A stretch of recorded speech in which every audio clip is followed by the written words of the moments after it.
proving that the three generations are indeed the strongest in the ninja world. I have resolved to abandon chakra in favor of pursuing immortality through cultivation. What significance does the title of Hokage hold in comparison to the pursuit of eternal life? To preempt any disruptions caused by Danzo, I decisively incapacitated him with a single incantation of golden light. Furthermore, I appointed Orochimaru as the fourth Hokage. It became evident that after assuming the role of Hokage, Sarutobi Hiruzen endured daily torment under the insatiable desire for power. During the Third Shinobi World War, he was plagued by the fear of losing his authority, prompting him to send a group of underage genin into battle while he sheltered himself in the rear of Konoha. The deaths of Konoha's White Fang and the disbandment of the Senju clan were met with his reluctant concessions when faced with Naruto, Uzumaki, and the Hyuga brothers. He had compromised far too often, and whenever he recalled Minato's resolute choice to seal the Nine Tails, he could not help but feel a pang of guilt for his own timorous actions. Had he opted to seal the Nine Tails instead of Minato, would Konoha have fared better? As Hiruzen reminisced, a sudden, excruciating pain gripped his chest, leading to his untimely demise in the office. At that moment, I awoke, disoriented, my mind flooded with memories that were not my own. Konoha Ninja, was this the world of Naruto? With a blink of an eye, I found myself in Konoha, inhabiting the body of Sarutobi Hiruzen. It is worth noting that in my previous life, I was not an ordinary person, but rather a cultivator. In my former existence, the spiritual energy of Blue Star had nearly been depleted, ushering in an era of magic's decline. Despite my lifelong dedication to cultivation, I had only reached the pinnacle of chi refinement. Now, miraculously granted a second chance at life, it seemed I still held the potential to transcend to foundational cultivation. This realization ignited a surge of excitement within me. However, upon organizing my newfound memories, I was soon beset by concern. The current ninja world was embroiled in chaos, and with my lack of knowledge regarding ninjutsu, even possessing Hiruzen's memories would not suffice for immediate mastery.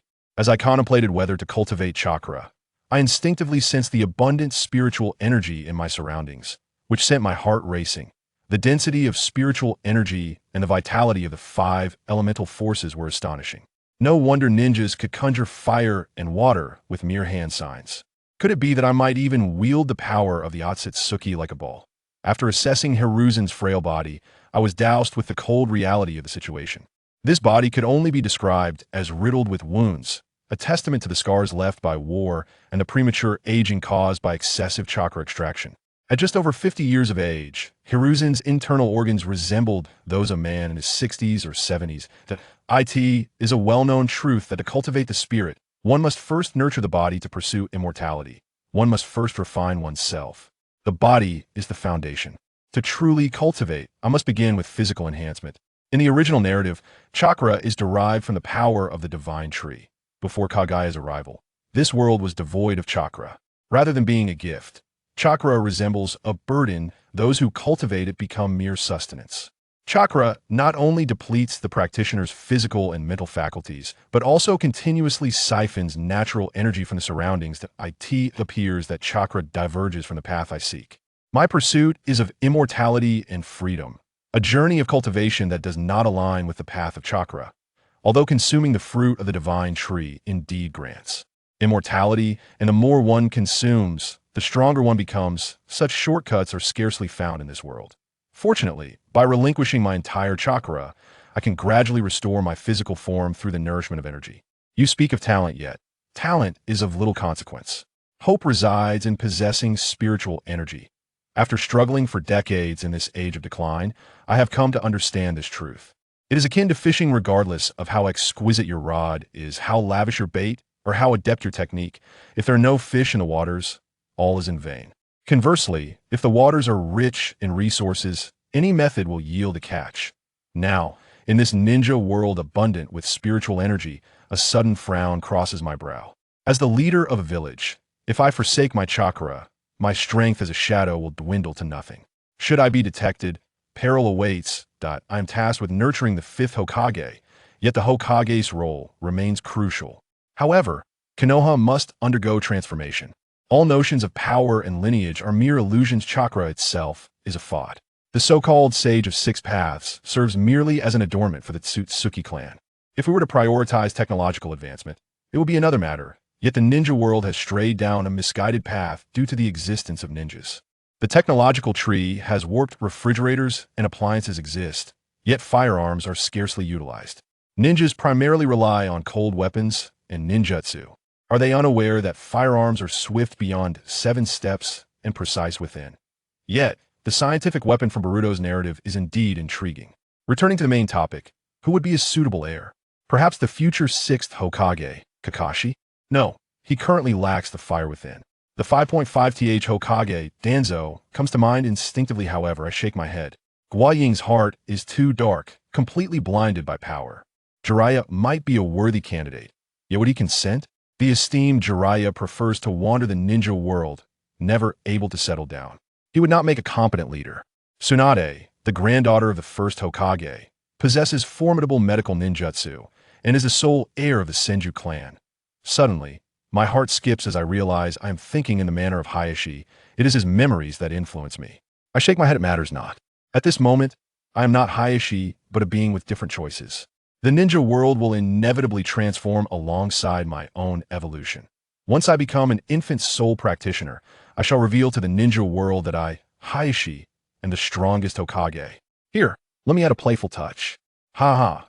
After pondering for a while, only Orochimaru remains. Undoubtedly, among my 3 disciples, Orochimaru possesses the highest talent not solely in training and ninjutsu, but also in scientific inquiry. It is no exaggeration to assert that Orochimaru's talent rivals that of Hashirama Senju. Yet, I suspect Orochimaru is contemplating defection. Not just him, Tsunade and Jiraiya have also chosen to leave Konoha. It seems my role as a mentor has indeed been a failure. Regardless of the circumstances, I cannot allow such talent as Orochimaru's to slip away. That I grasp my pipe and take a deep draw, exhaling a cloud of smoke as it swirls around me. My gaze has grown profound. Summon Orochimaru to meet me. No sooner had the words left my lips than a shadow flickered outside the door. An umbu clad in a bear mask materialized before me. It was the 3rd Hokage. Upon receiving orders, this umbu vanished using the body flicker technique. The mere utterance of a single command compels a Jonin to risk their life for a feeling that is truly intoxicating. No wonder Hiruzen, Sarutobi, and Danzo became ensnared by such allure. Orochimaru, the Hokage, wishes to see you. Meanwhile, the umbu arrived at Orochimaru's location, their tone less than amiable, primarily due to Orochimaru's tarnished reputation. Upon hearing that Hiruzen Sarutobi sought an audience, Orochimaru flicked his tongue across his lips, intrigued. I understand I shall meet my teacher shortly. Witnessing Orochimaru's actions, the umbu furrowed their brow in discomfort. Such serpentine movements were indeed unsettling. The winds of Konoha were firmly grasped by the root, and Orochimaru's reputation had suffered greatly, with Danzo exerting much influence from the shadows. The umbu grimaced and insisted. My Hokage commands you to proceed at once. The slight smirk graced Orochimaru's lips as he regarded the umbu with an emotionless gaze, causing an involuntary chill to sweep over the agent. A sensation of being preyed upon made him shudder, though it was fortunate that Orochimaru merely cast a glance his way. I understand. I shall go immediately. At this moment, the umbu dared not utter another word and hastily departed, harboring resentment towards Orochimaru. Yet, Orochimaru was lost in contemplation. Had the old man discovered something? However, all evidence had already been relocated, and he could depart at any moment. Reflecting on Hiruzen Sarutobi's actions, Orochimaru's heart was laden with complexity. Konoha had long since rotted. The only fitting conclusion for such a place was destruction. Orochimaru still made his way to the Hokage's office, opting against a direct betrayal, for he understood that Hiruzen was no longer the formidable shinobi of yore. As the years passed, Hiruzen had grown increasingly suspicious and timid, preoccupied with power struggles alongside Danzo, Koharu, and Hamura, while his inner strength waned. Even aware of Hiruzen's misdeeds, direct confrontation was out of the question. Upon entering the Hokage's office, Orochimaru gazed at the figure seated behind the desk. For reasons unknown, an unsettling feeling washed over him, sweeping away his usual shadowy demeanor. Even in his aging form, there was a semblance of rejuvenation. Observing his beloved disciple, he shook his head. Orochimaru's soul flickered like a wavering flame, with his experiments and bodily modifications having significantly impacted his essence. His physical form had begun to succumb to the corrupting influence of spiritual energy, albeit an impure kind likely emanating from the sacred Dragon Emperor's cave. It bore the mark of the White Snake Sage. Orochimaru delighted in the act of biting, leaving behind cursed seals, unaware that every gift carries a price. He had long since been branded by the Dragon Emperor's cave. Hiruzen sighed. "What brings you here?" Orochimaru pondered, sensing this might be the last time he would address him as teacher. "I must insist that you cease your experiments. I require you to conduct research in other domains." Indeed, has the teacher discovered something? The matter of human experimentation was not unknown to Riza. However, with Danzo's backing, Orochimaru delved into even deeper and perhaps unforgivable transgressions. For instance, the cells of the first Hokage, or even live subject experimentation. If it were merely criminals, it might have been tolerable, but with thoughts of defection arising, Orochimaru began to target the ninjas of his own village. Yet, this was not solely his doing. All the materials required for Orochimaru's experiments were supplied by Danzo. Perceiving Orochimaru as a potential threat, Danzo observed that numerous ninjas had gone missing in the village, including several Chunin and special Chunin.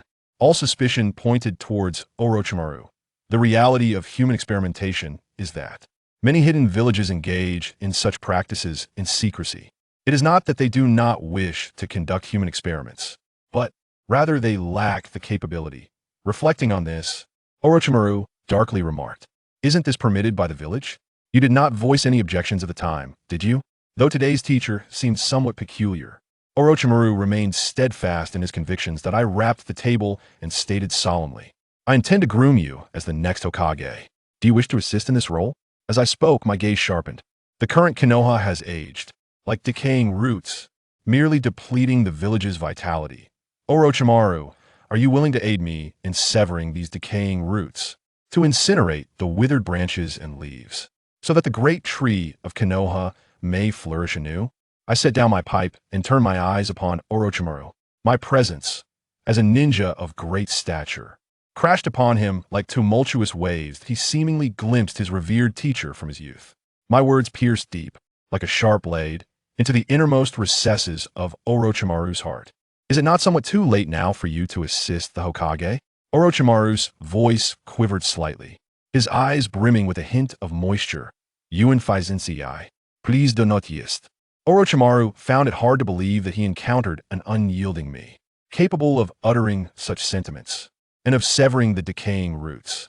Just days prior, he had been discussing with Danzo that without a robust root system, there could be no flourishing Konoha. He forced himself to regain composure, yet a flicker of hope lingered within him. Perhaps the teacher's words held truth. He might indeed have had a change of heart, realizing the decay that had seeped into Konoha. The Elder Council, and most others like parasites, exploited various powers and village resources, nurturing their own clans. No lofty ideals could withstand the weight of personal greed. Hearing Orochimaru's words, I cannot help but chuckle. Indeed, my tenure as Hokage has been a failure. Orochimaru, you harbor fear. You fear that I might be deceiving you, testing you, or perhaps that I merely wish to control you. It is true that Orochimaru felt fear. Had it been the Orochimaru who once vied for the Hokage position alongside Minato, he would have hesitated not for a moment. Yet, after all he had endured, he no longer trusted his former mentor. I lifted my gaze, regarding this once promising disciple, and spoke solemnly. Fan Zong and the two elders have decayed. Their influence over Konoha is profound. Would you join me in overcoming them and transforming this village? Orochimaru, you have always been my most exceptional and trusted disciple. I spoke to him with unwavering resolve. In my heart, Orochimaru is indeed a talent, particularly in this technologically backward ninja world. Elevating our technological prowess is of utmost importance. Individuals like him are truly invaluable. Orochimaru, momentarily rendered speechless, wrestled with a multitude of questions within. However, my words had stirred the most tender recesses of his heart. It was not that he had no choice who would willingly choose the path of a rogue ninja. Yet, I found myself unable to turn back now. Orochimaru's voice was barely a whisper, tinged with a barely detectable tremor.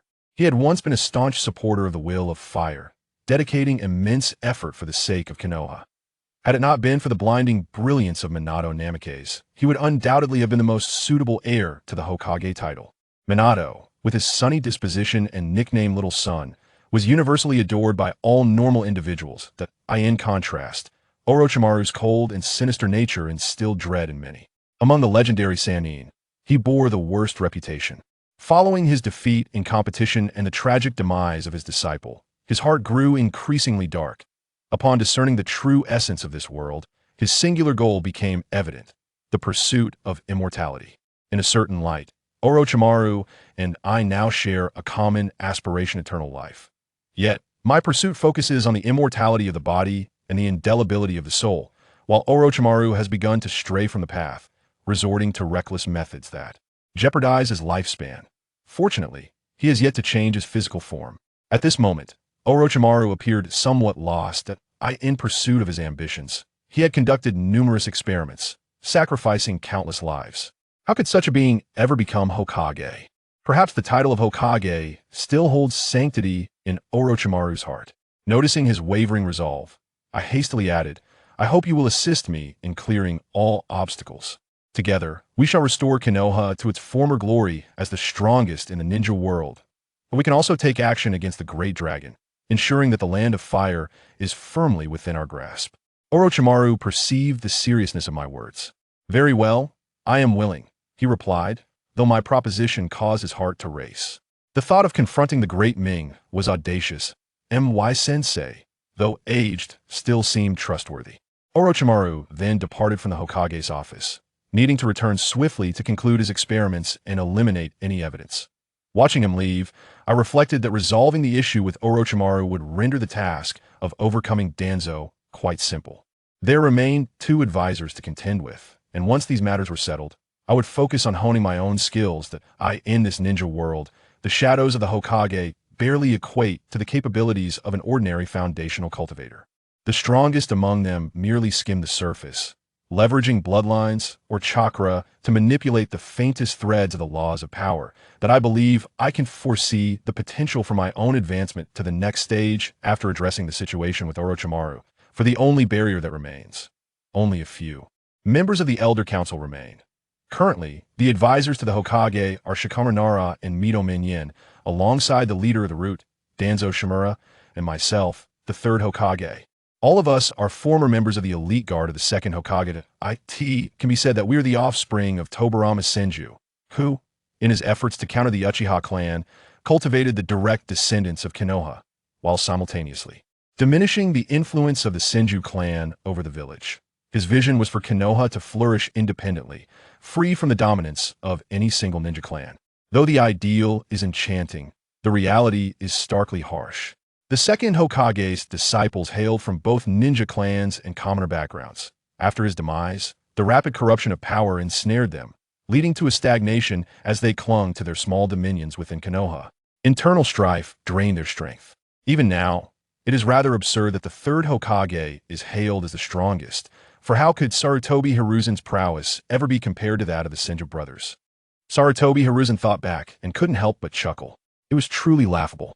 This so-called ninja world, whether in terms of thought, culture, or a cultivation system, was too superficial. Or rather, the emergence of chakra had led human civilization in this world down a crooked path.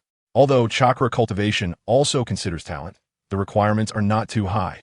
It emphasizes quick results. Children who have trained for a few years can go to the battlefield, possessing combat power far beyond that of ordinary people, which proves that cultivating ninjas is not that difficult. However, to ordinary people, ninjas are still mysterious and powerful. Yet even so, ninjas still need to take on missions to earn rewards. At the same time, Konoha is merely a vassal of the Fire Country. Even he, as Hokage, must show utmost respect when meeting the daimyo of Konoha. It's all backwards. Since they possess powers beyond ordinary people, they should transcend the mundane world. Yet these ninjas willingly become pawns of power. Shaking his head, Sarutobi Hiruzen stopped pondering these issues. When in poverty, one should focus on oneself. When prosperous, one should help the world. Let Orochimaru worry about Konoha's problems. He is now just an aging man, and thinking about the future of the ninja world is pointless. Orochimaru's side is already resolved, and on the elder's side, the biggest concern might be Danzo. Currently, Danzo has not obtained Shirsue's eyes, at most. He is collaborating with Orochimaru to implant Sharingan to use Izanagi. But to be honest, Danzo is not strong, otherwise. He wouldn't be trying every means to obtain the Uchiha's power like Orochimaru. He speaks of the Uchiha clan threatening Konoha, but deep down, he resents that he is a Shimura and not an Uchiha. He still needs to deal with Danzo and cannot allow Konoha to be too turbulent.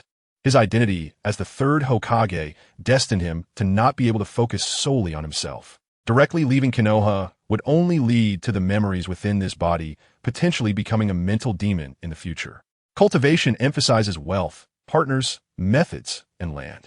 After he disperses this chakra, he will be no different from ordinary people for a short time. There are only two choices: stay in Konoha or leave. If he leaves Konoha, where can he go? This ninja world is not peaceful. Aside from ninjas, there are also the summoning beasts.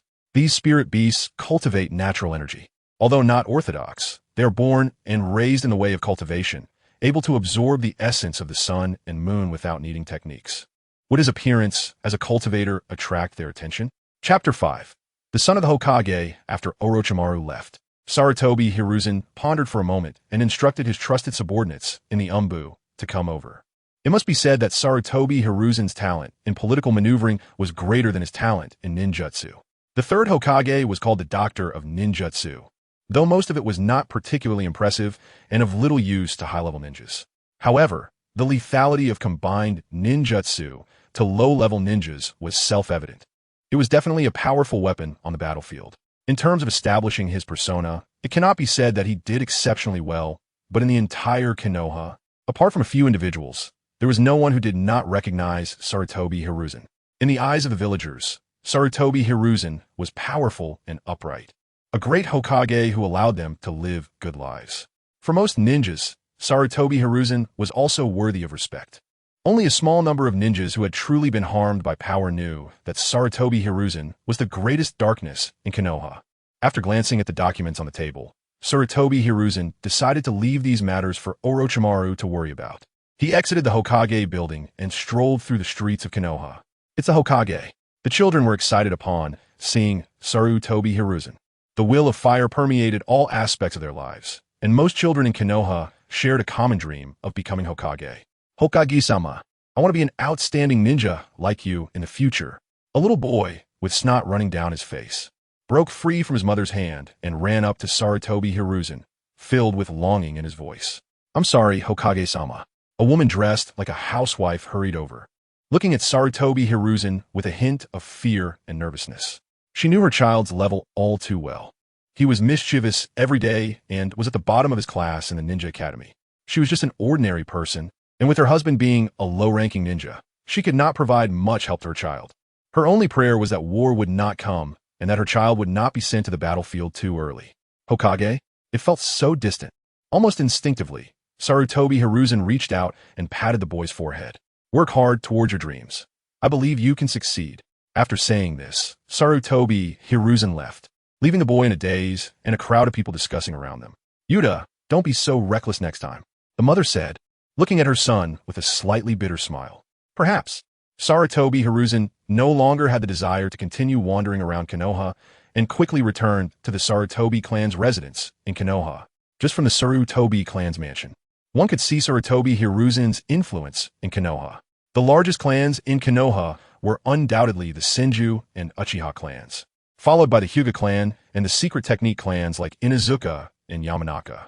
However, the Senju clan had already disappeared, merging into Konoha, which was the fundamental reason for the continuous emergence of geniuses in Konoha. Unfortunately, the sacrifices of the Senju clan did not yield the expected results. Originally, the Senju brothers, the first and second Hokage, planned for the remaining clans in Konoha to let go of their family ties and bloodlines, fully integrating into Konoha. Such a Konoha would surely become stronger and stronger. Thinking of this, Sarutobi Hiruzen shook his head. Senju Hashirama was indeed too naive. The ideal was beautiful, but reality was cruel. Not to mention the corruption of Sarutobi Hiruzen and Shimura Danzo, just the differences in talent between people determined that this idea would not succeed. The strength of the Senju bloodline did indeed lead to the emergence of many civilian geniuses in Konoha, but most clan secret techniques could not be passed down. Take the Inuzuka and Yamanaka clans, for example. The bodies of these two clans had already adapted to their summoning beasts and secret techniques over generations. The Inuzuka clan's bodies had developed some canine traits, while the Yamanaka clan had to modify their bodies to accommodate more insects. How could these secret techniques be passed down? Even if these clans set aside their prejudices and allowed civilians to learn these techniques, it would still be a losing proposition. The techniques of the Inoshikicho trio required innate talent in yin-yang release. Senju Hashirama's idea was ultimately just empty talk.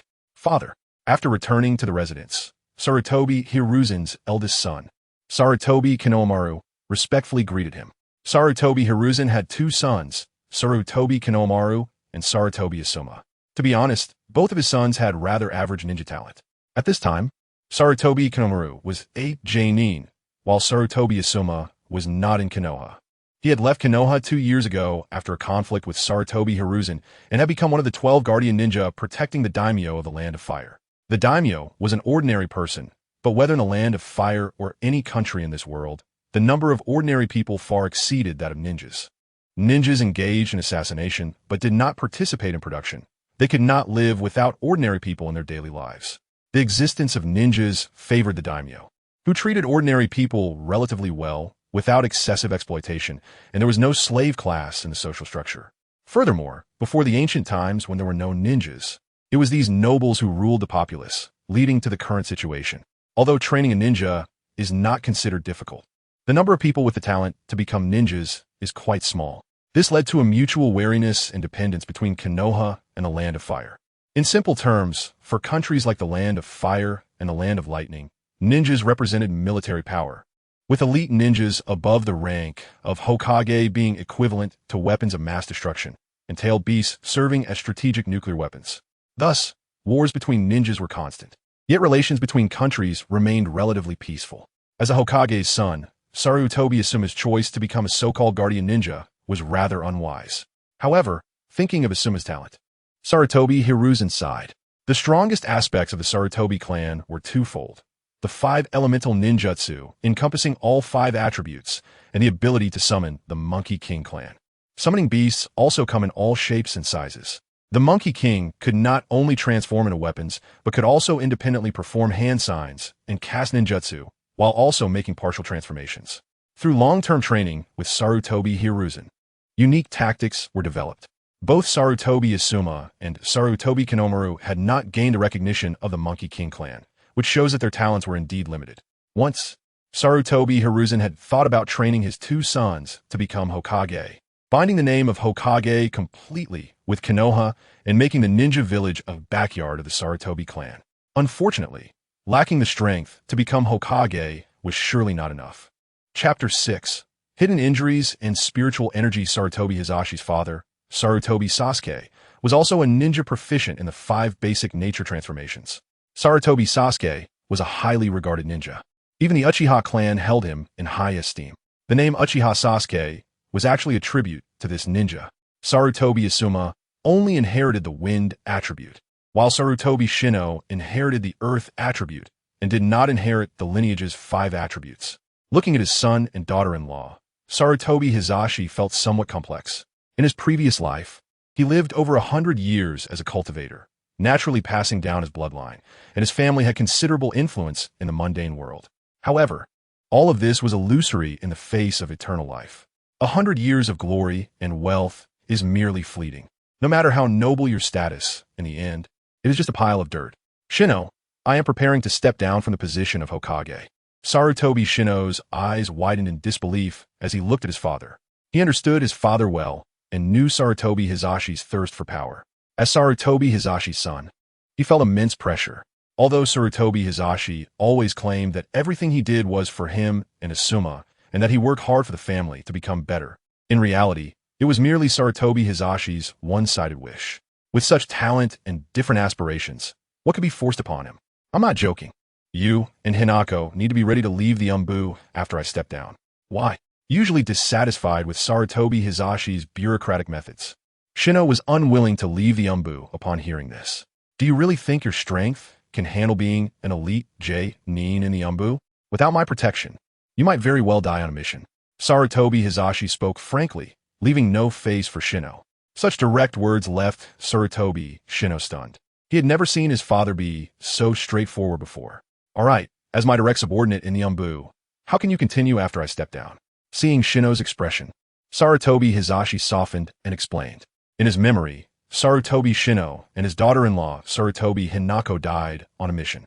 However, at that time, Sarutobi Kinomaru had already been born, and Hinako was not pregnant yet, meaning there were still several years before the two would encounter trouble. It was impossible for him to see his son die young. As a former modern person, Sarutobi Hizashi was not the type of cultivator who only knew hard training. He understood very well that cultivators are not immortals, and the difference from humans is not significant. Before reaching a certain level of cultivation, a person's power is very limited. In his previous life, he reached the peak of chi refinement with the help of his family, collecting many rare herbs from around the world. In this new life, although he did not plan to continue as Hokage, he still needed the power of his family and the support of the village. At the same time, as a father, he did not wish for Shino to die young. Alright, don't feel pressured. Being a guiding J-nin and leading a team of Genin is also a good path. After saying this, Sarutobi Hizashi looked at his daughter-in-law, Sarutobi Hinako. You two have been married for a while now. When can I hold my grandson? Am I supposed to rely on that kid Asuma? Upon discussing this topic, Hinako's face instantly turned red. She came from a common background, her talent was not particularly good, and she was only a chunin now, lacking grand aspirations. Compared to fighting and vying for power, she preferred to stay at home, supporting her husband and raising children. Seeing that Sarutobi Shino wanted to say something, Sarutobi Hizashi waved his hand. I have already made my decision. At my age, I should also take a rest.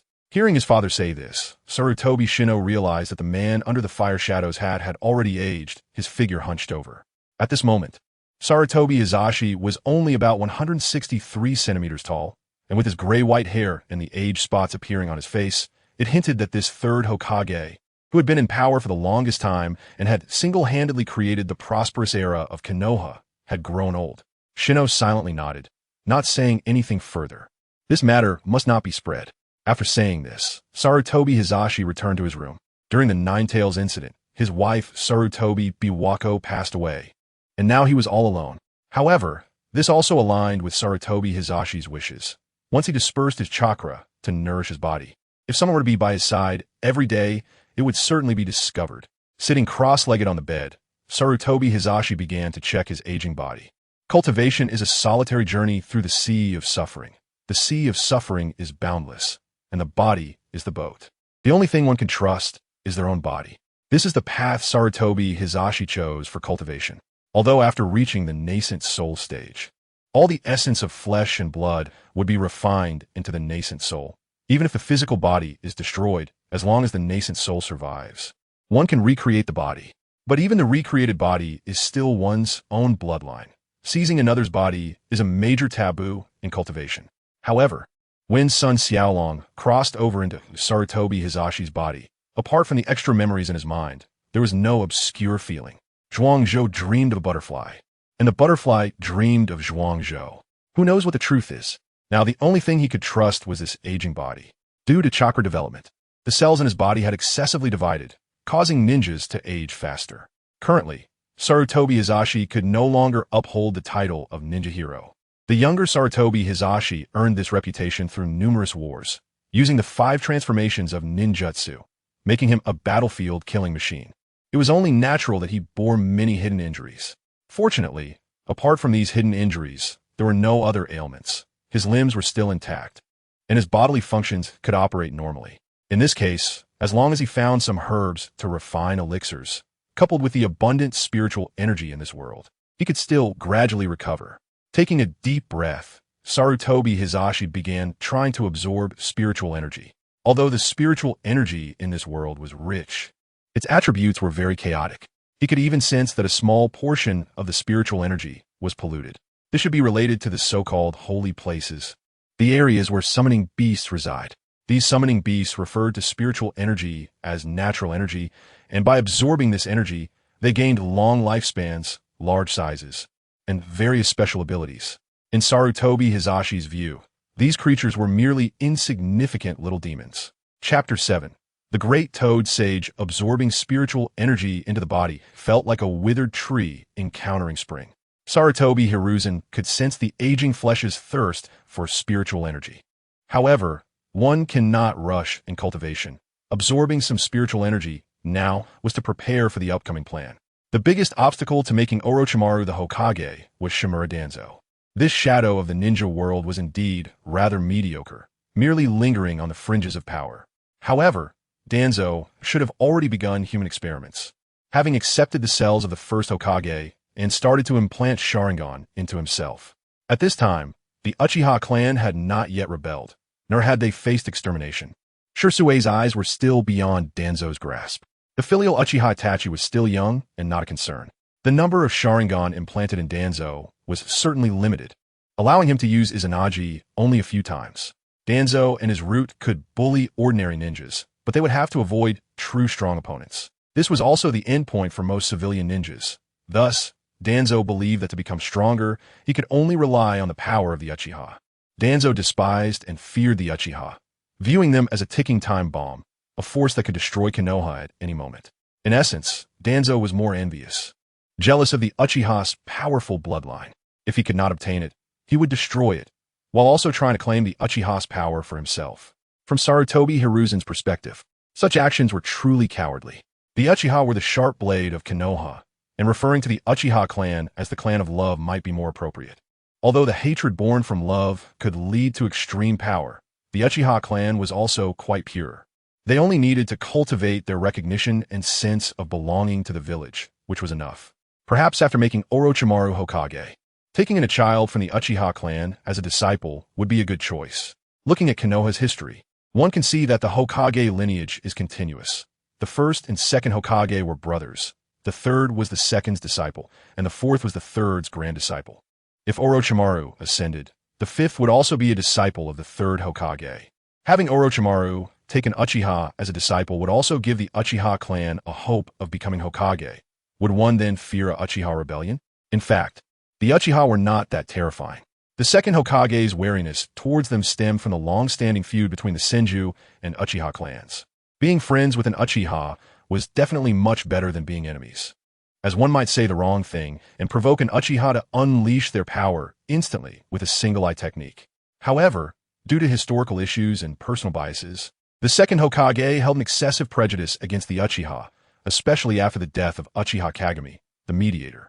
Under Danzo's influence, Sarutobi Hiruzen and Konoha became overly antagonistic towards the Uchiha. On the other side, Orochimaru left the Hokage building in a daze, heading to his laboratory. Should he leave or stay? Could he really trust his teacher's words? Deep down, Orochimaru had completely trusted Sarutobi Hiruzen's words, but the harsh reality made him doubt. What had happened to cause such a drastic change in Sarutobi Hiruzen? Perhaps the deaths of the fourth Hokage and Sarutobi Bawako had greatly impacted his teacher. Just as he returned to the laboratory, a ninja appeared beside him. Orochimaru, Lord Danzo requests your presence. At that moment, the third Hokage suddenly wanted to see Orochimaru, which puzzled Danzo. Human experiments certainly require materials, and recently not only had villagers gone missing, but even Chunin and Special Jonin had disappeared. This was naturally Danzo's doing. All the blame was placed on Orochimaru, as Danzo knew that if the third Hokage wished to step down, Orochimaru would be one of the best candidates. Even the slightest possibility had to be crushed. He only needed to employ a small trick to make Orochimaru unwelcome in Konoha. After all, Orochimaru himself was not clean, and the experiments he conducted could never see the light of day. Upon hearing that Danzo wanted to see him, Orochimaru revealed a playful smile. Danzo, you never expected that my teacher this time does not crave power and is no longer indecisive, right? I will come when I have the time. The root ninja, wearing a mask, was just about to get angry, but upon raising his head, he saw Orochimaru's eerie golden vertical pupils staring intensely at him, causing him to swallow his words. He glared fiercely at Orochimaru before leaving with a body flicker technique. Orochimaru did not mind. There was no turning back now. He just needed to believe in his teacher. Moreover, while Orochimaru might not be among the top tier of strong individuals, his self-preservation ability was undoubtedly first-rate.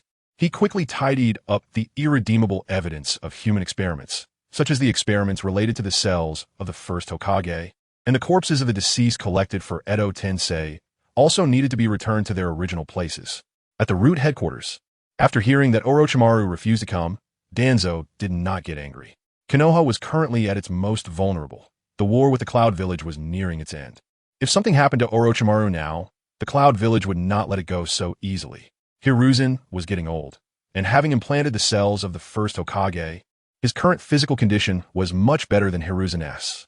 Even if it meant enduring, he would outlast Hiruzen and ascend to the Hokage position. At that time, he would no longer be just the root hiding beneath the trees, but the legitimate Hokage, and he would lead Konoha to the peak. Basically, every day Danzo was dreaming of such a future. For the Hokage position, he could sacrifice everything, and he could make others sacrifice everything. In the deepest part of Myaboku Mountain, the great Toad Sage awoke from his slumber. The fate had been disrupted, and the future of the ninja world could no longer be foreseen. As a creature that had lived for thousands of years, Fukasaku had once fought alongside the Sage of the Six Paths. The resurrection of Kaguya Otsutsuki was also due to his offering of the treasure of the Land of Toads, the Sage's Scroll. It could be said that without Fukasaku, the ninja world would still be under Kaguya Otsutsuki's rule. His proudest ability was to foresee the future while dreaming. But just now, everything was shrouded in mist. The future of the ninja world could no longer be predicted, and the future of the Toad clan also became uncertain. This left Fukasaku somewhat at a loss. No matter how chaotic the ninja world was, their summoning Beast Clan could still sit back and watch the foolish humans fight and kill. But now, the future of this world could become uncertain, and he could even feel that some change was occurring in this world. This made him, who originally controlled everything, start to panic. Quick, summon Jiraiya. Chapter 8: The Disappearing Prophecy Child. The hero Jiraiya, one of the disciples of the third Hokage, is on a mission to find the prophecy child while wandering throughout the ninja world. His work, Ica Paradise, has become a sensation across the ninja realm. In fact, in the past, Sarutobi Hiruzen had considered Jiraiya as a potential successor for the Hokage position multiple times, but Jiraiya always declined. Now, Sarutobi Hiruzen believes that Orochimaru is the best choice. Despite carrying the name of a hero, Jiraiya is somewhat indecisive and cannot find peace within himself, making him an unsuitable candidate for Hokage. While gathering inspiration, Jiraiya suddenly feels a distorted spatial fluctuation. It's the reverse summoning technique. This makes Jiraiya tense. Could something have happened in Konoha that requires him to be summoned from MT Myaboku? Responding to the summoning, Jiraiya appears at MT Myaboku. Lord Jiraiya, the Great Sage Toad, is looking for you. Jiraiya appears directly outside the temple of the Great Sage Toad, and a small toad slowly opens the temple doors, waiting for Jiraiya to enter. Taking a deep breath, Jiraiya steps into the temple. This time, the Great Sage Toad is not dozing off but sitting upright in his position. The moment Jiraiya enters, the Great Sage Toad looks at him intently. Jiraiya, has anything major happened in the ninja world recently? Even as the foremost tool of MT Myaboku, it's not easy for Jiraiya to meet the Great Sage Toad. This is the first time Jiraiya sees the Great Sage Toad looking so serious. Jiraiya's current strength is undoubtedly due to the help from MT Myaboku. However, it's a double-edged sword. His life has been spent chasing after the so-called prophecy of the Great Sage Toad. He has been searching for the so-called prophecy child, the one who could bring change to the ninja world. He has sacrificed so much for this prophecy. No, although there have been constant frictions between the ninja villages, nothing significant has happened recently. Jiraiya shakes his head, confirming that there hasn't been any major events in the ninja world, as he has been active on the front lines. The Great Sage Toad looks at Jiraiya, feeling very complicated inside. Having lived for over 1,000 years, with strength comparable to that of the Sage of Six Paths and possessing immeasurable natural energy, he feels small in the face of fate. Yet, after becoming accustomed to a predetermined destiny, the unpredictable future brings fear to his heart. The fog of karma has obscured the future, making it uncertain. Jiraiya, although it may sound irresponsible, from today onward, you no longer need to search for the prophecy child. Jiraiya's mouth drops open, momentarily at a loss for words. He has spent half his life searching, believing figures like Nagato and Minato could be the prophecy child who would change the ninja world. But both of his disciples have faced misfortunes. He has questioned the accuracy of the Great Sage Toad's prophecy more than once.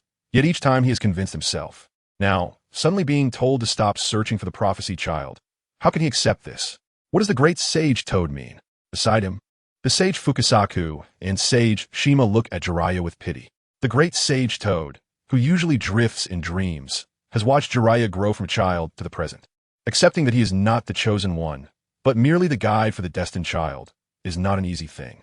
Suddenly telling Jiraiya that all his persistence and search have been meaningless. Can there be anything more cruel than this?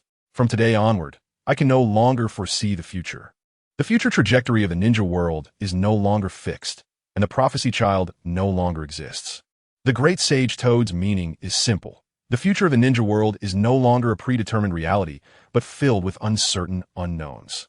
In such circumstances, even if the so-called prophecy child is found, it is highly unlikely that he can bring about the change and peace as foretold. What should I do then? Jiraiya feels lost.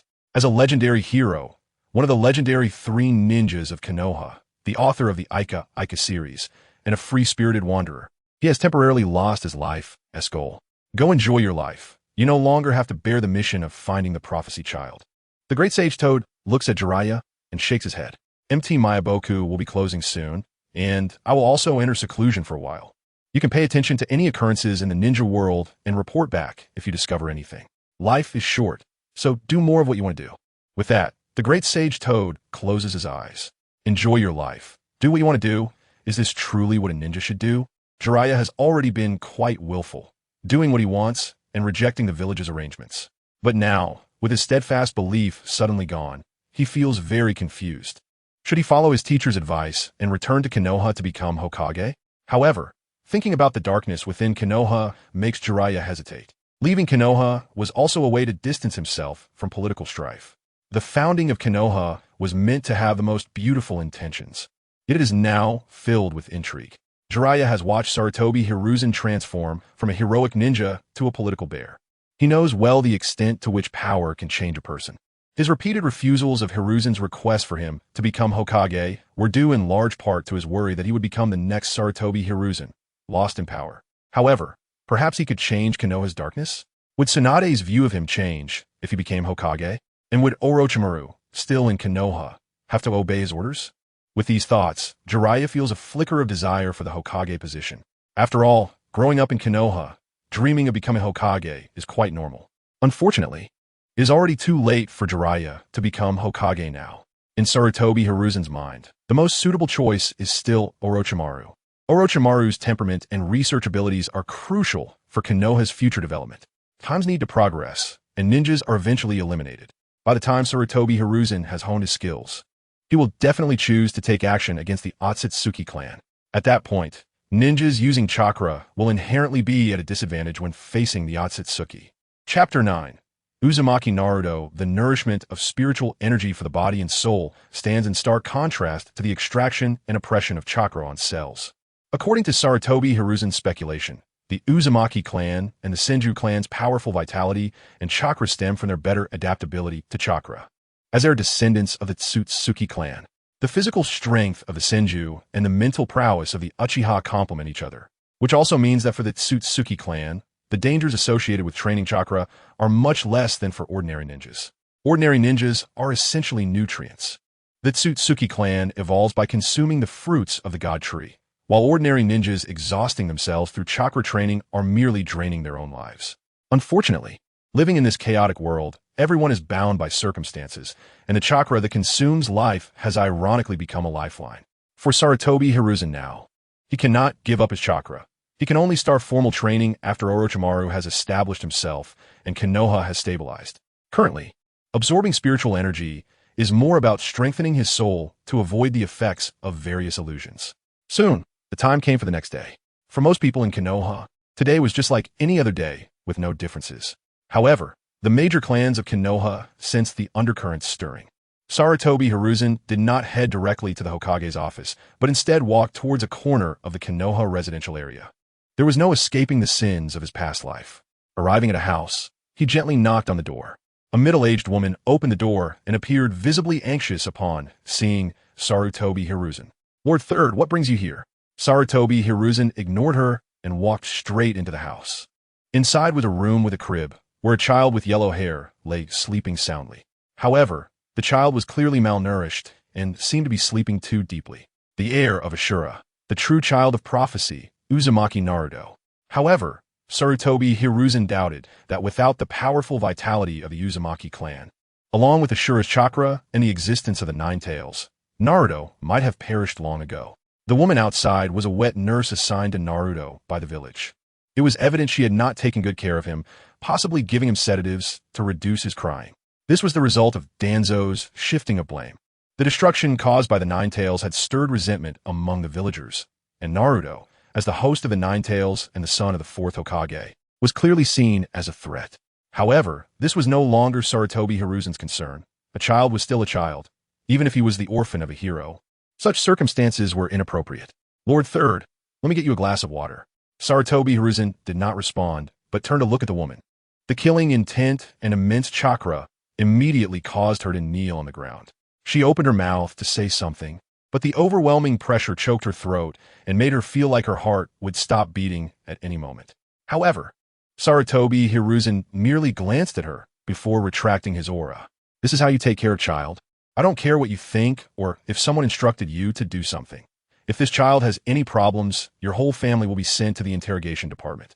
Seeing the woman kneeling in silence, Sarutobi Hiruzen asked again. The woman came to her senses and quickly apologized, tearfully explaining that she was being forced. But such an explanation seemed unreasonable given the malice shown toward such a small child. The fear she displayed had one clear reason. She did not want to be sent to Konoha's interrogation department. It was well known that the interrogation department was notorious, on par with Root and Orochimaru's laboratories. Once inside, one would inevitably be severely tortured. The process of interrogation was not merely about questioning. Various secret techniques and illusions would be used to extract information directly from the depths of the brain, which would likely lead to madness or severe psychological issues. I don't care who told you what or made you do this. I only care about results. Do you understand? The woman nodded fearfully, and Sarutobi Hiruzen chose not to say more. He approached Naruto, feeling the incredible vitality within him, though he was slightly malnourished. Perhaps sensing the relatively familiar chakra, Naruto woke up and began to cry. What are you waiting for? Sarutobi Hiruzen turned to the woman, who was trembling and did not understand what he meant. What else can a child do when they cry like that besides being hungry? What exactly are you here for?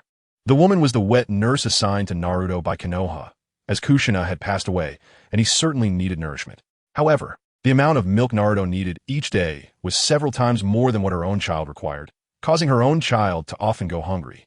At first, she dared not harbor any ill intentions, but as time passed, her dissatisfaction with Naruto grew slowly, and through a series of tests, it eventually led to the current situation. Ultimately, Konoha's lack of care for Naruto allowed the fourth Hokage's orphan, who died for Konoha, to live such a life. Konoha was truly rotten to the core. As the reprimanded woman thought about how her entire family might be sent to the interrogation department, she could no longer hesitate and immediately pulled down her clothing to start feeding Naruto. Once Naruto was fed, he quickly stopped crying. Sarutobi Hiruzen stood still, fixated on Naruto and his wet nurse, until Naruto was full and satisfied, falling back asleep, at which point the woman sighed in relief. Sarutobi Hiruzen said nothing more and turned to leave. Even if she had 10 times the courage, she would no longer dare to harm Naruto. However, it seemed he still needed to arrange for another wet nurse for Naruto. It was a good thing that he could eat. Just as he settled into the Hokage's office, someone pushed the door open and entered. Only Shimura Danzo in all of Konoha would dare to enter the Hokage's office without knocking. As soon as Danzo entered, he walked straight up to Sarutobi Hiruzen. Hiruzen, Orochimaru has been getting more and more out of hand lately. Even a Chunin has gone missing. Aren't you going to do something about your disciple? Sarutobi Hiruzen was naturally aware of what Orochimaru was doing. This was something the higher-ups of Konoha had permitted. However, such matters were not meant to be publicized. They were well known but had to be condemned once exposed. Sarutobi Hiruzen did not respond to Danzo's words. After a night had passed, Orochimaru should have cleaned up most of the evidence. Danzo, are you sure this isn't the work of Root? Recently, the disappearance of ninjas has indeed been orchestrated by Root. Chapter 10. Danzo, do you want to be Hokage?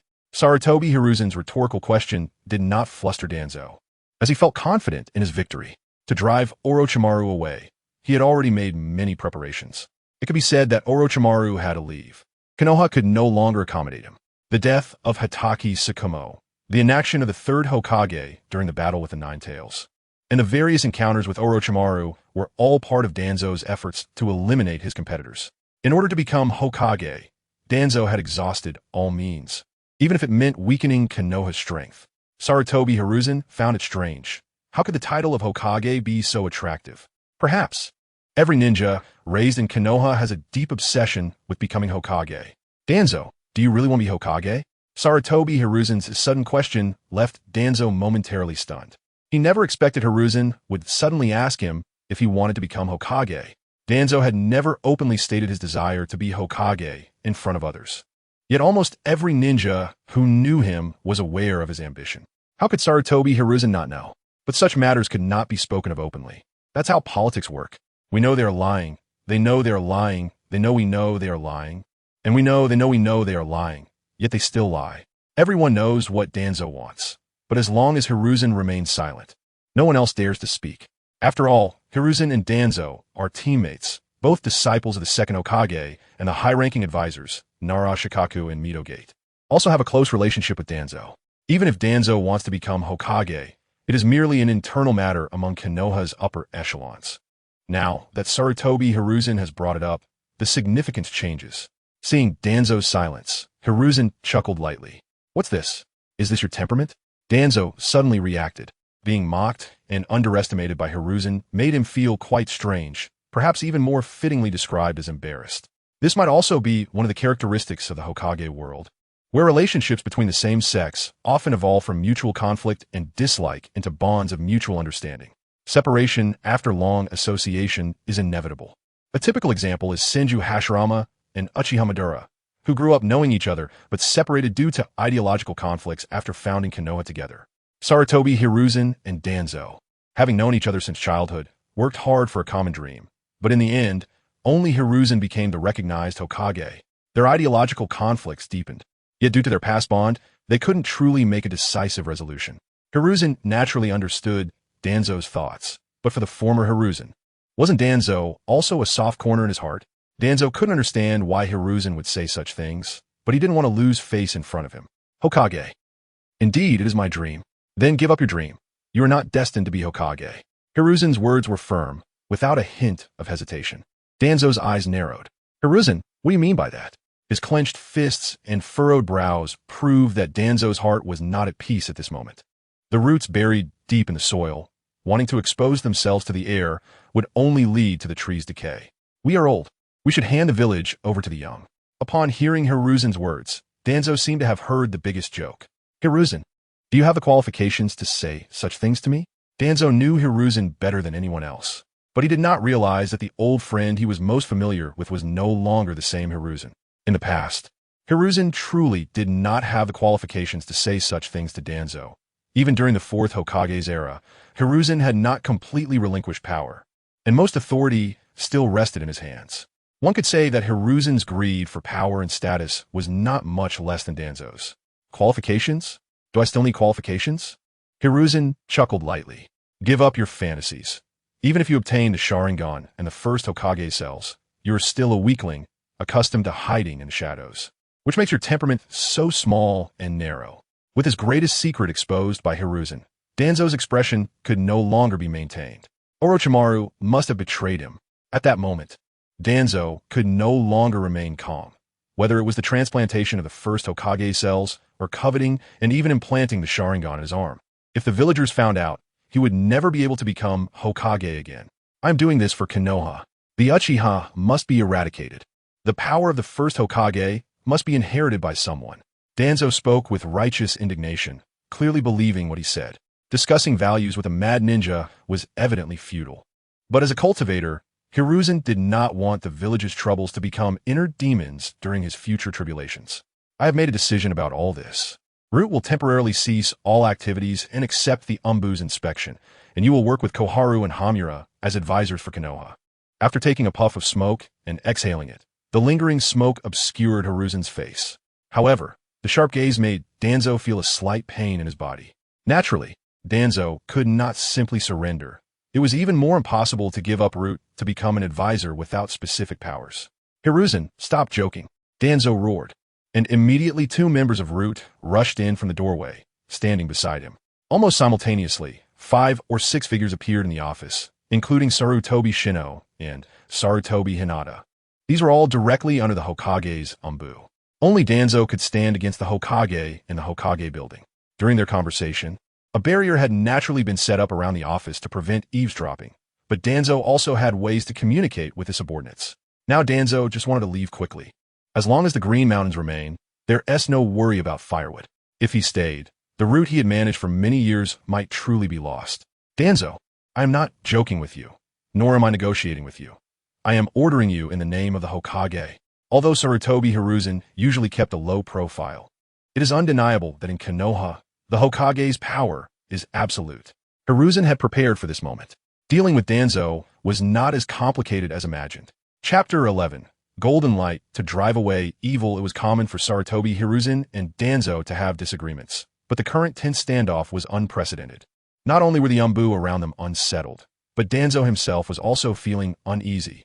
It was clear that Sarutobi Hiruzen was not joking. He truly intended to strip Danzo of his power. However, wasn't everything at the root something that both of them understood tacitly? It seemed that in Sarutobi Hiruzen's eyes, Danzo was merely a political sacrifice.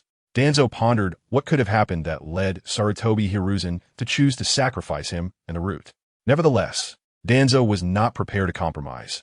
As long as he could return to the root, he still had a chance to turn things around.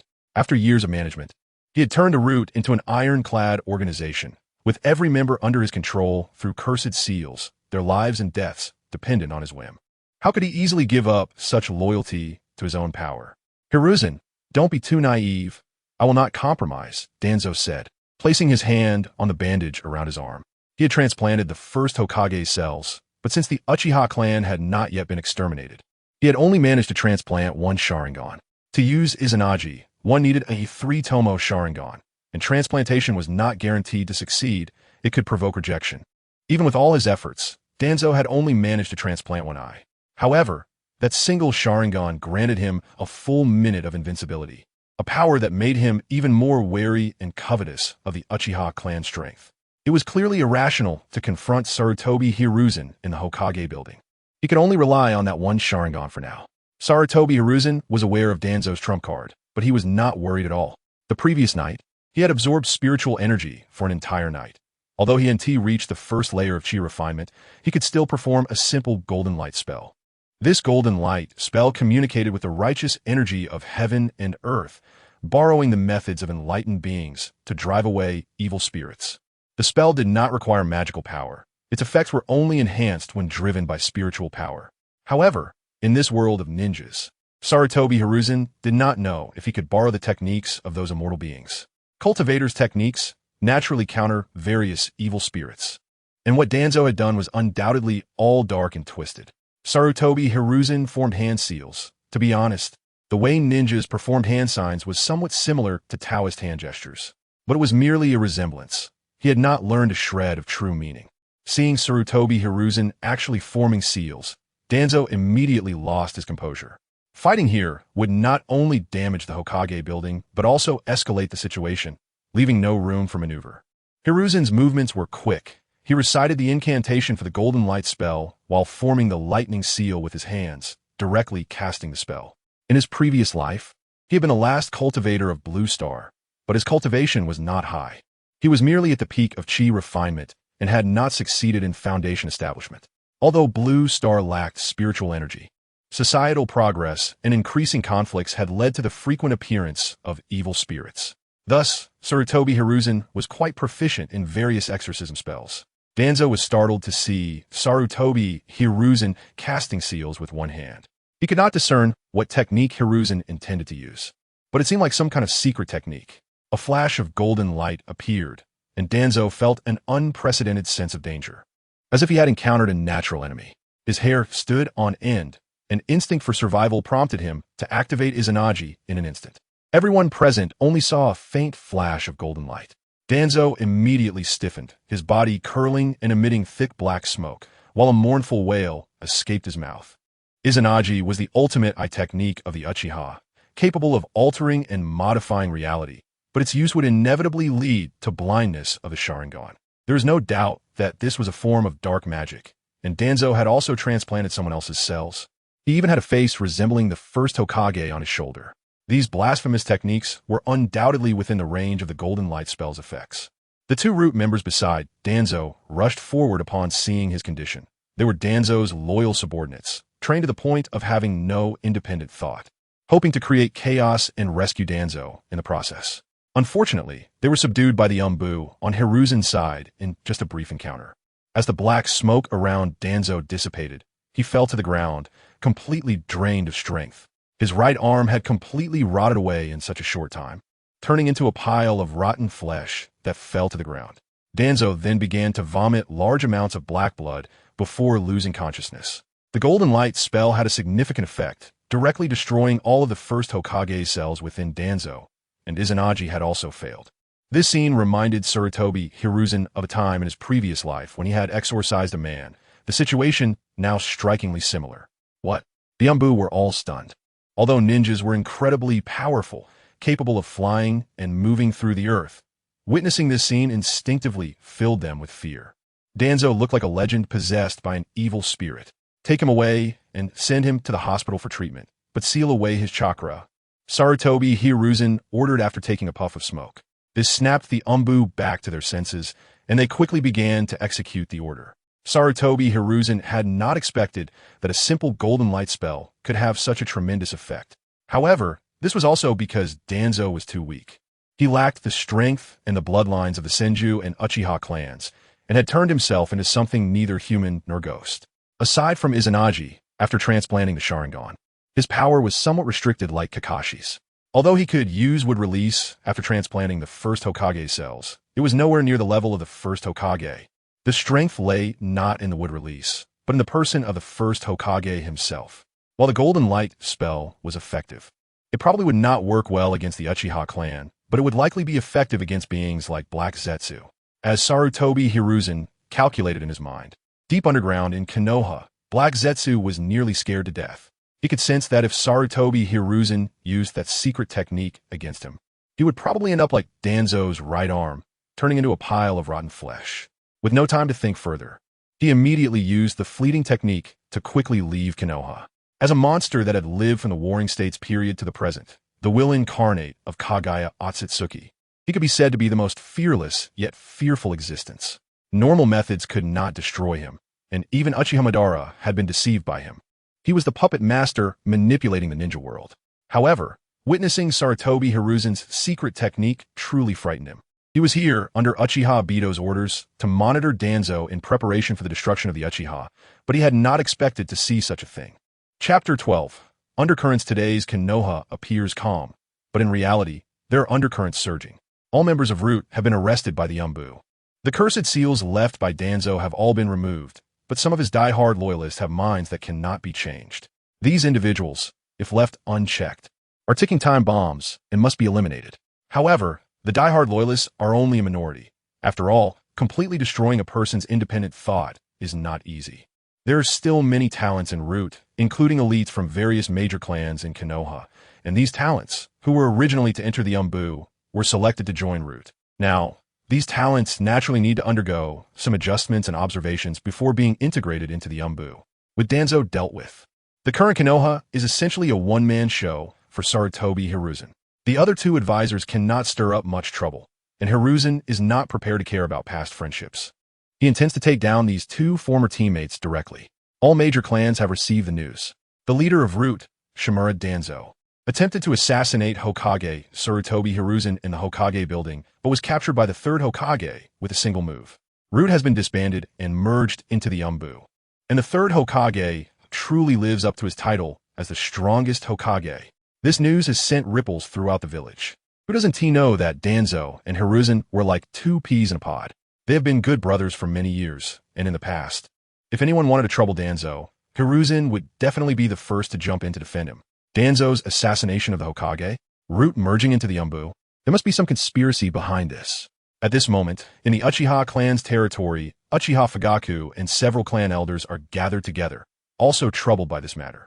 The fourth Hokage was a friend of Uchiha Fugaku, and his wife, Uzumaki Kushina, was also a friend of Uchiha Mikoto. Because of this relationship, after the fourth Hokage ascended to power, the relationship between the Uchiha and the village had greatly improved. However, now that the fourth Hokage and the Jinchuriki are dead, and the one suspected of inciting the Nine Tails rampage is a member of the Uchiha clan with a Mangeki Sharingan, This will lead to a significant change in the Uchiha situation in the village. They have already felt targeted by Root and the Umbu during this time.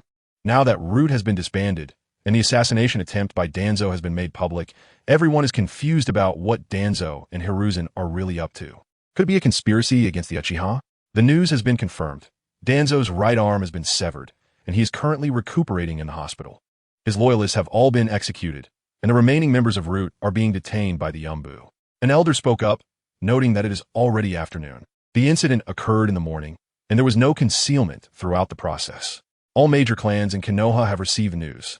Uchiha Fugaka nodded, but his brow was tightly furrowed. This matter came very suddenly and has a significant impact on their Uchiha clan.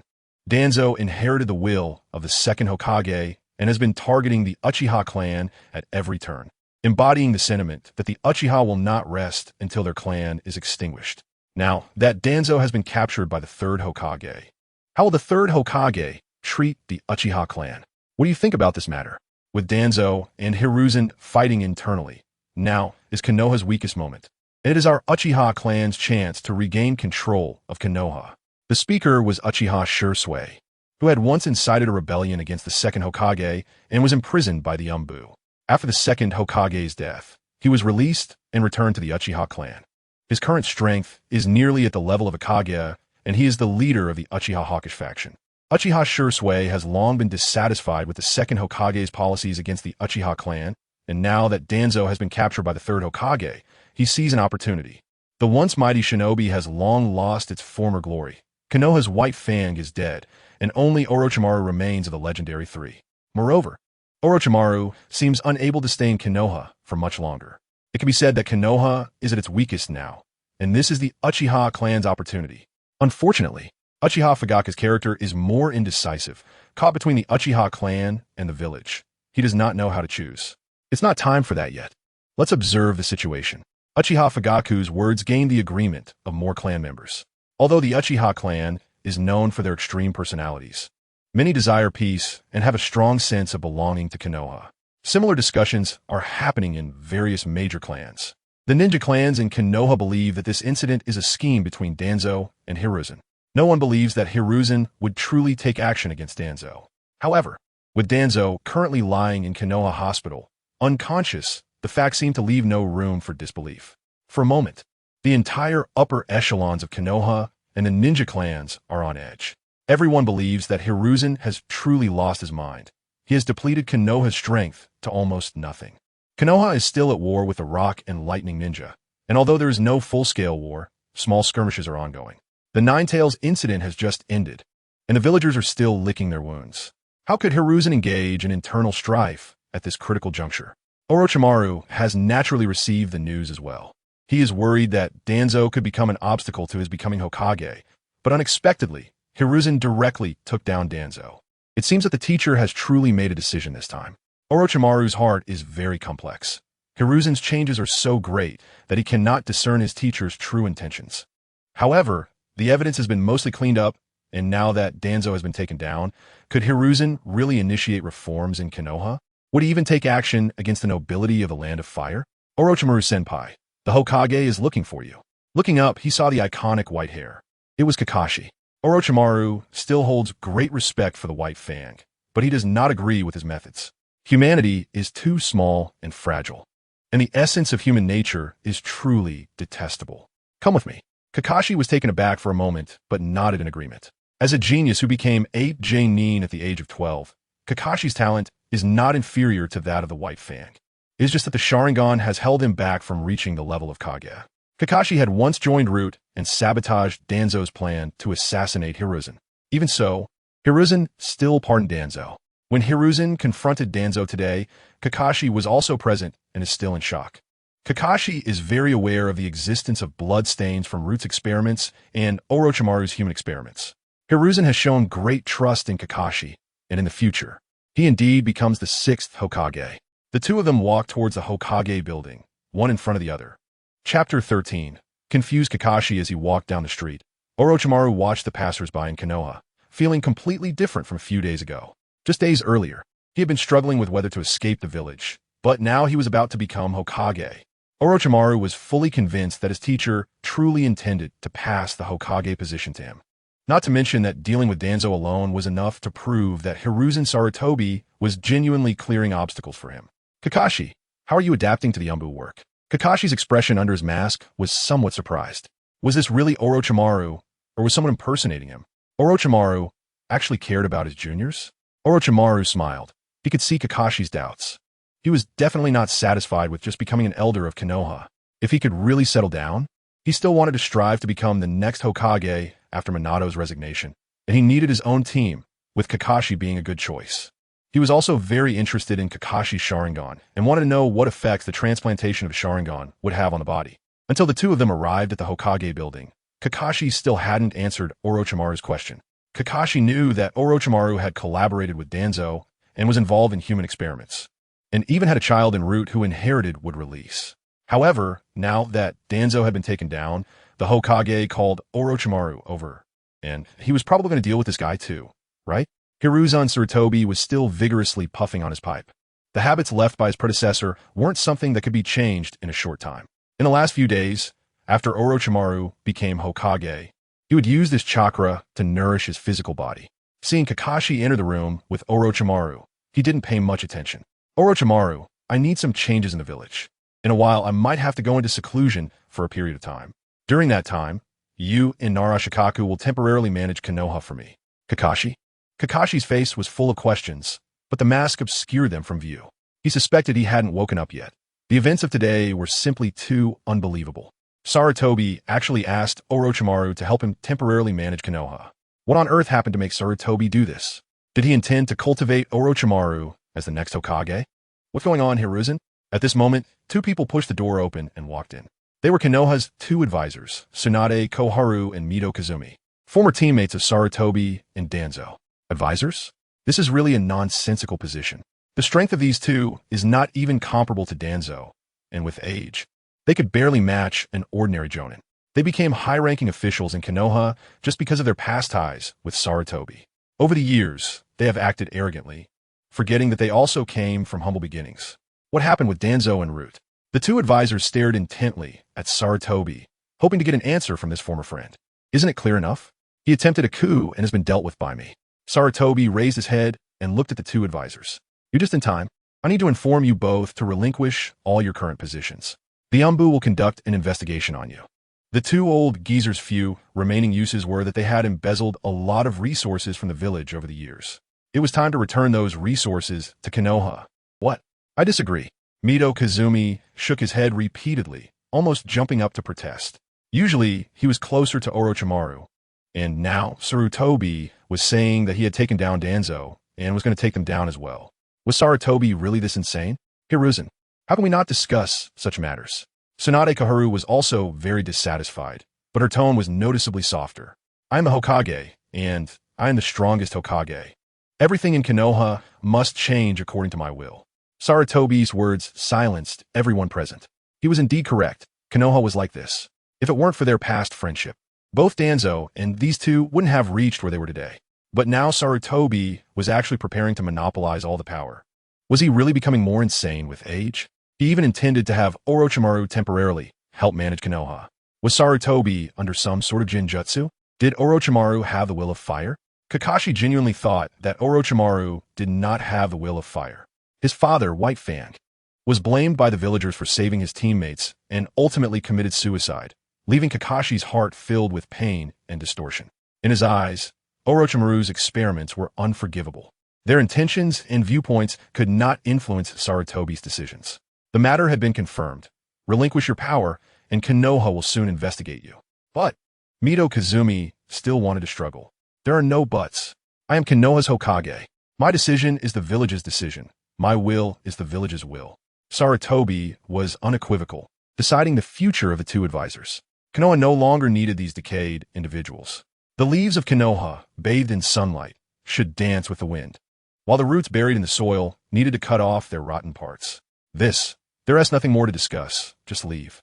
Ignoring the complex expressions of his two old friends, Sarutobi issued the eviction order directly. His declaration of I am the Hokage gave his two friends a significant shock. In their prime, Sarutobi was also this decisive. Unexpectedly, Sarutobi had regained his firmness, targeting the two of them. After the two advisors left, Sarutobi looked at Orochimaru and Kakashi. Orochimaru, this matter will spread quickly, so be prepared. After saying that, he turned to Kakashi. Kakashi, during this time, don't take on any missions. Focus on assisting Orochimaru. Lord Third. Kakashi had many questions, but for a moment, he didn't know how to voice them. I know you have many questions, but you just need to follow my arrangements. Would I do anything harmful to Konoha? When Kakashi came out of the Hokage building, he was still confused. The world was changing too quickly, and he couldn't keep up with the pace. In just one day, Konoha had turned upside down. Kakashi, come with me. Let's meet those two children. Orochimaru's words snapped Kakashi back to reality. He didn't know if it was because Sarutobi had taken down Danzo, and the two advisors chose Orochimaru to become the new high-ranking elders of Konoha, but he felt that Orochimaru's tone was not as cold as before. This was certainly not Kakashi's illusion. If there were no options, who would choose to leave their hometown? Being able to become an elder advisor of Konoha, protecting the glory of Konoha, was certainly much better than being a rogue ninja. Just a few days ago, Orochimaru wanted to destroy Konoha. Now he only wanted to see this village flourish under his hands. The children mentioned by Orochimaru are one is Naruto Uzumaki, and the other is Tenzo, the heir of Wood Release. These two children both influence the future of Konoha. Chapter 14. Kakashi and Naruto Uzumaki was still a baby, and Hiruzen Sarutobi had found him a wet nurse. Now, the milk supply from both of them was more than enough for him. Kakashi, is this your first time visiting Minato's child? Orochimaru looked at Naruto with great interest. To be honest, he was quite fascinated by the power of the Jinchuriki and the Uzumaki clan. Kakashi did not respond to Orochimaru's question. He stared blankly at the child. Everything he cared about was already dead. Family, close friends, teachers. He was the only one left, barely surviving. One could say that Kakashi's heart had long since died. A ninja was merely a tool. He did not want to meet Naruto. He just was unwilling to face the reality.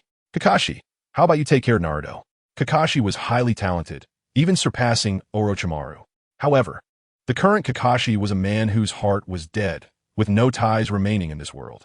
For someone like him, no matter how brilliant he was, his strength could not progress. Orochimaru still recognized Minato Namikaze and naturally did not want the hero's orphan to grow up following Danzo's strategies.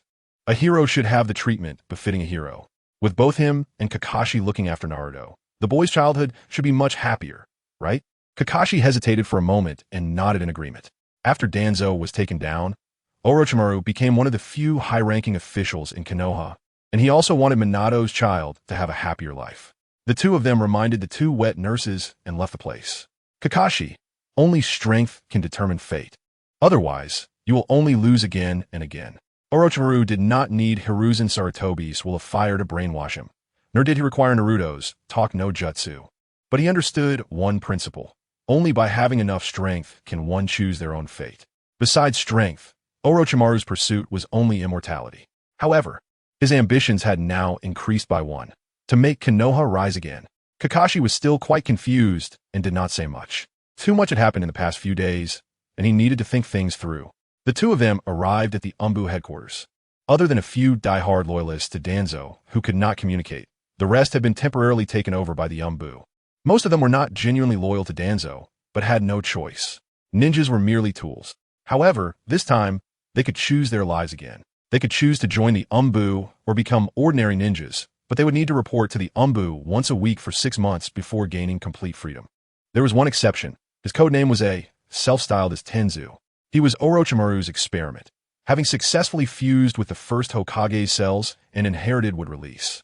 However, his Wood Release was far inferior to the first Hokage's. What was strong was not the Wood Release, but Ashura's chakra. Nevertheless, for Konoha, the significance of Wood Release was still extraordinary. Upon seeing Orochimaru, Tenzu's gaze sharpened noticeably.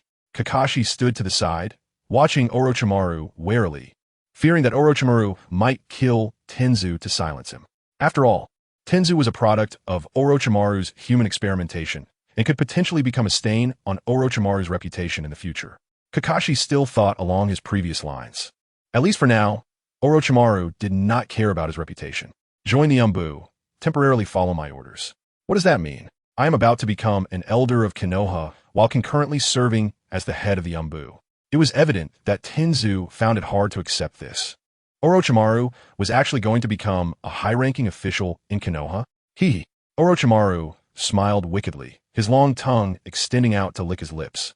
If Hiruzen Sarutobi were present, he would have noticed that Orochimaru had gained many snake-like features due to absorbing sage energy from the Richi cave and some body modifications. All right, I agree. Tenzu took a deep breath. Danzo had been taken down, and no matter why Orochimaru became a high-ranking official in Konoha, he had to use the wood release that Orochimaru gave him to prevent tragedies from happening. Orochimaru saw through his thoughts and did not say much more. Since you agreed, there is no need to use the name A anymore. Pick a new code name and start a new life. Okay, Kakashi, you take him to the village for a tour. I need to head back first. After saying this, Orochimaru turned and left. Kakashi-senpai. Compared to Orochimaru, Tenzu clearly recognized Kakashi more. Kakashi was his senior and had also worked in Naruto. Tenzu held Kakashi in high regard and had viewed him as his goal, constantly striving to improve. Let's go. I'll treat you to ramen. Kakashi was cold on the outside but warm on the inside. He genuinely cared for Tenzu, just as he cared for Naruto Uzumaki. However, due to not knowing how to express it, coupled with his inner pain, he often chose to avoid it.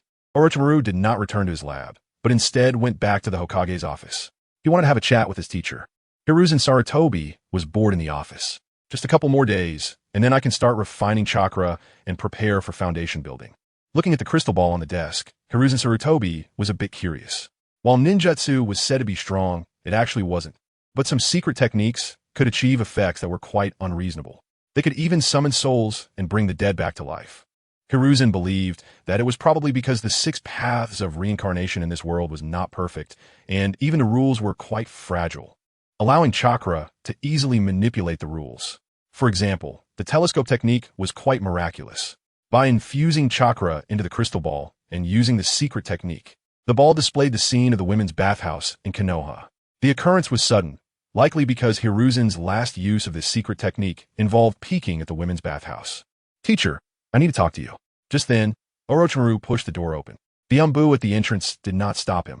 After all, everyone knew that Orochimaru had become a high-ranking official in the village. Once Hiruzen Sarutobi noticed him, it was clear that Orochimaru might become the next Danzo. The atmosphere was a bit awkward. Orochimaru did not expect to walk in and find his teacher peeking at the women's bathhouse.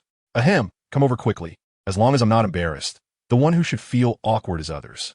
After 2 lifetimes, Hiruzen Sarutobi had long lost his sense of shame. Orochimaru was also not an ordinary person. Anyone who could conduct human experiments was not simple.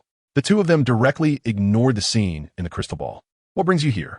Hiruzen Sarutobi canceled the telescope technique and looked at Orochimaru. Teacher, how do you plan to change Konoha? Just taking down Danzo is far from enough. Chapter 15. The prodigal son returns home. How to change Konoha? There are actually many ways.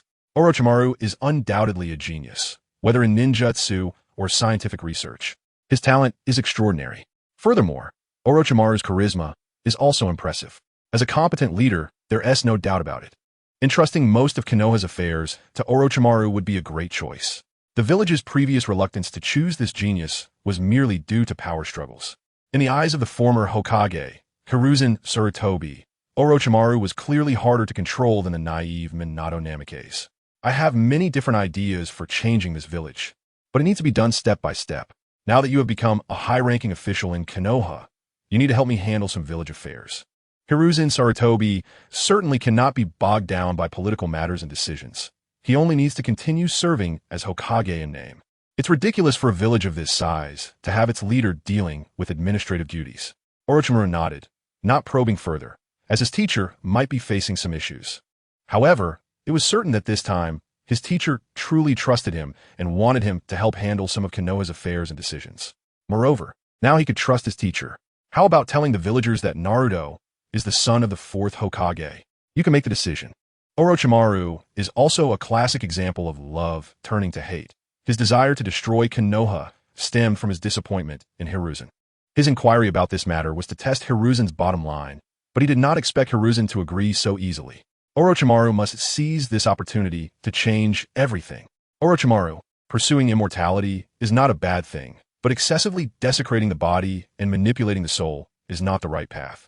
Upon hearing Hiruzen's words, Orochimaru was momentarily taken aback. Teacher, I have my own choices.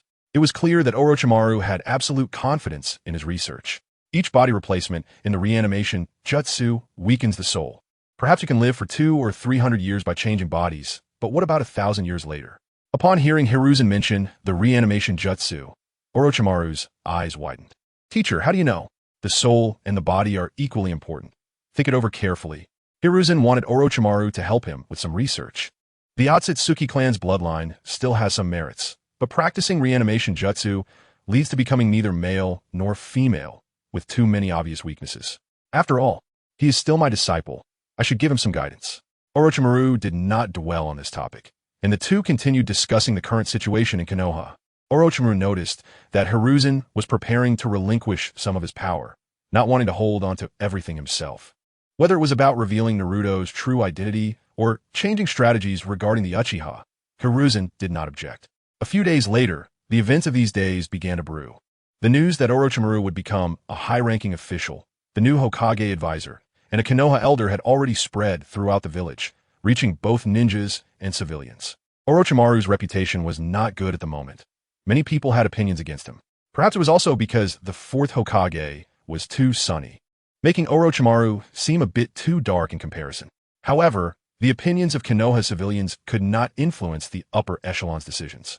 Emerging from the Hokage office, Orochimaru had already begun to immerse himself in the role of Konoha's decision-making body. He had his own thoughts on the development of Konoha. Konoha welcomed back a prodigal son. After learning that the child of destiny no longer existed, Jiraiya, feeling lost for 2 days, chose to return to Konoha. After much inner conflict, Jiraiya decided to attempt to take over the position of Hokage. Previously, Hiruzen Sarutobi had always believed that Jiraiya was the right candidate for Hokage and had thought about bringing him back for that purpose multiple times.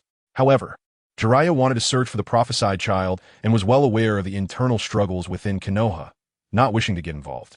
Now that Myaboka Mountain had chosen to temporarily seal itself, Jiraiya thought it over and decided to return to Konoha. After all, Konoha still had his disciples, and perhaps taking over as Hokage could change the current situation of the village. Thus, Jiraiya used the summoning technique to hurry back and soon arrived in Konoha. For the returning wanderer, everything in his hometown attracted his attention. However, Jiraiya's first stop was undoubtedly the Hokage Tower. Walking through the streets of Konoha, Jiraiya received a chorus of gasps. After all, the influence of the legendary Sannin was still present. Although Orochimaru's reputation was not great, he still had many admirers. Jiraiya, despite his penchant for peeping at women's baths, was still undeniably powerful. In recent days, many significant events had occurred in Konoha, and with the village still at war with other ninja villages, the return of a ninja-level powerhouse was quite reassuring. Teacher, I'm back. The news of Jiraiya's return had long been communicated to the third Hokage by the Umbu. Hiruzen Sarutobi's attitude was not as joyful as Jiraiya had imagined. Teacher, can't you be a little more excited? What are your plans for your return? At this point, Jiraiya's expression turned serious. The great sage Toad said that the future of the ninja world is unpredictable, and the child of destiny no longer exists. This did not surprise Hiruzen. The future had always been uncertain. Cultivators never believed in so-called destiny. Prophecies are ambiguous. I have long said not to invest too much for others' words. Jiraiya's wandering behavior had long displeased Hiruzen. Both the former Hiruzen and the current Hiruzen believed that Jiraiya's actions were somewhat foolish. I have decided to enjoy my life. Jiraiya felt somewhat helpless regarding the unreliable Myaboka Mountain. After decades of pursuit, it had turned out to be in vain. This time I'm back to take your position and lead Konoha to glory. Hiruzen was somewhat speechless. He did not expect Jiraiya to return with such intentions. It's too late. I'm not ready to retire yet. You and Orochimaru can become Konoha's elders. What? Jiraiya's mouth dropped open, eyes wide. He thought Orochimaru was about to defect and wanted to come back to stop his close friend. All right, since you're back, go talk to Orochimaru, and then check on Minato's son. I still have some matters to attend to. Watching his teacher's nonchalant attitude, Jiraiya found it hard to believe. Was this guy really his teacher? After being ushered out of the office by Hiruzen, Jiraiya felt a bit helpless. Where's Orochimaru? Seeing that the person on duty at the entrance today was Shino, Jiraiya asked. Shino was still very respectful towards Jiraiya, although they were about the same age. All three of his father's disciples were much stronger than him. Orochimaru-sama should be handling affairs at the Roots ruins. Ruins? Jiraiya's mind crashed again. The root base? Danzo attempted to assassinate the third Hokage and has already been captured. The root has also been disbanded and merged into the Umbu. Jiraiya? Chapter 16. Jiraiya's mission. Jiraiya felt a bit overwhelmed. Danzo had actually been taken down, and Root was disbanded? He couldn't believe it. How could his teacher allow such a thing to happen? He knew very well the relationship between Hiruzen, Sarutobi, and Danzo. Moreover, how could his teacher allow him to become part of Konoha's upper echelons alongside Orochimaru? It was simply unthinkable. In a way, his relationship with Orochimaru was similar to that of Hiruzen, Sarutobi, and Danzo. They were once close friends, but over time, their ideologies diverged. Jiraiya understood that ever since Hiruzen chose his disciple Minato Namikaze, Orochimaru had taken a different path, which might lead him to become an enemy of Konoha in the future. However, it was absolutely impossible for him to confront Orochimaru unless it was absolutely necessary. Because of this, he could empathize with his teacher and Danzo. Shaking his head, Jiraiya decided that after meeting Orochimaru, he would go to the long-ignored women's bathhouse in Konoha for some materials. Upon arriving at Root, he felt uneasy. He wasn't accustomed to such dark and eerie places. Deep en route, he finally met his old friend, Orochimaru. Hee. Seeing Jiraiya, Orochimaru couldn't help but chuckle, though his voice was somewhat hoarse and strange. At that moment, Orochimaru's mindset and attitude were completely different from before. Being part of Konoha's upper leadership had changed his attitude towards Jiraiya, his former teammate. At the same time, Hiruzen's words reminded Orochimaru that true immortality is not about mere survival. If the soul is flawed, it will decay after hundreds of years. He needed to find a more correct method. Before that, he needed to lead Konoha to strength. Once Konoha became powerful, collecting the bloodlines of various clans in the ninja world might unveil the secrets of immortality. Even as he was about to become part of Konoha's upper echelons, Orochimaru had not forgotten his experiments and might even use Konoha's power to assist him. This was something Jiraiya was worried about. He could not tolerate the various experiments Orochimaru conducted. "Why are you back? I heard you become one of Konoha's elders." Jiraiya's expression was complex. He had finally prepared himself to return as Hokage, only to find that his teacher had made Orochimaru part of Konoha's upper management and wanted him to be an elder too. "What? Don't you want to contribute to the village?" Orochimaru naturally knew about this matter. Jiraiya had refused the Hokage position more than once. But Orochimaru understood what Jiraiya was thinking. Perhaps in Jiraiya's heart, he didn't have the so-called will of fire. Weakness is not an excuse. If you lack the courage to change Konoha, you can leave and continue being a rogue. The three Sannin chose to leave Konoha because they could not change the increasingly decaying village. Stay. The village needs you now. Continuous accidents had left Konoha's strength depleted, and it urgently needed Jiraiya's return. After all, Jiraiya's combat power was certainly at the level of a Hokage. The three Sannin were already powerful, and with the summoning beasts from the three sacred lands, they were strong among the Hokage level. Without any hesitation, Jiraiya extended his hand towards Orochimaru. Interesting. Tough on the outside, soft on the inside. Orochimaru also extended his hand, shaking Jiraiya's. Perhaps, with their efforts, Konoha could change its future trajectory. "How about I'll let the teacher hand Root over to you and make you the dark side of the ninja world in Konoha?" Orochimaru's words left Jiraiya speechless. You wanted to be Danzo? Jiraiya felt that the world was changing too quickly. Before coming here, he had actually wanted Orochimaru to take on Danzo's role. But now Orochimaru wanted him to be the leader of Root. Of course, Orochimaru was joking. Root had already been disbanded. "All right, here is a task for you. Go find Tsunade. The medical department needs her." Jiraiya's eyes lit up. If Tsunade could return, the three Sannin could reunite. They had lost too much during the war, and they were all disappointed with the village. Once all three of them became part of Konoha's upper management, was there a possibility of sidelining Hiruzen, Sarutobi? What would Konoha look like in their hands? At the very least, it shouldn't be the same as before, right? Jiraiya found his purpose in life again. "Go see Naruto. I've entrusted him to Kakashi. Once he brings Tsunade back, I'll prepare to reveal his identity." Jiraiya nodded. Looking at Orochimaru, he could clearly feel that Orochimaru had also changed. Leaving Root, he saw that Naruto was doing quite well, and Kakashi was flustered while taking care of Naruto. Jiraiya realized that everyone was changing. However, regarding Root being dealt with, the daimyo of the Fire Country had some opinions. The Umbu not only helped with village affairs, but also did some unsavory tasks for the nobility of the Fire Country. But the daimyo only had a slight opinion on the matter. Of course, this might also be related to how Danzo was taken down by Hiruzen in one blow. Danzo had long wanted to become Hokage and had close ties with the nobility and daimyo of the Fire Country. Some members of Root even executed tasks for the daimyo. So the daimyo had gotten wind of the situation. The daimyo sent a message to Asuma, asking him to return to Konoha. Asuma, your father wants you back. At that time, Asuma was still guarding the 12 Guardian Ninja and was quite dissatisfied with Hiruzen, who was out wandering alone. Why? Asuma was puzzled, not understanding why Hiruzen wanted him to return. Recently, Konoha has had major events. Your father is not at ease these days, and it might be related. Asuma nodded, feeling some concern, thinking that something might have happened to Hiruzen, and chose to return to Konoha to check. The news about Hiruzen taking down Danzo and Orochimaru replacing Danzo spread throughout the ninja world and had a significant impact on the structure of the ninja world. Other villages had long been accustomed to Hiruzen's tolerance and weakness, but Orochimaru was different.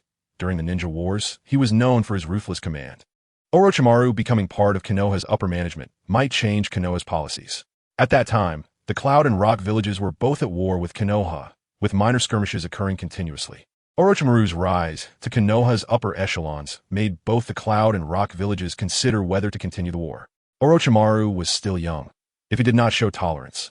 Even if Konoha's high-end combat power was diminished, their strength would still surpass that of the others, considering that both the Cloud and Rock villages were losers in the Third Ninja World War. It was merely because of Konoha's internal strife that they stirred up local disputes to weaken Konoha's power. Chapter 17. A brand new Konoha. A different change after seeing Naruto. Jiraiya left Konoha and set off on a journey to find Tsunade.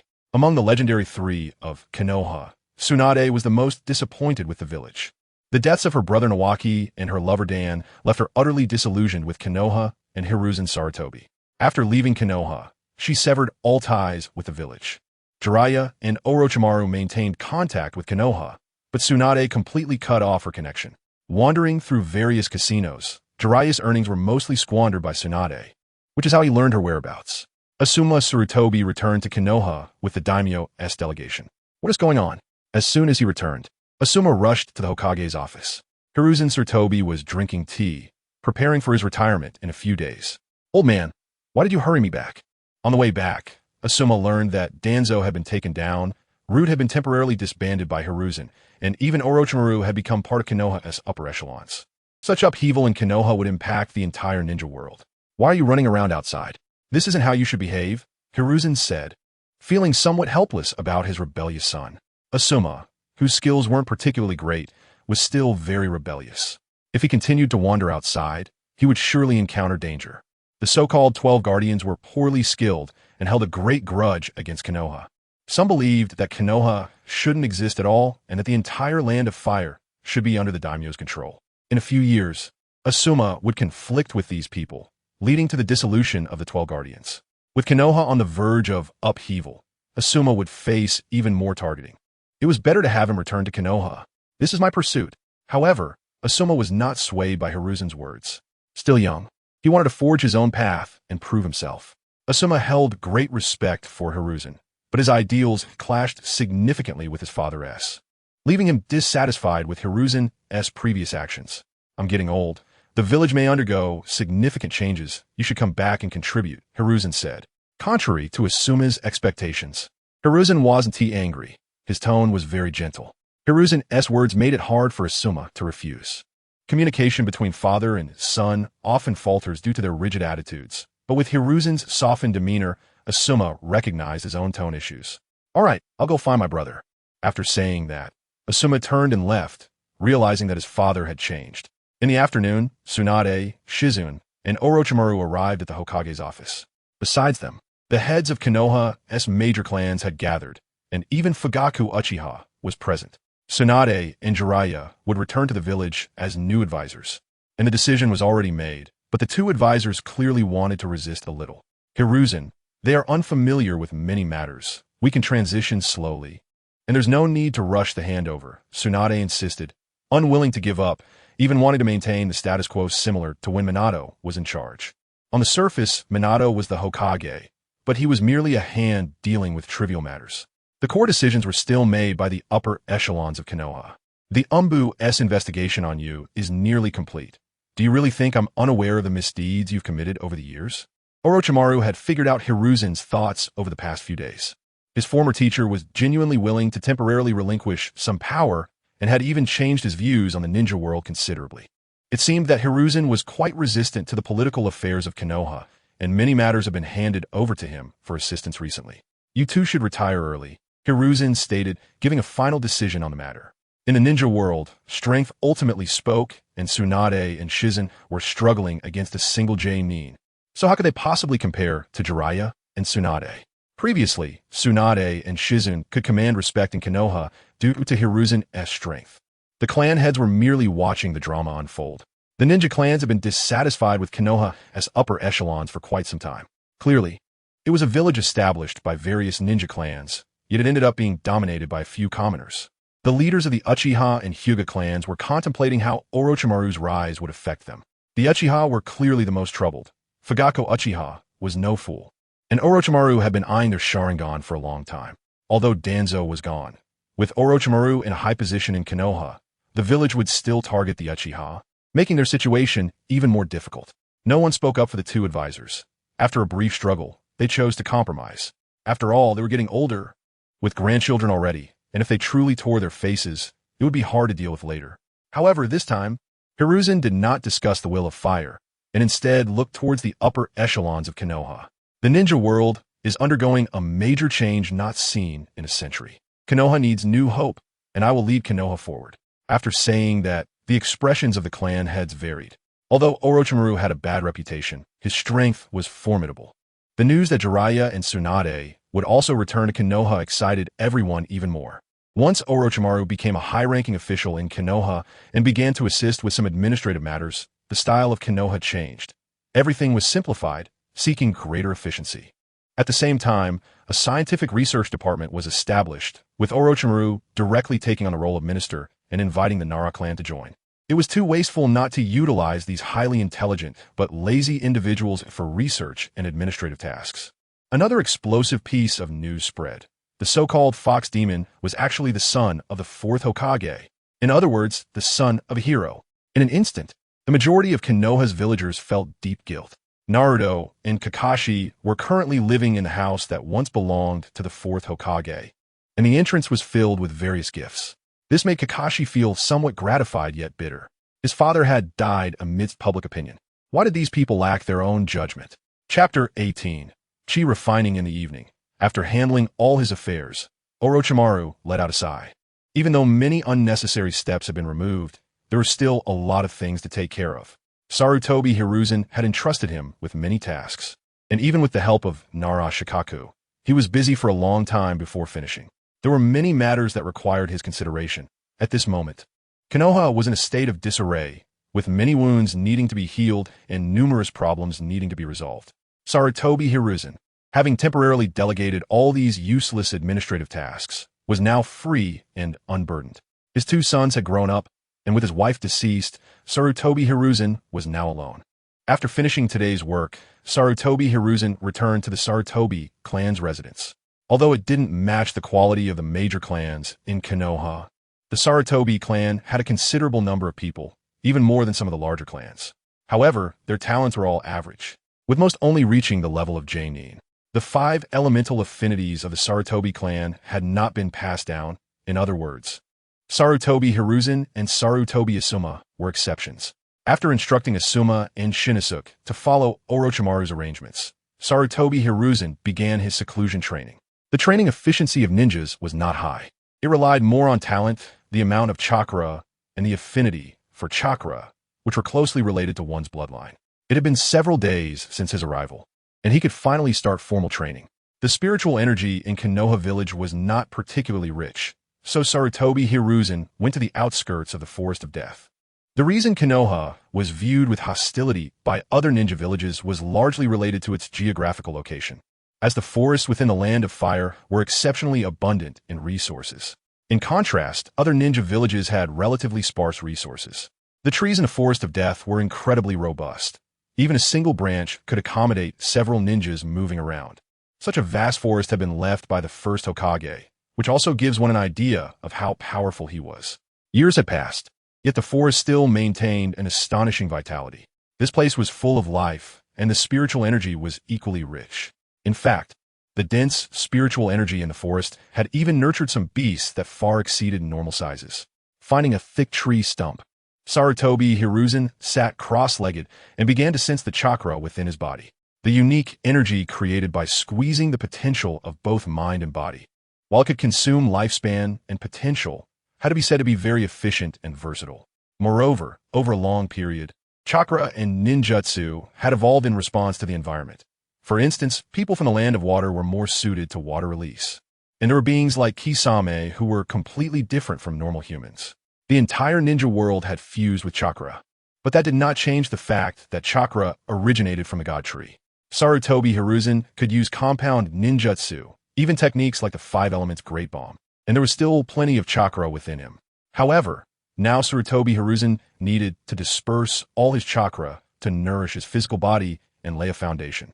Taking a deep breath, he slowly absorbed spiritual energy from the outside world to assist, then silently recited the mental formula to connect with his body, starting to use his physical form to absorb chakra. For the Otsutsuki clan, the god tree's fruit was a great medicine for extracting the life energy of a planet. For Sarutobi Hiruzen, the chakra cultivated from his own training was also a tonic that could nourish his body. 3 days passed, and the chakra had been completely consumed.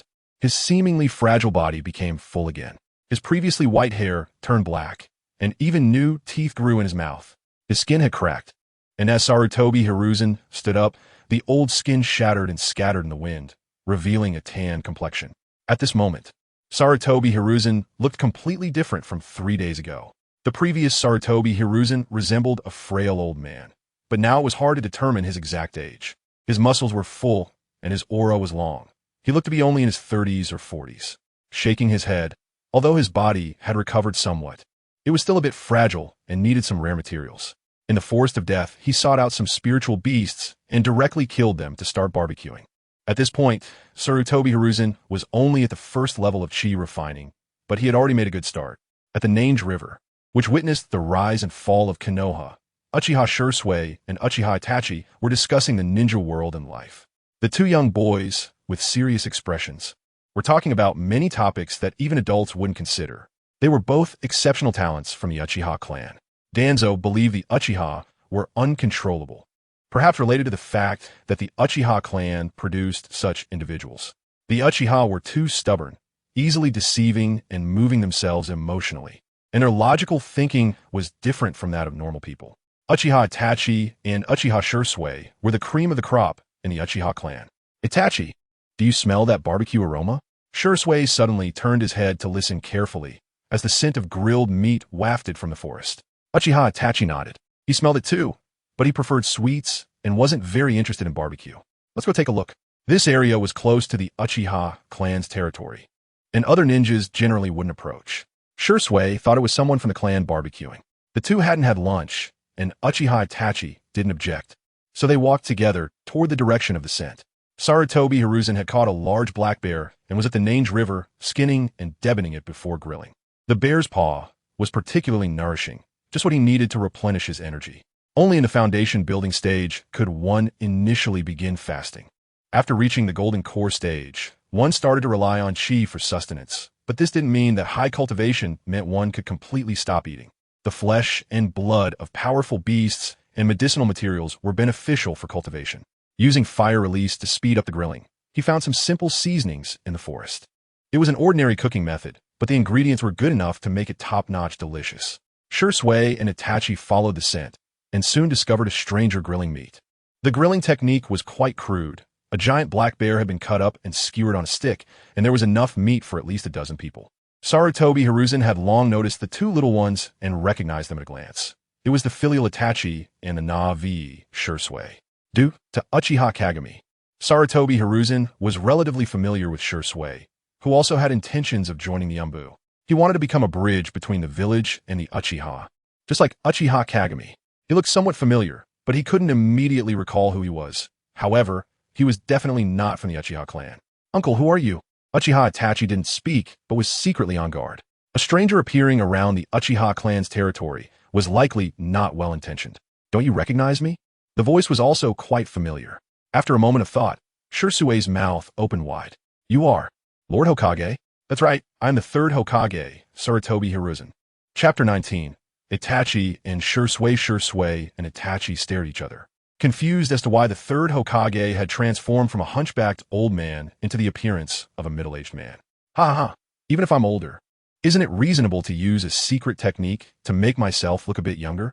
Upon hearing the third Hokage say this, Shursui and Itachi nodded, accepting the explanation. The transformation technique is a basic ninjutsu taught in ninja school, so it's not surprising that the third Hokage could use a more advanced version of it. However, his demeanor and aura were truly perplexing, making it hard to believe this was a mere illusion. Third Hokage, why does the village target the Uchiha clan? Itachi asked directly, not want to hold back. Having been taken to the battlefield by Fugaku, he recognized the cruelty of war and the ugliness of human nature, despite his young age. Fugaku would never have imagined that in wanting to show his son the world, he had raised the most filial son in the ninja world. Itachi, that question is a bit too direct. Shursui said helplessly. The atmosphere among the Uchiha clan was currently oppressive. The clan members believed that Orochimaru would take action against them, further squeezing their treatment in the village. The radicals thought that now was a good time to rebel since Konoha's strength was depleted, and once Jiraiya brought Tsunade back, there would be no opportunity left. The entire village felt this way. After Orochimaru became a high-ranking official in Konoha, aside from revealing Naruto Uzumaki's background, he had been dealing with mundane village affairs, and Sarutobi Hiruzen had not issued any other policies. Everyone knew that once Jiraiya and Tsunade returned to Konoha, the real reforms in the central decision-making body would begin. The third Hokage had been missing for several days. Danzo was still in the hospital, and the two advisors had gone home to retire. Although Orochimaru was currently just an advisor to the Hokage, he was handling most of the village's affairs, and he was certainly not as conservative as the third Hokage. Itachi was not foolish. The third Hokage grilling meat alone was clearly a good opportunity to understand the relationship between the village and the clan, because the Uchiha's power is too strong. Most people fear you, Hiruzen replied while tending to the barbecue. The Senju clan and the Uchiha have been enemies for generations. The first Hokage set aside hatred, but the second did not. As disciples of the second Hokage, Danzo and I, along with a few old guys, naturally targeted the Uchiha clan. Hiruzen did not beat around the bush, directly telling Itachi the most straightforward reason. Itachi fell silent for a moment and nodded. However, the village shouldn't target you so much in the future, provided that the Uchiha clan cooperates with Konoha's orders. Really, third Hokage, Shursui was pleasantly surprised.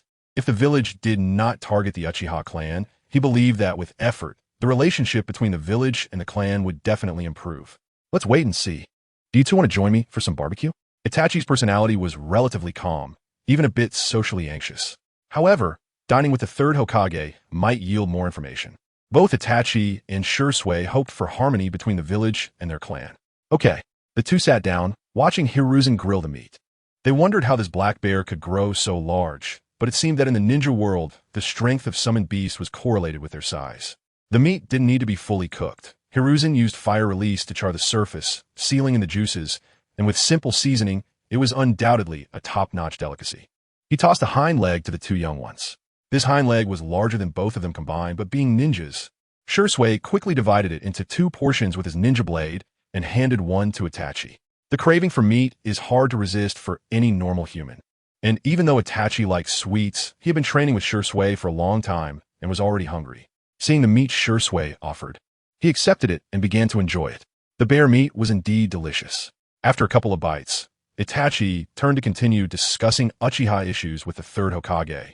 But as he turned, he was astonished to see an incredible sight. The third Hokage, who had used some secret technique to look younger, had already eaten half of the roasted bear. He was shoveling bear meat into his mouth one bite after another, like an insatiable glutton. Shursui's mouth dropped open as well. Someone who could become Hokage was indeed extraordinary, and their speed and appetite were truly remarkable. In the end, both Shursui and Itachi were still children, merely amazed by the third Hokage's appetite without thinking too much about it.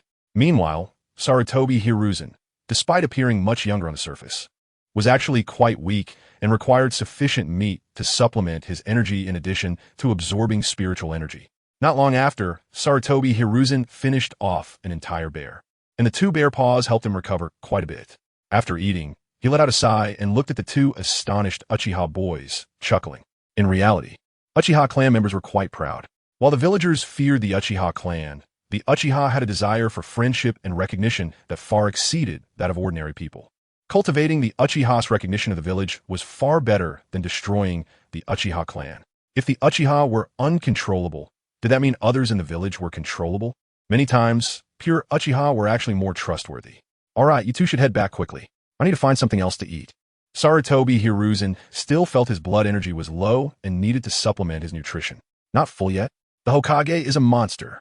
Itachi and Shursui exchanged glances, feeling that Sarutobi Hiruzen might have some issues. Okay, third Hokage, we'll head back first. Both Shursui and Itachi felt that the third Hokage was acting a bit strange, so they chose to leave. Sarutobi Hiruzen didn't mind. His body had just recovered, and combined with the energy absorption, it was naturally very different from before. He also did not think about hiding it. He just let things unfold naturally.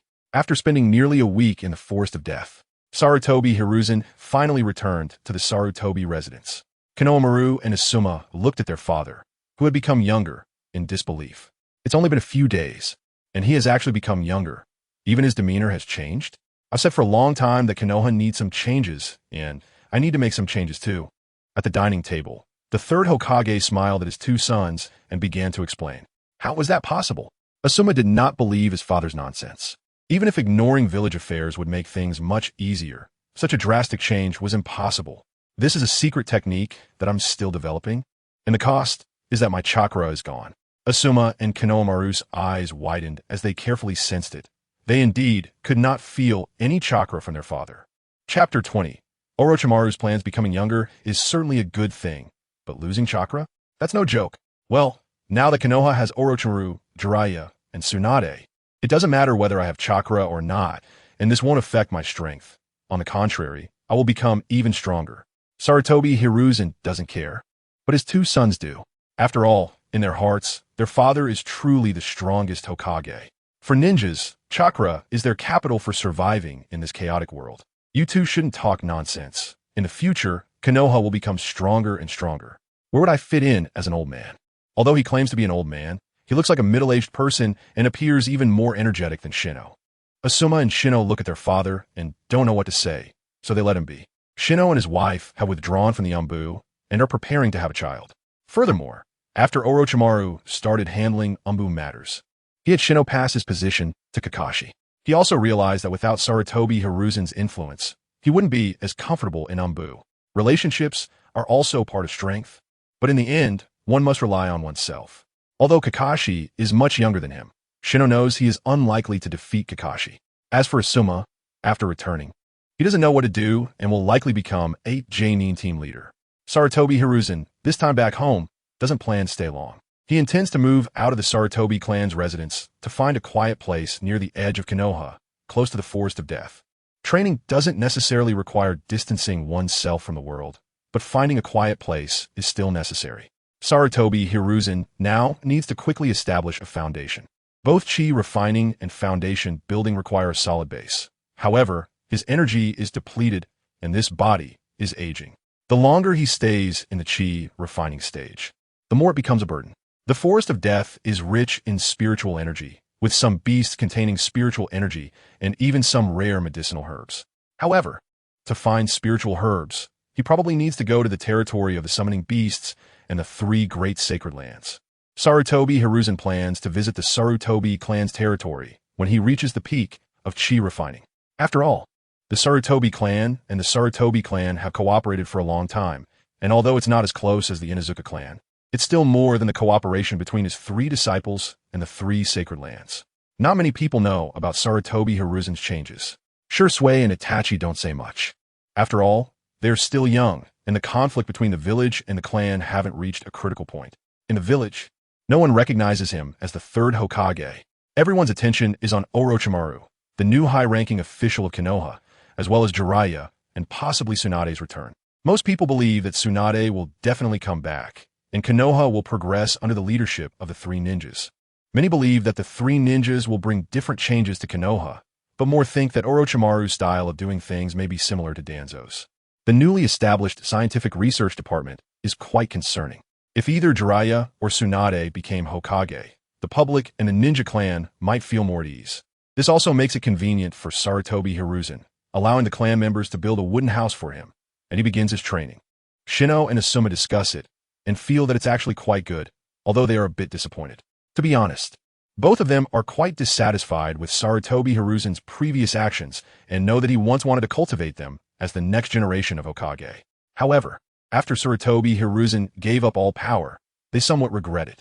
But now it's fine. The Sarutobi clan is far from being as powerful as other ninja clans, lacking notable secret techniques, and very few can sign a contract with the summoning beasts.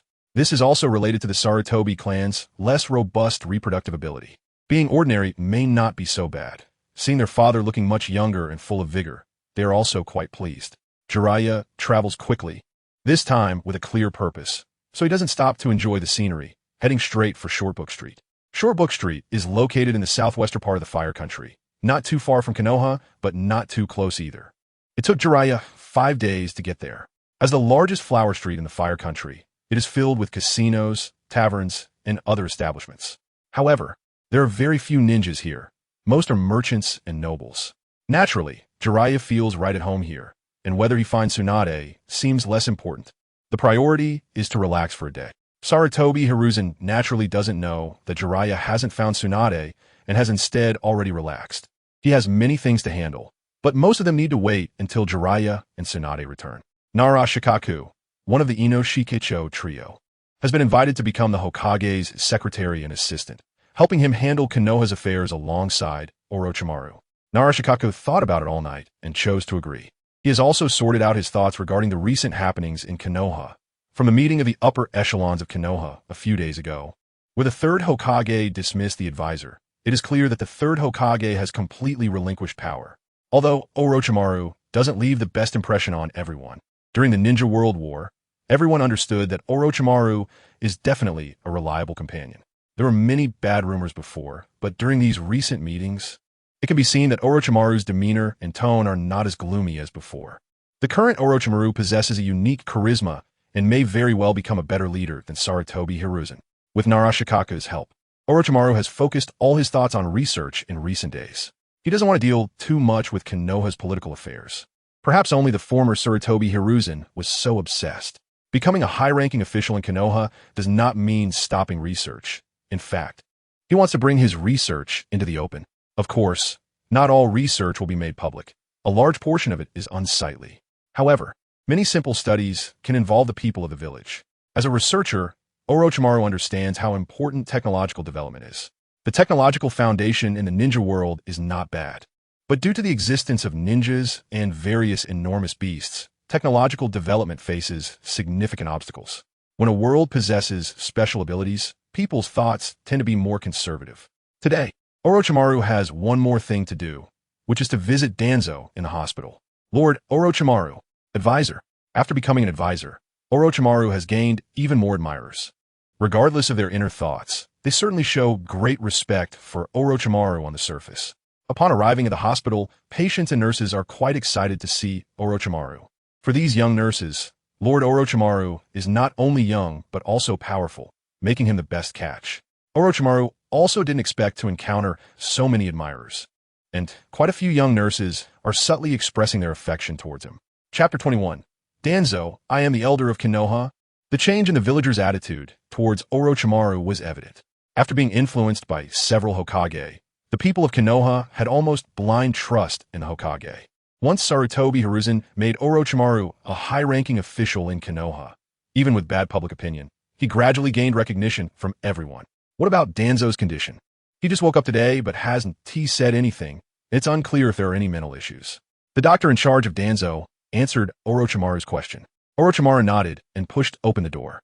Hearing the noise, Danzo lifted his head and, upon seeing Orochimaru, stared at him fiercely, his eyes filled with unwillingness. At that moment, Orochimaru looked exceptionally bright. The gloomy aura that once surrounded him had completely vanished. This was also the goal that Danzo had pursued his entire life. How is the recovery going? Orochimaru asked with a half-smile, looking down at Danzo. Danzo warned, you will regret this. This matter is not as simple as you think. Sarutobi Hiruzen will not give up his power. You are merely his new puppet. Orochimaru's response instantly enraged Danzo. Their collaboration was not new. Danzo understood Orochimaru very well. Because of this, he believed that Orochimaru's ascension to the upper echelons of Konoha would not make things better for the village. I will lead Konoha to greatness. Just watch, Orochimaru said. Out of respect for Sarutobi Hiruzen, Orochimaru did not intend to do anything to Danzo, planning to retire like the other two advisors and watch him lead Konoha to prosperity. After a moment of silence, Danzo continued, the Uchiha clan must be handled with care. It's best to eliminate them. Danzo still harbored thoughts about the Uchiha. He believed that Orochimaru had left some hidden dangers in his physical transformation, which allowed Sarutobi Hiruzen to deal with him so cleanly. I will reinstate the Uchiha clan and integrate them into the village. Orochimaru disagreed with Danzo's viewpoint. If he were not a high-ranking official in Konoha, he would naturally fear or even desire the power of the Uchiha. However, now that he had become a high-ranking official and aligned his interests with Konoha, his perspective had changed. Now, he could openly study the mysteries of the Uchiha. The Uchiha are not to be trusted, Danzo exclaimed. I am the elder of Konoha. Hearing Orochimaru say this, Danzo felt helpless and did not know what else to say. He had lost. The root could no longer exist, and his dark aspirations in the ninja world could no longer be realized. After saying this to Danzo, Orochimaru felt completely relaxed. He had long wanted to say this. Danzo had always given him orders, which had made him increasingly displeased. He had seen Sarutobi Hiruzen say similar things to Danzo more than once before and had long wanted to enjoy this moment. Indeed, in Konoha, power was the most precious thing. After that, Orochimaru left the hospital. Having lost the root, his arm, the cells of the first Hokage, and the Sharingan, Danzo's strength was now at most that of a Chunin. Jiraiya spent a night in Shortbook Street. The so-called three ninja prohibitions had long been completely broken by the legendary three ninjas. When the upper beam is not straight, the lower beam is crooked. Sarutobi Hiruzen, who liked to peep at women's baths, raised three disciples who loved gambling, were lecherous, and enjoyed body modifications. It was normal for Tsunade to look down on Jiraiya. Women certainly do not like men who frequently visit brothels. However, this time Jiraiya had come with a mission. He insisted on bringing Tsunade back to Konoha to reunite the three ninjas. Finding Tsunade was quite simple. The legendary big cash cow was not just talk. Tsunade was a super VIP at all the casinos in Shortbook Street. Who could blame her? She had strong connections in Konoha and the Land of Fire backing her up, so she was not afraid of repaying gambling debts. Today, Tsunade's luck was neither good nor bad, but she felt something was off. Tsunade, long time no see. Seeing Tsunade, Jiraiya felt great. He had liked Tsunade for a long time, and bringing her back to Konoha to work with Orochimaru to make Konoha better was something he could only dream of. However, Tsunade did not seem very happy upon seeing Jiraiya. She had left Konoha with the young Shizune for quite some time. If it weren't for a lack of options, who would want to leave their hometown? Tsunade was too disappointed with Konoha. It was absurd for the grandson of the first Hokage to die in war. Jiraiya, what happened in the village that made you come find me? Upon seeing Jiraiya, Tsunade realized something must have happened in the village. However, she did not want to return, so her attitude towards Jiraiya was naturally not good. Tsunade, Orochimaru has become an elder of Konoha. You and Orochimaru successfully rebelled? Tsunade was somewhat surprised, but not particularly excited, thinking it was some plan between Danzo and Orochimaru. Jiraiya shook his head. He understood Tsunade's concerns and pain. It was the teacher who made Orochimaru an elder of Konoha. Heh, is Orochimaru willing to be a puppet for that title? Among the three ninjas, Tsunade might be the one who disrespected Sarutobi Hiruzen the most. She had significant objections to him and did not agree with Konoha's plans. With the root disbanded, the advisors had all retired, and now most of Konoha's affairs were handled after the major events had passed. Tsunade could hardly believe it, but seeing Jiraiya's serious expression, she realized he was not joking. How is that possible? I don't know either. Perhaps the teacher really has grown old? Tsunade, come back with me. Konoha's medical department needs you. Hey, even so, isn't it too late? He could have done this when Minato became Hokage. Jiraiya scratched his head, knowing that Tsunade was actually tough on the outside but soft on the inside. As the granddaughter of the first Hokage, Tsunade was the one who most wanted Konoha to get better. Come back. Konoha truly needs our protection this time. There's no scheming. Even Orochimaru has changed. Tsunade remained silent for a long time, taking another sip of alcohol. If you pay off my gambling debts, I will go back.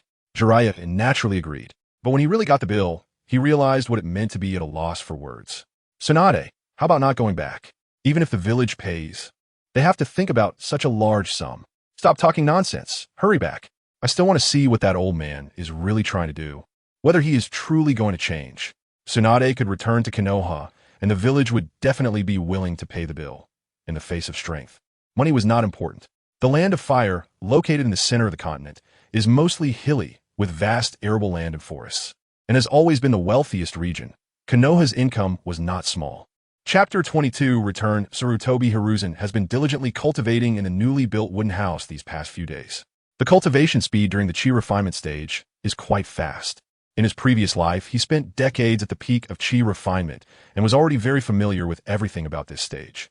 The abundant spiritual energy in the ninja world has allowed Sarutobi Hiruzen to reach the 3rd level of chi refinement. After the 9th level of chi refinement comes the foundation establishment stage. The strength of a shadow-level ninja is somewhat similar to that of a foundation establishment practitioner, but it also depends on the level of the foundation establishment cultivator. If they are from a major sect with a legacy, dealing with shadow-level powerhouses is quite simple. For ordinary foundation establishment practitioners, it depends on the specific situation. After all, ninjas have a relatively low baseline, and some secret techniques involve the realm of rules, which can be quite unreasonable. However, for cultivators, the foundation establishment stage is just the beginning, with an upper limit that is countless times higher than that of ninjas. During this time, the entire village has almost forgotten about their 3rd Hokage. Perhaps in the minds of most people, the best 3rd Hokage is one who does not interfere with the affairs of Konoha. Jiraiya and Tsunade returned to the village together, and the two have been bickering along the way.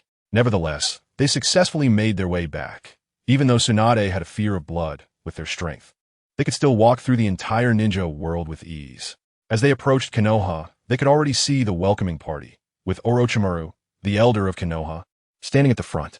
It must be said that after becoming a high-ranking member of Konoha, Orochimaru's demeanor has changed. Having been an advisor for nearly half a month, Orochimaru has gotten used to it, and the village has also adjusted to having this new high-ranking member. This time, the welcoming of Jiraiya and Tsunade was also at the suggestion of Naruto. Orochimaru discussed many ideas with him, but these all need Jiraiya and Tsunade to return before they can be implemented. Konoha is neither too big nor too small, and not everyone is united. Although Danzo is not particularly strong, the intimidation from the root organization still exists, and Orochimaru may not be able to stabilize the situation alone with drastic reforms. Seeing the welcoming party at the village entrance, Jiraiya couldn't help but want to show off. The Sage of the Toads has returned. Just as he was about to say more, Tsunade punched him with her extraordinary strength, sending him crashing to the ground. Lying on the ground, Jiraiya felt the long-lost sensation of her powerful punch. Although it hurt, it also brought him some happiness. All right, you two are back. Let's go straight to the meeting. Orochimaru wasn't in the mood for reminiscing today. He had some announcements to make. With Jiraiya and Tsunade as support, Konoha was now effectively under his control. Although somewhat helpless, Jiraiya and Tsunade knew that Orochimaru's urgency surely had its reasons. The 3 ninjas gathered, and the leaders of Konoha's ninja clans and the elite Genin were basically all present. Orochimaru sat in the main seat, with Jiraiya and Tsunade beside him. Naruto stood not far away. Everyone, I have a few announcements to make. First, the Uchiha clan's responsibilities in the Konoha Police Department will be cancelled, and the Uchiha clan can participate in the Umbu and other positions. We will increase the construction of the Ninja Academy. Orochimaru announced a series of orders, with the most attention-grabbing being the cancellation of the Konoha Police Department. After discussing some policy changes, Orochimaru's tone grew serious. Next, we will enter a wartime state. Jiraiya and Kakashi will lead the team to completely drive out the Cloud and Rock ninjas. After saying this, he looked towards the silent Uchiha Fugaku. The Uchiha clan also needs to send elite Genin to participate. Clan leader Fugaku, I have matters to discuss with you after the meeting. No one opposed this. Apart from the cancellation of the Konoha Police Department, all other matters were what everyone wanted to see. The major ninja clans also understood that Orochimaru was not a conservative like the 3rd Hokage, but a radical, far-surpassing Danzo. With the return of Jiraiya and Tsunade, Konoha's external stance would become even tougher. The only thing that raised concerns was Orochimaru's attitude towards the Uchiha clan. Canceling the Konoha Police Department, but allowing the Uchiha clan to participate in battle left people puzzled about his intentions. Jiraiya and Tsunade did not speak. Since Orochimaru had become a high-ranking member, Sarutobi Hiruzen had handed over some power to him. even though they were friends. They had to follow Orochimaru's command at this time and could discuss matters later. Jiraiya and Tsunade suddenly felt a sense of deja vu. Reminiscent of Mito Minion and TNK Haru, Uchiha Fugaku stayed behind until the end. Orochimaru's expression remained a smirk, which made Uchiha Fugaku feel a bit uneasy. However, his son Itachi had told him that Orochimaru would not target their Uchiha clan in the future, as it was something the third Hokage had said. Regarding the third Hokage, Uchiha Fugaku, like most people in the village, felt both respect and aversion. The young Sarutobi Hiruzen led Konoha towards prosperity, while the old Sarutobi Hiruzen could only draw nourishment from Konoha. The Konoha Police Department was, in fact, unnecessary and only exacerbated the conflict between the Uchiha and the village. This was indeed true. The police department dealt with minor matters that offended people, and the Uchiha's straightforward personality made them prone to offending others easily. Uchiha Fugaku had long realized this issue, but the proud Uchiha were unwilling to give up their work in the police department. In the future, the village would open up to the Uchiha and also encourage them to move out of their clan land and live within a village. Afterward, Orochimaru chatted with Uchiha Fugaku for a while before letting him leave. Orochimaru, I didn't expect you to perform your role as an elder so well. Jiraiya couldn't help but sigh. Perhaps Orochimaru really seemed more like a leader than he did. He had a restless personality and was straightforward without many convoluted thoughts, unable to deal with these village matters. Tsunade, on the other hand, felt indifferent, having been raised under the watch of the second and first Hokages. She was somewhat familiar with these matters. She had no good feelings toward the Uchiha clan, as the two clans were sworn enemies. But simply not targeting the Uchiha was a basic expectation, so she had no objections. Tsunade, I'll leave the medical department to you. We might have a small-scale war with the clouds soon, and there will definitely be many casualties. Tsunade nodded. This was undoubtedly an obligation she could not refuse. We clearly won, yet we paid such a price. Jiraiya was well aware of the situation in the village. Although Konoha was the victor, it had been retreating step by step and paying a lot. Where's the old man? Tsunade wanted to see Sarutobi Hiruzen. Why not hand over the village to the younger generation earlier? Perhaps Rope Tree and Dans would not have died. Let's go see him together later. Speaking of Sarutobi Hiruzen, Orochimaru had a strange expression. He had already received news from the Umbu that Sarutobi Hiruzen had become younger. Orochimaru did not understand why this was the case. In these days, Sarutobi Hiruzen had been living in seclusion in a small wooden house at the edge of Konoha, not knowing what he was doing. After all, this teacher of his was still the Hokage of the village. Chapter 23, want to run? It's been a long time since Jiraiya, Orochimaru, and Tsunade have seen each other, and it seems there is much to say, but they are not in a hurry. After all, starting today, Tsunade and Jiraiya will no longer leave Konoha. The three of them walk together towards the small cabin in the Death Forest, where Sarutobi Hiruzen resides. Once upon a time, the three of them, under Sarutobi Hiruzen's leadership, would stroll through Konoha village together after completing their missions. Back then, they had no worries and were full of hope for the future. However, in the blink of an eye, they have all grown up and they're no longer young. They have experienced war, death, betrayal, and deception. Even though they still love this village in their hearts, nothing can return to how it once was. What happened that made their teacher take action against Danzo? Tsunade took some time to visit the hospital to understand the current situation of Konoha's medical department and saw Danzo, who was still recovering. Danzo has been completely crippled. Not just physically, but mentally, he is no longer the formidable figure he once was in the ninja world. After losing the Hashirama cells, Danzo's body became incredibly weak, especially after Orochimaru told him that he was the true elder. Danzo has completely given up. After seeing Tsunade, he showed no reaction, which puzzled her. She couldn't understand what had happened to make Danzo like this. Even stranger was that Sarutobi Hiruzen would take action against Danzo. When discussing this matter, Orochimaru shook his head, not understanding how his teacher managed to take down Danzo so easily. According to those present, Sarutobi Hiruzen used a secret technique that completely overwhelmed Danzo. Danzo's body modifications came from Orochimaru, and since the root's research capabilities are quite limited, Orochimaru understands Danzo very well. Orochimaru temporarily halted his own body modifications for this reason. Unsure of what secret technique Sarutobi Hiruzen used to restrain the first Hokage's cells so effectively. Such a clear weakness does not meet Orochimaru's expectations. Sarutobi Hiruzen's words that day also made Orochimaru realize something. Immortality is not that simple. If the cost of extending one's life is becoming weaker. It cannot be considered true immortality. Our teacher has been very mysterious lately. Don't be surprised when you see him later. What is so surprising about an old man? Tsunade didn't believe that Sarutobi Hiruzen had changed. Even if he'd stepped down from managing Konoha, it would only make him appear weaker. It's not easy for the teacher either. Jiraiya could understand Sarutobi Hiruzen better. Meanwhile, Sarutobi Hiruzen was grilling meat in front of the cabin. The training he practiced came from the ancient human race, not orthodox ninjutsu, but was more inclined towards physical cultivation, strengthening the body and spirit to walk further on the path of longevity. A single yin-yang body refinement technique is enough to reach the great completion stage.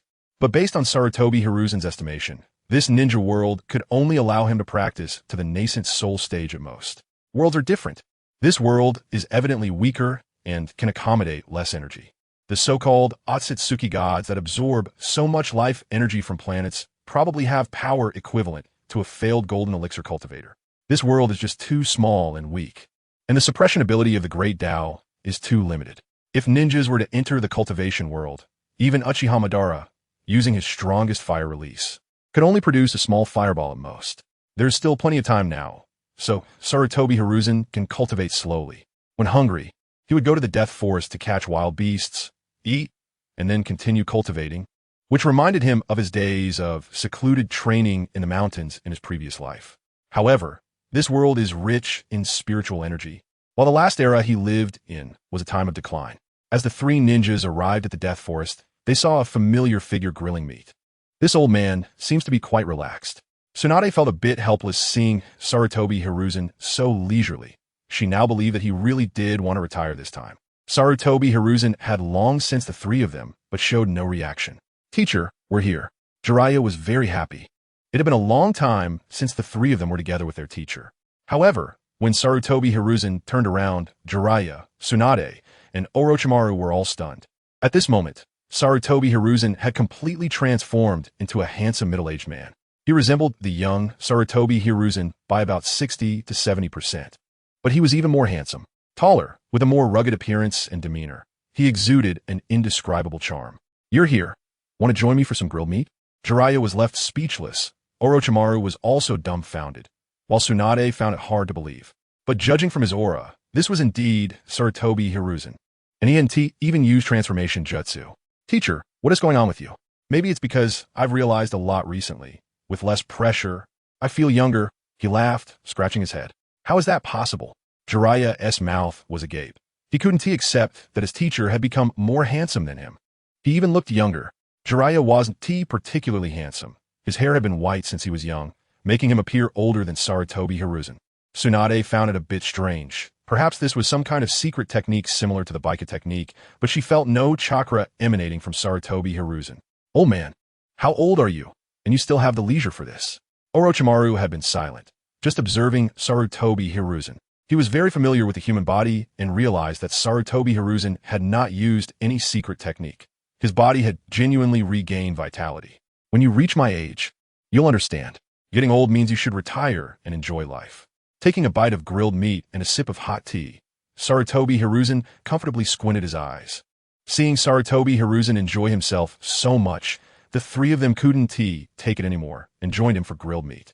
Tsunade had many questions for Sarutobi Hiruzen, but seeing him like this, it seemed unnecessary to ask. The events had already occurred, and discussing them further would be of no use. Sarutobi Hiruzen was definitely not a competent teacher. The few apprentices he had taught all had significant flaws. However, this had nothing to do with the current Sarutobi Hiruzen, and the bond between the four of them had diminished over the years. "Old man, what are you going to do in the future?" Jiraiya looked at the rejuvenated Sarutobi Hiruzen, feeling a sense of unreality, familiar yet completely different. "Some matters in the village will be temporarily handled by the three of you. I'm still the Hokage of Konoha, and I want to lead Konoha to become stronger." "Old man, you look younger than all of us now. Didn't you love dealing with Konoha's affairs the most? Why suddenly give up?"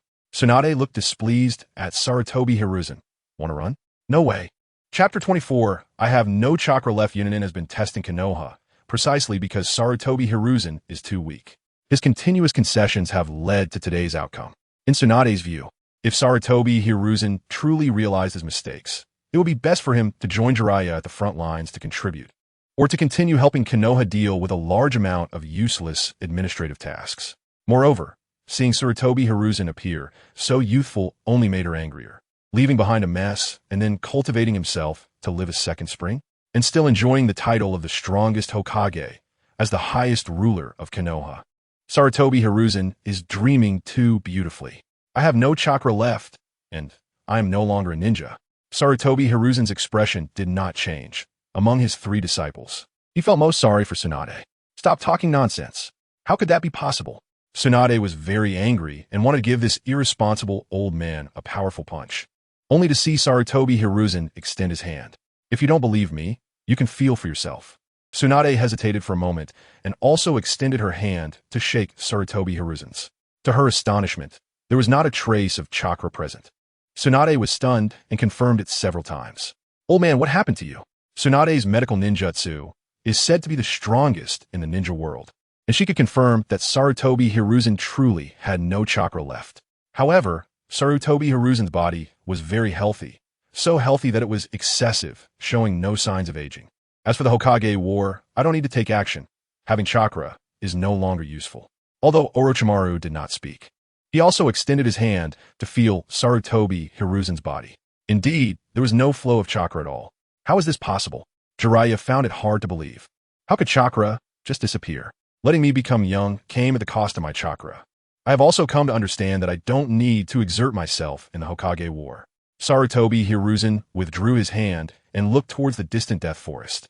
The 3 ninjas fell silent for a moment. The importance of chakra to ninjas is self-evident. That Sarutobi Hiruzen would actually give up his chakra was something they had not expected. Perhaps the recent events had indeed dealt a heavy blow to Sarutobi Hiruzen. I, along with Orochimaru and Tsunade, will make Konoha the strongest. Jiraiya was still the same as he was in his childhood. Although he had not become Hokage, he was now confident that he could make Konoha better. Tsunade also fell silent, her resentment towards Sarutobi Hiruzen dissipating significantly. Perhaps her teacher had his own unspeakable difficulties. I believe in you all, but there's no need to worry about me. Being a ninja is not the only path in this world. Sarutobi Hiruzen's words did not attract the attention of Jiraiya and Tsunade. Only Orochimaru was deep in thought. Since you're like this, why not step down and let someone else take over? However, Tsunade understood Sarutobi Hiruzen very well and knew he was reluctant to part with the prestige that came with being Hokage. If the development of Konoha could be entirely entrusted to them, it would not matter if Sarutobi Hiruzen continued to bear the title of Hokage. You old man, why are you talking so much nonsense? If you're afraid of dying, then live a few more years and see what we can turn Konoha into. Tsunade retracted her fist. Although she wanted to hit Sarutobi Hiruzen, without chakra, that punch might cost him his life. I will be watching, and I believe in you. It was too late to say these things. Just watch closely. Tsunade turned away and chose to leave. She was going to check the Konoha medical department and then organize things in the Senju clan's territory. Orochimaru wanted to say something, but in the end, he held back. Jiraiya nodded and chose to leave as well. He was about to head to the front lines. Watching his 3 disciples leave, Sarutobi Hiruzen continued eating grilled meat. He had many things to do during this time, collecting materials to create his life-saving artifact, searching for herbs to refine elixirs. These were all urgent matters. Was there enough good material in the ninja world? Did he have the medicinal herbs to refine elixirs? Sarutobi Hiruzen did not know. First, he needed to reach the 6th layer of chi refinement and have a certain level of self-defense ability before exploring the ninja world, to see the customs and traditions of various countries, which would also be quite helpful for his cultivation. Orochimaru and the others did not dwell too much on Sarutobi Hiruzen becoming younger. Instead, they were more concerned about Sarutobi Hiruzen giving up his chakra. They could guess that Sarutobi Hiruzen became younger because he gave up his chakra. However, by giving up chakra, he also lost all his strength. And in this chaotic ninja world, most people could not afford to give up their power. Perhaps the recent events in Konoha had a significant impact on Sarutobi Hiruzen, leading him to choose to no longer be a ninja. The 3 ninjas chose to forgive and no longer pursue the mistakes Sarutobi Hiruzen had made in the past. Tsunade began reforming the medical department, and this time, no one opposed it. Orochimaru handed full authority of the medical department to Tsunade. On the other side, Uchiha Fugaku returned to the Uchiha clan. The Uchiha clan had already received the news that the Konoha Guard had been disbanded, and they were outraged. In the eyes of the radicals, this was the village trying to strip them of their last bit of power. and involving them in battles was just a way to erode the remaining strength of the Uchiha. Upon returning to the clan, Fugaku summoned the clan's higher-ups and all the Nin for a meeting. Clan leader, Orochimaru, is too overbearing. Why don't we just rebel against him? Yeah, these Konoha higher-ups have not given up on the Uchiha. We can no longer continue to be merciful. Uchiha Fugaku sighed. He often found these situations particularly headache-inducing. The clansmen were too straightforward, too easy to manipulate. The entire Uchiha clan was like little fish biting at a fishing hook. Lord Orochimaru is not targeting us. Before he could finish his words, he was interrupted. How is that possible? The guard has been disbanded. What will we do in the future? Shut up. Listen to me. Clearly, someone was instigating. The emotions of the clansmen were stirred up. Orochimaru has promised me that he will no longer target the Uchiha clan. As soon as these words were spoken, a flurry of discussions erupted. Then why did they disband the Uchiha guard? Uchiha Fugaku could only helplessly explain the drawbacks of the guard to them. The Uchiha clansmen began to realize why everyone in the village had such a poor opinion of them. It was like how people in later generations viewed urban management. They only managed small matters while neglecting the important ones, and still engaged in things that offended people. Moreover, the Uchiha clan's character, which often involved sharp tongues, led to a very poor attitude towards them. Additionally, Orochimaru had promised that in the future, the Uchiha clan could participate in all position selection in the village and could also move into the village to live, allowing everyone to start a new life. After discussing for a while, everyone believed this was a good thing. Many people became excited, as the Uchiha clan was large, and some wanted to become medical ninjas, while others wanted to be teachers at the ninja academy. As the village gradually opened up to them, everyone would have more choices in the future. Chapter 25. To Wanzo's confusion after calming his clansmen, Fugaku sighed in relief. The relationship between the village and the clan had always put a lot of pressure on him as the Uchiha clan leader. Although he had activated the Manjiki Sharingan, it was inherently a cursed ability. The evolution of the Sharingan inevitably came with loss and pain. He wanted to protect the village and also his family. Now he no longer had to be torn between the two, as the village and the clan were supposed to be one and the same. Father, how is it? Upon returning home, Fugaku saw his eldest son, Itachi. Itachi was a sensible child, with his own thoughts on many matters. It's all right now. The village will no longer target us, and our lives will surely get better. Itachi nodded, filled with hope for the future. Then Sasuke can grow up healthily, right? And Shusui's dream can also come true. Perhaps he can pursue the true meaning of life? Meanwhile, Kakashi was in the former home of the fourth Hokage, bustling about taking care of Naruto. The previous two nurses, upon realizing Naruto was the fourth son, had become so focused on ensuring Naruto was well-fed that they neglected their own children. The malice they once held towards Naruto had transformed into immense guilt.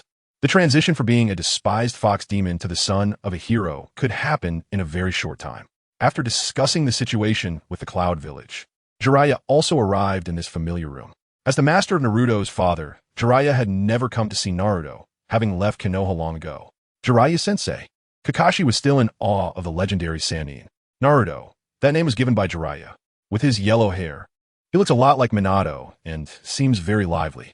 Jiraiya clumsily attempted to hold Naruto, but the baby kept squirming, making it uncomfortable for him to hold. It should be like this. Fortunately, after taking care of Naruto for a few days, Kakashi had gained some experience. Under Kakashi's guidance, Jiraiya finally managed to hold Naruto, who was surprisingly obedient, not crying or fussing. Perhaps even at such a young age, Ashura's chakra was already influencing him. Holding the baby made Jiraiya feel a bit dazed. If only Minato hadn't encountered misfortune. The Senju clan was left with only Tsunade. Returning here reminded her of many sad memories. She drank heavily alone until she eventually fell asleep. Orochimaru, on the other hand, was contemplating Hiruzen's changes. He keenly felt that his teacher's recent changes were likely related to his relinquishing some of his power. Orochimaru's ultimate pursuit was immortality. Being Hokage paled in comparison to that. After all, how many years had the village been established? How long had the history of the ninja world been? To achieve immortality, one must become stronger. Hiruzen's was right. If one pursued immortality by becoming weaker, it could never be true immortality. So how could true immortality be achieved? Through the Senju? The Uchiha? Was the secret of immortality hidden within these two clans? Or perhaps in the Sacred Land? Orochimaru's thoughts were racing, filled with determination. No matter what the answer was, he would definitely pursue it. The village had changed significantly, but it had nothing to do with Hiruzen's. He still lived in a small cabin, grilling meat and training, undisturbed by anyone. Officially, Hiruzen's was still the Hokage of Konoha, but most of the village's affairs were now handled by his 3 disciples.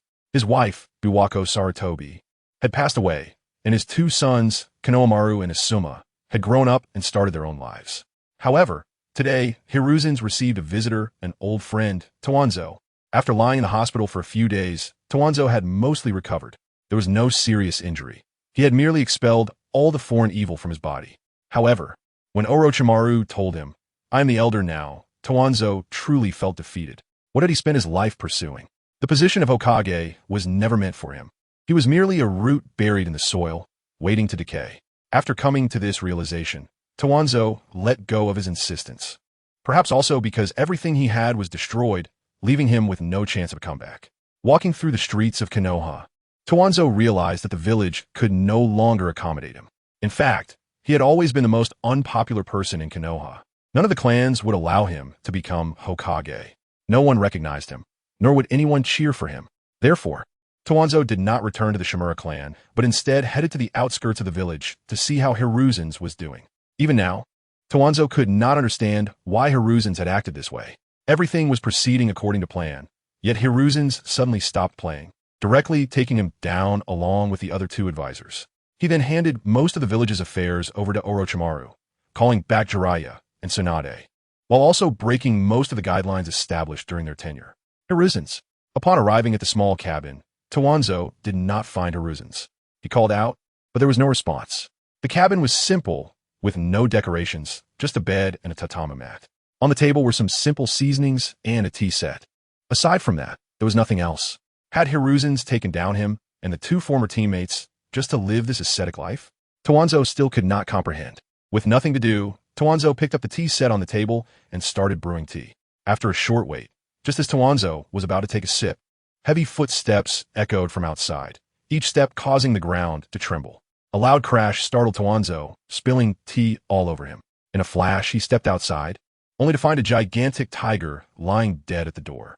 Then Tawanzo saw his friend. Tawanzo? Why had Hiruzen's become so youthful? After implanting the first Hokage cells, Tawanzo had slowed his aging process. Even now, he looked to be in his 40s, but compared to Hiruzen's, who seemed noticeably younger, it was apparent that Hiruzen's had not only appeared younger, but also radiated vitality.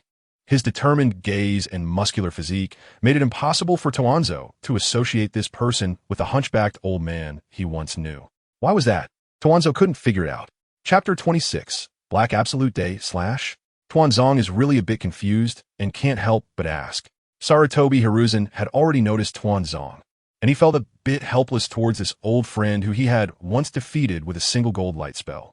Whether it was his own son, his 3 disciples, or Tawanzong, everyone looked at him with the same expression. What's wrong? How come you look so young? Tawanzong couldn't understand and couldn't figure out what had happened to Sarutobi Hiruzen that caused such a significant change both mentally and physically. Maybe he was just too tired when he was Hokage, which made him look older. Now that he had delegated most of his responsibilities, he naturally appeared younger. Tawanzong fell silent. Clearly, Sarutobi Hiruzen didn't want to tell the truth. All right, since we're here, let's deal with this tiger together. Ninjas are accustomed to executing tasks in various harsh environments and have strong adaptability. Handling the carcasses of beasts is a compulsory course in ninja school. Even if Tawanzong only had 1 arm left, dealing with this tiger was not a problem. After all, it was just a wild animal, even if it was large. While saying they would handle the tiger, Sarutobi Hiruzen directly slipped into the house to drink tea. As his cultivation increased, so did his need for food. Since he hadn't found any herbs to refine elixirs, he could only eat a lot of meat to satisfy his body's needs. Fortunately, the Death Forest was vast, and basically no one hunted there, so it was fine for Sarutobi Hiruzen to eat as much as he wanted. Tawanzong said nothing and silently handled the tiger, starting to barbecue the meat. What are you doing with such a small amount? Who's going to eat that? Seeing that Tawanzong had only roasted 1 tiger leg, Sarutobi Hiruzen felt a bit helpless and directly roasted the whole tiger. Why are you doing this at this critical moment? Tawanzong's mind was not on barbecuing meat. He still wanted to clarify with Sarutobi Hiruzen why he chose to give up everything at this juncture. Did he look down on him so much? Tawanzong thought he couldn't be worse than Orochimaru, so why didn't Sarutobi Hiruzen let him help with the village matters? Tawanzong, You're not suited to handle these matters for the village. Why? Am I not suitable? Is Orochimaru suitable then? Tuanzong was very clear about Orochimaru's research and pursuit of immortality. He had never trusted Orochimaru. He had also put in a lot of effort during the competition between Minato and Orochimaru. Sarutobi Hiruzen shook his head. You have long lost your way, and we are old now. We should slowly hand over the village to the young ones. Tuanzong naturally didn't believe Sarutobi Hiruzen's nonsense and began to provide examples to argue. However, Sarutobi Hiruzen did not answer Tuanzong's questions and started eating as soon as the barbecue was ready. Hiruzen, do you even understand? By the time Tuanzong finished speaking, Sarutobi Hiruzen had already eaten the entire tiger and was looking at him while picking his teeth. How can you eat so fast? When did this monkey's appetite become so large? Tuanzong was a bit suspicious that the person in front of him was not Sarutobi Hiruzen, but a disguised spirit beast. The Monkey King. Are you even listening to what I'm saying? It was too late. Listening to you was useless. Accept your fate. Tuanzong was so angry he almost choked himself. It reminded him of the young Sarutobi Hiruzen, who was just as infuriating. Not wanted to say more to Sarutobi Hiruzen. Tuanzong turned and went home. If Sarutobi Hiruzen wanted to go crazy, let him do it alone. Originally monitoring Konoha, Black Absolute quickly returned to the Rain Village. The Akatsuki organization had been established, and a conspiracy was brewing in the dark. Madara, something big has happened. Tuanzong was taken out by Sarutobi Hiruzen. Uchiha Madara, also known as Uchiha Obito, had already begun his own plans. The Nine Tails incident was orchestrated by him, and the future Uchiha clan's extermination was also directly participated in by Uchiha Obito. The Sharingan of the Uchiha clan was directly split between Tuanzong and Obito. Obito's greatest folly was not harming others for his beloved, but believing in others' lies. He was the biggest clown in Konoha. Tuanzong? Just a rat.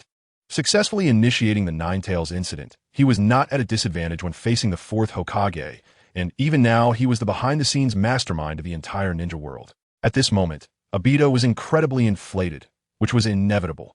Having gained unimaginable power and even being the successor of Uchiha Madara, it was normal for him to feel superior. However, the Sharingan, as a reflection of the mind, proved that Obito only wanted to escape from reality. A clown who only knows how to flee cannot be blamed for being deceived. It's fine, this won't affect our plans. The Uchiha clan must be destroyed. Afraid of death, Obito needed many 3-Tomo Sharingan to release Izanagi. Like Tuanzong, he wanted to obtain as many Sharingan as possible from the Uchiha clan. One Sharingan means one life. Sarutobi Hiruzen's secret technique could ignore Izanagi and even expel the first Hokage cells from your body. Black Absolute's tone was a bit fearful. He even felt that he might be eliminated by Sarutobi Hiruzen's secret technique. As the embodiment of Kaguya Otsutsuki's will, as long as Kaguya Otsutsuki was not dead, he would not die.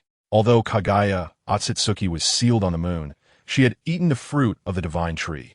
And as long as the tailed beasts and chakra did not disappear, she would basically not die. What? Uchiha Obito's eyes widened. His greatest reliance was not on Kamui, but on Izanagi. It could be said that Izanagi was the fundamental technique that allowed him to traverse the ninja world. Even Uchiha Madara relied on Izanagi to ultimately triumph in his battle against Senju Hashirama. It's fine. Sarutobi Hiruzen is already old. We just need to find an opportunity to kill him. What if he passes the secret technique to someone else? Orochimaru has become one of Konoha's decision-makers, and Jiraiya and Tsunade have also returned to Konoha. This is not good for us. Black Absolute didn't like this feeling of things being beyond his control, especially with the Uchiha clan. The power of the Sharingan made him feel troubled, although it was not as powerful as the Rinnegan. The abilities of the Manjiki Sharingan were indeed bizarre. Originally, the Uchiha clan should have been destroyed soon, but now it was not so easy to annihilate them. Orochimaru.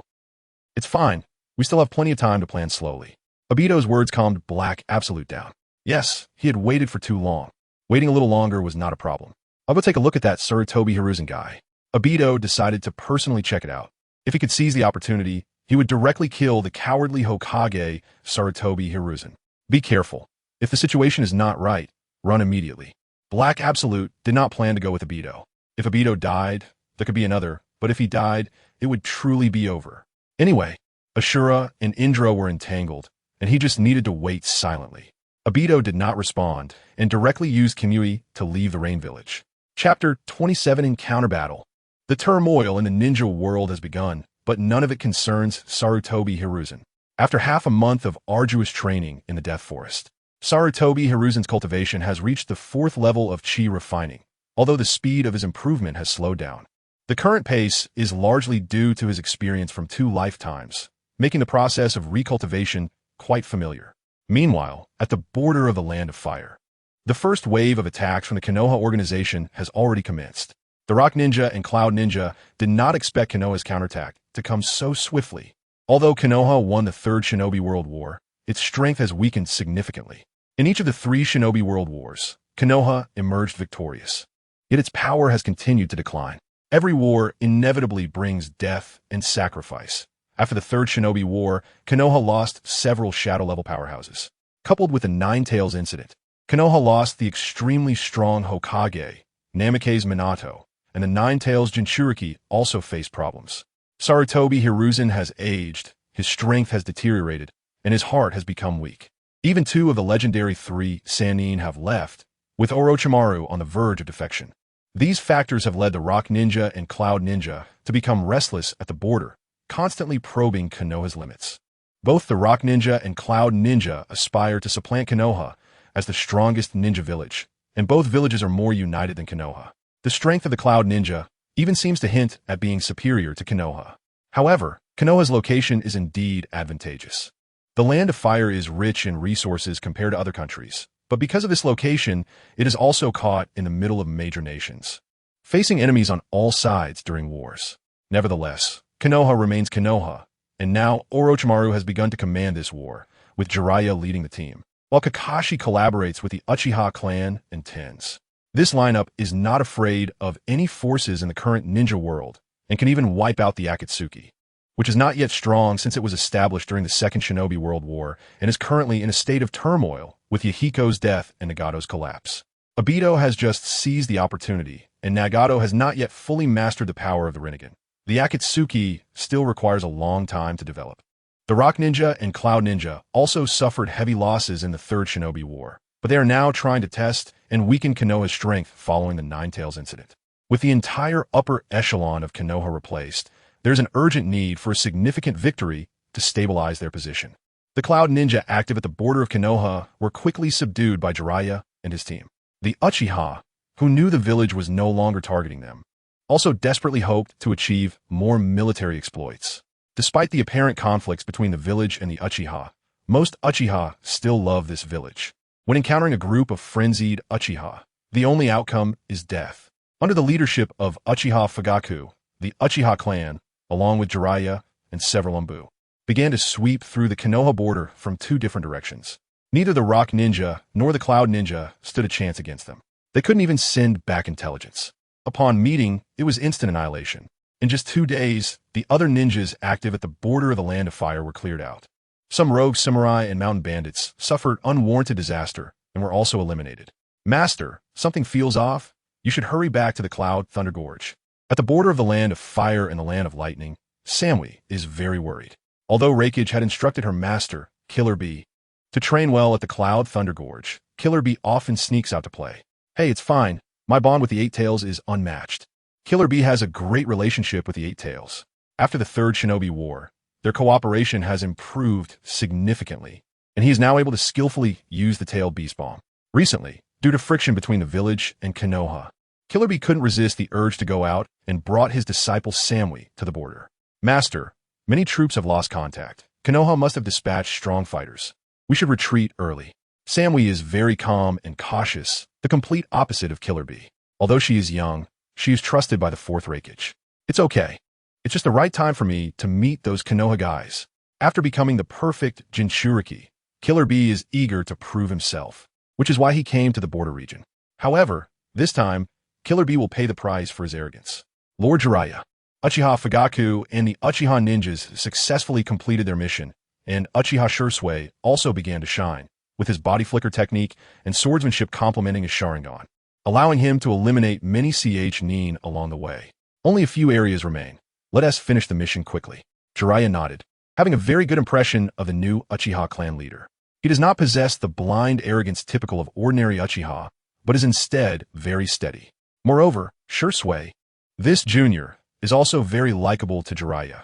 At times, he even reminds him of his own disciple, Namikaze Minato. Jiraiya began to entertain the thought of taking on a disciple. If the village wanted to get closer to the Uchiha clan, having one of the legendary 3 Sannin take an Uchiha as a disciple seemed like a good choice. Of course, this would have to wait until after the mission is completed. The Konoha ninjas took a brief rest and moved on to the next area. Ahead, Killer Bee was also on high alert, waiting for the arrival of the Konoha ninjas. However, he did not expect that this time Konoha was determined to completely drive out the Rock and Cloud ninjas, deploying such a luxurious lineup. Not good, someone's coming. Soon, Killer Bee sensed something was amiss. The aura of a strong fighter. This place, closer to Kumogakure, serves as a base where many small teams resupply. However, during this time, several teams have already failed to return for supplies. Idiots. Bastards. Let me crush you, you fools. Killer Bee got into position, but the next moment, several pairs of blood-red eyes suddenly appeared from the nearby forest. The Uchiha clan, all with 3 Tomo, the malevolent chakra, overflowed, sending shivers down the spines of the Cloud ninjas. Upon seeing the white-haired Jiraiya and Kakashi, Killer Bee was already sweating profusely. He certainly recognized Jiraiya, as well as Kakashi and several members of the Uchiha clan. Those spinning 3 Tomo were intimidating. 3 Tomo equate to Elite J-Nin, and these Uchiha were clearly the elite among elites, with Jiraiya leading them. They were simply not a match. It was too late to run. Chapter 28. Capture the 8 tails and prepare to retreat. Kurabi was no longer in the mood to rap. The tailed beast cloak had already appeared around him, ready to cover the retreat of the ninjas present. Oh, the 8 tails Jinchuriki? Jiraiya did not expect to catch such a big fish this time. Capturing Kurabi alive would certainly come at a huge cost to the hidden Cloud village. The crimson chakra surged, and the tailed beast cloak swirled around Kurabi. Upon seeing Jiraiya, Kurabi immediately chose to fight with all his might. Lightning release, lightning cutter. His body was filled with violent lightning chakra, and with the boost from his tailed beast transformation. Kurabi's speed was fast as he charged towards Shursui, who was relatively close to him.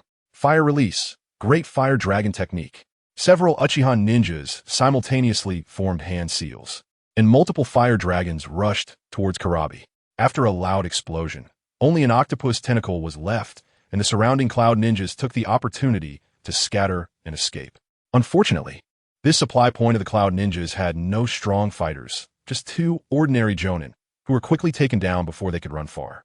Kurabi gritted his teeth. He had no choice but to fight with all his might. The tailed beast cloak around Kurabi surged, and he directly entered a half-tailed beast transformation, with his chakra continuing to swell. Wood release, 4 pillar prison. Yamato dashed forward and used wood release. Although his wood release was not as strong as the first Hokage's, it still had some suppressive ability against tailed beasts. Unfortunately, the current Yamato was still young, and the power of his wood release was weaker. The wood release, 4 pillar prison technique, did not trap the 8 tails. Instead, it frightened the nearby Cloud ninjas. Is that wood release? Has Konoha produced another wood release user? Uchiha Fugaku hesitated. He had never used his Manjiki Sharingan since awakening it, because the user of the Manjiki could control the 9 tails. Exposing it recklessly could lead to conflict between the village and Uchiha once again.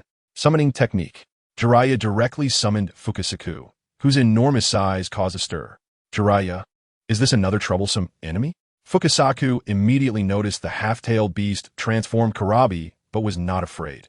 Instead, he was filled with motivation. Hee, this time we will capture the 8 tails alive. No, the situation is not right. We should find an opportunity to escape. He communicated with Kurabi in his heart, sensing Jiraiya's formidable strength. However, what threatened him the most were the nearby Uchiha watching closely. But these companions. Kurabi could have chosen to retreat right from the start, but he could not abandon his companions. If you don't leave, you'll all be left here. The half-tailed beast transformed Kurabi exuded immense intimidation. But unfortunately, all the surrounding Cloud ninjas had been taken down, including his disciple Samui. Kurabi, give up. We can spare your companions. This was the last stronghold. Capturing all these ninjas alive and waiting for the Cloud ninjas to ransom them was the best choice. Konoha and the Cloud village had not officially gone to war yet, and excessive killing could reignite the conflict. Kurabi hesitated. If he fully transformed into a tailed beast, he was confident he could escape, but he would inevitably harm his own companions. Give it up. We in Konoha will treat prisoners well. Jiraiya did not want to recklessly engage the Eight Tails. Although the Eight Tails was not as powerful as the Nine Tails, the destructive power of tailed beasts was still considerable, and he hoped there would be no casualties on this mission. Uchiha Fugaku was still hesitating, but it seemed he thought of something and made up his mind. It's better not to hide anymore. Since the village trusts them, he should trust the village. Especially after Jiraiya expressed a desire to take Shursui as a disciple in recent days. Fugaku wanted to strive for more for the Uchiha clan. Capturing the Eight Tails and handing it over to the village would determine whether they would be suspected or become heroes. This was a pivotal moment. Jiraiya stood atop Fukasaku's head, confronting Kurabi, and for a moment, they fell into a stalemate. Neither side wanted to engage in a major conflict, but Kurabi also did not want to be captured alive. As the Jinchuriki of the Eight Tails and the partner of the Reikage, being captured by Konoha would be a tremendous disgrace. Uchiha Fugaku quickly moved, his Sharingan spinning rapidly, transforming into his Manjiki Sharingan. Fugaku's Manjiki was not particularly strong. One I had Amaterasu, while the other was an illusion technique, which was not as powerful as Tsukuyami or Kodo Amatsukami, but had stronger deceptive capabilities. It was just right for dealing with the Eight Tails. The Eight Tails was far weaker than the Nine Tails, and the Manjiki Sharingan directly controlled it. Kurabi lost his connection with GY Ki, his eyes turning into the shape of the Manjiki Sharingan, and he was controlled by Uchiha Fugaku. This shocked everyone present. It was even more astonishing than the wood release used by Tenzo earlier. This was the Manjiki Sharingan. Several Uchiha ninjas were extremely excited, and Shursui was equally astonished. Jiraiya, Kakashi, and other Konoha ninjas were also very surprised, immediately recalling the Nine Tails incident. How similar were the circumstances to now? However, after hesitating for a moment, Jiraiya chose to trust Uchiha Fugaku. After all, Fugaku could continue to hide and did not need to expose himself. This matter could be decided by Hiruzen and Sarutobi after they returned.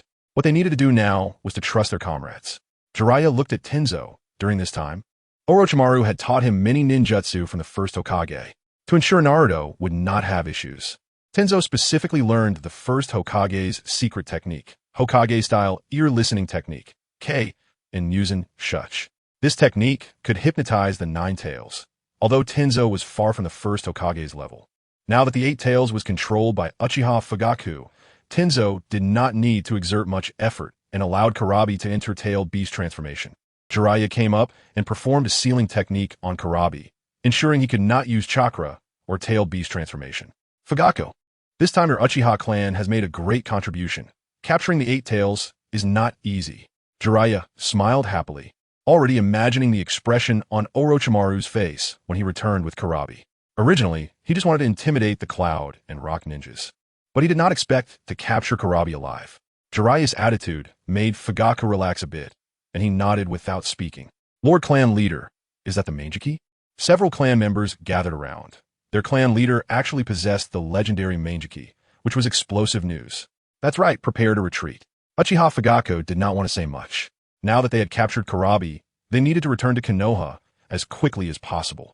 They were very close to the hidden cloud, and if the cloud's reinforcements arrived, it would be troublesome. The two Jonin from the cloud and Samui were still conscious at this moment, and they knew they were in serious trouble. They would become a disgrace in the history of the hidden cloud. The capture of Jinchuriki was something no ninja village could accept. Chapter 29, Uchiha Madara. When the news reached the hidden cloud village, Jiraiya and the others had already made their way back to Konoha. What? All the ninjas sent to the Land of Fire have been captured, and B has been taken alive? The fourth Reikage A slammed his palm on the desk upon hearing the news, lightning flickering, causing the desk to shatter into pieces. If it were just an issue at the front lines, it wouldn't be a big deal. The ones sent to the Land of Fire for disruption were not the core forces of the hidden cloud, just cannon fodder. It could be said that all of them combined were not as important as a single Killer Bee. How could Killer Bee not listen to him? Sneak out of the cloud, Thunder Gorge, and be captured by Konoha? The ninja who came to report was sweating profusely, terrified after learning of the incident. The Reikage of the hidden cloud must have a partner, and the title of Reikage has been passed down through generations, with B being the golden partner of every A. Only with the cooperation of A and B can they unleash the secret technique, the lightning release, Thunder Plow Hot Blade. And B is also A's best aid and protector. This generation's A is the son of the previous A and has shown great talent since childhood, even matching the speed of Minato Namikaze. Of course, Minato's space-time ninjutsu is undoubtedly superior. This generation's B is even the Eight Tails Jinchuriki, and A and B are seen as the hope of the rise of the hidden cloud village. Now that B has been taken away by Konoha. How can this be allowed? Prepare a mission. I will personally visit Konoha. No, this matter must be discussed with the elders first. The Reikage secretary, Mabu, immediately interrupted. This is a major issue. If A goes to Konoha and gets captured as well, then the hidden cloud will be finished. Originally, the hidden cloud had already been defeated in the Third Shinobi World War. Losing A and B would mean the complete downfall of the hidden cloud. No, we must bring B back. A's temper was already volatile, and he was now completely unable to calm down. Konoha will not go to war with us now. Sending a mission should be able to retrieve B. Mabu pushed up his glasses. Most of the men in the hidden cloud village have a bad temper, while the women tend to be very calm. The fourth Reikage took a deep breath and said, "Go get Darui and Kishi. Have them take my personal letter and set off for Konoha immediately." Third Hokage, this is a letter from Lord Jiraiya. A toad suddenly appeared in the Hokage's office, catching the attention of Orochimaru and Narashikaku. The toad was not large. Jiraiya had left a summoning seal here a few days ago and injected chakra into it, allowing it to quickly relay information when necessary. The relationship between Mount Myaboku and Konoha has always been good, perhaps because the great sage toad once dreamt that Konoha would always be the protagonist of the ninja world, thus choosing to maintain a good relationship with Konoha. After someone took the letter, there was a loud bang, and the toad disappeared. Orochimaru took the letter and glanced at it, then laughed out loud. "You two take a look at this." Orochimaru smiled slightly as he handed the letter to Narashikaku. Shikaku took the letter, glanced at it a couple of times, then widened his eyes in shock. What? The Nara clan tends to avoid trouble, but trouble always seems to find them. Ever since he became an assistant to the Hokage, Shikaku's resting time has been significantly reduced. However, the news in this letter was simply too astonishing. Orochimaru could remain unfazed, but Shikaku could not. Lord Jiraiya and the others actually captured the Eight Tails Jinchuriki, and Uchiha Fugaku actually possesses the Manjiki Sharingan. Upon seeing this letter, Shikaku immediately thought of the Nine Tails incident. The Nine Tails rampage was caused by a ninja with a Manjiki Sharingan. If Uchiha Fugaku used the Manjiki at this critical moment to formulate a plan to capture the Eight Tails, he would certainly be suspected. "Let us go. I need to meet with Danzo and the old man," then announced this news. Orochimaru stood up and headed towards the Forest of Death with Narashikaku. Danzo has connections with people outside the village. Orochimaru knows this. During the Nine Tails incident, Danzo and Root did not intervene, and he had been restricted by Danzo.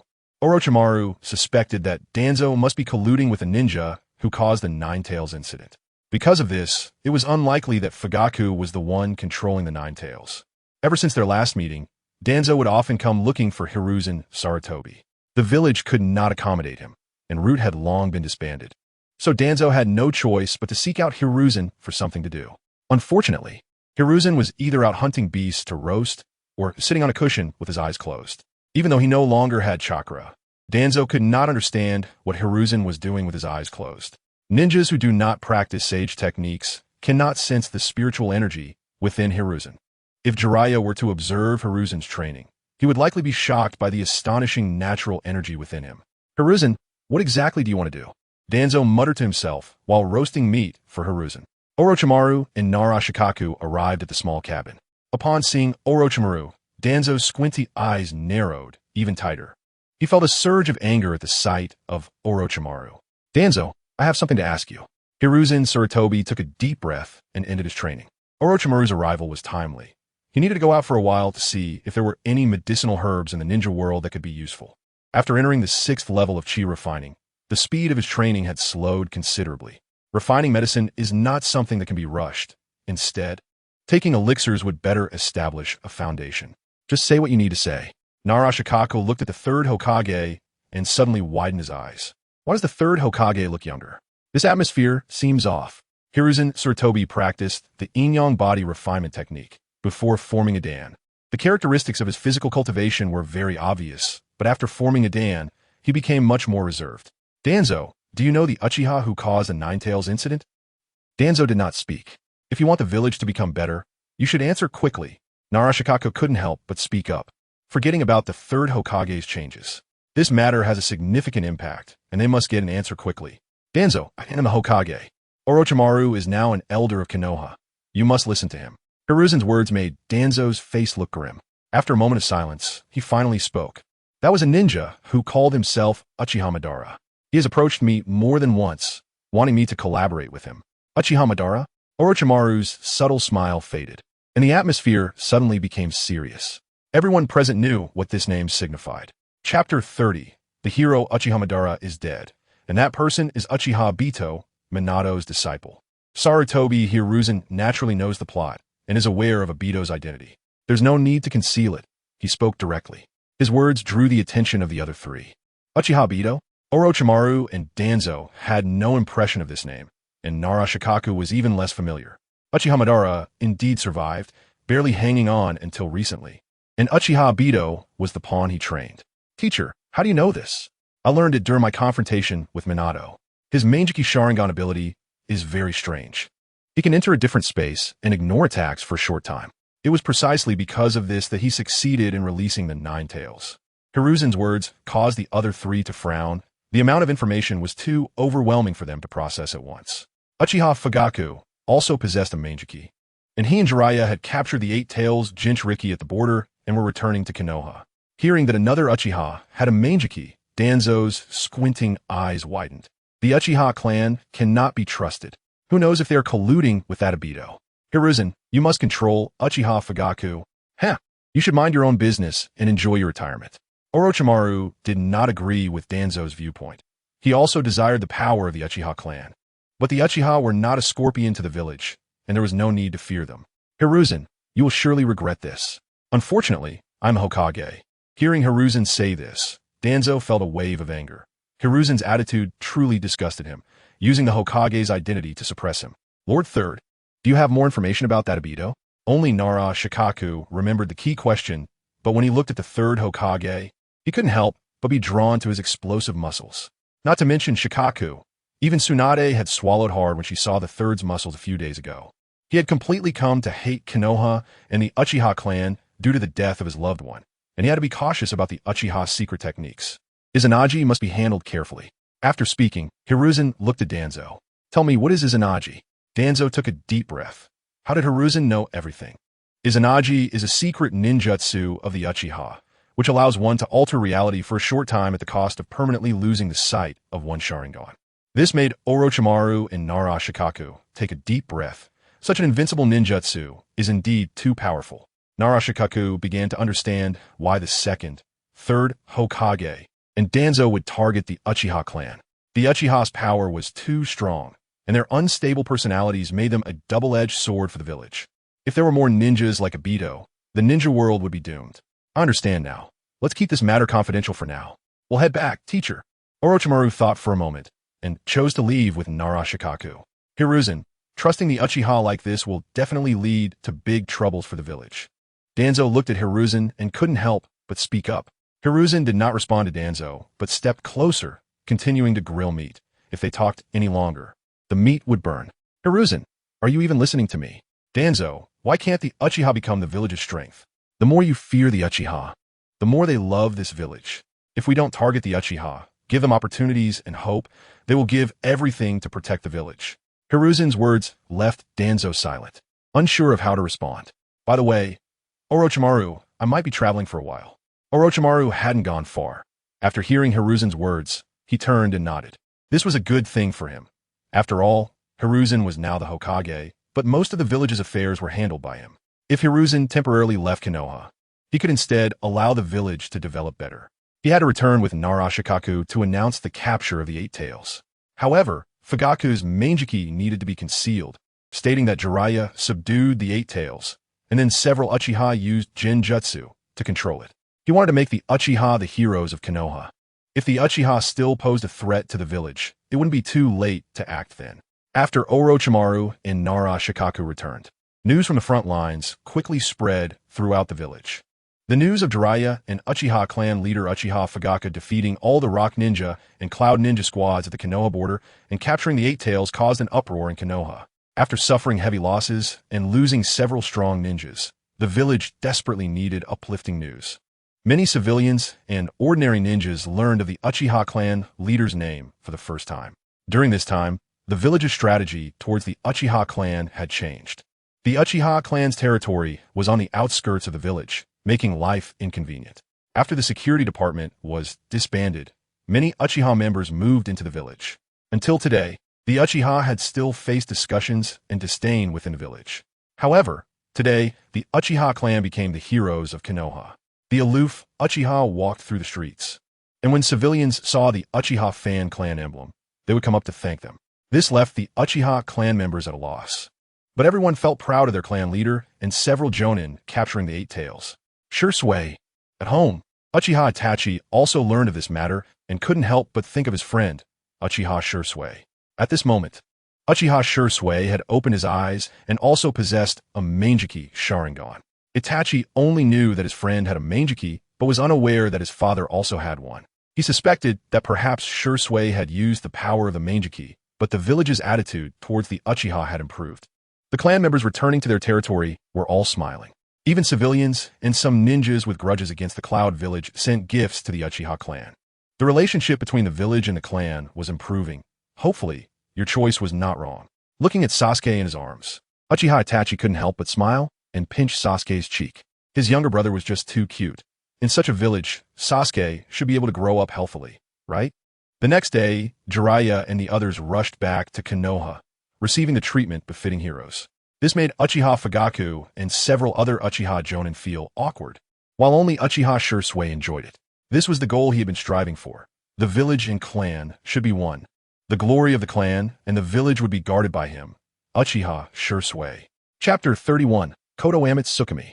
Jiraiya led a group of ninjas without resting along the way, to avoid affecting their speed and to prevent any unexpected incidents. Most of the Cloud ninjas who were mere cannon fodder had been dealt with. Only 2 Jounin remained, along with Killer Bee and Samui. The 4 of them had long regained consciousness but were unable to speak, their chakra completely sealed, making even the slightest movement impossible. Killer Bee was in despair. He couldn't even communicate with the Eight Tails now, nor could he break the sealing technique, leaving him at the mercy of others. This time, he had truly fallen. He never expected that as a perfect Jinchuriki, he would be captured before even entering full-tailed beast transformation. The pressure from Jiraiya and that toad-summoning beast was overwhelming, and he completely failed to notice the Uchiha sneaking up beside him. Once the Mangekyo appeared, he lost consciousness immediately. After arriving in Konoha, the 4 were quickly imprisoned. Orochimaru, Tsunade, and Hiruzen Sarutobi all arrived, and the 3 Sannin observed Killer Bee, whose hand were tied behind his back, increasing his pressure even more. The Eight Tails Jinchuriki was sent to the Scientific Research Department, while the other 3 were temporarily detained to see what price the Hidden Cloud would pay to redeem them. Looking at the Eight Tails, Orochimaru smiled with delight. He had long wanted to study Jinchuriki, but unfortunately, Naruto was still young and a child of his own village. Hearing that this Eight Tails Jinchuriki was already a perfect Jinchuriki, he definitely wanted to study it thoroughly. Starting with blood extraction, he would have Uchiha Fugaku accompany him, using the Mangekyo to control the Eight Tails to facilitate research. Just thinking about it excited him. At this thought, Orochimaru's long tongue couldn't help but flick out to lick his lips. Orochimaru's intense gaze sent chills down Killer Bee's spine.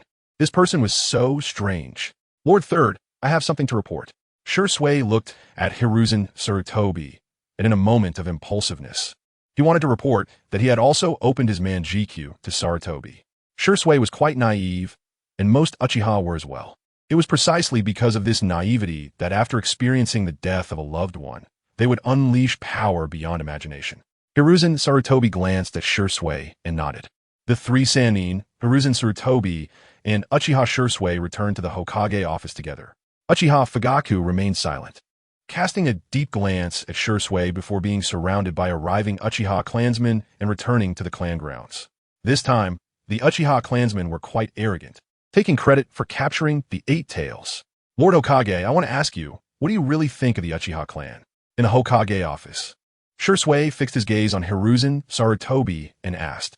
Shursui was naive, but not foolish. His Koto Amatsukami was extremely strong, enough to turn the tide. If Orochimaru's answer displeased him, Shursui would instantly use Koto Amatsukami to change Sarutobi's thoughts, making him a Hokage who loved the village and would not target the Uchiha. You little brat, are you questioning the Hokage? Tsunade coldly snorted from the side, displeased with Shursui's tone. All right, Shursui is a descendant of Izumi Senpai. Jiraiya interjected to smooth things over. He quite liked Shirsue's character. Although he was an Uchiha, his love for the village far exceeded that of most ninjas. Hearing that Uchiha Shirsue was a descendant of Izumi, Tsunade's expression softened significantly. It was precisely because of Uchiha Izumi's existence that many believed not all Uchiha were arrogant and detestable. The Uchiha are part of Konoha. With such a large village, there are bound to be both good and bad. Everyone's goals differ, and thus the answers they obtain are naturally different. Hiruzen Sarutobi's words made Uchiha Shirsue ponder for a moment. Then he suddenly raised his head to look at Sarutobi. His eyes with 3 tomo rapidly spun, merging into the form of a 4-blade shuriken. This was Uchiha Shirsue's Manjikyu. Orochimaru's pupils constricted. He had already obtained information about the Manjikyu from the village's archives. But he never expected that the current Uchiha possessed 2 pairs of Manjikyu. To be honest, Orochimaru coveted the power of the Sharingan, and he was even more envious of the Manjikyu. However, he had already become a high-ranking member of the village, so there was no need to rush. Slowly unraveling the secrets of the Uchiha bloodline and making the Uchiha a force for the village was the best choice. Lord Third, this is my Manjikyu. I will do my utmost to protect Konoha. Shirsue did not mention the ability of Kotoe Tsukumi, but Orochimaru's gaze still made him cautious. However, Shirsue was also certain that Hiruzen Sarutobi would not target the Uchiha, like Danzo. After the 4th Hokage took office, the policies toward the Uchiha continued to relax, largely due to the Kyuubi incident putting the Uchiha in the spotlight. Now, with the exposure of 2 pairs of Manjikyu, would the Uchiha become Konoha's strongest blade, or would they be met with suspicion and fear from the higher-ups, just like before? Shirsue, would you be willing to become my disciple? At that moment, Jiraiya spoke, breaking the stalemate. The current power of the Uchiha was too strong, inevitably leading to suspicion and fear from the village. However, since Uchiha Fugaku captured the 8 tails and Uchiha Shirsue voluntarily revealed that he possessed the Manjikyu, if they did not give the Uchiha enough trust at this moment, it would be very disheartening. Accepting Uchiha Shirsue as a disciple would be the best choice. He could serve as a buffer between the Uchiha and the village. Of course, the main reason was still because Shirsue's character and ninja way moved Jiraiya. Tsunade had remained silent. After all, Hiruzen Sarutobi was the Hokage, and she would follow his decision. Hiruzen Sarutobi nodded. Jiraiya taking Shirsue as a disciple was indeed the best choice. The most surprised was Uchiha Shirsue. Although Jiraiya was somewhat lecherous, his strength was undeniable. After all, Jiraiya's last disciple was the legendary 4th Hokage. On this mission, he held Jiraiya, this powerful senior, in high regard. I am willing. Go back and inform Fugaku. You need to discuss this matter with the clan as well. Jiraiya knew that accepting Shirsue as a disciple would have significant implications and would also serve as a signal from Konoha's higher-ups to the Uchiha. Okay, I will go back and discuss it with the clan leader right now. Shirsue was excited and took his leave. Jiraiya, you've taken on another disciple. Tsunade crossed her arms, accentuating her curves, making Jiraiya a bit dizzy. Yes, I've taken on another disciple. Jiraiya thought of his past disciples, all of whom had died. He once believed that Minato Namikaze was the child of prophecy, and he had high hopes for Yahiko and Nagato, thinking they would change the ninja world. Unfortunately, they were all gone. The great sage Toad had also told him that the child of prophecy no longer existed. Now he had taken on another disciple. He hoped he wouldn't repeat the same mistakes. Chapter 32. The Uchiha and Konoha's celebration banquet at the Uchiha clan's territory. The Uchihas were very excited today. They were preparing to hold a celebration banquet to commemorate their hard-won victory. Previously, the village had suppressed the Uchihas in every way possible, even prohibiting them from participating in wars. This undoubtedly increased the conflict between the Uchiha clan members and the village. It was a shame that despite considering themselves the most prominent clan in Konoha, they were always sidelined during times of war. The proud Uchihas looked down upon explanations, leading to an ever-growing contradiction. Today, their clan leader had captured the 8 tails, which made everyone particularly thrilled. Shirsue was quick. After all, he was Shunshin Shirsue. He returned to the clan's territory at his utmost speed, just in time for the banquet to begin. Shirsue, you're back. Itachi smiled and walked over to him. The atmosphere in the clan was usually oppressive, but this time everyone was happy, and Itachi was no exception. Itachi, where's your father? I need to speak with him. Uchiha Fugaku was surrounded by several clan elders, inquiring about the Manjikyu Sharingan. Fugaku, when did you awaken your Manjikyu? Why did you expose it to the village? What a blunder. Uchiha Shirsue was very angry. Why wasn't he the one who awakened the Manjikyu? If he had, he would definitely lead the Uchihas to take over Konoha and become Hokage. The cowardly Fugaku managed to capture the Eight Tails with the Manjikyu, but didn't use that power to gain more for the clan. It was truly cowardly. Fugaku said nothing. He had his own considerations. Unless absolutely necessary, he would never take action against Konoha. Even if he were to rebel, it had to be a rebellion without any conflict. Shursui and Itachi came over, and being so young, yet possessing the 3 Tomo Sharingan, Shursui was naturally qualified to participate in the clan meeting. Clan leader, I have something to discuss with everyone.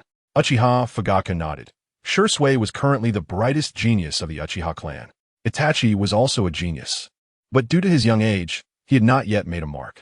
Lord Jiraiya wants to take me as his disciple. Shursui's words left the Uchiha elders exchanging glances.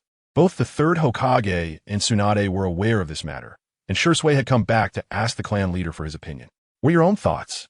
As a clan leader, Fugaku was indeed somewhat timid, but as an elder, he was certainly qualified. I have always admired Lord Jiraiya. Shursui naturally wanted to apprentice under Jiraiya. This is a good thing. I think it's acceptable.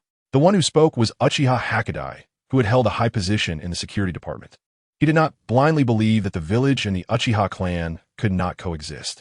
This must be a conspiracy of the village. They have targeted us Uchihas for a long time, and I still think we need to be cautious. Uchiha Shursui still felt that the village was untrustworthy. Having targeted the Uchihas for so long, it was undoubtedly a scheme. I believe the village is changing. The 5th Hokage does not seem to have intentions against us. Since the last time Shursui met the 3rd Hokage with Itachi, he had noticed a change in the village's strategy towards the Uchihas. All right, since Shursui agrees, let's settle this matter. Fugaku pondered for a moment and continued. Go invite Lord Jiraiya to join the banquet, and also find Sarutobi Hiruzen and Tsunade to see if they are willing to come. Okay. Hearing the order, the Uchiha clansmen quickly ran out. Since the village had released goodwill, the Uchiha should also extend goodwill towards the 5th Hokage and the village. You will regret this. Uchiha Shursui's back resembled that of Danzo. Perhaps it was precisely because Konoha had someone like Danzo and the Uchihas had someone like Shursui, with mutual distrust and confrontation, that led to today's situation. Uchiha Shursui left in disappointment, while the other radical Uchihas were somewhat at a loss, looking at each other, unsure of what to do. All right, let's hold a banquet today. If Sarutobi Hiruzen and the 3 Sannin are coming, let's invite other clans and ninjas from the village as well. Uchiha Fugaku thought for a moment. Originally, it was just a celebration within the clan, but now with Jiraiya taking Shursui as a disciple, it definitely needed to be celebrated. If the 5th Hokage and others were to come, it would be better to invite all the ninjas in the village to further strengthen the relationship between the Uchihas and the village. After all, capturing the 8 Tails was worth celebrating. Okay, I'll go now. Jiraiya was approached by the Uchiha clansmen, inviting him to join the banquet, and he agreed without a second thought. On the other side, Sarutobi Hiruzen and the 3 Sannin thought for a moment and also agreed. However, when they arrived at the Uchiha territory, they found that most of the ninjas from the village had come. The Uchiha territory was brightly lit, and the Uchiha clansmen were no longer as arrogant. As today, they were the heroes of Konoha. When the ninjas from other clans received the Uchiha's invitation, they were initially surprised, unable to believe that the Uchiha clan would invite them to a banquet. However, upon hearing that Jiraiya wanted to take Shursui as a disciple, they all agreed to come. Since the Nine Tails incident, Konoha had been lifeless, with everyone on edge. No one expected that Konoha's first large gathering would actually be held at the Uchiha territory. Naturally, Sarutobi Hiruzen was also invited, but when he arrived at the Uchiha territory, it had been a while, and no one recognized him as the 3rd Hokage. As night fell, the entire Uchiha clan sprang into action. As a clan that had been passed down from the Warring States period to the present, they certainly did not lack money. The 3 Sannin were genuinely surprised to see that most of the village's ninjas had come. The 3 Sannin were soon invited to the central area, where the heads of various clans were mostly gathered. Upon seeing Orochimaru, the ninjas nodded in acknowledgement, as Orochimaru was currently handling most of the affairs in the village. Orochimaru chatted a bit with Uchiha Fugaku and confirmed the main purposes of today's banquet. The first was, of course, to celebrate Konoha's capture of the 8 Tails Jinchuriki, and the second was Jiraiya taking Shursui as his disciple. Uchiha Fugaku felt completely relieved. The village's attitude towards the Uchiha clan had changed, and they would no longer target the Uchihas as before. From Jiraiya's apprenticeship to Shursui, one could feel the village's trust. Sarutobi Hiruzen was brought to the main seat by Jiraiya. After all, he was also Shirsue's mentor, and he should indeed be present during the apprenticeship. Most of the ninjas did not recognize him as the third Hokage and were still puzzled about his identity. Chapter 33. Tobi's Attack, Jiraiya-sama. Are you really prepared to take Shirsue as your disciple? Uchiha Fugaku asked seriously, in front of most of the ninjas in Konoha and the higher-ups. Jiraiya's answer would represent Konoha's attitude towards the Uchiha clan, exposing the Manjiki Sharingan. Whether it was right or wrong for Konoha to bring back the Eight Tails would depend on tonight. Of course, Shirsue reminded me of Minato. I will do my best to cultivate him into the next Minato. Jiraiya's words excited the Uchiha clan. After all, Minato was the fourth Hokage. Moreover, he had a good attitude towards the Uchiha during his time in office. Could it be that Shirsue might become the next Hokage? This was, of course, what Orochimaru had Jiraiya say. All right, Uchiha Fugaku looked at Shirsue, who seemed a bit flustered. There were too many people today. The ninjas in the village were all watching. And Jiraiya, saying he wanted to cultivate him into the next Namikaze Minato, made him blush a little. Teacher, there are no formalities among ninjas. The apprenticeship can be concluded quickly. Everyone, today is to celebrate Shirsue's apprenticeship and to celebrate the successful capture of the Eight Tails Jinchuriki. Don't hold back. Just eat and enjoy. Sarutobi Hiruzen had nothing much to say, and Uchiha Fugaku directly announced the start of the banquet. At first, everyone was a bit reserved, but soon the atmosphere became lively. The hard-won victory invigorated everyone, and with Sarutobi Hiruzen appearing quite open-minded, hope for the future began to fill the air. Teacher, let's have a drink. Tsunade had a bit too much to drink and felt a bit displeased when she saw Sarutobi Hiruzen. How did this old man become so young? She insisted on pouring Sarutobi Hiruzen 2 cups. Teacher? Tsunade's words attracted the attention of many.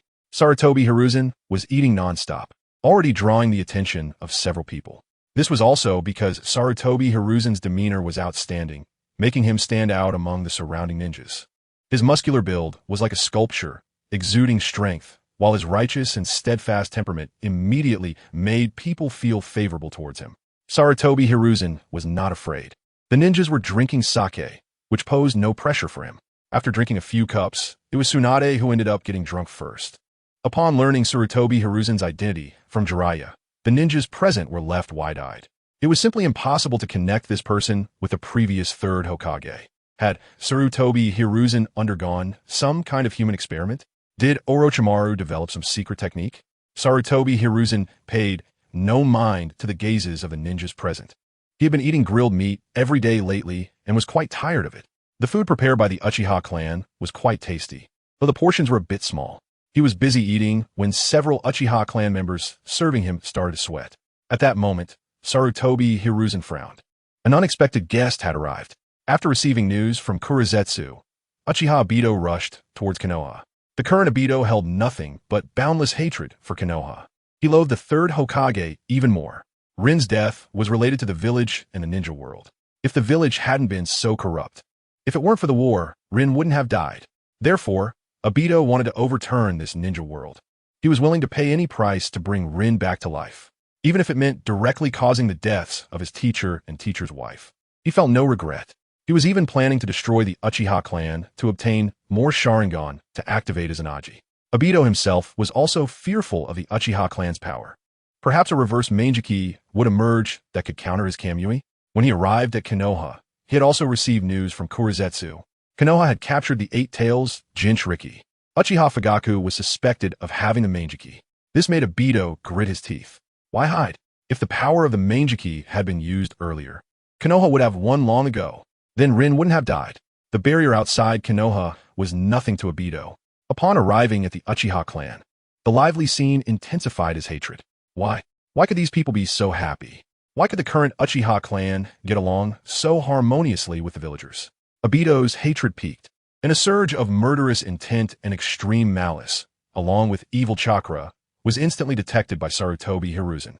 The reason he returned to attend this banquet today was to prevent unexpected events from occurring.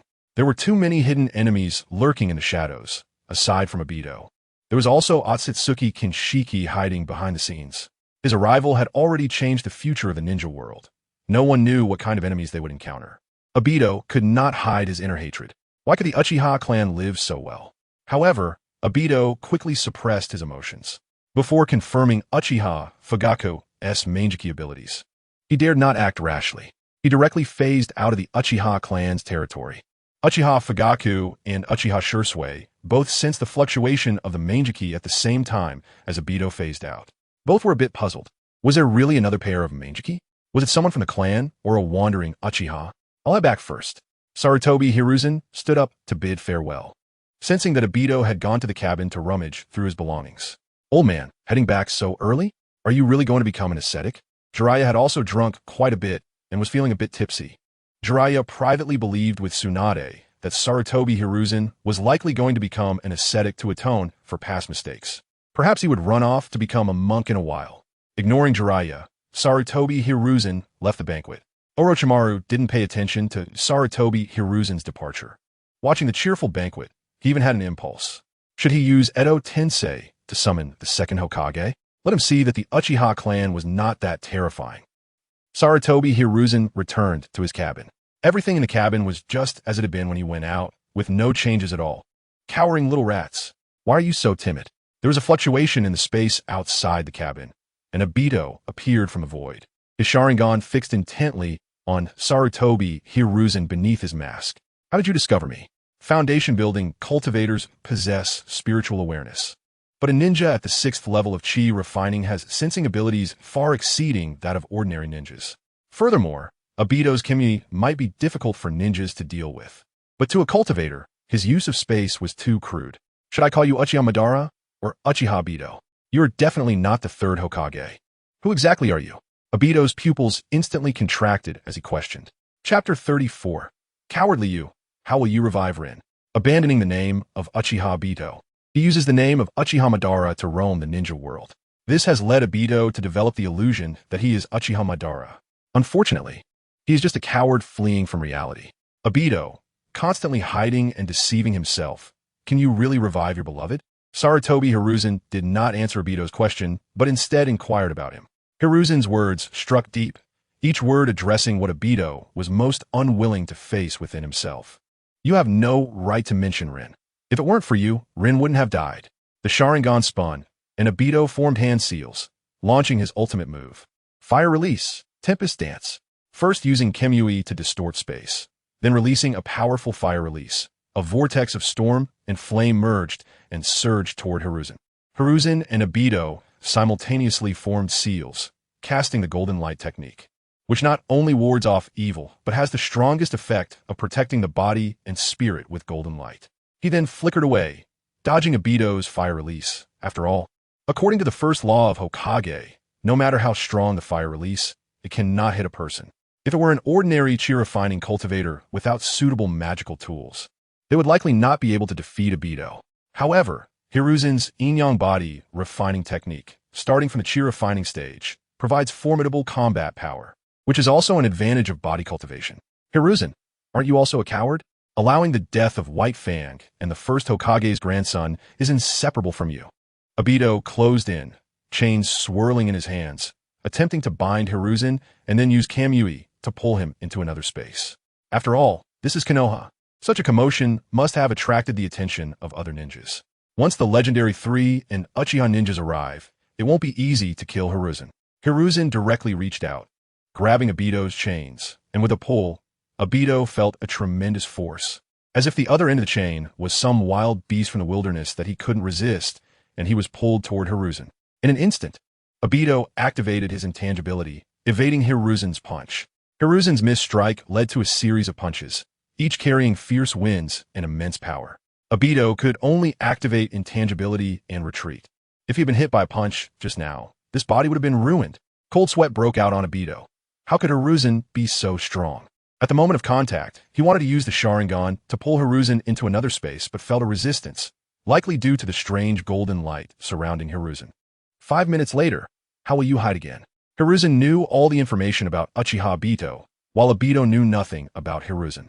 In fact, Hiruzen was not that strong now. Apart from his powerful physique and the golden light technique, he had basically no other means. Without protective, magical treasures and offensive secret techniques, the yin-yang body refining technique could only provide a strong body before foundation establishment. Hearing Hiruzen's words, Obito became even more timid. He couldn't understand why Hiruzen knew so many of his secrets. Where did this information leak from? Could it be that Hiruzen was another backup, left by Uchiha Madara? Just as Obito felt the urge to retreat, Orochimaru, Uchiha Fugaku, and Uchiha Shursui had already arrived. Fugaku and Shursui sensed the strength of the Manjiki and quickly rushed over with Orochimaru. Jiraiya, drunk with Tsunade, did not come, nor did any other ninjas follow. Fugaku and Shursui understood the power of the Manjiki and knew that weak ninjas would only become cannon fodder. After notifying Orochimaru, the three decided to come together. When Obito released his fire-release ninjutsu just now, the three had already sensed the powerful chakra fluctuations and rushed over. Orochimaru and Fugaku appeared behind Hiruzen with a body flicker technique, and the four confronted Obito not far away. At this moment, Obito's clothes were tattered, and even a corner of his mask was broken. An unknown Uchiha ninja. Be careful, he is Uchiha Obito, the mastermind behind the Nine Tails attack. Hiruzen retreated behind the three. If this continued, Obito would likely realize that he had no other means of attack. He could do nothing against Obito, and if Obito kept using ninjutsu, he might exhaust him. Haven't you seen how many chi-refining cultivators have lost to martial arts experts due to carelessness? Only after foundation establishment does the gap between cultivators and mortals gradually widen. You are definitely not Sarutobi Hiruzen. Obito still felt that the person in front of him was definitely not Hiruzen. Whether in appearance or ninjutsu ability, they were too different. Hearing Obito's words, the three couldn't help but look at Hiruzen. What are you looking at? Still doubting me? Hiruzen felt a bit helpless. He had indeed changed quite a bit. But he was truly Sarutobi Hiruzen. Don't be deceived. This one is the enemy. Uchiha Fugaku spoke up, showing he didn't care whether Hiruzen was real or not. This Sarutobi Hiruzen has given up his power, which does not affect Orochimaru's decision. Even if he is fake, he must be real. In an instant, Uchiha Fugaku activated his Manjiki, fixating his gaze on Uchiha Obito. Uchiha Obito, you have killed your mentor and harmed fellow villagers. Today, in the name of the Uchiha clan leader, I strip you of your surname. From now on, you're no longer a member of the Uchiha clan. What do you have to strip me of the Uchiha name? I am Uchiha Madara. Hearing Fugaku actually wanted to strip him of his surname, Obito went a bit insane. Although he wanted to destroy Konoha and the Uchiha, he still couldn't accept being stripped of the Uchiha name. Uchiha Madara has long been dead. You're just a coward borrowing someone else's name. Uchiha Fugaku, of course, would not allow Obito to borrow Uchiha Madara's name. Tomorrow we will inform the ninja world and strip you of your surname. Being stripped of one's surname by the family is undoubtedly a huge humiliation. In a relatively traditional ninja world, from now on, Obito would be a lost dog. This also signifies that the Uchiha would not protect Obito, and those in the ninja world coveting the power of the Uchiha would pursue Obito, causing him trouble. Fire release, great fire destruction. Unable to endure any longer, Obito chose to attack directly. Unfortunately, Fugaku easily dodged it with a substitution technique. Shursui seized the opportunity, drawing his ninja blade and charging at Obito. Orochimaru also formed hand seals and used earth release to restrict Obito's movements. Chapter 35, depriving the Uchiha name Obito's strength, is indeed very powerful. It can be said that without knowing his specific intelligence, most of the shadows in the ninja world are not his match. However, now facing two Uchiha with Manjiki Sharingan, as well as the former third Hokage and the legendary Sannin, Obito is under a lot of pressure. It can be said that Konoha now has two pairs of Manjiki Sharingan and 3 Sannin stationed, making it impossible for any single ninja village to compete with Konoha. The recent battle with Sarutobi Hiruzen has already left Obito in a difficult situation. If it weren't for the help of Black Zetsu, which allowed him to merge the first Hokage cells seamlessly, he would have very little chakra left at this point. He used phasing to dodge Uchiha Shursui's Dance of the Sun Halo, which is a slash released by combining fire release with a ninja blade, a ninjutsu created by Shursui himself. The difference between geniuses and ordinary people might lie in their ability to analyze ninjutsu. Geniuses can often draw inferences from one instance, learning existing ninjutsu quickly and even creating their own. Just like the 4th Hokage, who learned and even improved the 2nd Hokage's Flying Thunder God technique, creating the powerful Rasengan. Ordinary people struggle to learn even basic ninjutsu. The gap is indeed too great. Before awakening the Manjiki, Obito was always at the bottom, even inferior to ordinary people. He hated geniuses and despised those proud individuals. When darkened, he became 3 times stronger, but after being purified, he weakened by 7 parts. The dark version of Obito is naturally very strong, but now, facing these 4 ninjas, he still feels a sense of retreat. He is still young and can plan slowly. With the help of Kimui and Black Zetsu, there is no need to rush. Sarutobi Hiruzen can also be set aside for now. He can first cultivate Nagato and use the power of the Rinnegan to destroy Konoha and the Uchiha. Wood Release, Hell's Chaos. Instead of choosing Fire Release, he used Wood Release, which is also a wise choice. The first Hokage's Wood Release appeared on an Uchiha, and not to mention Uchiha Fugaku and Uchiha Shursui. Even Orochimaru widened his eyes in surprise. Isn't the successful transplantation of the first Hokage's cells just one instance? Why can this Uchiha possess the power of Senju? Moreover, Obito's Wood Release is even more lethal than Yamato's. By the time the 3 destroyed the Wood Release released by Obito, he had already used phasing to leave. As long as Obito is determined to escape, without the ability to kill him in one strike, they truly have no way to stop him. Lord Third, tomorrow I will announce Obito's crimes in the name of the Uchiha clan and strip him of his surname. Tomorrow, Konoha will also designate Obito as an S-rank rogue ninja. Orochimaru nodded, then thought of something. If Konoha ninjas encounter Obito, they can abandon their missions, and the village will not pursue it. This was a strategy used by the Iwagakure ninjas against Minato Namikaze, now brought up by Orochimaru. Uchiha Obito is powerful and has very strange abilities, comparable to the 4th Hokage's Flying Thunder God technique. The best choice for the village's ninjas when encountering him is to flee. Let's head back. Sarutobi Hiruzen also chose to return to the Sarutobi clan. If Obito continues to launch sneak attacks, staying here could be dangerous. The Uchiha banquet is still ongoing. And aside from a fort and a few umbu, no one knows that a battle occurred on the edge of Konoha. After this banquet, the village's perception of the Uchiha clan has changed significantly. Although the Uchiha clan is very proud, they are not as bad as imagined. There is even a bit of cuteness. The next day, most people woke up from their hangovers to receive explosive news. The ninja once thought to have died in the 3rd Great Ninja War, Uchiha Obito, did not die. Instead, he has become a terrifying S-rank rogue ninja. At the same time, Obito is also the mastermind behind the Nine Tails incident, having personally caused the death of his mentor, Uchiha Fugaku, in the name of the Uchiha clan's leader. Stripped Uchiha Obito of his surname. From now on, he is a lost dog. The 3rd Hokage, Sarutobi Hiruzen, also issued orders, directly announcing the abilities of Obito's Sharingan and informing all Konoha ninjas. If they encounter Uchiha Obito during missions, they can abandon their tasks and flee.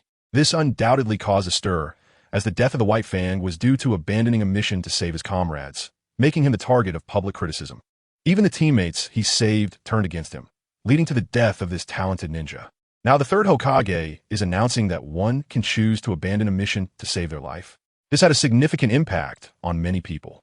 In the minds of most, ninjas are merely tools, and sacrificing their lives for the village and missions is a normal occurrence. After all, that is how they have been educated since childhood. The ninja world is extremely distorted. Ninjas clearly possess great power, but willingly become tools in the hands of those in power. This is unavoidable. The education ninjas receive from a young age is about how to kill and set fires, so having a twisted psyche is quite normal. However, with Sarutobi Hiruzen's changes as Hokage, these issues will slowly be resolved. This order is the first shock to the traditional views of Konoha ninjas. After learning about these events, the person most affected is not the Uchiha clan, but Kakashi. Obito is actually alive? The death of his teacher was actually caused by Obito? Kakashi cannot comprehend this. Kakashi, want to have a youthful duel with me? Might Guy rushed up to Kakashi upon seeing him, but upon seeing Kakashi's expression, he closed his mouth. Even Might Guy could sense that Kakashi was in a bad mood. Cough. Maybe we can compete next time. Are you feeling down? Kakashi shook his head and did not answer Might Guy's question. He just wanted to hurry to the Hokage's office to ask about Obito's specific situation. All right then. We'll have our duel next time, huh? After saying that, Might Guy went off to work out. Kakashi took a deep breath and used body flicker technique to rush to the Hokage's office. In the office, Sarutobi Hiruzen heard a knock on the door. Kumin, it's Kakashi. Is it about Obito? Kakashi entered the Hokage's office, where Uchiha Fugaku and the leader of the Hyuga clan, Hyuga Hizashi, were also present. Obito, is he really still alive? Yes, he awakened the Mangeki, and he is also the cause of the Nine Tails incident. Sarutobi Hiruzen nodded and informed Kakashi about what happened last night. After listening, Kakashi fell silent for a long time, struggling to accept this fact. Seeing Kakashi's silence, Sarutobi Hiruzen's expression became serious. Kakashi, I want you to hand over that Sharingan to the village. Chapter 36. Kakashi's decision, I exchange. Kakashi's ability to inherit Ibitos was naturally a result of negotiations between the village and the Uchiha clan. It was also a choice made by Hiruzen Sarutobi, who once believed that Kakashi was a talented individual who could potentially be groomed to become the next Hokage. Fyake, who was nearby, also agreed with Kakashi retaining the Sharingan, as it was a gift left to him by Ibito. At that time, they had no idea that Ibito was not dead. Although this Sharingan helped Kakashi establish a formidable reputation, it also limited his growth. After all, Kakashi lacked the Uchiha bloodline and the Senju bloodline. The Sharingan could not be turned off and constantly consumed his chakra. The conflict between bloodlines continually affected Kakashi, becoming a Nin at the age of 12. He still had not broken through to the level of a Kaguya due to this Sharingan. Kakashi lifted his head, feeling greatly impacted by this matter. Ibito had once said that he hoped to become Kakashi's left eye, helping him see the future. After Rin's death, he had finally regained his faith, only to be told that Ibito was the culprit responsible for Minato's death. Hiruzen, Sarutobi, and Fyake's words forced Kakashi to believe that this was indeed the truth. Kakashi, we have already clashed with Ibito. He could come back at any time to reclaim this Sharingan from you. However, the village respects your choice. Ultimately, whether to keep this eye or hand it over to the village for safekeeping is up to you. Fyake did not express an opinion, clearly agreeing with Hiruzen Sarutobi's words. Orochimaru, who was nearby, had a very subtle expression. If he could obtain the Sharingan, he might be able to study some secrets of the Uchiha bloodline. The fact that Ibito instigated the Nine-Tails attack and never retrieved this Sharingan from Kakashi indicated that he did not want to see Kakashi. I want to take this eye, Kakashi thought for a moment and looked at Hiruzen Sarutobi. Kakashi wanted to personally confront Ibito. This Sharingan had become a shackle to his growth. He needed to become stronger, defeat Ibito with his own hands, and question him about why he did this. I will give you a new eye transplant. After saying this, Orochimaru looked at Fyake and Hiruzen Sarutobi, asking, can I study this eye for a while? Fyake nodded. Keeping this Sharingan within the clan might provoke competition. After all, they were Uchihas. Transplanting a Manjiki would not cause a rejection reaction like it did with Kakashi. Possessing one Manjiki would instantly grant one the power of Kaguya, which could destabilize the Uchiha clan that had just managed to stabilize. Orochimaru smiled. He was eager to study the powers of the Uchiha. What secrets lay between the Senju and Uchiha? Perhaps he would know soon. With Orochimaru and Tsunade present, giving Kakashi a new eye transplant was quite easy. Hinata Hizashi stood up to take his leave, feeling reassured that such matters were not hidden from him, showing that the village also trusted the Hyuga clan. Recently, the Uchiha had been in the spotlight, and he couldn't help but want to visit Hiruzen Sarutobi to gauge his attitude. It seemed that Hiruzen had indeed changed, becoming different from before. Although Hiruzen's demeanor was a bit intimidating now, he was doing much better in the role of Hokage than before. This was something that most ninja clans recognized. After Hiruzen took down Danzo, the village's development was back on track, free from internal strife and self-consumption, and everyone felt the change in the village. That afternoon, Kakashi arrived at the medical department, where Tsunade and Orochimaru worked together to give him a brand new eye. I drank too much yesterday.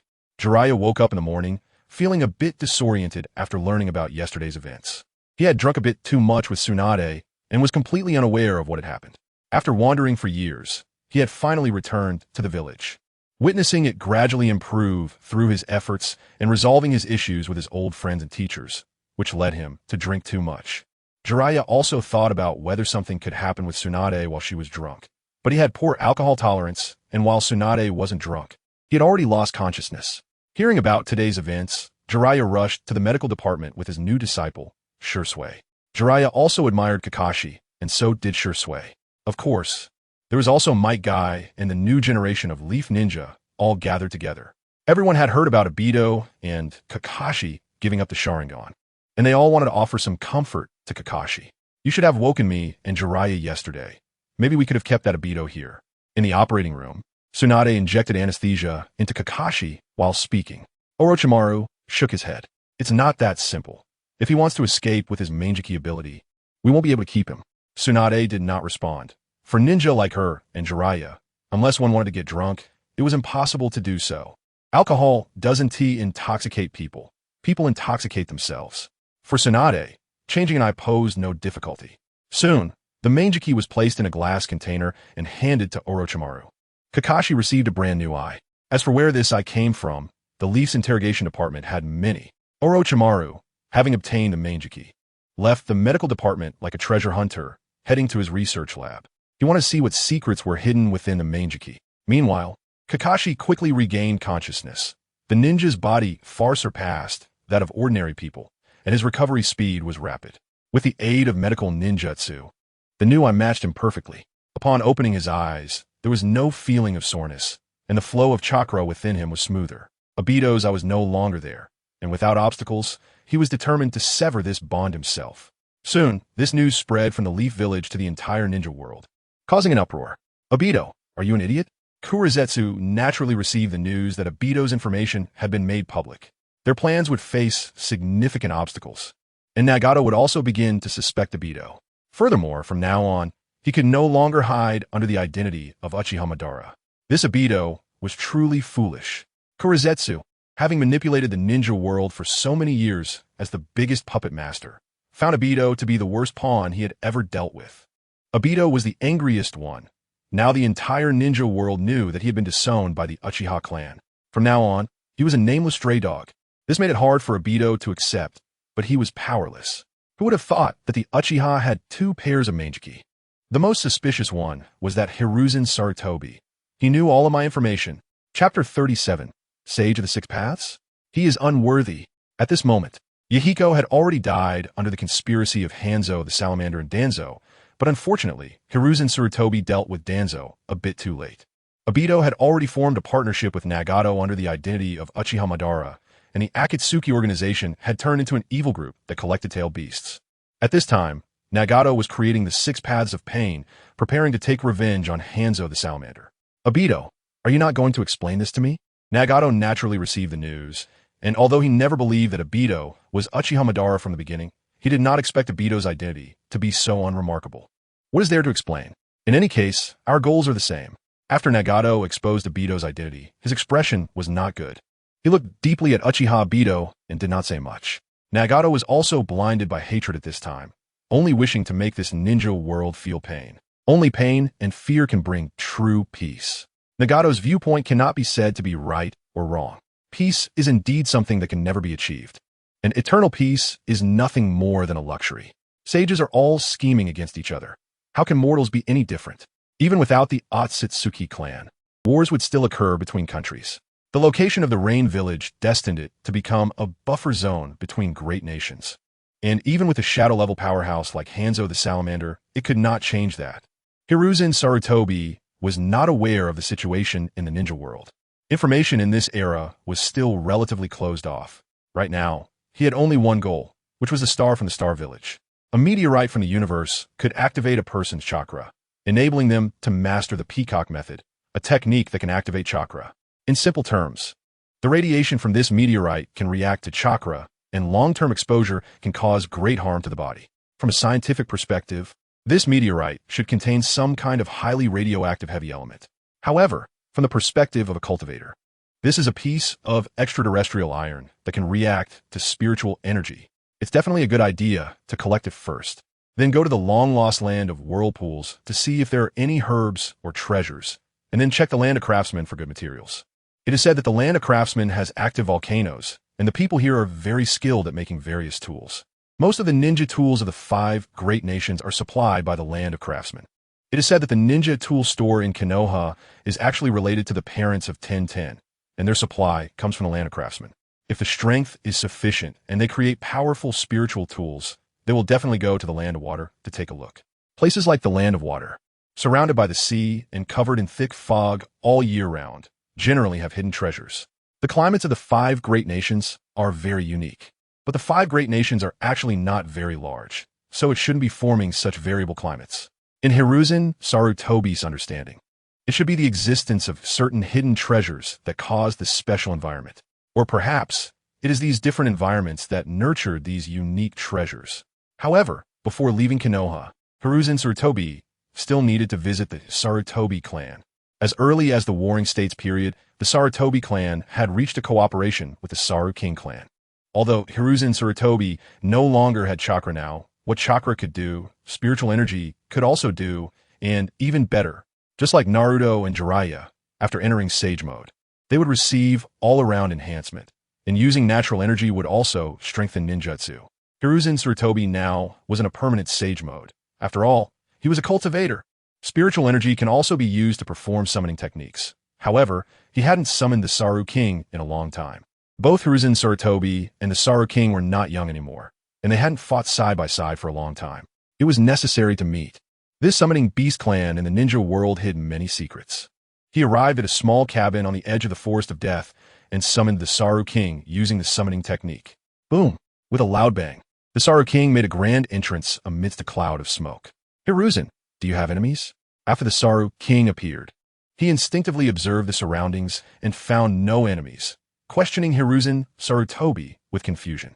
Turning to see Hiruzen Sarutobi, the Saru King opened his mouth wide. This old pervert has become so handsome?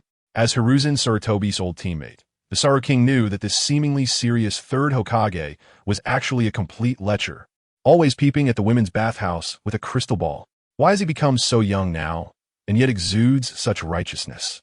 The sight of those muscles made him envious. You're not right. The Saru King looked around, feeling that this was not Hiruzen Sarutobi, but the summoning technique could not create fakes. This was indeed Hiruzen Sarutobi. The Saru King clan was not considered strong among summoning beasts, mainly because, as mammals, their growth cycle was much slower compared to frogs, snakes, and slugs. Moreover, the Saru King clan had poor reproductive capabilities and had not produced a new generation for a long time. Why do I feel something is off? You are very off. The Saru King keenly sensed that Hiruzen Sarutobi no longer had chakra, only exceptionally pure natural energy. This natural energy made him involuntarily want to get close to Hiruzen Sarutobi. Hiruzen Sarutobi's expression became serious. All right, I'm here to find you for an important matter. What is it? The Saru King also put away his smile. He and Hiruzen Sarutobi were old brothers for many years. The Saru King clan, like Myaboka Mountain, chose to cooperate with Konoha. After all, humans are the main characters of this planet. The headband on the Saru King's head was the ninja headband of Konoha. I want to know the history of this world before the Otsutsuki's arrival. The Saru King took a deep breath. How do you know about the Otsutsuki? But that doesn't matter. I don't know much either. If you really want to know, just come with me to the Saru King clan's territory. Hiruzen Sarutobi nodded and said, You should have noticed my changes. I have obtained the inheritance of the sage and want to walk a different path. The sage of the six paths? The Saru King was a bit surprised. In his understanding, the sage was none other than the sage of the six paths. He is unworthy. He is the true sage. The yin-yang refining body technique is at least a technique created by some ancient monster of the Great Ascension stage. Calling it a sage is not an exaggeration. The Saru King nodded and said no more. Let's go. I will use reverse summoning to take you to the clan's territory. The Saru King dispelled the summoning technique and disappeared before Hiruzen Sarutobi. Then, Hiruzen Sarutobi felt a call from the void, and after responding, everything spun around. When he opened his eyes again, he was already in the territory of the Saru King clan. Chapter 38. Once a celestial being in Sarutobi Hiruzen's memories. It seems he visited the territory of the Saruma clan when he was quite young. This place is Flower and Fruit Mountain. Actually, there's also a Flower and Fruit Mountain in the ninja world, but it was taken over by the Four Tails. The Saruma felt a bit angry at this point. The area where the summoning beasts reside is an unknown world far from the ninja world, where Sarutobi Hiruzen sensed a spiritual energy far beyond that of the ninja world. Given the concentration of this spiritual energy, it could be considered a good cave paradise.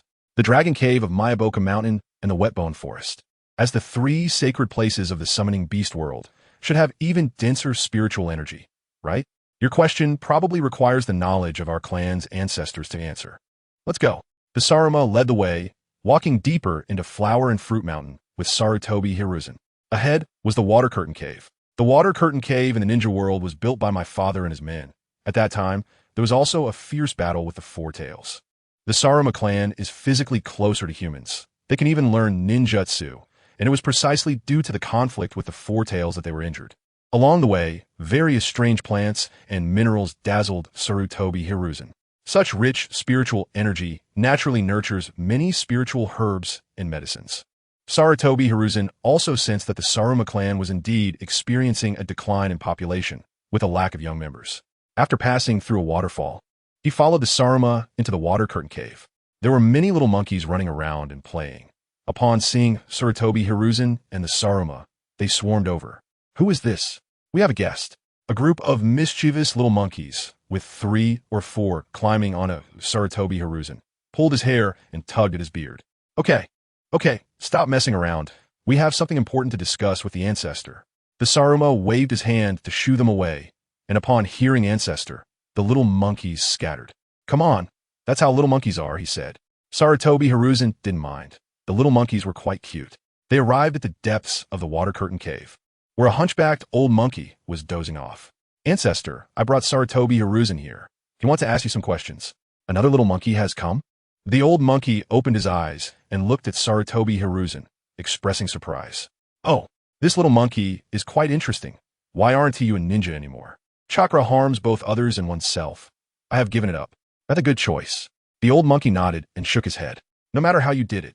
Since it's already like this, you shouldn't practice chakra anymore. What do you want to ask me? It seemed the old monkey really knew some insider information. I want to know what it was like before the Otsutsuki arrived.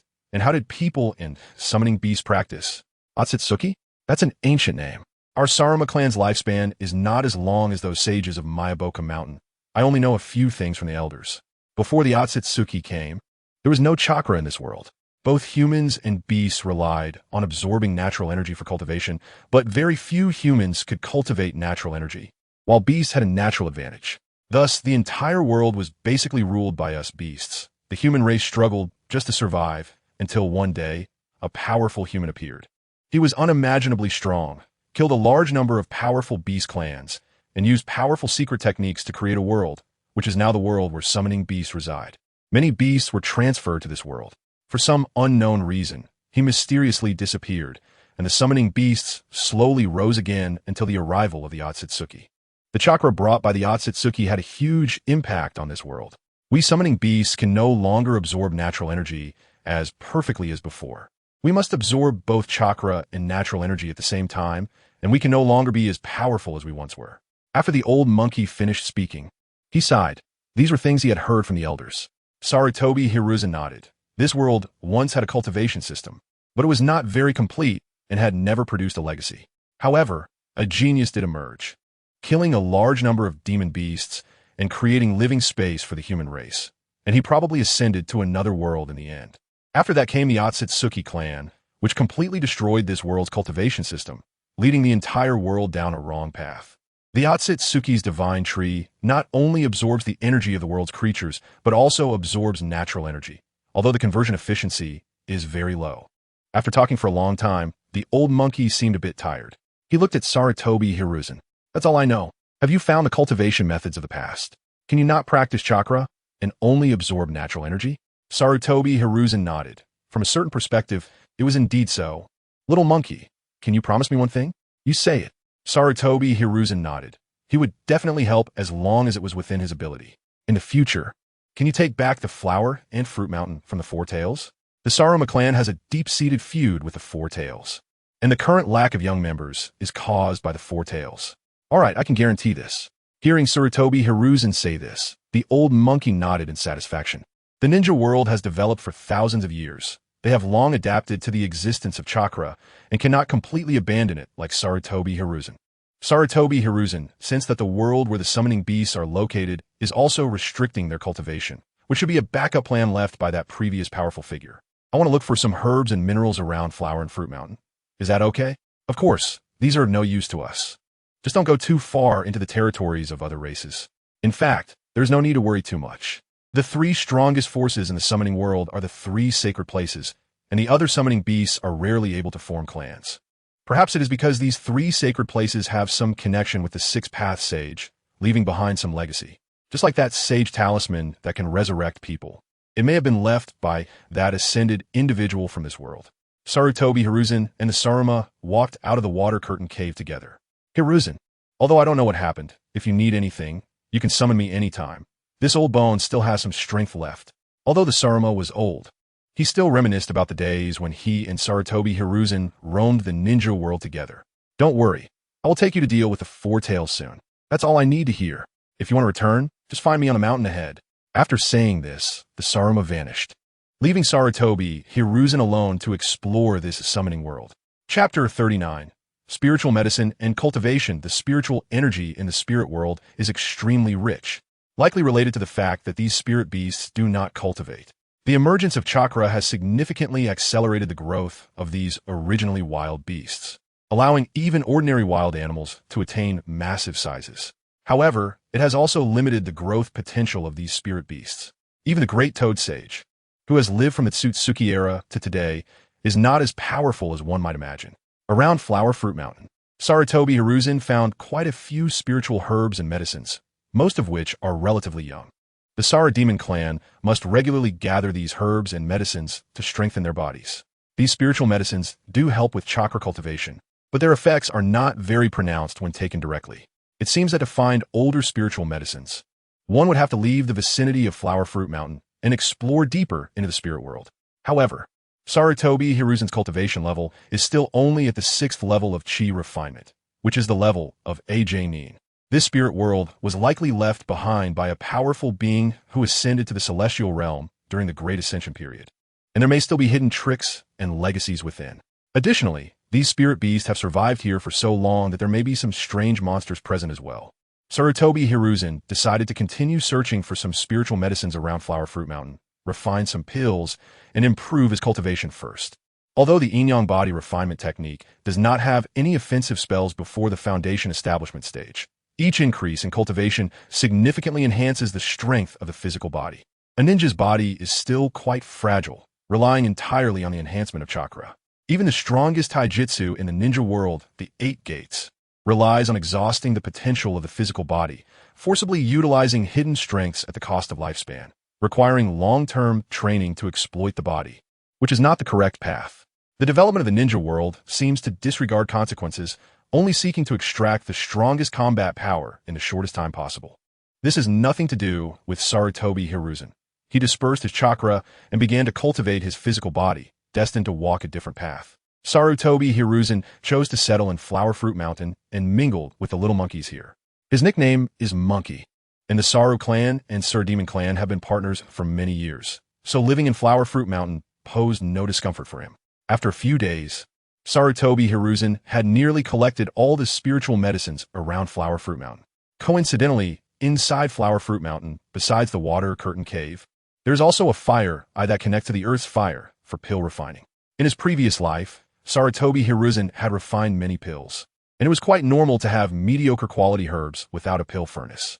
After all, it was the end of the law era in his last life, and the spiritual herbs found on Earth were inferior to those around Flower Fruit Mountain. Nonetheless, he managed to refine many pills. This was unavoidable. In the end of the law era, cultivating immortality required overcoming difficulties, and the ninja world was similarly a place where the path of cultivation was severed, leading the whole world down a wrong path. To cultivate, one must rely entirely on oneself. Time passed quickly, and through pill refining and cultivation, Sarutobi Hiruzen reached the 7th level of chi refinement. He was not far from the 9th level of chi refinement, and it was time to start preparing the pills needed for the foundation establishment breakthrough, as well as the materials for crafting magical tools. During his time at Flower Fruit Mountain, the little monkeys initially paid a lot of attention to Sarutobi Hiruzen, but later found that he spent every day either meditating or hunting for food, which was quite boring, and gradually lost interest in him. At the 7th level of chi refinement, he had already reached the level of an elite Jainin. However, considering Sarutobi Hiruzen's physical strength, while he could not claim to be invincible in the ninja world, he was certainly capable of self-defense. The ninja world mainly relies on large-scale destructive ninjutsu to crush lower-level ninjas or employs strange secret techniques and ninja tools for surprise attacks, emphasizing instant kills. True strong individuals need to analyze their opponent's information in the shortest time possible and conduct targeted strikes. Hanzo of the Salamander gained a notorious reputation relying on his strange poison, which was incredibly difficult to detect and handle, leading him to be called a demigod. Sarutobi Hiruzen's strongest asset is his taijutsu, combined with his ability to summon the Sara demon, focusing on surprise attacks to defeat his opponents in one punch. Once he left Flower Fruit Mountain, the surrounding environment became particularly wild. There were no signs of human activity whatsoever, and even traces of large wild beasts were rarely seen. The towering mountains and rugged rocks, along with various trees that required dozens of people to encircle, made the area quite desolate. Fortunately, Sarutobi Hiruzen, at the 7th level of chi refinement, had achieved some success. His physical strength was sufficient, allowing him to navigate and explore this wilderness with agility. The harvest was rewarding, as the relatively abundant spiritual energy, combined with a lack of harvesting, resulted in a large number of spiritual herbs. At first, Sarutobi Hiruzen picked every spiritual herb he saw, but later realized he couldn't carry them all. Even using sealing techniques, the quantity was still overwhelming. Starting the next day, he only selected herbs that were sufficiently aged and relatively rare. During this time, he also encountered several spirit beasts guarding the herbs, but none were a match for Sarutobi Hiruzen, except for a highly venomous bamboo viper that caused him some trouble. He ultimately put it down with fire release for a swift end. As a result, he obtained 400-year-old red fruits. After this round of foraging, simply consuming various spiritual herbs brought Sarutobi Hiruzen close to the 8th level of chi refinement. When Sarutobi Hiruzen returned to Flower Fruit Mountain and resumed his cultivation, it was clear that merely eating spiritual herbs was insufficient for improvement. Refining chi to foundation establishment could not be rushed. On the other side, in Konoha, it seemed that everyone was not particularly concerned about Sarutobi Hiruzen's disappearance. Konoha was thriving, and Sarutobi Hiruzen had not shown up for days. Matters in Konoha were being handled by Orochimaru and Narashikaku. The temptation of the 8 Tails Jinchuriki and the Mangeki Sharingan was too great for Orochimaru. Normally, he should prioritize studying the 8 Tails Jinchuriki, as the Cloud Village would undoubtedly send envoys demanding the return of the 8 Tails Jinchuriki. This generation's 8 Tails Jinchuriki and the 4th Reikage were partners, closer than brothers. If the 8 Tails Jinchuriki were not returned, it was highly likely that the Reikage would initiate war, leading to another great ninja war. At present, neither the civilians nor the ninjas in Konoha had recovered from the pains brought by the last ninja war. Blindly sparking a new war was clearly inappropriate. However, the temptation of the Mangeki Sharingan was simply too great, and Orochimaru could not resist the urge to study it. Sometimes, having too many experimental materials can indeed be a happy trouble. The envoy from the Cloud Village had already entered the Land of Fire, and the Umbu of the Hokage had received the news that Killer Bee had been temporarily released from Orochimaru's research department. After all, conducting human experiments on hostages is an exceedingly immoral act. Chapter 40. The contrasting Samui was released from prison by the Umbu because she was Killer Bee's apprentice, and as a mere chunin, she hadn't undergone particularly harsh interrogation. This time, Konoha achieved a great victory, and all the captured ninjas were merely bargaining chips for negotiation. They were not targeted. However, when Samui saw Killer Bee's condition, she was still taken aback. He had only been sealed and confined, and did not have to worry about food. Killer Bee had been studied by Orochimaru for nearly half a month. He had to endure daily blood draws and face a bizarre scientist with a long tongue who would occasionally chuckle ominously. This was a scene straight out of a novel. Even though Killer Bee was the 8 Tails Jinchuriki, he had suffered significant mental torment. Master, what did Konoha do to you? Even Samui, who usually appeared indifferent and aloof, couldn't help but show concern. She worried that Konoha might have subjected Killer Bee to some inhumane torture. Could it be? Samui covered her mouth, recalling some scenes from novels. Despite her cool exterior, Samui had a surprisingly contrasting inner world. It was truly terrifying. Killer Bee recalled his experiences from the past few days and felt a wave of fear wash over him. That terrifying Orochimaru had left him with considerable psychological trauma. Not to mention Killer Bee, even the 8 Tails within him had developed a certain fear of Orochimaru. This guy had actually used forbidden techniques to extract its chakra, and had even succeeded. Samui sighed, surprised that Konoha's people were so twisted, even going after her master. That bearded uncle. She reached out and patted Killer Bee's shoulder, trying to comfort him, saying it would be okay. Some things had to be experienced. This misunderstanding between master and apprentice arose. Samui looked at Killer Bee with a hint of pity. Both she and Killer Bee had their chakras sealed, and now that they were released, it meant that the Cloud Ninjas were likely on their way. For now, they could only explore Konoha. Killer Bee sighed. He needed to recover and soothe his inner pain. It must be said that Konoha, as the #1 ninja village, was quite powerful. The size of the village was much larger than that of the Cloud Village, and the local customs were entirely different. Although the two could move around Konoha, they were of course being watched by the Umbu to prevent their escape. The key was still Killer Bee, no matter what happened to others. Killer Bee must not be allowed to fall into trouble. A Jinchuriki is a strategic weapon for a ninja village, a powerful asset on the battlefield, and a matter of pride for the village. If a village's Jinchuriki were captured alive, it would mean a complete loss of face. Currently, the Cloud Village was facing this awkward situation. Their Jinchuriki had been captured. Fortunately, the Jinchuriki had not been killed, leaving room for negotiation. But the Cloud Village would undoubtedly have to pay a significant price this time. Killer Bee and Samui had no mood to stroll around. After all, they were now prisoners. And walking through the streets of Konoha, they could feel the villagers' rejection of them. Samui felt a bit of pain. This was completely an unwarranted disaster. She had been trying to persuade Killer Bee not to leave the Kumogakure Thunder Canyon, but Killer Bee had not listened, and as soon as they reached the border, they encountered Jiraiya's team and were directly wiped out. Returning to the Cloud Village would surely result in punishment, right? Fortunately, the folks in the Cloud Village were all muscle-headed and unlikely to impose any strange punishments. But why did she feel a bit of anticipation? The one responsible for monitoring the two was Kakashi, who was watching them from a distance. Since giving up Obito's eyes, Kakashi's training speed had skyrocketed. No longer the mediocre version of himself. After losing the Sharingan, most of the ninjutsu he had copied with it had vanished. And now he carried a ninja blade on his back again. The white fan was shattered by IWA ninjas at the Kanabi Bridge, but now Kakashi had reforged this blade. Just as he was reforging his once broken will, Kakashi aimed to revive the name of the White Fang and defeat Obito with this blade. The bonds of the past would be shattered by him. Darui and Sai, carrying a personal letter from the Fourth Reikage, finally arrived at Konoha. They had hurried along the way, fearing that something might happen to Killer Bee. After all, Jinchuriki are not easy to handle, and if they continued to run amok without being calmed, they could easily be killed.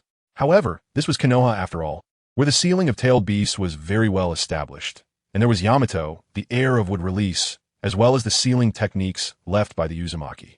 Orochimaru, Narashikaku, and Tsunade received the delegation from the Cloud Village. Darui was the sole inheritor of the Black Lightning and the next Reikage.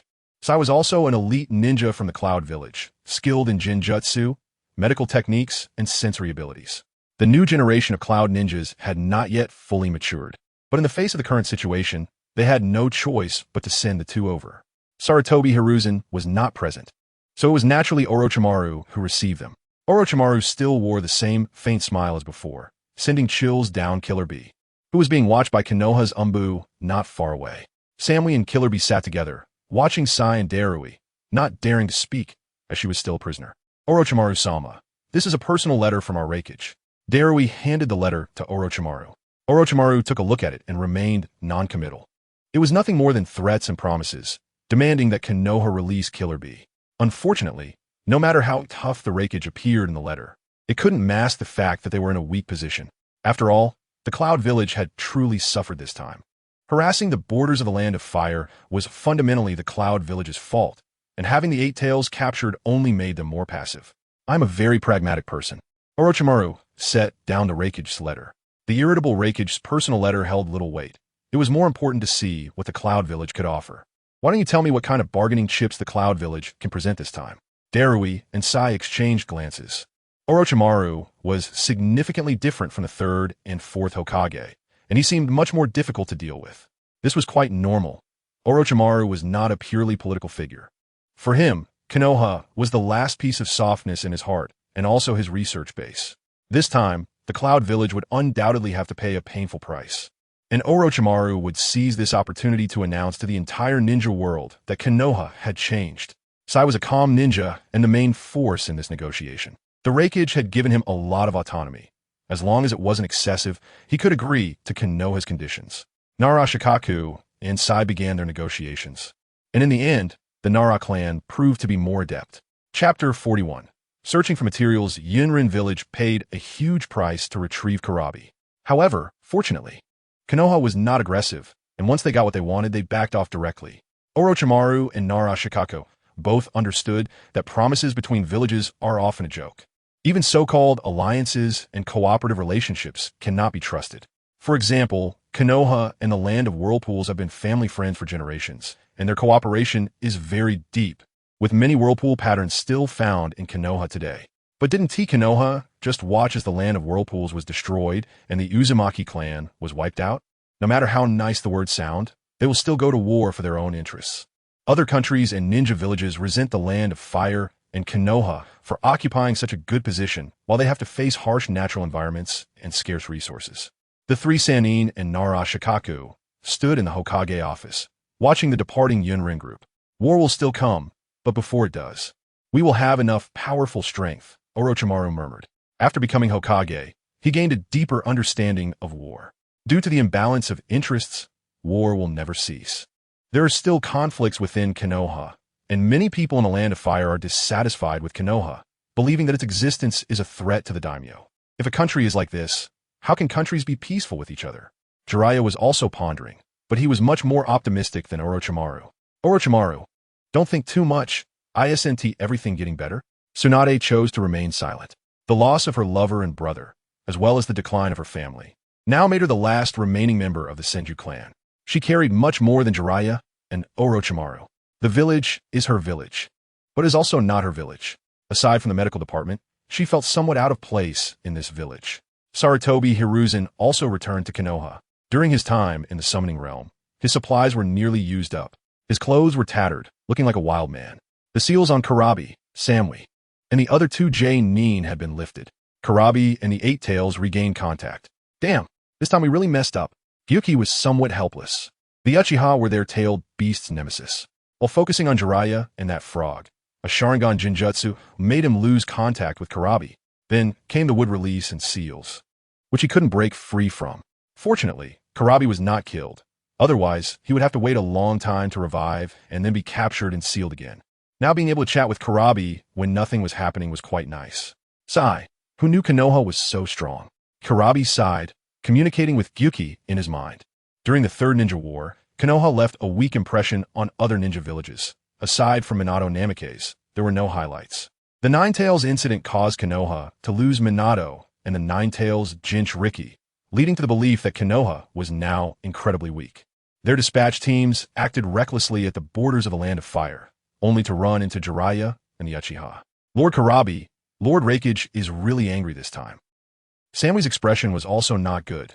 The negotiation process was completely at a disadvantage because Karabi was captured, making them very passive and unable to stand firm.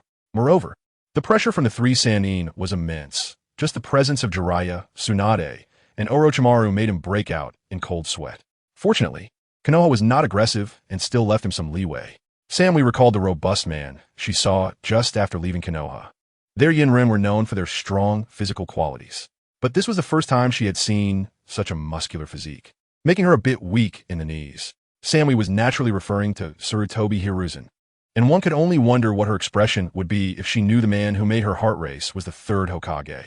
Cultivating was a leap in life levels, and Sarutobi Hiruzen certainly had a strong attraction to women. Karabi scratched his head, unsure of how to face his brother. This time, it was completely his fault, and he would only face punishment upon returning, likely having to go mold in the Yunlei Gorge. Karabi and his group returned to Yunrin village, where A was indeed furious. Upon seeing Karabi, he immediately chose to strike. Even in his tailed beast form, Karabi was no match for A, and Gyuki's horn was directly cut off by A. Subsequently, Karabi was ordered not to step out of the Yunlei Gorge. The news of the Eight Tails being captured changed the entire ninja world's perception of Konoha. After the three Sannin gained power, they swept away Konoha's former weakness. Konoha was now incredibly strong, and IWA ninja chose to withdraw their ninja from harassing the borders of the Land of Fire, just like Yunrin. The memory of Uchiha Madara's Sharingan and the first Hokage's would release sweeping through the entire ninja world was still fresh. Now, the Sharingan and would release appeared once again in Konoha. Although they were certainly not as strong as Uchiha Madara and Senju Hashirama, their deterrent power was still sufficient. The ninja world has entered a long-awaited peace. Major ninja villages have entered a stage of development, which is one of the benefits of war. While war brings pain and death, it also creates many vacancies and opportunities. History is a cycle, a continuous development and war, constant death and rebirth. For Sarutobi Hiruzen, none of this mattered. Only continuous cultivation and strengthening oneself were the solutions to all problems. After returning to Konoha, Sarutobi Hiruzen took some supplies and happened to encounter the departing Yunrin group. Karabi's Eight Tails caught Sarutobi Hiruzen's attention. The chakra of the tailed beast was indeed vast and full of energy. However, it was of no use to Sarutobi Hiruzen. who also looked down on becoming a Jinchuriki. The only thing that caught Sarutobi Hiruzen's attention was probably that Samui. This little girl seemed particularly interested in him. This time back, Sarutobi Hiruzen planned to resupply and then prepare to head to Star Ninja Village. He aimed to defeat the Star Ninja and seize the stars from them, to see if they could be used as materials for weapon refining. Near Flower Fruit Mountain, he also found some materials, but he still lacked some major minerals. The resources in the ninja world are scarce, and Sarutobi Hiruzen planned to refine only one magic tool to serve as his life-as treasure, continuously searching for materials to optimize and enhance it. For example, that Kusanagi sword in Orochimaru's hands would be a good material. Chapter 42. Kusanagi sword. Sarutobi Hiruzen returned to the Hokage's office after a long absence. It had been a few days since he last came, and even the style of the Hokage building had changed, no longer feeling as stale as before, now appearing more efficient and tidy. He headed straight to Orochimaru's office. The villagers might not recognize the current Sarutobi Hiruzen, but the Umbu still recognized the third Hokage. He nodded at the third Hokage and did not stop him. After all, it was Sarutobi Hiruzen who was the Hokage. He knocked on the door and walked directly into the office. The three Sannin and Nara Shikaku were present, discussing matters concerning the village. Konoha was in urgent need of recuperation, allowing the new generation of ninjas to grow. This was a common choice among all ninja villages, as continuous wars had caused each major ninja village to lose too many ninjas. The training of new ninjas was imperative. There needed to be successful graduates every year to bring in fresh blood so that a ninja village's development could get back on track. After all, even without war, the death rate among ninjas was still high. Ninjas primarily executed various assassination tasks while also taking on escort missions, and it was inevitable that they would engage in battles with ninjas from other villages during missions. Orochimaru had long noticed this issue. As one of the few scientists among Hokages, his desire for research was boundless. The discussion among the group was about how to change the situation where Konoha had to rely on the Land of Fire to survive. Konoha needed to become self-sufficient and gain more power and voice. Otherwise, ninjas would forever remain tools, and pain and tragedy would never cease. Orochimaru, do you still have that Kusanagi sword? Sarutobi Hiruzen got straight to the point and directly asked his beloved disciple for the Kusanagi sword. Without the divine metal, he could only gather some good items to make do. Orochimaru was taken aback. He had indeed been secretly collecting the Kusanagi sword, but had never been able to find them all. Currently, he only had one Kusanagi sword, which he had found in the ruins of the Yamata Ano Orochi within the Dragon Cave. How could Sarutobi Hiruzen know? Yes, I only have one, and I haven't found the others yet. In the world of Hokage, there was more than one Kusanagi sword. The one in Orochimaru's hands could extend and retract after being infused with chakra and was incredibly sharp. Even the so-called indestructible Sarutobi could be harmed by the Kusanagi sword.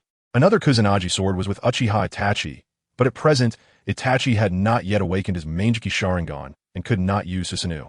In mythological legends, the Kusanagi sword, also known as the Ama no Murakumo no Tsurugi, was a sword found within the body of the Yamata no Orochi. Orochimaru could transform into the Yamata no Orochi using secret techniques, so it was reasonable for him to have a Kusanagi sword. I plan to leave Konoha for a while. You know I have no chakra now. How about lending me the Kusanagi sword for self-defense? Orochimaru was his own disciple, and this Kusanagi sword wasn't that important to him. It was fine to let him borrow it. In the future, if he achieved something, helping Orochimaru wouldn't be a problem, especially since they had a master-disciple bond. However, Orochimaru was not suitable for the yin-yang release body refinement technique, and he had no other cultivation methods, so he could only wait. Orochimaru thought for a moment and nodded. Recently, Sarutobi Hiruzen had changed significantly. He really looked younger. It seemed that his muscular build was truly formidable. However, although Sarutobi Hiruzen was still the Hokage, the matters of Konoha were now decided by the three Sannin. Hiruzen's departure wouldn't have much of an impact. The Elder Council and Root had been eliminated, and Konoha could only be compared to the era of the first Hokage now. Tsunade had significant opinions about Sarutobi Hiruzen, believing that he had acted too late. If only Minato was still alive and had done this back then, things wouldn't have turned out this way. What do you want, old man? After saying that, she stood up and approached Sarutobi Hiruzen, staring directly at him. Originally, she wanted to question this old man about what he was planning, but as she got closer, the overwhelming masculine aura hit her, making her face inexplicably flush. I plan to go out and see the world. I've spent most of my life in Konoha. If I don't go out and take a look, I'll grow old and not be able to move.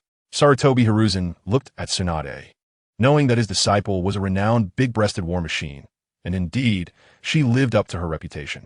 He felt a deep debt to the Senju clan, and having used his previous body, he naturally had to bear the karma of that life. I say, teacher, you really seem too relaxed now. You look younger than me. Jiraiya couldn't help but complain as he looked at Sarutobi Hiruzen. He had learned his habit of peeping at women's baths and gathering material from Hiruzen. How could a perverted old man suddenly become so handsome? Jiraiya found it hard to accept and spoke with a sour tone. He's just looking young. Sarutobi Hiruzen had his own secrets and couldn't tell his 3 disciples for now. At least he needed to reach the golden core stage before revealing them. After all, that sage of 6 paths was still alive, observing the ninja world in a conscious form. It was said to prevent the resurrection of Kaguya Otsutsuki. But who knew what other secrets there were? Orochimaru broke the tense atmosphere by opening his mouth wide and pulling the Kusanagi sword from his throat. Here you go. The Kusanagi sword was indeed sharp. It would have been better if it weren't covered in so much mysterious slime. Tsunade and Jiraiya had been teammates with Orochimaru for so many years, but they still found it hard to accept his actions. How disgusting. Orochimaru, can't you change that? Sarutobi Hiruzen didn't care and directly took the sword, swinging it a bit. It was indeed a nice sword. Orochimaru's Kusanagi sword was styled like a Chinese long sword and was very easy to handle. Sarutobi Hiruzen had originally planned to refine a flying sword as his life-bound treasure. I'll take this. I'll be leaving Konoha in a few days. Just don't let Konoha fall apart. Watching Sarutobi Hiruzen leave, Tsunade remained in a daze for a long time. Her teacher had changed so much that he was no longer the same person. I say, Tsunade, our teacher looks pretty good now, but you are still master and disciple. If you really feel lonely, consider me. I can still help you alleviate some of that loneliness. Jiraiya, being his usual self, drooled at the thought, but Tsunade's monstrous strength landed a punch on him, sending him flying out of the window. Such a pain. Get him sent to the medical department. I want to heal him before giving him another punch. After saying that, Tsunade turned and walked away, but no one noticed that her face was still slightly flushed. Tsunade's words made Orochimaru break out in a cold sweat. It was unlikely he could even think about dying in front of Tsunade. Jiraiya was really just asking for trouble. Chapter 43. Itachi Uchiha's Adolescence at Konoha Hospital. Shursui brought Itachi to visit his teacher. Jiraiya lay on the hospital bed, his body wrapped in bandages. Tsunade certainly did not hold back with that punch. It was said that Jiraiya crashed into a civilian residence, breaking through 3 walls before landing in a trash can in the alley behind the house. When the Umbu found him, he had numerous shattered bones. Lying on a hospital bed, even taking a breath caused him pain. It was the agony of breathing. Kind-hearted Shursui looked at his teacher on the hospital bed with some concern. Wasn't this injury a bit too severe? It seemed that his master and mistress had a tough road ahead if they wanted to be together. Shursui sighed and shook his head, reflecting on the bonds and love of the older generation. Itachi, standing beside him, looked puzzled, clearly unaware of what Shursui was sighing about. Itachi's heart was occupied only by his younger brother in the clan, leaving no room for any women. Of course, this was only temporary. Itachi was still young, and if he didn't have to worry about the clan, would he eventually accept the feelings of Izumi Uchiha during his adolescence? Itachi had already been studying at the Ninja Academy, but due to his exceptional talent, he felt somewhat out of place among his classmates.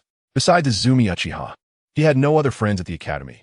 From a certain perspective, Itachi was also proud and lonely. Shursui, cough cough, don't worry about me, I'm fine. Jiraiya, lying on the hospital bed, endured the pain to comfort his disciple. Teacher, with Lady Tsunade around, you must be fine.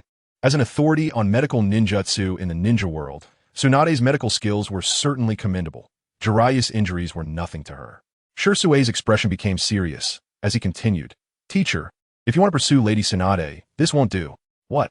I don't want to pursue that violent woman. Jiraiya's tone was a bit flustered, and after saying that, he took a sharp breath, feeling pain all over his body. Master, being stubborn will only push the 2 of you further apart. Shursui's unexpected insight left Jiraiya speechless. It seemed there was some truth to Shursui's words. Kid, don't talk nonsense. Just then, Tsunade pushed the door open and walked in, glaring at Shursui. Shursui broke out in a cold sweat and awkwardly scratched his head. There is no possibility between me and your master. Just a perverted man who likes to peep at women's baths. After saying that, Tsunade turned to look at Jiraiya. Jiraiya, once you recover, you'll get a taste of my fist. With that, she turned and left, clearly genuinely angry this time, leaving Jiraiya with a bitter expression on his face. It was precisely because Tsunade was so violent that he dared not pursue her. Teacher, focus on your recovery. Once you're better, take me to train. Shursui glanced at Jiraiya, realizing that his master and Lady Tsunade really weren't a good match. Given Jiraiya's usual behavior, if he were with Tsunade, he probably wouldn't last a week. Reflecting on his time as Jiraiya's disciple, Shursui sighed. His master had strength and talent, but he was also an unabashed playboy. Indeed, he was a remarkable figure, but unfortunately, he and Tsunade weren't well suited. Walking on the streets of Konoha, Itachi held a dango in his hand. Although the dango was delicious, he still looked troubled. Shursui, I want to apply for early graduation. Itachi hesitated for a moment before speaking up. Isn't school great? Shursui, hearing Itachi's words, was not too surprised. His friend was very mature, both in thought and strength, far surpassing his peers, so it was normal for him to feel bored at the academy. However, now that the ninja world was calm and the relationship between the clan and the village had eased significantly, Shursui still hoped that Itachi could continue his studies at the academy and enjoy his childhood. There's no meaning in staying at school anymore. I want to find the true meaning of life.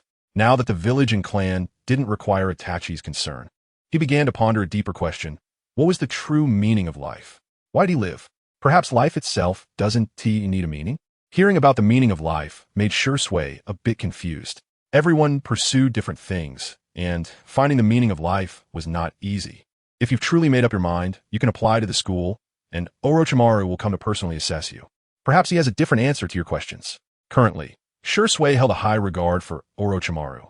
After all, since Orochimaru became Hokage, the relationship between the Uchiha and the village had improved a lot. The Uchiha had reintegrated into the village and no longer had to hide in their clan lands. Orochimaru's charisma was becoming more apparent.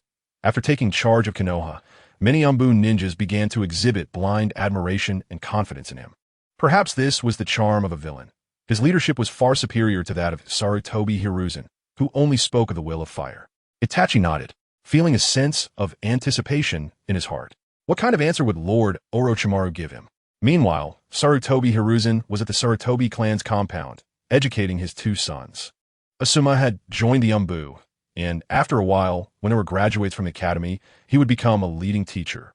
Shin Nosuke and Hinako chose to take a temporary leave, and the reason was simple. Hinako was pregnant. However, this time, Sarutobi Hiruzen did not name the child in Hinako's womb. He handed that right to Shin Nosuke. Originally, the child in Hinako's womb should be named Sarutobi Konohamaru, and the meaning of that name was quite obvious. I'm going to be away from Konoha for a while. Shin Nosuke, you stay here with Hinako, understand? In the original story, Konohamaru was born shortly before Shin Nosuke and Hinako would die on a mission. Sarutobi Hiruzen naturally did not want such a thing to happen. Okay, father. Shin Nosuke nodded, paying close attention to Sarutobi Hiruzen's words. His father had changed a lot recently, and the village was indeed moving in a positive direction. After advising both sons, Sarutobi Hiruzen was ready to depart. The first stop, Star Ninja Village. Chapter 44. The Anxious Girl Carrying the Kusanagi Sword. Sarutobi Hizashi left the Hidden Leaf Village. The first destination was Nanakusa Island and Red State Island, known for their abundant medicinal herbs and proximity to the Spirit Summoning Island, which is home to many summoning beasts and may have some connection to the spirit world. The ninjas' soldier pills mainly rely on the herbs produced here. However, Sarutobi Hizashi believed there might be some herbs unknown to ninjas. After inquiring, he learned that the herbs produced on Nanakusa Island mainly included mandrake, vitality ginseng, red salamander, and grapevines. These herbs sounded rather weak, and since the spiritual energy in the ninja world is quite dense, an island known for its medicinal herbs couldn't possibly only produce these materials. Next, Sarutobi Hizashi planned to head southeast to the Land of Bears, where Hashinen Village is located, right next to the Land of Crafts and not far from the Land of Whirlpools. More importantly, this area is directly behind the Land of Fire with minimal danger, only potentially encountering ninjas from the Land of Water. However, the Mizukage of the Land of Water, Yagura, is controlled by Obito, and the current Mist Village is in a stage of blood mist. The entire Mist Village has been thrown into chaos by Obito, with its core forces having become rogue ninjas, now busy with infighting. Upon leaving the Hidden Leaf Village, there were still many residents within the Land of Fire, but the differences between regions were quite pronounced. More well-known towns had developed facilities, while rural areas maintained a primitive agricultural civilization. Fortunately, the Land of Fire is rich in resources, and most people live relatively well without worrying about hunger or disease. The further south one goes, the sparser the population becomes, with fewer villages and an increase in wild beasts. Along the way, Sarutobi Hiruzen also encountered numerous mountain bandits, who are often the main targets for ninja extermination. They seem to be endless. Occasionally, bandits would collude with rogue ninjas and wandering ninjas, as most countries have relatively small populations and vast lands. Sarutobi Hiruzen managed to avoid most of them, and when he couldn't, he simply crushed them. After all, with his level of cultivation, the bandits in the Land of Fire could not be his match. The strongest rogue ninja he encountered was only at the CH9 level. Soon, he reached the border of the Land of Fire, and to get to Nanakusa Island, he needed to take a boat. Fortunately, whether it was Nanakusa Island or Red State Island, the herbs produced there required maritime routes to enter the Land of Fire and then transfer to other countries. Therefore, there were many merchant ships in the area. After identifying himself as a leaf ninja, several ship owners immediately approached him. In a tavern by the sea, Sarutobi Hiruzen was having a meal. The climate here was hot, but the seafood was abundant, and the maritime trade was quite developed, making the economy here better than in the inland areas. At the same time, there were also official personnel from the Land of Fire overseeing the area, as the tax from medicinal herb transactions could be a significant sum. However, due to the presence of the Hidden Leaf Village, there were more ordinary people here, and even if there were a few ninjas, their strength was lacking. "Excuse me, sir, are you really a leaf ninja?" A beautiful girl approached Sarutobi Hiruzen, gathering her courage to ask. Holding a cup of wine, Sarutobi Hiruzen turned to look at her. She appeared to be around 16 or 17, very youthful, but her beauty gave off a sense of a mature woman, with an exceptionally alluring figure. In the world of Hokage, women's body types seem quite extreme. They are either very slender or voluptuous. Sarutobi Hiruzen did not respond, making the girl a bit anxious. "Can a ninja accept my commission? My father is seriously ill and urgently needs medicinal herbs from Nanakusa Island. But there are Red State merchant ninjas there who will attack those who go to the island to gather herbs." It was a somewhat cliché story, possibly true. Or it could be a scheme. If you have money to commission, why not go buy from the merchant ninjas? Sarutobi Hiruzen finished his drink and asked, "I don't have much money." The girl lowered her head, explaining her situation. For most commoners in the Land of Fire, leaf ninjas represent justice, as tasks issued by citizens of the country come with significant discounts. Ninjas executing tasks generally help commoners in need. Thus, she thought to try her luck with Sarutobi Hiruzen, especially since he appeared very upright, with prominent brows and bright eyes, clearly a good person. Sarutobi Hiruzen examined the girl. She didn't seem to be lying. "What happened to your father?" he continued to ask, hoping for more information. "I don't know. He suddenly fell ill. The village doctor said he must have the 7-star flower from Nanakusa Island to cure my father. I asked, and the 7-star flower is very expensive, so I can only gather it myself on the island." Sarutobi Hiruzen looked at the girl again. Upon closer inspection, she seemed a bit disheveled, likely having been here for several days without anyone willing to help. While the girl's story had some holes, Sarutobi Hiruzen decided to help her. If someone really wanted to scheme against him, they wouldn't be able to escape anyway and would still come looking for him. "Prepare yourself. I've already arranged for a merchant ship. We will set off tomorrow." A merchant ship had already agreed to hire Sarutobi Hiruzen as their escort. Nanakusa Island is controlled by merchant ninjas and other forces, and these merchant ships go to the island to trade with the merchant ninjas. Although merchant ninjas indeed prohibit ordinary people from gathering herbs, their strength is questionable, only at the Genin and CH9 levels. He planned to explore Nanakusa Island anyway, so bringing the girl along was fine. "Okay, Ninja-sama."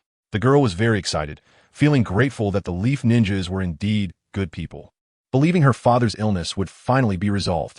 Sarutobi Hiruzen tossed a small pouch of money into the girl's arms, and she hurriedly caught it in her hands. "You don't need to return the money. Go buy some food and daily necessities, and once we reach the island, you'll be responsible for cooking for me." Okay. She truly didn't have much money left to treat her father. "Go now. We will set off tonight, and we should arrive by tomorrow. I will wait for you in this tavern." The girl bowed deeply, revealing a glimpse of white skin, making Sarutobi Hiruzen feel a bit dizzy.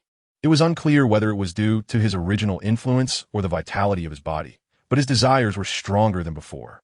Perhaps it was because the two souls had merged, enhancing his mental strength and desires. Even sage beings still have emotions. However, Sarutobi Hizashi could control himself with a thought. Watching the girl leave, Sarutobi Hizashi didn't pay much attention. There are always many surprises on the journey, but few can accompany you to the end. The girl, holding the pouch Sarutobi Hizashi tossed her, quickly bought some food and daily necessities needed for the island and rushed back to the tavern. Ninja-sama, I'm back. The girl was lively, full of youthful energy and a sexy charm, giving a striking contrast. Chapter 45. Merchant Ninja. The ocean of the ninja world seemed no different from the ocean of the previous life. Both were equally boundless. This merchant ship was not particularly large, but it was not small either. The girl was regarded by the ship owner as a follower of Sarutobi Hiruzen, so only one room was provided for Sarutobi Hiruzen. Lord Ninja, my name is Mikumi Koi, and you? In the room, the girl lowered her head with flushed cheeks. Being alone with the Lord Ninja was incredibly shy for her. Sarutobi Hiruzen. The girl was taken aback. The name sounded so familiar. Perhaps the Lord Ninja was quite famous. This was the edge of the land of fire, and it was normal for Mikumi Koi not to know Sarutobi Hiruzen. Lord Sarutobi, why are you going to Nanakusa Island? Like you, I want to find some herbs. Sarutobi Hiruzen felt a bit out of place. The girl was so lively, and her energetic demeanor contrasted with his ascetic nature. I hope we can both find the herbs we need. The girl thought of her father and couldn't help but feel worried. Sarutobi Hiruzen remained silent, gazing at the surging ocean, perhaps also because the girl's chest was similarly surging, making it a bit hard for him to look directly at her. There were no dangers along the way. Sarutobi Hiruzen had initially expected to see what the pirates of the Hokage world were like, but he encountered no other ninjas at all. Thank you for your help on this journey, Lord Ninja. Although there were no dangers, the ship owner was still grateful to Sarutobi Hiruzen. I will stay on the island for a while. You don't have to wait for me once your shopping is done. Please be careful. There are many merchant ninjas on this island, and they prohibit unauthorized harvesting. The ship owner kindly reminded him before turning to leave. This was a dock, and there were quite a few shops along the coast selling medicinal materials. Sarutobi Hiruzen took Mikumi Koi around, but the medicinal materials sold in the shops were quite ordinary. They were sufficient for regular people, but not useful for him as a cultivator. Mikumi Koi's desired 7 stars flower was also not found in these shops. Let's go to the center of the island and take a look. Sarutobi Hiruzen turned and walked, choosing to explore the interior of the island. Mikumi Koi hurriedly caught up with Sarutobi Hiruzen, feeling incredibly nervous. Nanakusa Island was the territory of the merchant ninjas, who acted both as merchants and ninjas. They controlled the herbs on the island to earn substantial profits, and their actions were also permitted by Konoha and the Land of Fire. After all, these merchant ninjas paid taxes honestly and followed the orders of the Land of Fire, with a large portion of rare herbs directly supplied to the daimyo. The two had long been targeted, but Sarutobi Hiruzen did not care. Lord Sarutobi, is it really okay for us to enter the island like this? Mikumi Koi was a bit worried. It seemed too straightforward. Don't worry. Sarutobi Hiruzen had already taken off the Konoha headband and instead hung it on his arm as an armband, which helped him avoid a lot of trouble. As the two gradually ventured deeper into the forest, the environment became increasingly harsh. The trees here were not as sturdy as those in the Land of Fire, but rather had more thorns and shrubs. On the other side, in a relatively luxurious house near the dock, my lord, a Konoha ninja and a girl have entered the island. Oh, a middle-aged man dressed in luxurious clothing pondered lightly. There hasn't been a task notification from Konoha recently. Has there? Can we confirm the identity of that ninja? Unable to confirm. He is not a ninja we are familiar with and is not on the Jonin list. The middle-aged man lightly tapped the table, somewhat puzzled. As long as they don't cause trouble, we'll pretend we didn't TC them. If they enter the core area, we'll take action. Regardless of whether they are really Konoha ninjas, we should avoid conflict if possible. Lord Hiruzen, should we take a break? Mikumi Koi was a bit out of breath. She was just an ordinary person and struggled to keep up with Sarutobi Hiruzen's pace. She had quietly changed her address from Sarutobi to Hiruzen, trying to make their relationship a bit closer. Yes, let's take a break. You go gather some firewood. Although Mikumi Koi was pleasant to the eyes, she was somewhat of a burden to Sarutobi Hiruzen. When Mikumi Koi returned with the firewood, Sarutobi Hiruzen simply used a fire release technique to ignite the wood. Although fire release couldn't harm people, it was quite convenient for daily use. These ninjutsu, if applied to production, could revolutionize the world's industry and science twice over. Mikumi Koi began preparing food, while Sarutobi Hiruzen took out a cigarette and started smoking. It was hard to change the habits left by his former self. With Sarutobi Hiruzen's current physical condition, even smoking 10 cigarettes in one go wouldn't harm him. After we finish eating, will you wait for me here? Upon hearing Sarutobi Hiruzen's words, Mikumi Koi's expression dimmed. She also felt that to Sarutobi Hiruzen, she was almost like a burden. You have already helped me a lot. I can go find a 7 stars flower by myself. The girl's voice trembled slightly. And Sarutobi Hiruzen sighed. He really couldn't be that cruel. The meal ended in silence, and Mikumi Koi kept comforting herself in her heart, thinking that Lord Hiruzen had helped her enough, and she couldn't drag him down any further. Her father's illness was her responsibility, and it was unreasonable to trouble Sarutobi Hiruzen. My lord, Don't worry, I can carry you. Cultivation was all about following one's heart. It was not difficult for Sarutobi Hiruzen to explore the island with Mikumi Koi. More importantly, this girl had the qualifications for cultivation, and her potential was not bad. At least, she was the best he had seen on this journey. Mikumi Koi's face instantly turned red, but she quickly agreed. Okay. With Mikumi Koi on his back, their speed increased significantly. At the same time, Sarutobi Hiruzen also realized that perhaps due to Mikumi Koi's loose clothing, she was not smaller in size than Tsunade. In fact, she was even a bit more upright. Mikumi Koi felt Sarutobi Hiruzen's strong physique and became a bit dazed. The speed of a ninja far exceeded that of an ordinary person. In less than 10 minutes, they were nearing the core area of the island. What's wrong? Just as Mikumi Koi was thinking about why Lord Hiruzen's muscles could be so firm, she suddenly felt Sarutobi Hiruzen stop. Looking up, she saw 3 ninjas ahead, wearing the character for merchant on their headbands and carrying abacuses on their backs. These were the Hongzhou merchant ninjas who control the island. Chapter 46. I will follow Lord Hizashi, this Lord of Konoha. Please go back. The merchant ninja did not make a move. In a land of fire, it was essential to avoid conflict with Konoha. Is this island yours? Sarutobi Hizashi was a bit puzzled. Shouldn't these natural resources be occupied by capable individuals? This island is ours.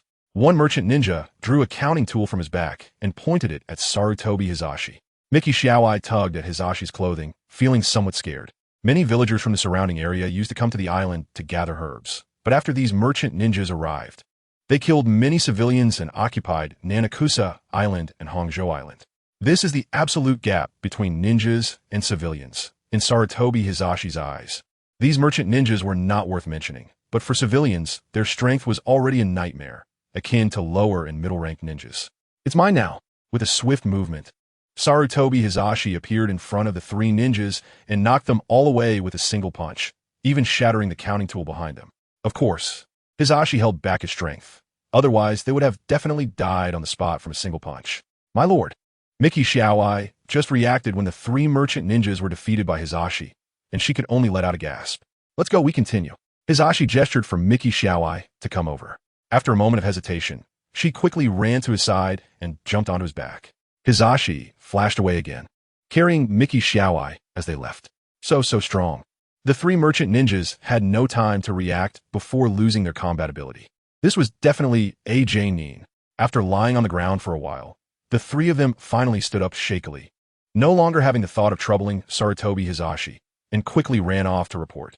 Lord Hizashi. Miki Xiaowai lay on Hizashi's back, feeling somewhat disoriented. Hizashi appeared suddenly like a hero, and he was so powerful that it was hard not to feel moved. What's wrong? It's nothing. However, a girl's secrets are not easily revealed. Upon arriving at the core area of Nanakusa Island, Hizashi found no spiritual herbs. Clearly, the spiritual energy was abundant, and the environment was suitable. Why were there no spiritual herbs? However, Miki Xiaowai quickly found a 7-star flower by a small stream. Hizashi examined it in his hand and couldn't see anything particularly special about it. At least in his understanding, it wasn't a unique medicinal material. My lord, did you find the herbs you needed? Miki Xiaowai, having found the herb she wanted, couldn't help but worry about her father at home. But she still wanted to accompany Hizashi to find the herbs he needed. Shaking his head, Hizashi found it strange. Was the ninja world unsuitable for spiritual herbs to grow? Let's go. There should be none left. Hizashi carried Miki Xiaowai on his back and quickly returned to the dock. On the way, no merchant ninjas came to cause trouble, nor were there any other issues. Not a single spiritual herb was found. They took a merchant ship away from Nanakusa Island and returned to the Land of Fire. Lord Hizashi, I want to go home first. Can you accompany me? Looking at the girl's hopeful eyes, Hizashi sighed. Let's go. He thought to himself that he would do it for her sake. Receiving a positive response, Miki Xiaowai was overjoyed and took Hizashi to her village. However, when they returned to the village, her father had already passed away. Didn't you say that as long as there is the 7-star flower, he could be cured? Miki Xiaowai cried out, questioning the doctor.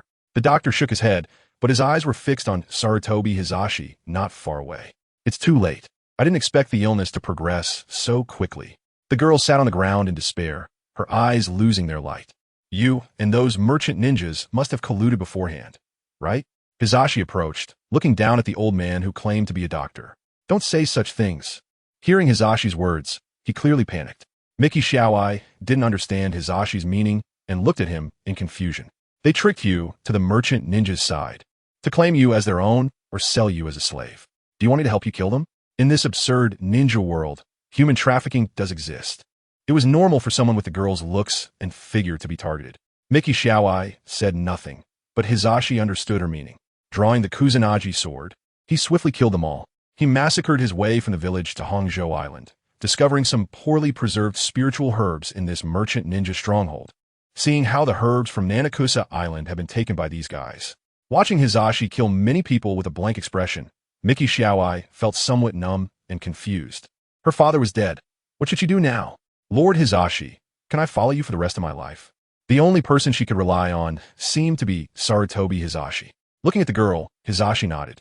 This girl had the potential for cultivation, and her aptitude was quite good, so he didn't think too deeply about the meaning behind her words. I still have a mission. You should go with the merchant team from the Land of Fire to Konoha and just report my name there. Hizashi's words reignited hope in the girl, but it seemed that he misunderstood her intentions. He only wanted to provide her with a place to stay while she was longing for him. Watching Hizashi's departing figure, Miki Xiaowai clenched her fists. Lord Hizashi, I will definitely follow you for a lifetime. A few days later, Hizashi had already arrived in the Land of Bears. Here, like Konoha, there were extremely dense forests, though not as exaggerated as in the Land of Fire. Star Ninja Village was located in a canyon surrounded by poisonous gas, where miasma lingered year-round, making it impossible for ordinary people to reach. On the other side, Miki Xiaowai finally arrived in Konoha with the merchant team. The prosperity of Konoha dazzled her, but she still remembered Hizashi's instructions to report his name upon arriving. The gatekeeper position in Konoha had been taken over by the restless Uchiha clan, and now the ones guarding the gate were Uchiha Tetsuhebe and Uchiha Inahibe. Halt! What do you want in Konoha? With eyes somewhat evasive, Miki Xiaowai naturally couldn't escape the Uchiha's gaze. Lord Hizashi sent me here. Miki Xiaowai gathered her courage and spoke Hizashi's name. The two Uchiha exchanged glances, puzzled. Lord Hizashi, the third Hokage, had not been seen in the village recently, so they didn't know if it was true or not. Take her to the Hokage's office. Uchiha Inahibe nodded. Since it was the third Hokage who sent her, they must take her to see Lord Orochimaru. Did Lord Orochimaru send you? Lord Orochimaru was discussing matters of the medical department with Tsunade when he heard Uchiha Inahibe's words and was somewhat curious. What does this girl have to do with his teacher? Yes, Lord Hizashi sent me to Konoha. What did he send you here for? Tsunade also asked. Miki Xiaowai mustered her courage and said aloud, I will follow Lord Sarutobi Hiruzen for a lifetime. Miki Xiaowai's eyes were filled with affection. Orochimaru, Tsunade. Chapter 47. The love clan of Uchiha. Tsunade couldn't believe her eyes. The girl before her, although well-built, looked only about 16 or 17, right? Hiruzen Sarutobi could be her grandfather. Orochimaru, I had expected this. That old monkey just wouldn't give up. Now he started deceiving ignorant girls. Orochimaru was also shocked. He had been pondering why his teacher had given up power in the village and temporarily chosen to leave Konoha. Now the truth was finally revealed. It turned out that his teacher was no longer satisfied with peeping at the women's bathhouse through a crystal ball and had started to engage in real-life experiences. This actually relieved Orochimaru. This was a good thing. Previously, he had been a disaster for the entire village. Now he was just causing trouble for a few women. And they weren't even from Konoha, but were instead deceived from outside the village. If Orochimaru had to choose between the former Hiruzen Sarutobi and the current one, he would definitely choose the current Hiruzen Sarutobi. However, Tsunade did not think the same way.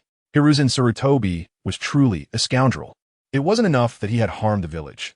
Now he was running out to deceive ignorant girls. Lord Sarutobi didn't deceive me. I volunteered. Miki Xiaowai wasn't foolish. She knew that some things had to be fought for herself. That's why, after meeting Orochimaru and Tsunade, she expressed her desire to become Hiruzen Sarutobi's wife. Sometimes, misunderstandings deepen step by step, turning into reality, right? Tsunade held her forehead with both hands, thinking about Hiruzen Sarutobi's muscular figure, which indeed looked quite imposing. However, in Tsunade's heart, Hiruzen Sarutobi was still the image of that lecherous old man who had plotted and done many bad things. She must not let this ignorant girl be deceived. Do you know Hiruzen Sarutobi, sage? Tsunade took a deep breath and asked Miki Xiaowai this crucial question. Miki Xiaowai truly didn't know Hiruzen Sarutobi, sage. Hiruzen Sarutobi was the third Hokage of Konoha, and he was already over 50, nearly 60. He could be your grandfather. Tsunade was heartbroken. Hiruzen Sarutobi's youngest son, Asuma Sarutobi, was about the same age as this girl.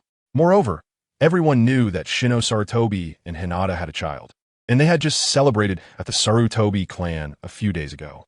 Today, Hiruzen Sarutobi brought back a girl to be his wife? This is absolutely outrageous.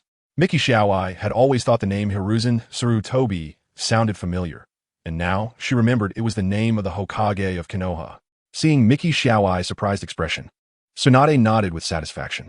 It seemed this girl had already realized the problem. Lord Sarutobi is actually the Hokage. No wonder he is so strong. Miki Xiaowai's eyes sparkled with excitement, completely unconcerned about Hiruzen Sarutobi's age. Tsunade took a deep breath, her fists clenched. When Hiruzen Sarutobi returns, she would definitely let him taste her monstrous strength.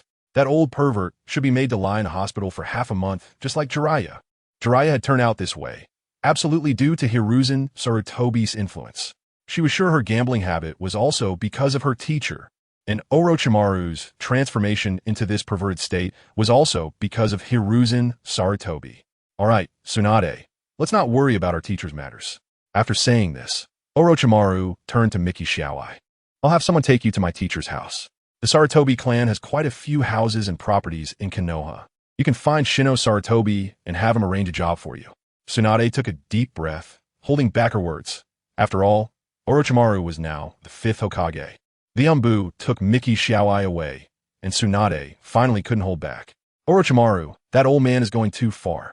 He can't be allowed to run rampant outside like this. Orochimaru shook his head. His thoughts were different from Tsunade's, and he felt quite relaxed. Isn't this good? Should I go back to Konoha and affect our work? He has already given up all his power. Let him be. Orochimaru's mindset at this moment was similar to that of Li Shimin after successfully seizing power. As long as the Yuan did not interfere with him being emperor, he could do whatever he wanted, have as many children as he wanted. Of course, the saying a new emperor brings new ministers meant that even if Hiruzen Sarutobi wanted to influence the village policies like before, it was no longer possible. The roots and the elder council had all been taken over by him, and now the various ninja clans in Konoha clearly recognized Orochimaru more. After hearing Orochimaru's words, Tsunade's expression was very complex. She was also someone who valued the big picture and understood that Hiruzen Sarutobi's actions were actually harmless. Miki Xiaowai was just an ordinary girl. The only advantage she might have was that her figure was particularly good. Tsunade didn't even have such a figure when she was young. I'll talk about it when he returns. Orochimaru shook his head and looked at the documents in his hand. Nara Shikaku, who had been silent throughout, admired Hiruzen Sarutobi in his heart. He was a man who was strict with his wives. He never expected the 3rd Hokage could actually woo such a beautiful girl. Truly worthy of being the Hokage, Uchiha Itachi of the Uchiha clan applied for early graduation. Orochimaru looked at this application with interest. He had heard that Uchiha Itachi was a genius not weaker than Uchiha Shursui. During this time, he had made considerable progress in his research on the Sharingan, and he had conducted extensive studies on Obito's Manjiki. However, apart from the Uchiha clan, transplanting the Sharingan would have significant side effects. Currently, only one experimental subject was an exception, which was Shin, a person who could transplant any organ without rejection. Danzo's arm was the transplanted arm of Shin. However, although Shin did not produce a rejection reaction, after transplanting the Sharingan, he was still far inferior to the Uchiha clan. It seemed that the Uchiha clan's genes hid some kind of energy and peculiar genetic fragments that could release immense energy during emotional fluctuations. The Love Clan of Uchiha. To obtain more information, it would be best to observe the Uchiha clan. Perhaps Uchiha Itachi would be a good choice. Shikaku, approve his application. I will personally assess him. Understood. Nara Shikaku's view of the Uchiha clan had changed a lot recently. The relationship between the Uchiha clan and the village had improved significantly, and they had started to integrate into the village. Narashikaku believed this might be the correct choice. The second Hokage feared the Uchiha's power. But what if the Uchiha clan had deep bonds with the villagers? Then, when the village faced enemies in the future, would the Uchiha clan become the strongest force for the village? It seemed the second Hokage was truly mistaken, and even the subordinates he trained, Danzo and Hiruzen Sarutobi, were also wrong. Chapter 48. Asuma's shock right in front was the ancestral land of the Sarutobi clan, so I'll head back now. The Umbu ninja politely nodded to Mikumi Kouai and vanished in an instant. Sarutobi Asuma had just returned, and, seeing a beautiful girl about his age standing at his doorstep, instantly perked up. Could she be looking for him? Is she an admirer of the 12 Guardian Ninja? As he approached, Asuma was even more astonished. The girl before him had long, silky black hair, snow-white skin, and a hot figure. She could only be described as perfect. At this moment, Asuma had not fully recognized himself. The so-called 12 Guardian Ninja were merely a bunch of mediocre ninjas, and Asuma's own abilities were also concerning. At most, he would become a Nin in the future. Although they were the backbone of all ninja villages, they were not the decisive force. The real determining factors in battles were the strong ninjas of the Kage level and above. The first Hokage and Uchiha Madara could easily sweep through the ninja world. What use were more Nin? Moreover, Asuma, with his current Nin strength, could only make a name for himself outside thanks to Sarutobi Hiruzen. Hello, do you need something? Asuma tried to strike his most handsome pose and asked Mikumi Kouai. Hello, is this the Sarutobi residence? Mikumi Kouai slightly bowed her head and inquired. Yes, this is indeed the Sarutobi clan's residence. Asuma felt proud. The Sarutobi clan's residence was quite large, with some surrounding properties. Although it couldn't compare to the Uchiha or Hyuga clans, thanks to Sarutobi Hiruzen's management, it was no small clan in Konoha. Mikumi Kouai's eyes lit up. She hadn't expected that Lord Hiruzen was not only handsome and strong, but also wealthy. As for Hiruzen's age, she completely overlooked it. After all, Hiruzen looked far from old, which was quite appealing to a budding young girl like her. Our Sarutobi clan has been passed down since the Warring States period. My father is the clan leader. Sarutobi Hiruzen. Sarutobi Asuma said proudly, noticing the girl's attire and guessing she came from a remote village. With his status, wouldn't he be quite attractive? Hearing Sarutobi Asuma's words, Mikumi Kouai immediately looked at him. This boy, who was about her age, turned out to be the son of Sarutobi Hiruzen. She had heard that Hiruzen's wife had passed away, so she thought, why not take care of this family from now on? What's your name? My name is Sarutobi Asuma. I was once one of the 12 Guardian Ninja, and now I'm a Nin of Konoha. Sarutobi Asuma's heart raced. Could it be? Was his love about to arrive? Mikumi Kouai extended her hand toward Asuma. I'm Mikumi Kouai, and I will follow Lord Hiruzen for a lifetime. After all, Lord Hiruzen had promised her that she would follow him for the rest of her life. Asuma's mouth dropped open, and he stood there in shock. What? That old man? His mind went blank. Asuma, what are you doing? Sarutobi Natsuko happened to return from grocery shopping and saw Asuma standing at the door with a beautiful girl. Sister-in-law, sister-in-law. She says she's father's follower. Sarutobi Natsuko. Natsuko's pupils widened, her mind short-circuiting. She understood the individual words, but they didn't make much sense together. Lord Hiruzen is my savior. I will follow him for a lifetime. Natsuko, who was already pregnant and thus more mature than Asuma, quickly recovered. No matter what, they should let her inside first. Let us go inside and talk. After saying that, she led Mikumi Kouai into the house, while Asuma stood there, questioning his life, feeling like everything had changed. Once inside, Natsuko asked Mikumi Kouai detailed questions about her situation. After understanding the recent events, she nodded. This should be a misunderstanding. This girl was saved by Sarutobi Hiruzen and had developed feelings for him. It was clear that her father-in-law hadn't thought much of it, and she had also noticed that Hiruzen had been acting strangely lately, like a monk in deep meditation. Natsuko felt Hiruzen's changes more acutely than Asuma and Shinonisuke. After all, no matter how he changed, he was still their father. But for Natsuko, the changes in Hiruzen were drastic. She could sense that he had become different. Perhaps this Mikumi Kouai's presence wasn't a bad thing. Besides, Hiruzen now looked to be around 40. Some would even believe he was 30. She had heard that Hiruzen had been up to some mischief with a crystal ball, so it might be best to let this girl stay. You can stay here for now. We'll talk about the rest when Lord Hiruzen returns. Natsuko had already begun using honorifics, having gained Natsuko's approval. Mikumi Kouai was very happy. Behind her, Asuma had a complicated expression, not expecting his father to have such charm at his age. Why couldn't he encounter such a hero saving the beauty scenario? No, he had to go on a mission. Asuma was stimulated and turned to accept a mission. On the other side, Jiraiya learned about this incident from Tsunade. What? Jiraiya's reaction was similar to Asuma's. It was pure disbelief. That old man, Sarutobi Hiruzen, could actually attract a beautiful girl from the village? Was there any justice in this world? However, this was the scene of Uchiha Itachi applying for an early evaluation, where many families and high-ranking officials from Konoha had gathered, and it was even hosted by Orochimaru himself. After all, Uchiha Itachi was the eldest son of the Uchiha clan leader, a talented ninja, and with Uchiha Fugaku having the Manjiki Sharingan, Itachi was very likely to be the next head of the Uchiha family. All the major clans wanted to see just how talented Uchiha Itachi was. The evaluation was not complicated. Uchiha Itachi only needed to demonstrate his ninjutsu and basic skills like shuriken throwing. The requirement for genin were not high, but to graduate early, he had to show abilities far beyond those of a typical genin. Itachi's poker face served as a good demonstration. Despite being watched by so many people, he was still a bit nervous. However, Uchiha Itachi's fireball technique and shuriken throwing were quite impressive, far surpassing those of a typical genin. It would indeed be a waste of time to keep him in the Ninja Academy. After passing the evaluation, Uchiha Itachi found Orochimaru and asked a question he had been pondering for a long time. Lord Orochimaru, what is the meaning of life? Orochimaru's eyes lit up. If you're asking this question, then I'm not sleepy anymore.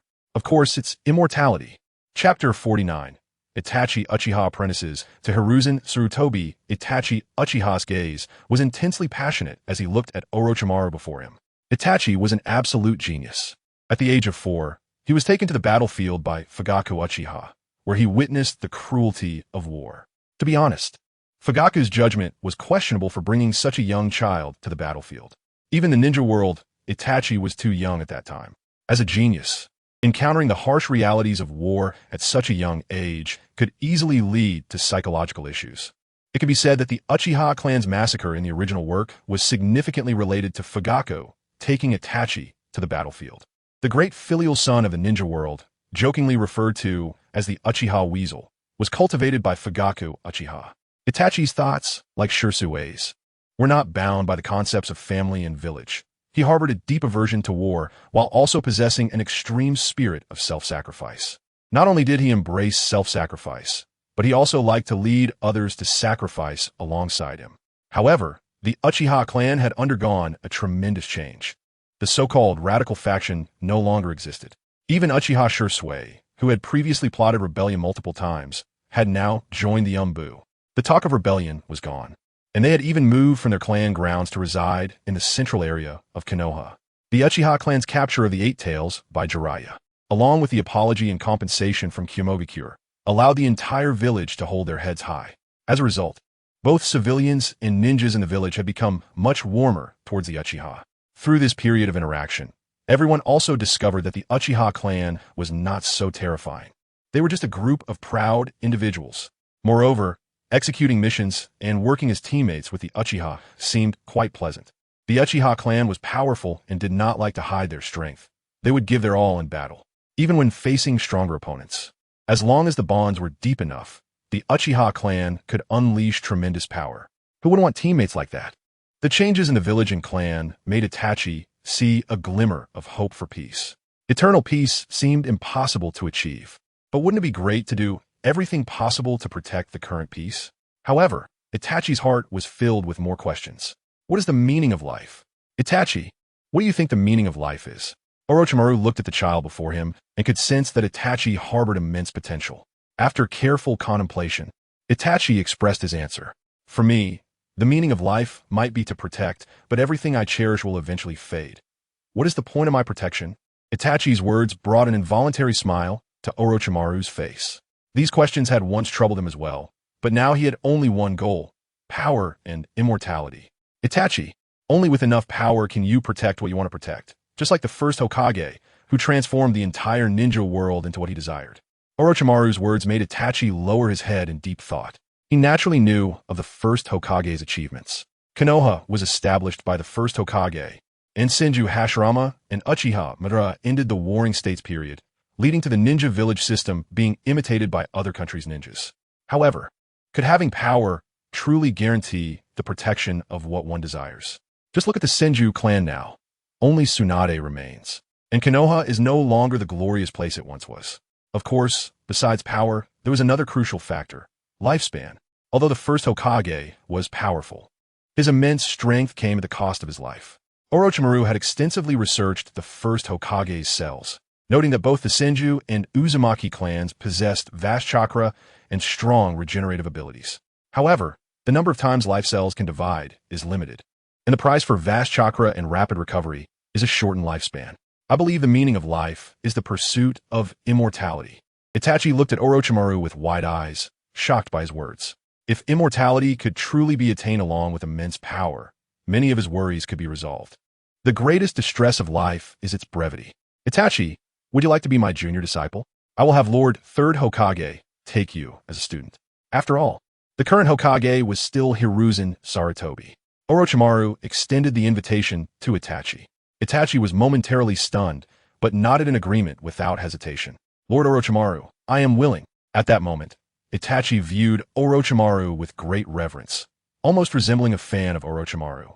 Hearing Itachi's acceptance, Orochimaru felt quite satisfied. Uchiha Shursui, as Jiraiya's disciple, served as a bridge between the Uchiha clan and the village, and now, with Itachi becoming Shursui's junior, it was clear that he truly admired Itachi. However, in accepting Itachi, Sarutobi would also need to take on another disciple. He already had Anko as a student, so accepting a civilian disciple would ensure fairness. Of course, there was no rush, as there was plenty of time. The news of Sarutobi taking Itachi as a disciple quickly spread throughout Konoha. The Uchiha clan was the most excited. If Jiraiya accepting Shursui as a disciple merely gave them hope, then Sarutobi accepting Itachi was a delightful surprise. After all, Sarutobi was the Hokage, while Jiraiya, despite having trained a Hokage-level student, did not yet hold a formal position in Konoha. Fugaku Uchiha was overjoyed. He knew his choice was not wrong. Although he had exposed his Manjiki Sharingan, it had earned the village's trust. As the leader of the Uchiha clan, he felt he had not been very competent, caught between the clan and the village, providing no help to the family. Itachi, you must listen to Lord Sarutobi's teachings and strive to become the next Hokage. After contacting Sarutobi through a summoning beast, Sarutobi did not refuse and accepted Itachi as his disciple. The Hokage position was likely a deep-seated desire for the Uchiha. No one coveted the title more than they did. However, the Uchiha did not crave the power that came with being Hokage, but rather the feeling of being revered and loved by everyone in the village after attaining that position. Itachi did not desire the Hokage title. He only wished to protect everything he cherished. For example, his younger brother Sasuke, who was currently sleeping, was someone he would give everything for. His brother was simply too adorable. Meanwhile, Meiterumi had also settled into Sarutobi's room. When Shinsuke learned of this news, he was utterly astonished, never expecting Sarutobi to be so extravagant. To be honest, he felt a twinge of envy deep down. Chapter 50. The peacock's mysterious technique having arrived in the Bear Country, Sarutobi Hizashi was unaware that Mikomo Kawai had already moved into his room as his wife. He was currently pondering how to enter the Star Ninja Village. The canyon surrounding the Star Ninja Village was enveloped in miasma. The Golden Light spell was not omnipotent and had no effect against the miasma. However, there were still many ways to get through, such as moving quickly enough to avoid the miasma affecting him too much. Moreover, there must be a passage connecting the Star Ninja Village to the outside world. Soon, Sarutobi Hizashi found an artificially excavated tunnel at the bottom of the miasma-filled canyon. The tunnel was long, but Sarutobi Hizashi was fast. However, upon reaching the end, he discovered that the other side of the tunnel was blocked by rubble. The incredible strength in the ninja world was not some secret technique. It was simply the result of concentrating chakra in a certain part of the body to create immense destructive power. This control of chakra was not difficult. The challenge lay in matching it with the corresponding physical strength. Tsunade, with her Senju bloodline, could easily use her monstrous strength techniques like the Monster Fist and Painful Heavenly Foot. The first and second Hokages could unleash chakra explosions that could instantly shatter surrounding walls. However, for Sarutobi Hizashi, a physical cultivator, this was not a concern. He gathered his spiritual energy in his fists and smashed all the stones piled at the tunnel's entrance into dust. With a loud bang, light poured in. The canyon where the Star Ninja Village was located had a pleasant environment, resembling a paradise. The The leader of the Star Ninja Village called himself Star Shadow, and the position had already been passed down to the third generation. The third generation Star Shadow was quite old, reportedly nearing 100 years of age. This ninja village resembled an actual village.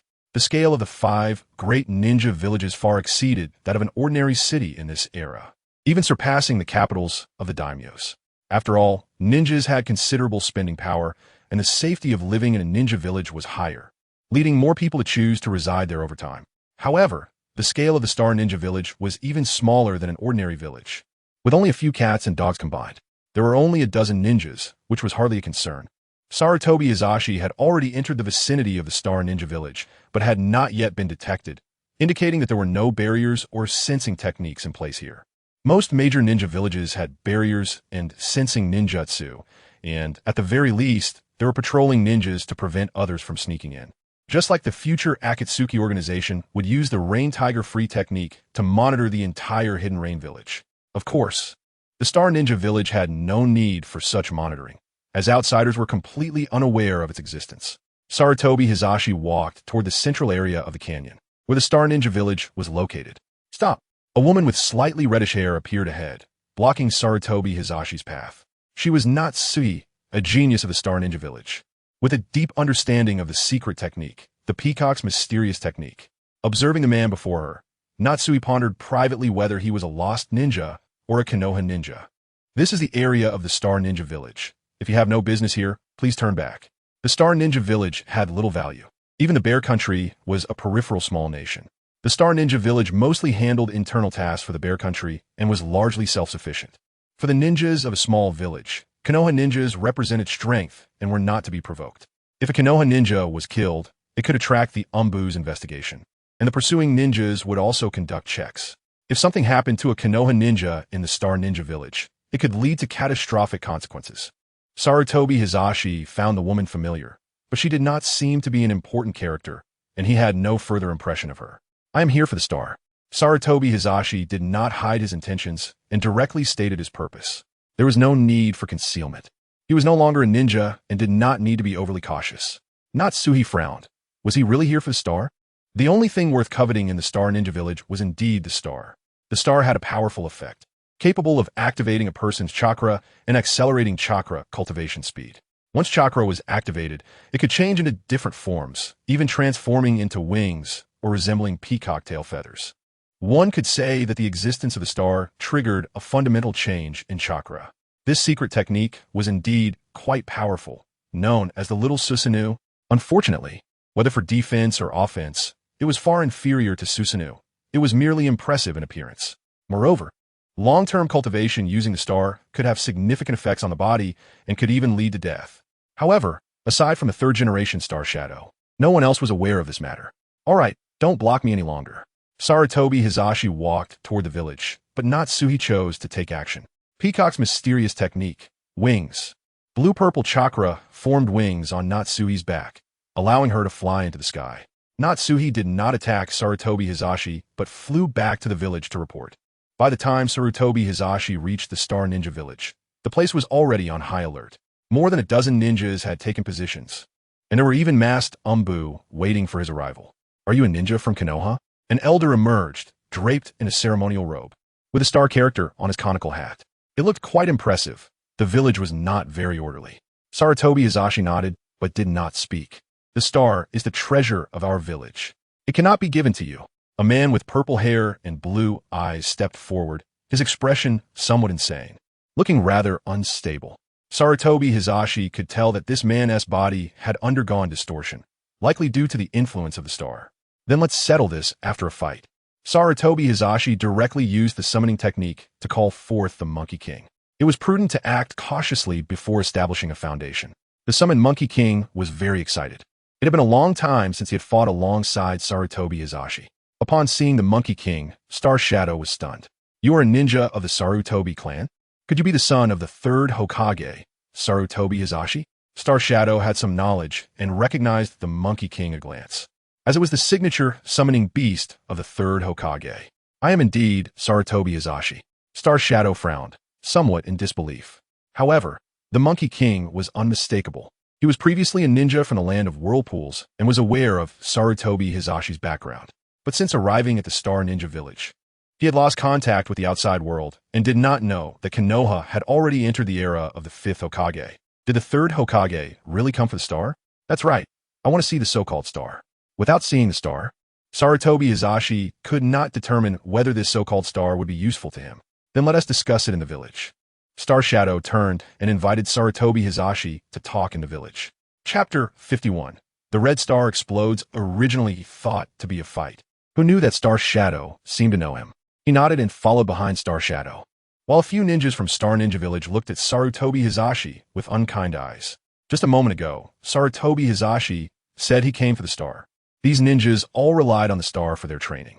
The innate talents of these star ninjas were generally poor. Otherwise, they wouldn't depend on the star to speed up their training.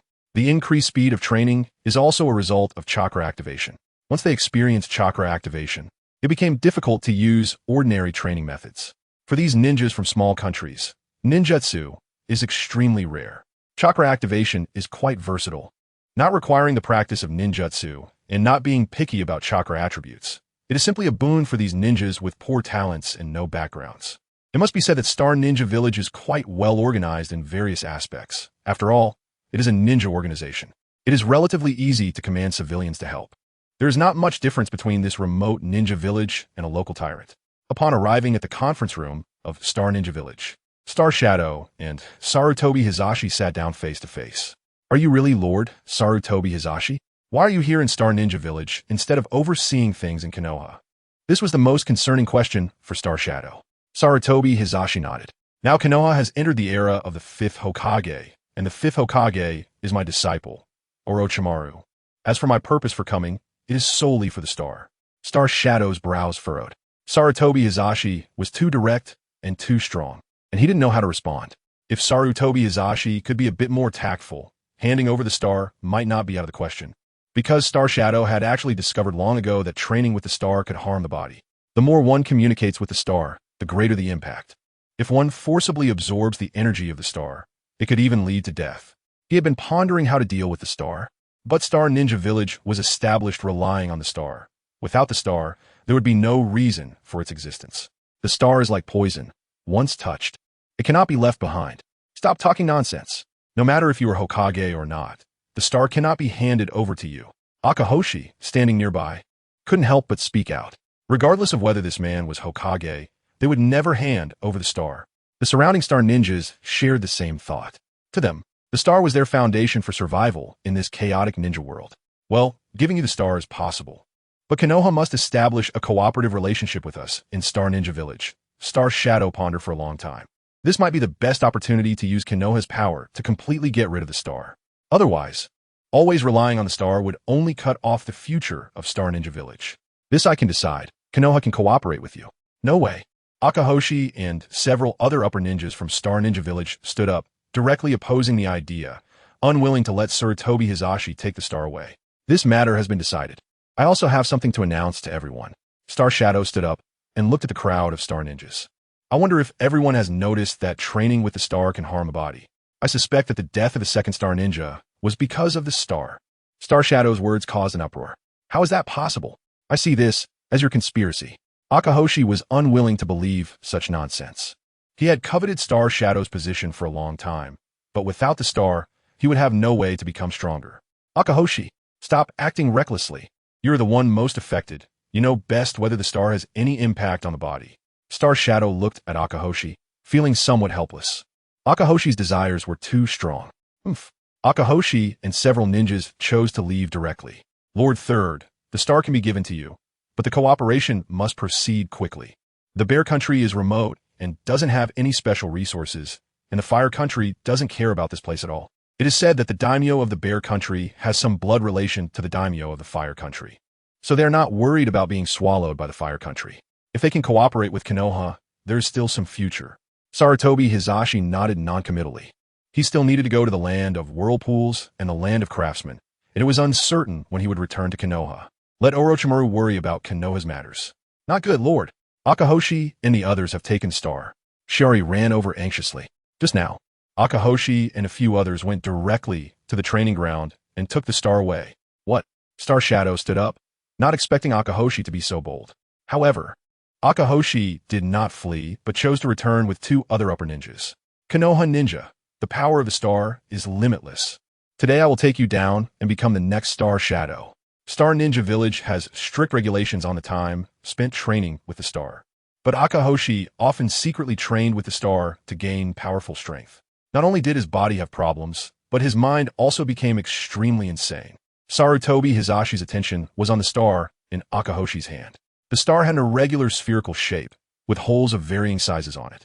Sarutobi Hizashi could feel that a strange spiritual energy was emanating from the star. It should be some kind of good material, possibly unique to this ninja world. Peacock Mystical Art. The chakra of the three surged and charged directly at Sarutobi Hizashi. The surrounding star ninjas were momentarily unsure whom to help, and the scene became extremely chaotic. Sarutobi Hizashi summoned the Monkey King, but did not turn it into a Rui Jingu Bang. Instead, he charged forward with the Kusanagi sword. The Peacock Mystical Art was not as powerful as imagined. After chakra activation, it remained chakra and could not be materialized. The energy state chakra was difficult to affect Sarutobi Hizashi, who was under the protection of the Golden Light spell. Regarding the three upper ninjas from Star Ninja Village, Sarutobi Hizashi could only describe them in 4 words. Break upon contact. They were simply too weak. The physical strength of these three was extremely frail. One sword slice severed Akahoshi's left arm, while the other two fought fiercely with the Monkey King, but it was clear that the Monkey King felt no pressure at all. Stop! Star Shadow saw that Akahoshi was no match for Sarutobi Hizashi inside. However, Akahoshi clearly did not want to listen to him. Gripping the star tightly in his hand, he attempted to infuse his chakra into it, forcibly using the energy of the star. But in the next second, Akahoshi exploded. Starting from his right arm, which was holding the star, it burst into a pile of mangled flesh that continued to distort but quickly began to rot. This scene left everyone present stunned. Chapter 52. Danzo suddenly realizes he can't lose again. The remaining 2 star ninjas exchanged glances and quickly moved away from the monkey demon. The surrounding star ninjas also gathered around, looking at the scattered red stars in confusion. Sigh, this is why I strictly require everyone to use star training time. The longer you are in contact with the stars, the greater the impact on your body. The 3rd Star Shadow took the opportunity to approach and talk to the surrounding star ninjas about the drawbacks of star training. Sarutobi Hizashi stepped forward, picked up a star from the ground, and infused it with some spiritual energy. The internal structure of the star was very active, but it stabilized a lot after the infusion of spiritual energy. It should be some kind of treasure that Sarutobi Hizashi didn't know the name of. This highly active material reacts to spiritual energy and repels chakra, which can cause chakra mutations. It should be great for reforging the Kusanagi sword. I'll take this with me. You take people to Konoha. Someone will communicate with you there. After saying that, he turned and left. Some star ninjas wanted to stop him, but were prevented by the Star Shadow. Just now, Sarutobi Hizashi must have used some secret technique that severely countered the Peacock's secret technique. Even if they tried to stop him, it would only lead to more casualties. It would be better to use Sarutobi Hizashi taking the star to negotiate with Konoha. After leaving the Star Ninja Village, Sarutobi Hizashi began heading to the Land of Crafts, where the forging techniques are the best in the entire ninja world and produce a large amount of ore. Along the way, Sarutobi Hizashi was slowly infusing spiritual energy into the star, which seemed like a bottomless pit, continuously absorbing spiritual energy. As it absorbed the energy, the appearance of the star also gradually changed. The holes disappeared, and the entire star became round and crystal clear, resembling a beautiful jade. In addition to refining a sword as his life treasure, Sarutobi Hizashi also wanted to forge a staff, likely a habit left by his previous life, as he was very handy with the staff. However, using the monkey demon as a weapon was not suitable. Although the monkey demon was said to have an indestructible body, it wasn't that strong in reality. Since he had promised the Sarutobi clan, it would be better to capture the 4-tailed monkey and refine its spirit to make a staff. This way, the 10 tails would always have a deficiency, but for the Kaguya clan, filling the gap of the 4 tails should be quite simple. The main concern was still to prevent Uchiha Madara and Obito from causing trouble. Obito had already been disowned by the Uchiha clan, and Sarutobi Hizashi was a bit shocked when he learned this news. He didn't expect Uchiha Fugaku to be so spiteful. Obito was a typical Uchiha, and ever since Rin's death, he had become extremely arrogant and hostile towards everything. This was also the reason why the second Hokage was extremely hostile towards the Uchiha. Once these Uchiha blackened, their power was terrifying. However, what if he had treated the Uchiha well from the beginning, filled with love? Obito was just a pawn that was used. His actions could never be forgiven. Once Sarutobi Hizashi established his foundation, he would directly take down Obito upon encountering him. Sarutobi Hizashi set off for the land of crafts, while the Star Ninja Village also dispatched ninjas to Konoha. Ostensibly, they were there to seek justice, but in reality, they were there to negotiate cooperation. The third Star Shadow directly set off for Konoha with Natsu, determined to reach an agreement with them. In the past few days, Miki Kawai had completely adapted to life in Konoha. Over here in the Sarutobi clan, Miki Kawai was highly respected. After the initial brainstorming, everyone accepted this matter. After all, everyone knew that despite Sarutobi Hizashi's serious demeanor, he was actually quite flirtatious behind the scenes. Only a few people felt the changes in Sarutobi Hizashi. To the rest, he was still the same old man. Miki Kawai's appearance made everyone believe that Sarutobi Hizashi had given up his power in the village just to find beautiful women. Miki Kawai not only tidied up Sarutobi Hizashi's house, but also began helping manage the affairs of the entire Sarutobi clan.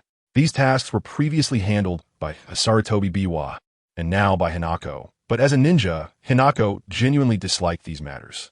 Today, Miki Kawai arrived at the edge of the forest of death. She heard from Hinako that Sarutobi Hizashi often stayed in the wooden house here, which was his beloved place. Perhaps after returning, he would still come to stay in this wooden house. So Miki Kawai wanted to help Sarutobi Hizashi tidy up a bit. When she arrived at the wooden house, she was surprised to find someone there. Moreover, it was a strange person, missing his right arm and looking very dejected. This person was, of course, Danzo, who had been living in this wooden house since Sarutobi Hizashi left. To be honest, Danzo was not well liked in the village, and the Shimura clan was particularly sparse. Sarutobi Hizashi's wooden house was far from Konoha, with a very nice environment, but the only downside was that it was a bit too close to the Uchiha clan. However, Danzo didn't care much. After coming a few times without seeing Sarutobi Hizashi, he simply settled down here. He didn't know any news about Sarutobi Hizashi and was too embarrassed to ask anyone, just waiting for his friend to return. Danzo had long noticed Miki Kawai, but since she was just an ordinary girl, he didn't pay much attention. May I ask who you are? Shouldn't I be asking you that? Danzo looked at Miki Kawai, somewhat puzzled. Isn't this Lord Hizashi's wooden house? Miki Kawai was also a bit confused. I am a close friend of Sarutobi Hizashi. I've known him for many years. Hello, I am a future wife of Lord Hizashi. Danzo. Sarutobi Hizashi actually? He, Danzo, had never married in his life. Why should Sarutobi Hizashi be so flirtatious? This girl looked even younger than Sarutobi Isoma. A beast. Sarutobi Hizashi is truly a beast. No wonder he couldn't see Sarutobi Hizashi during this time. He was out chasing women, and he deceived such a blossoming young girl. Taking a deep breath, Danzo felt a bit unconvinced. What do you see in that old monkey? Lord Hizashi is not only handsome, but also powerful. When it came to Sarutobi Hizashi, Miki Kawai had a lovesick look on her face. Seeing her expression, Danzo became even angrier. Ever since he met Sarutobi Hizashi, he had never been able to surpass him. Now that Sarutobi Hizashi was no longer Hokage, and both of them were of such an age, he could still deceive such a young girl. No way. Danzo suddenly realized he absolutely couldn't lose again. He had to strengthen the Shimura clan. He absolutely couldn't lose to Sarutobi Hizashi. Standing up, he turned and left the wooden house. Miki Kawai was a bit puzzled. Why was Lord Hizashi's friend so strange? She began tidying up in the wooden house, definitely needing to change the bedding and replenish various condiments. And even thoughtfully bought Sarutobi Hizashi a set of barbecue tools. It was truly considerate. Chapter 53. The crazy internal competition of Uchiha. A few days later, explosive news broke out. Danzo was actually preparing to get married. The bride was a former kunoichi from a root. After Danzo was taken down, all the cursed seals on the root members were removed. Except for a few extremists, most of the root members joined the Umbu, while some chose to end their ninja careers and live in the village. After all, most of the members who joined the root were forced to do so, and some were selected and trained by Danzo from a young age, not because they wanted to be ninjas. After Danzo's fall, many root ninjas no longer wished to continue as ninjas. However, there were exceptions, such as the woman who was to marry Danzo. She was a fervent admirer of him. To her, Danzo's oppression was a matter of course. In fact, she had Stockholm Syndrome. Not only did she not hate Danzo, but she was also extremely dependent on him. When Danzo approached her and said he wanted to marry her, she did not hesitate and immediately agreed. This woman was in her late 20s. which made the age difference with Mikumi AI and Sarutobi Hiruzen much smaller. When the Sannin learned of this news, they were at a loss for words. Were all these old men the same? Did they only think about such things after retirement? Orochimaru and Tsunade were surprised when they heard, but Jiraiya was hit the hardest. Sarutobi Hiruzen was one thing, but how could Shimura Danzo pull this off? The great sage Jiraiya was still single to this day. On the surface, he was a wandering hero, but deep down, he longed for love. However, Jiraiya had high standards. Even if he was gathering material, he had to find someone he was attracted to for marriage. Currently, the only person Jiraiya found appealing was Tsunade, but their personalities clashed. The bond they had built over the years was enough, but their relationship was more of a teammate connection. Jiraiya disdained Tsunade's violent nature, while Tsunade looked down on Jiraiya's lecherous tendencies. Of course, if they truly wanted to be together, they could overcome these issues, but they both found each other annoying. And Jiraiya was more tempted by Tsunade's voluptuous figure. After almost being incapacitated by Tsunade's powerful punch a few days ago, Jiraiya was genuinely a bit scared. However, he made a determination. He could not fall behind. Given the current trend, good things were being taken by Orochimaru and Tsunade, while he was left with the dirty and tiring work. He feared he might end up like Danzo. Thinking of this made Jiraiya a bit anxious. Would the three Sannin really repeat the same mistakes? Tsunade loved to gamble and was easily corrupted by money. Orochimaru enjoyed various human experiments, which didn't seem like the actions of a good person, and he didn't even want to mention himself. In the past, Sarutobi Hiruzen might have only peeped with a crystal ball, but Jiraiya had transformed and snuck into women's baths, even indulging in various pleasure houses, far worse than Sarutobi Hiruzen. If the three Sannin lost their passion in the future, what would become of Konoha? It couldn't be. It definitely wouldn't be. Jiraiya shook his head, deciding not to dwell on this question any longer. Danzo was not in a hurry to hold the wedding. He wanted to wait for Sarutobi Hiruzen to return to Konoha before hosting the ceremony. He was determined to get married before Sarutobi Hiruzen. The major ninja clans of Konoha also felt the changes in the village. With the root gone, the Uchiha security team was disbanded, and many Uchiha ninjas no longer loitered aimlessly on the streets every day. When the Uchiha began to compete internally, the other major clans realized the power of the Uchiha. Previously, with the Uchiha security department, the Uchiha would create trouble in the village, making them disliked.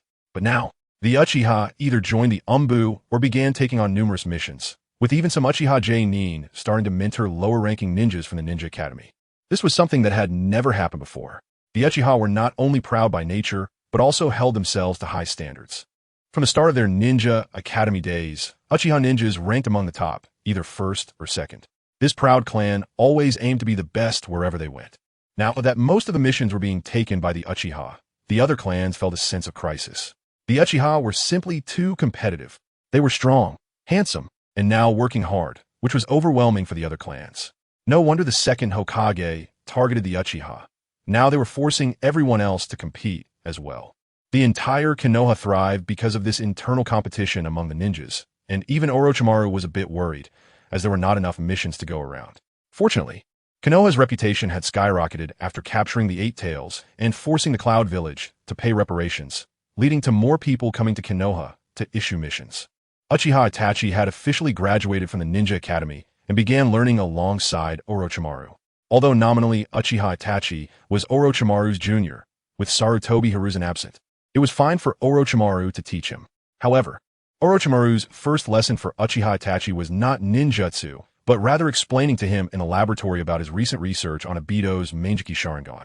Uchiha Itachi listened with great interest, and under Orochimaru's explanation, he gained a different understanding of the Uchiha bloodline and even learned a shocking secret.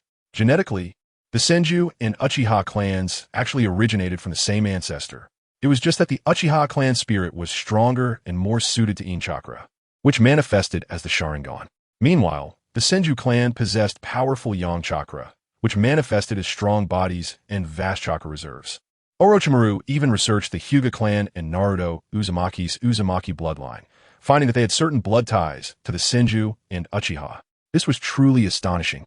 If these bloodline advantages could be combined, how powerful would that be? Unfortunately, Orochimaru's research only established the relationships between these bloodlines, but could not merge them. After all, he was now the Hokage, and with the Ninja World War temporarily over, finding experimental subjects was not easy. In the laboratory, Uchiha Itachi dressed in a white lab coat, was diligently studying, which pleased Orochimaru greatly. He could see that his disciple was quite lost, feeling empty inside and desperately craving love but unable to express it. Once upon a time, he had been the same way. However, as he explored the path to immortality, the difficulties and unknowns increased, and he no longer felt lost. Now, Uchiha Itachi, having learned the secrets of the four great clans, became deeply interested. After all, the village and family didn't require him to worry for now.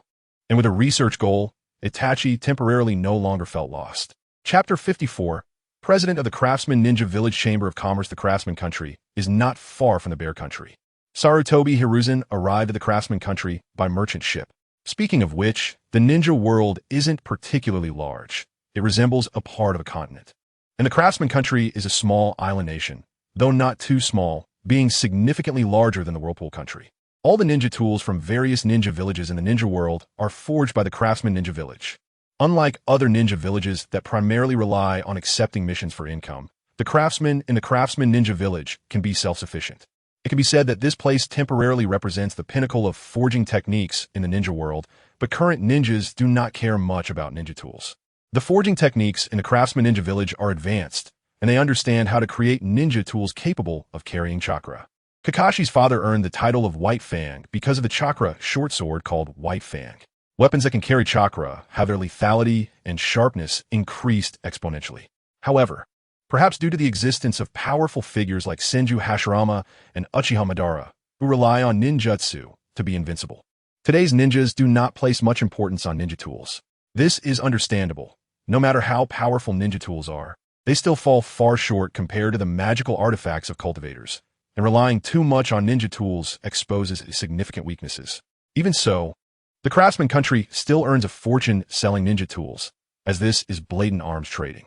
The outdated mindset of these ninjas allows a small country to monopolize the entire arms trade in the ninja world. Although tools like shurikens have low lethality against ninjas, the amount of high-quality weapons that need to be procured annually by countries like the Fire Country is not a small number. Ninjas fight for money. Why not?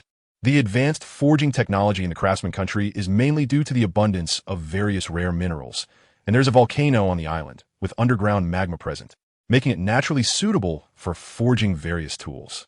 Additionally, the Craftsman Country has an ancestor named Saimai, a genius craftsman ninja, whose ninja tools far exceed those of this era. The financial resources of the Craftsman Country can rival those of the Star Ninja Village, and their ambitions far surpass those of the Star Ninja Village. As soon as Sarutobi Hiruzen arrived at the Craftsman Ninja Village, he was noticed by the ninjas there, who quickly learned his identity. He was the third Hokage, who had used a secret technique to appear young.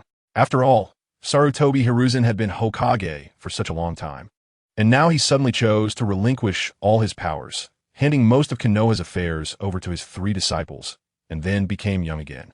This was undoubtedly strange.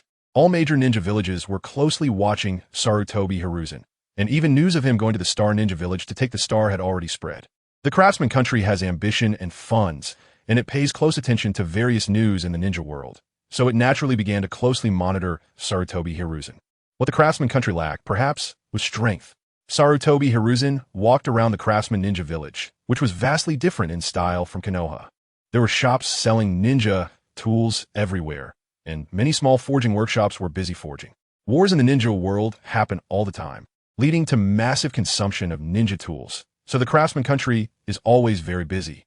However, the ninja tools here were too ordinary and of no use to Sarutobi Hiruzen. It seemed he would have to check out the minds of these craftsmen. In fact, the best method would be to directly rob these craftsmen and see what good items they were keeping, just like those merchant ninjas from the Red State. Although these ninjas did not know the uses of these spiritual medicines, they knew they were treasures that could enhance medicinal effects. These craftsmen must also have some treasures, as there is still a significant difference between rare minerals and ordinary minerals. However, Konoha has a cooperative relationship with the Craftsman Country, and conflicting with these craftsmen would cause considerable trouble for Orochimaru. Just a few steps later, Sarutobi Hiruzen was stopped. Lord Sarutobi Hiruzen, our village chief of the Craftsman Ninja Village would like to have a word with you. Several ninjas from the Craftsman Ninja Village stopped Sarutobi Hiruzen, but their attitude was still very respectful. Sarutobi Hiruzen nodded and followed these ninjas to the Craftsman Ninja Village's building. However, there was no shadow in the Craftsman Ninja Village. There was only a president of the Chamber of Commerce. All the ninja tools exported from the craftsman ninja village had to go through his hands, making him no different from the village's shadow. Why would the third Hokage come to our small craftsman ninja village? The president of the Chamber of Commerce, a shrewd-looking middle-aged man, gave off a very cunning impression. Although your craftsman ninja village is small, you earn quite a bit every year. Sarutobi Hiruzen smiled as well. But as soon as his words left his mouth, the president's expression changed. Sure enough, has the craftsman ninja village been targeted? He had always found it strange that the profits from ninja tools and various arms were enormous, far exceeding the income from missions that those ninja villages received. Of course, ninja villages have many other sources of income, as well as grants from their respective daimyo, so the revenue of a country is still substantial. However, I'm not here for your village. I want to purchase some minerals. Sarutobi Hiruzen smoothly changed the topic. I want to refine a special ninja tool and need to collect some rare minerals. So that's the case? Then the craftsman ninja village will definitely welcome you. After speaking, he turned to the nearby ninja. Take Lord Sarutobi to see our collection. After Sarutobi, Hiruzen left, for more ninjas entered the room. These were the 4 celestial beasts of the craftsman ninja village, a small organization attempting to revive the ancestor of the craftsman ninja, Saimai, believing that reviving him would allow them to counterattack the 5 great nations. Sir, is this really the 3rd Hokage of Konoha? He looks quite weak, and I can't even sense chakra within him. The strength of Sarutobi Hiruzen is beyond doubt. The only issue might be his age. But now it seems age is no longer a problem. It would be better not to act rashly. The president of the Chamber of Commerce said solemnly. He knew that if this old guy, Sarutobi Hiruzen, didn't have complete confidence, he definitely wouldn't have come out. Moreover, the current craftsman ninja village lacks strength. It would be unwise to offend Konoha, as no amount of money could match Konoha's power. The strongest in the craftsman ninja village is just the 4 celestial beasts mentioned earlier, but their strength is also limited, mainly relying on ninja tools. These 4 celestial beasts have already set their sights on Sarutobi Hiruzen, as the ancestor of the craftsman country, Saimai, had forged himself into a ninja tool before his death. It only requires one person to offer their chakra in life for Saimai to be revived and become the so-called ultimate ninja tool. Sarutobi Hiruzen is naturally the most suitable choice. Chapter 55. Crafting Magical Artifacts. Sarutobi Hiruzen followed the ninjas from the craft ninja village to the village's treasury. Here, there were a large number of various minerals, many of which the craft ninjas couldn't even name because they were completely unrefinable by conventional methods. Therefore, most of the unknown minerals have been sealed away. The chairman of the Craft Ninjas Merchant Association did not take Sarutobi Hiruzen's words seriously. Bringing him over was merely to test his true intentions. After looking around, Sarutobi Hiruzen was secretly thrilled. He didn't expect that the treasures in the Craft Ninja village were quite abundant. Many were rare treasures, even in the cultivation world. These were minerals that had been normally nurtured under sufficient spiritual energy. The scarcity of spiritual herbs in the ninja world was likely due to the existence of the divine tree, which had absorbed most of the herbs as nutrients. However, the divine tree had no use for these minerals, and thus they remained. The spirit world was created before the arrival of Otsutsuki, so there were plenty of spiritual herbs. The appearance of Otsutsuki severed the cultivation path for humans on this planet at its source. There was originally no inheritance, and the emergence of chakra completely disrupted the direction of civilization. The fact that Otsutsuki could do as they pleased in this universe indicated that there were likely no other cultivators in this universe. And Sarutobi Hiruzen could also clearly feel that the effects of releasing spells with spiritual energy were much stronger. Even the Golden Light spell was significantly more effective than in his previous life. This indicated that the level of this world was relatively low, perhaps not even comparable to the small thousand worlds. This one and this one, how much are they? Sarutobi Hiruzen pointed out the minerals he wanted, and the quantity was not small. The few craft ninjas were clearly not expecting Sarutobi Hiruzen to actually want to buy them. They scratched their heads and exchanged glances. Please wait a moment. I'll go ask for approval. After saying that, one of the craft ninjas went to find the village chief and chairman of the Merchant Association, whose name was Barry. He didn't dare to call himself the Craft Shadow for fear of attracting the suspicion of the 5 great nations. Is he really going to buy? Barry was somewhat puzzled upon hearing that Sarutobi Hiruzen actually wanted to buy those minerals, which were useless except for their hardness. Most of the minerals in the Craft Ninja Village's treasury had been discovered during the mining process. As ninjas who worked as blacksmiths in this era, They naturally knew that these minerals were treasures, something that could only be produced from an entire vein. However, with their current technology, they could not utilize these minerals at all and could only temporarily seal them away, waiting for the technology to mature before using them to create ninja tools. Now that Sarutobi Hiruzen wanted them, should they sell or not? After thinking for a while, Barry felt troubled. The land of crafts was very close to the land of fire, and besides the land of fire, the closest to the craft ninja village was the land of water. However, the land of water had always adopted a closed-door policy and did not participate in matters of the ninja world. If the craft ninja's tools wanted to reach the ninja world, they had to go through the land of fire. If Konoha had any objections to the craft ninja village, it could still be very troublesome. However, the craft ninja village also did not want to cooperate with Konoha. After all, the land of crafts had been quietly accumulating wealth in the ninja world. If noticed by other ninja villages, it could very likely hinder the sale of the craft ninja's tools. Then just sell it to him, offer a random price, and quickly send him on his way. The more he thought about it, the more annoyed he became, directly waving his hand to signal the ninja to hurry and send Sarutobi Hiruzen away. After agreeing with a nod, they quickly found Sarutobi Hiruzen, offered a normal price, and packaged the minerals to sell to him. Sarutobi Hiruzen did not expect it to go so smoothly and successfully acquired these minerals. Not having any conflict was definitely the best outcome. Does Lord Sarutobi have any other matters? The craft ninja began to urge him to leave, wanting Sarutobi Hiruzen to leave quickly. After all, Sarutobi Hiruzen was the Hokage, and if any accidents happened in the craft ninja village, it would be truly disastrous for them. I need to find a place to refine some ninja tools. All right, please follow me. The craft ninja did not think much of it, and did not believe that Sarutobi Hiruzen could refine anything remarkable from these minerals. No need. I want to go check out the volcano over there. After that, I'll leave. Sarutobi Hiruzen also knew that these guys definitely did not want him to stay long in the craft ninja village. His appearance should have already been known to the major ninja villages, and only small villages like the Star Ninja Village would not have much information. The craft ninja said nothing more, while on the other side, the four heavenly symbols were preparing to ambush Sarutobi Hiruzen. They would act as soon as Sarutobi Hiruzen left the craft ninja village.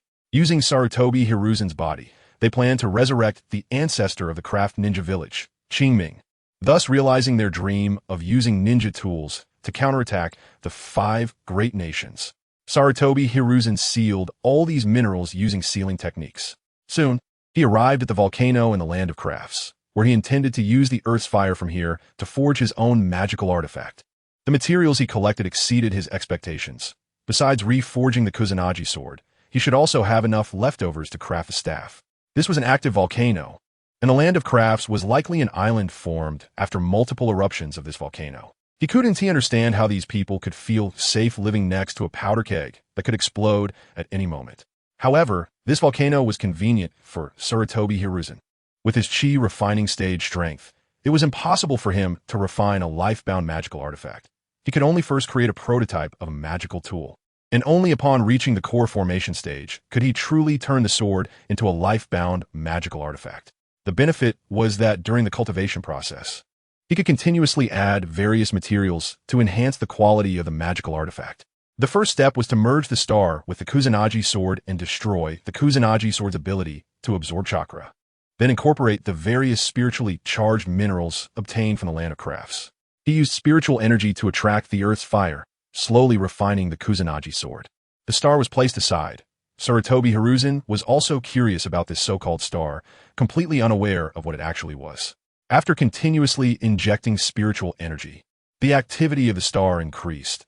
Its internal structure was not solid, but slowly flowing, and after a large amount of spiritual energy was injected at once. It even released illusory light and shadows around it, looking very peculiar, but with no practical effect. Sarutobi Hiruzen stayed on this volcano for 2 months, while the 4 heavenly symbols from the craft ninja village had long been waiting impatiently. Chapter 56. The star cutting with full effects. Has Sarutobi Hizashi already left? The only female member of the 4 celestial beasts, Peacock, has long been impatiently waiting, due to plot requirements. The ages of some characters may not match. The other 3 also looked displeased. They had gone to the volcano several times and had not seen any sign of Sarutobi Hizashi.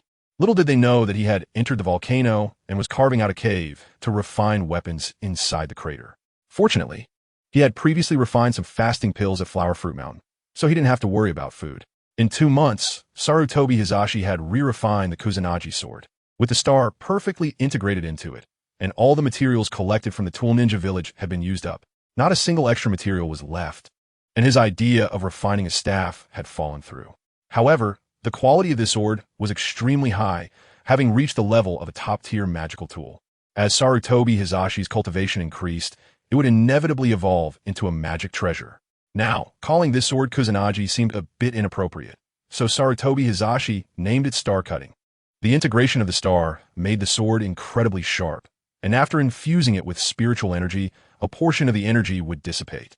It resembled the chakra of Peacock's activated technique. Star cutting could make the spiritual energy visible to the naked eye and transform it into different shapes, looking spectacular. But its actual effect was minimal, more akin to an illusion. This left Sarutobi Hiruzen somewhat helpless. The flying sword indeed looked impressive, and even without infusing spiritual energy, a slight swing would produce a sword light, but its actual lethality was not high. However, after infusing spiritual energy, the lethality was quite considerable. This spectacular star-cutting sword certainly matched the identity of a sage, easily creating any desired effect. Ninjas could not tell the difference since spiritual energy and chakra were completely different substances. The next time he saw Jiraiya, he would let him experience what a real sage mode was. Utilizing the characteristics of star cutting, he could now fly with the sword even though he was only at the 7th level of chi refinement. Upon returning to Konoha, Sarutobi Hiruzen planned to enter seclusion to break through to the foundation building stage. After reaching that stage, he would visit the 3 great holy lands. After so many years of inheritance, there must be many excellent treasures. With the help of the star-cutting sword, after entering the foundation building stage, his strength would be enough to crush shadow-level powerhouses in the ninja world. A flash of sword light passed, as if 10,000 swords were returning to their source. Sarutobi Hiruzen appeared beneath the volcano. Although flying with the sword was both impressive and fast, it consumed spiritual energy too quickly. Moreover, some spiritual energy would be automatically consumed by star-cutting to create effects. Just now, while flying with the sword, it had automatically produced a misty sword light effect. However, as soon as he exited the volcano, most of his spiritual energy was consumed. He had originally planned to fly back to Konoha, but that seemed impossible now. It was better to take a boat to the land of whirlpools first, and then return to the land of fire. Not wanting to return to the Tool Ninja village, Sarutobi Hiruzen chose to leave directly, but he hadn't gone far before being stopped by the ninjas of Tool Ninja village. It was the 4 celestial beasts, Peacock, Dragon Eye, Treasure Turtle, and Water Tiger. The strength of these 4 could only be described as average, without their special tools. They might only be at the level of intermediate ninjas, but once they used their specially made ninja tools, they could be quite troublesome. Thinking you can take our Tool Ninja village's stuff and leave. A man in armor wielding a chain hammer stepped forward. He was Water Tiger from the group. The armor he wore was no ordinary one. It could absorb chakra. Most ninjutsu would be ineffective against him. The other 3's ninja tools were also exceptional, far surpassing the tools of this era, requiring only a small amount of chakra to fight. The technological content was quite high. 3rd Hokage, Sarutobi Hiruzen. You are the most suitable sacrifice. Once we revive Lord Saimai, we will sound the horn of counterattack against the 5 great nations. Water Tiger, looking somewhat aged, spoke in a rather childish manner and showed no intelligence. If Saimai were really that powerful, why didn't he conquer the 5 great nations back then? Sarutobi Hiruzen didn't want to waste words with him. He drew star-cutting and slashed. A purple-red lightning sword light rapidly slashed toward Water Tiger, looking imposing and powerful. However, only Sarutobi Hiruzen knew that the actual power of this slash was not as great as it appeared. Useless. My armor can absorb any chakra attack. Water Tiger, seeing the purple-red lightning, thought it was some kind of ninjutsu, and stood still, not choosing to evade. But he couldn't help but swallow nervously as he saw the sword light approach. The other 3 did not intervene, confident in the armor that Water Tiger wore. The sword light was as fast as lightning, and before Water Tiger could finish his sentence, it had already cut through him. Instantly, blood splattered, and Water Tiger was split in 2 from his left shoulder to his right leg, along with his armor shattering. Water Tiger, Dragon Eye exclaimed, swinging his Dragon Eye retractable sword. After infusing chakra, this sword could transform into a dragon, with 3 heads that could attack autonomously. However, to Sarutobi Hiruzen, It was not a dragon at all, just 3 snakes. Casually swinging star cutting, he directly severed the 3 dragon heads and then slashed at Dragon Eye again. Get out of the way. Peacock pushed Dragon Eye aside and unleashed a powerful wind release ninjutsu with her dual swords. In an instant, dust and debris filled the air, and once the smoke cleared, the remaining 3 had vanished, leaving only the severed corpse of Water Tiger behind. Unfortunately, even if they tried to escape, they couldn't get away. Sarutobi Hiruzen directly pursued them on his sword. Damn it, Peacock, are we just going to let him go? Dragon Eye, a detestable brat, still didn't recognize the situation and wanted to avenge Water Tiger. But Peacock was sweating coldly. They had underestimated Sarutobi Hiruzen's strength and were overly confident in their ninja tools. The armor on Water Tiger did not stop Sarutobi Hiruzen's secret technique at all, indicating that the power of Sarutobi Hiruzen's ninjutsu was many times greater than a full-strength attack from A.J. Nin. This meant that the sword he had just casually slashed with far exceeded that of an ordinary Nin. Could it be that the Hokage of Konoha was really this strong? Perhaps they were used to bullying these lower and intermediate ninjas with their tools, and didn't understand what the title of Hokage truly meant. Even the previous Sarutobi Hiruzen would have found it easy to deal with these guys. Oh no, he has caught up. Peacock and Dragon Eye turned back to look at Treasure Turtle's words. Sarutobi Hiruzen stood on his sword, surrounded by swirling mist and flashing lightning, like a celestial being. What kind of ninja tool was that sword he wielded? How could it be so powerful? Chapter 57. Want to learn? Go work in Konoha first, Peacock. Stall them for a bit. I'll go wake up Lord Saimai. The tortoise looked at the approaching Sarutobi Hiruzen, gritted his teeth, and finally made up his mind. He would use himself as a sacrifice to resurrect the ancestor of the craftsman ninja village, Saimai. Peacock and Longyan also realized that the only way to deal with the third Hokage was to resurrect Saimai as soon as possible. Sarutobi Hiruzen was very fast, and in an instant, he was standing not far in front of them. Why aren't you running? Sarutobi Hiruzen was very interested in their ninja tools. If he handed them over to Orochimaru, he could probably make a lot of copies. During the time of Naruto, various scientific ninja tools were everywhere. Even ordinary people could use ninja tools to unleash powerful ninjutsu. This was definitely going down the wrong path. Using chakra for farming and industrialization could greatly liberate productivity.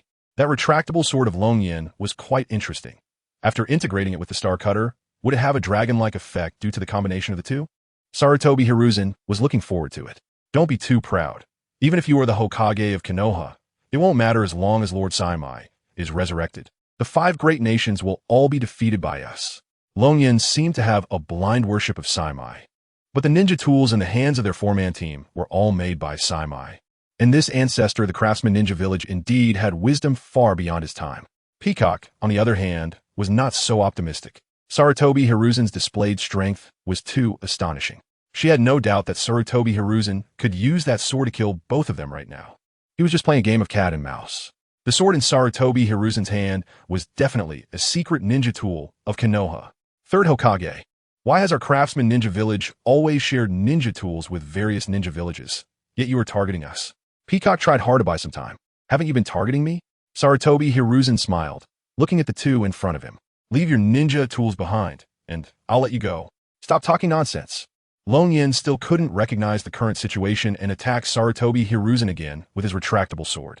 Sarutobi Hiruzen particularly enjoyed teaching a lesson to young people who couldn't recognize the situation. He dodged the snake head formed by chakra in an instant, appeared beside Longyan, and severed his right hand with one sword strike. The sword in Longyan's hand also landed in Sarutobi Hiruzen's hand. It couldn't be called a sword, but was a kind of ninja tool that could activate chakra. It seemed that Saimai's forging skills were indeed remarkable, at least better than the current forging skills of a land of crafts. This retractable sword was forged from spiritual minerals. Interesting. I'll take it back to show Orochimaru. Peacock supported the severed Longyan, her face filled with fear. Sarutobi Hiruzen was too powerful, completely not a person from their world. She knew that even if Tortoise sacrificed himself to resurrect Lord Saimai, they still wouldn't be able to defeat the 3rd Hokage in front of them. After hesitating for a moment, she looked at Sarutobi Hiruzen and directly handed over her twin swords. This sword is for you, let us go. Longyan looked at Sarutobi Hiruzen with fear in his eyes, no longer arrogant. Taking the twin swords, Sarutobi Hiruzen was somewhat noncommittal. The wind-style ninjutsu of these twin swords was not weak, but not strong enough either.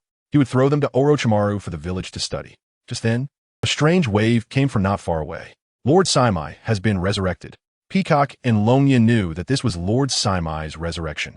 But losing the two swords would definitely weaken Lord Saimai's strength. Would he be able to face Sarutobi Hiruzen?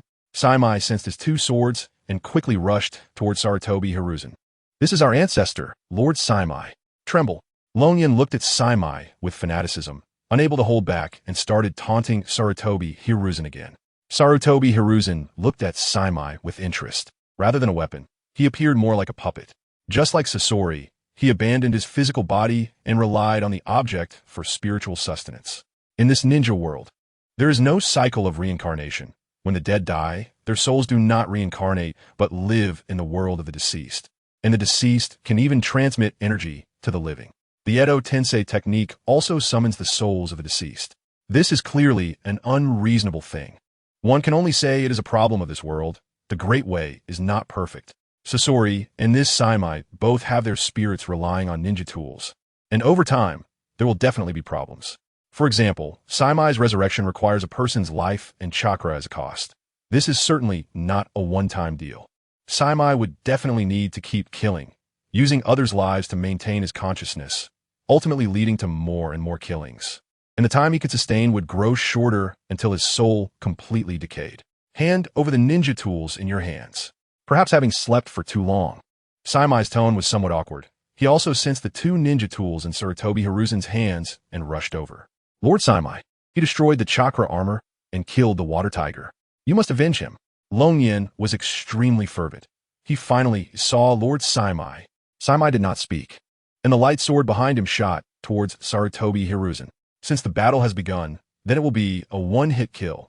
Sarutobi Hiruzen still approached Saimai at an extremely high speed, and with several slashes of the star cutter, he directly cut him into pieces.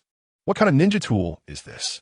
Although Saimai was cut into several pieces, it did not affect him at all. He could still speak. Seeing the incredulous expression on Sarutobi Hiruzen's face while holding the star cutter, how could there be such a sharp sword in this world? The light of the sword he slashed out was so exaggerated. It must be some kind of super powerful ninja tool. This is not a ninja tool. It is my... What is that? Having slept for so long, has he fallen behind the times? Want to learn? I'll teach you. Sarutobi Hiruzen looked down at Saimai lying on the ground. Go to Konoha and find someone named Orochimaru. Help him make ninja tools for a few years. And when I'm in a good mood, I'll naturally teach you. After saying this, Sarutobi Hiruzen stepped onto the star cutter and flew away. Watching Sarutobi Hiruzen with a full effect of riding the clouds, Saimai's mouth fell open. The development of the times was so fast. This ninja tool has such strong attack power, great lethality, and looks so cool. Turning to look at Peacock and Longyan beside him, Saimai was somewhat confused. Who is Orochimaru? What happened to Senju Hashirama? Lord Saimai, let me piece you back together first. Peacock looked at the dismembered Saimai and felt it was hard to bear. Far away in Konoha, Orochimaru was unaware that Sarutobi Hiruzen was causing trouble for him again. Right now, Orochimaru, Jiraiya, and Nara Shikaku were negotiating with the Tsuchikage of the Star Ninja Village. The Tsuchikage immediately stated that Sarutobi Hiruzen had stolen their village's treasure and killed their jonin, which gave Orochimaru a headache. Then he switched the topic, wanting to cooperate with Konoha and even send their ninja students to Konoha for training. Chapter 58 Jiraiya. Konoha is now under my management. Xingying's complaints made Nara Shikaku a bit of a headache. The intelligence department had already reported that Sarutobi Hiruzen had indeed taken a star. Not only that, he had also gone to the Craft Ninja Village and bought all of their rare mineral collections. After all, it had been 2 months since Sarutobi Hiruzen forged the flying sword in the volcano, and the news had long returned to Konoha. In response, the village chief of the Craft Ninja Village wrote a letter expressing dissatisfaction with Sarutobi Hiruzen's strong-arm tactics. Sarutobi Hiruzen wanted to buy, and they didn't dare to refuse. However, as the third Hokage, when Sarutobi Hiruzen caused trouble outside, they couldn't avoid cleaning up the mess.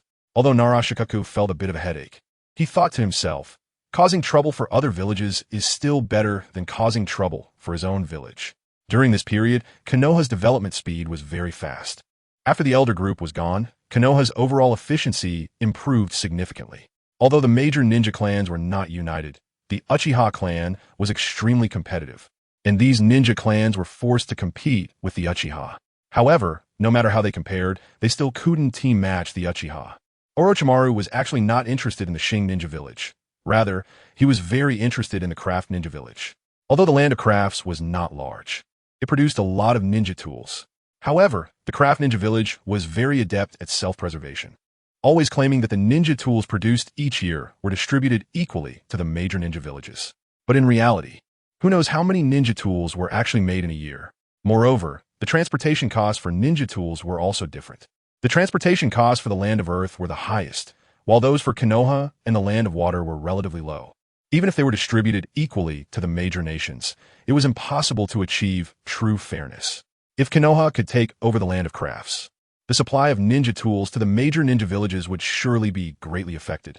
Even if these ninja villages started to forge their own ninja tools, the quality would still differ from that of the Land of Crafts.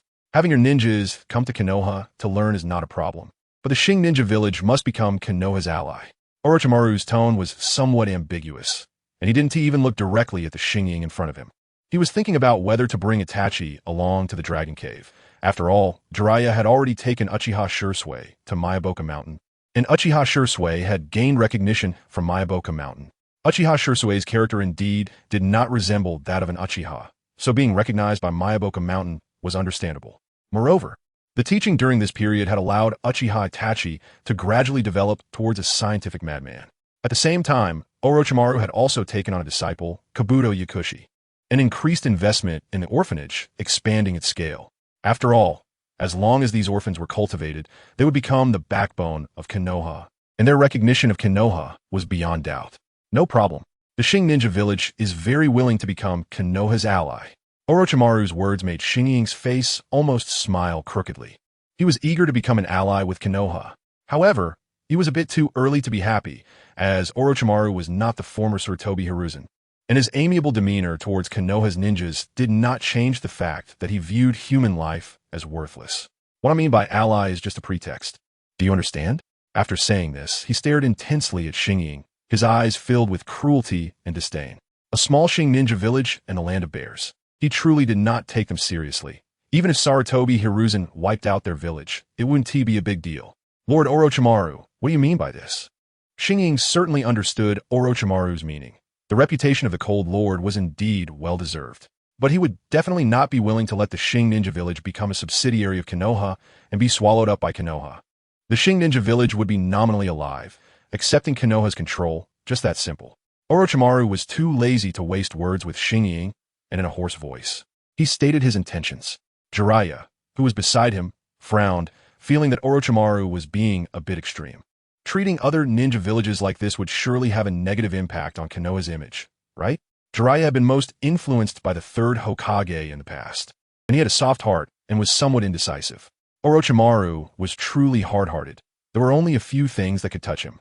Continuously strengthening Konoha's power could help him better explore the path to immortality. Just like now, with the Uchiha's permission, he could openly research the Mangekyou Sharingan. How could he do that without the identity of Hokage? Not to mention, Konoha had things he wanted to protect. Moreover, this Shin Ninja Village actually had a conflict with Sarutobi Hiruzen.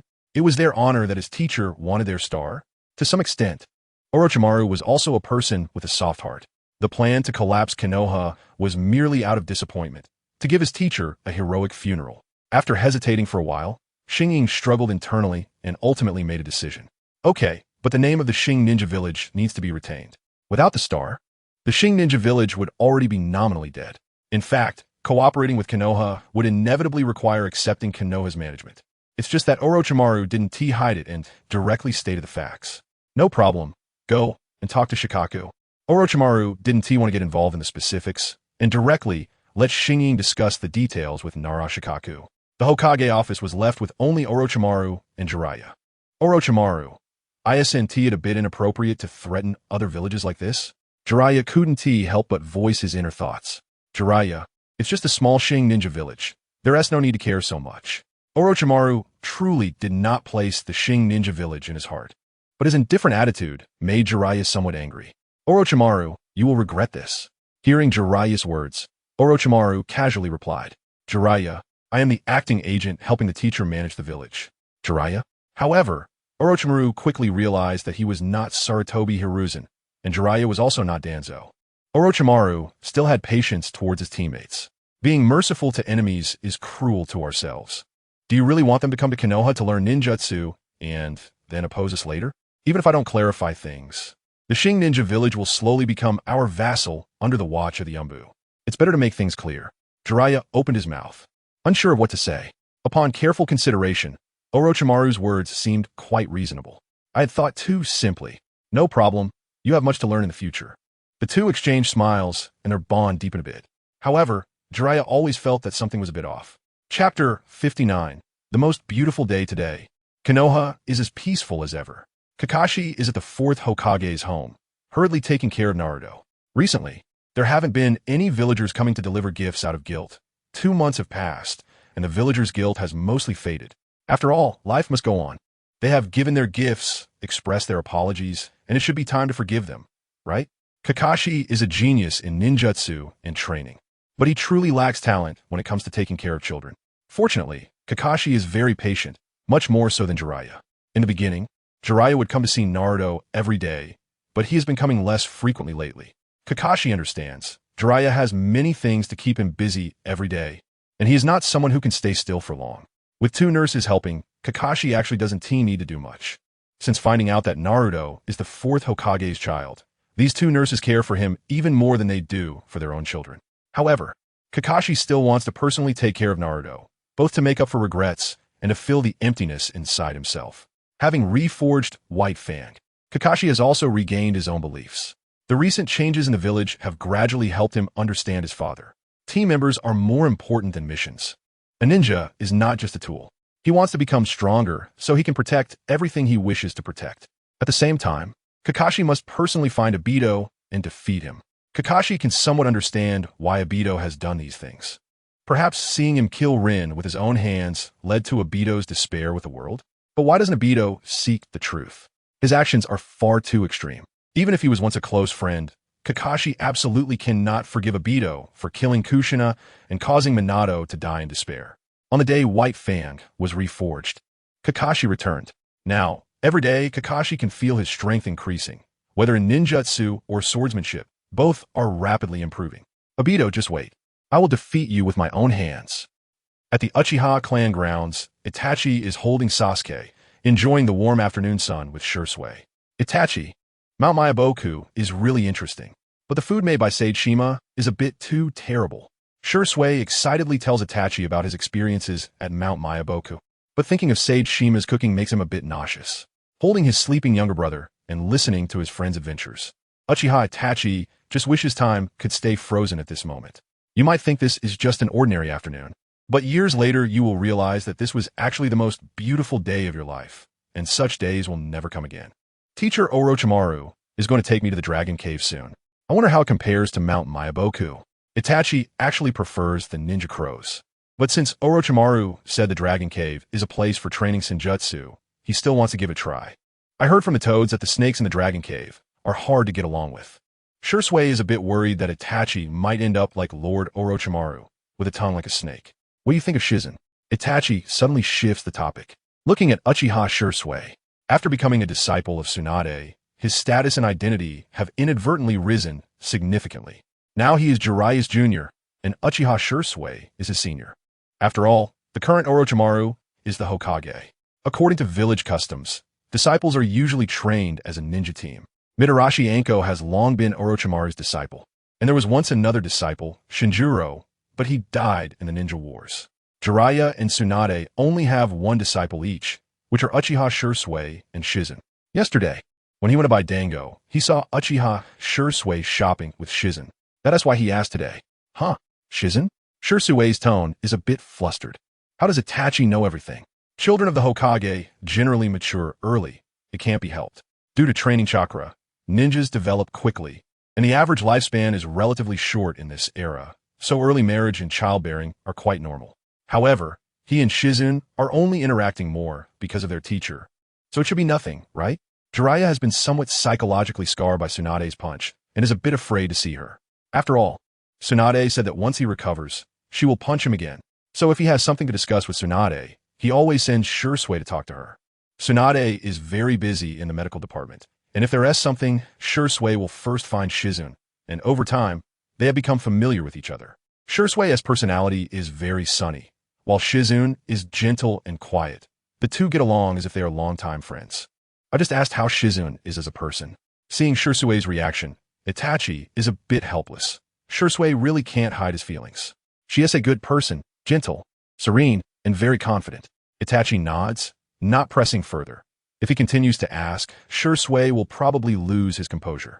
Itachi-kun. A girl sees Itachi and Shursui and immediately runs over happily. Seeing Uchiha Izumi, Shursui quickly looks at Uchiha Itachi. Itachi, teacher has something to discuss with me. You chat with Izumi for a bit. After saying that, he stands up, smiles at Uchiha Izumi, and leaves. Uchiha Izumi is very pleased with Shursui's perceptiveness and looks at Uchiha Itachi with a charming smile. The beauty mark under her right eye captures Itachi's attention, making it impossible for him to divert his focus. Izumi, why aren't you studying at the Ninja Academy today? Today is a holiday at the Ninja Academy. Uchiha Izumi sits next to Itachi on the stone bench. Sasuke is so cute. Let me hold him. As soon as the sleeping Sasuke is in Izumi's arms, he immediately struggles, and upon opening his eyes to see Izumi, he starts crying. It seems Sasuke does not like this girl who might take his brother away. All right. Seeing Sasuke crying nonstop, Itachi quickly takes him back. Back in his brother's arms, Sasuke happily smiles again and even claps his hands joyfully. Watching Sasuke, who looks so happy in Itachi's embrace, Izumi can't help but clench her fists. Little brat. Tsunade's blood phobia unknowingly disappeared a few days after returning to Konoha. She lost too much in the war, unwilling to face everything, and ultimately chose to leave the village. But returning to Konoha and taking over the medical department, Tsunade found her purpose in life again. She can't just watch Sarutobi Hiruzen mess up the village her grandfather left behind, right? She must stay in the village. Now that she has the ability, she has to protect Konoha. She won't let past tragedies repeat. Shizune, where are those documents? After finishing the paperwork in her hands, Tsunade has been considering medical reforms lately. Medical ninjutsu has significant limitations. It is very effective for external injuries, but it is somewhat helpless against infectious diseases and internal ailments. But when she turns around, Shizune is actually not there. Where did that girl run off to? Chapter 60. The Princess of Konoha's Worries Sighing. Tsunade put down the documents in her hands and prepared to find Orochimaru to talk. Orochimaru was quite knowledgeable in human research, and discussing the issues of the medical department with him often yielded many different answers. Walking down the streets of Konoha, Tsunade felt a bit dazed. The atmosphere of Konoha now was somewhat similar to when she was a child, perhaps even better. Back then, her grandfather and great-uncle were both alive, and she was the princess of Konoha. However, everything changed after Hashirama Senju's death. The major ninja villages began to stir, as Konoha had lost its strongest leaders, Hashirama Senju and Madara Uchiha. The Kages of the other villages were all exceptionally talented individuals, and the pressure on Konoha increased significantly, ultimately leading to the demise of the second Hokage. Her lover had died tragically, and her only younger brother had also perished. Tsunade left Konoha in despair, drowning her sorrows in alcohol and gambling to numb her pain. However, Konoha had changed now. Orochimaru was trustworthy, Sarutobi Hiruzen was no longer so extreme, and Jiraiya, though somewhat indecisive, was definitely Konoha's best fighter. She could realize her value in Konoha. Thinking of this, Tsunade felt much lighter. But just as she looked up, she saw two people not far ahead, and her expression froze. Her disciple Shizune and Jiraiya's disciple Uchiha Shursui were out shopping. She was already of age and still single. If it weren't for the 100 healings technique, her face would be covered in wrinkles. To be honest, Uchiha Shursui was quite good, but she did not like him. Just like the former Minato Namikaze, being gentle is nice, but sometimes indecisiveness can be a problem. Shizune, what are you doing? Shizune, who was chatting with Shursui, froze. She knew how much Tsunade resented couples she saw on the streets. They were just friends at most, with mutual feelings. Lady Tsunade. Shursui didn't think there was anything wrong with him shopping with Shizune. Seeing Shursui smile, Tsunade sighed, feeling that she might be getting old. It's fine, you two continue. I have something to do. Shizune, relieved that Tsunade wasn't angry, prepared to go eat some Ichiraka ramen with Shursui. Tsunade arrived at the Hokage's office, only to find that Orochimaru was not there. Where's Orochimaru? The office was filled with Nara Shikaku, who was busy handling various documents. He should be at the orphanage. I will notify Lord Orochimaru shortly. Narashikako glanced apologetically at Tsunade. He had indeed been very busy lately, but seeing Konoha improve through his efforts made him very happy. Tsunade nodded, and as she turned to leave, she encountered Jiraiya. Jiraiya shrank back a bit upon seeing Tsunade, fearing she would give him a punch for displeasing her. Tsunade, the weather is nice today. Tsunade felt a bit angry upon seeing Jiraiya. This guy was already irresponsible, and now he had taken on a disciple, possibly leading his disciple astray. Thankfully, Shursui seemed quite upright and hadn't been corrupted by Jiraiya. Otherwise, she would definitely not approve. Come with me to find Orochimaru. Okay. Jiraiya didn't dare to ask why, and could only obediently follow behind Tsunade. The two quickly arrived at the orphanage in Konoha. Due to years of war and the existence of ninjas, there were many orphans in the ninja world, and Konoha was no exception. Both Orochimaru and Jiraiya were orphans. So Jiraiya fully supported Orochimaru's initiative to build an orphanage. Tsunade naturally agreed as well. It was the Hokage's responsibility to build orphanages. However, upon arriving at the orphanage, they found Orochimaru in a lively conversation with the head of the orphanage, Yakushi-nan. Both Jiraiya and Tsunade felt a bit unsettled. What was going on lately? Orochimaru could actually chat so happily with a woman? First, the third Hokage and Danzo were acting strange, with Sarutobi Hiruzen bringing back a girl from outside the village, and Danzo waiting for him to hold a wedding. Could it be that Orochimaru was also? No wonder Orochimaru accepted Yakushi Kabuto as his disciple. The root of it seemed to be here. Tsunade and Jiraiya stared at Orochimaru and Yakushi-nan with peculiar expressions, but Orochimaru felt completely at ease. The reason he could talk so much with Yakushi-nan was that he knew her true identity. On the surface, she was a kind orphanage head, but in reality, she had once been an elite intelligence member of the Root. However, she was not a qualified Root member, unable to completely extinguish the kindness in her heart. Fortunately, with Danzo already taken care of, the orphanage had sufficient funds, and she no longer needed to worry about these matters. Orochimaru noticed the curiosity in Kabuto's eyes, which was why he accepted him as his disciple. Through today's conversation, Orochimaru also understood that Yakushi-nan just wanted to take good care of the orphans and did not wish to go undercover in other countries anymore. Kabuto, from now on, follow Lord Fifth and make sure to study hard, understood? Kabuto, with glasses, looked a bit timid as he gazed at Orochimaru. As an orphan adopted by Yakushi-nan, he had never received such attention before. Yakushi-nan, I will support you from now on. Mitarashi Anko also came along, unable to resist patting Kabuto's shoulder upon seeing his expression. Recent events had made Anko extremely happy. Her teacher, Orochimaru, had actually become Hokage. What would be better than this? Okay. Kabuto mustered up his courage and nodded. After chatting a bit more and inquiring about the orphanage's specific situation, Orochimaru finally left with Anko. Of course, they were also accompanied by Jiraiya and Tsunade, who were still casting peculiar glances at Orochimaru and Yakushi-nan. Orochimaru, I think this headmistress is pretty good. You must seize the opportunity. Jiraiya felt that the world was very unfair to him. Even the beautiful women Orochimaru encountered were so gentle. All he had by his side was Tsunade, a violent maniac. You might be misunderstanding. Orochimaru chuckled and briefly explained. Orochimaru, I thought you would end up lonely and use human experiments to clone a child for yourself. I didn't expect you to be so good at choosing people. Tsunade couldn't help but tease. She had a very good impression of Nan. She was simply too gentle, like two extremes compared to her. Orochimaru did not explain. That was just his nature. Anko bounced around, and she liked both Kabuto and Itachi, but it seemed that Itachi and Kabuto were not that easy to get along with. Everyone had something they wanted to protect. Would they be able to achieve their wishes this time? Chapter 61, Mechanical Ascension. The Hidden Leaf Village and the Hidden Whirlpool Village have maintained a friendly relationship for generations, and even today, many symbols of the Uzumaki clan can still be found in Konoha.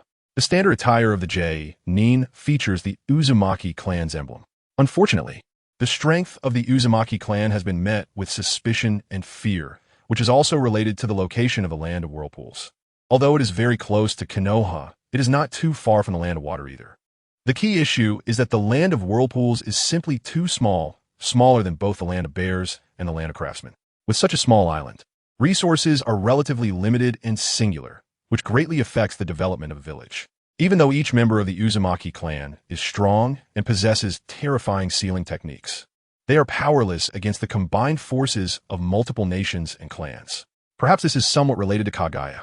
Now, there are not many people who possess the bloodline of the Uzumaki clan. Strictly speaking, Tsunade also has Uzumaki blood, as her grandmother was Uzumaki Mido. After traveling for 3 days, Sarutobi Hiruzen finally arrived in the land of whirlpools. This is a completely lost nation. Upon stepping onto the island, one could see a large number of ruins. However, it has been a long time since the Uzumaki clan was exterminated. Now, there are civilians living in the land of whirlpools, but after the war, there's no longer any government here. The civilians living here are, in fact, much happier. The land of whirlpools is resource poor, and after experiencing war, aside from the civilians who wish to live peacefully, no one else comes here. It can be seen that the former land of whirlpools was very glorious, but war never shows mercy to anyone. The Uzumaki clan is strong, but they do not have powerful figures like Senju Hashirama and Uchiha Madara. Faced with the joint attacks of numerous organizations and nations, they were completely powerless. Perhaps this time there will be no gains, Sarutobi Hiruzen silently thought. The Uzumaki clan actually sought help, but by the time Konoha received the news, it was already too late.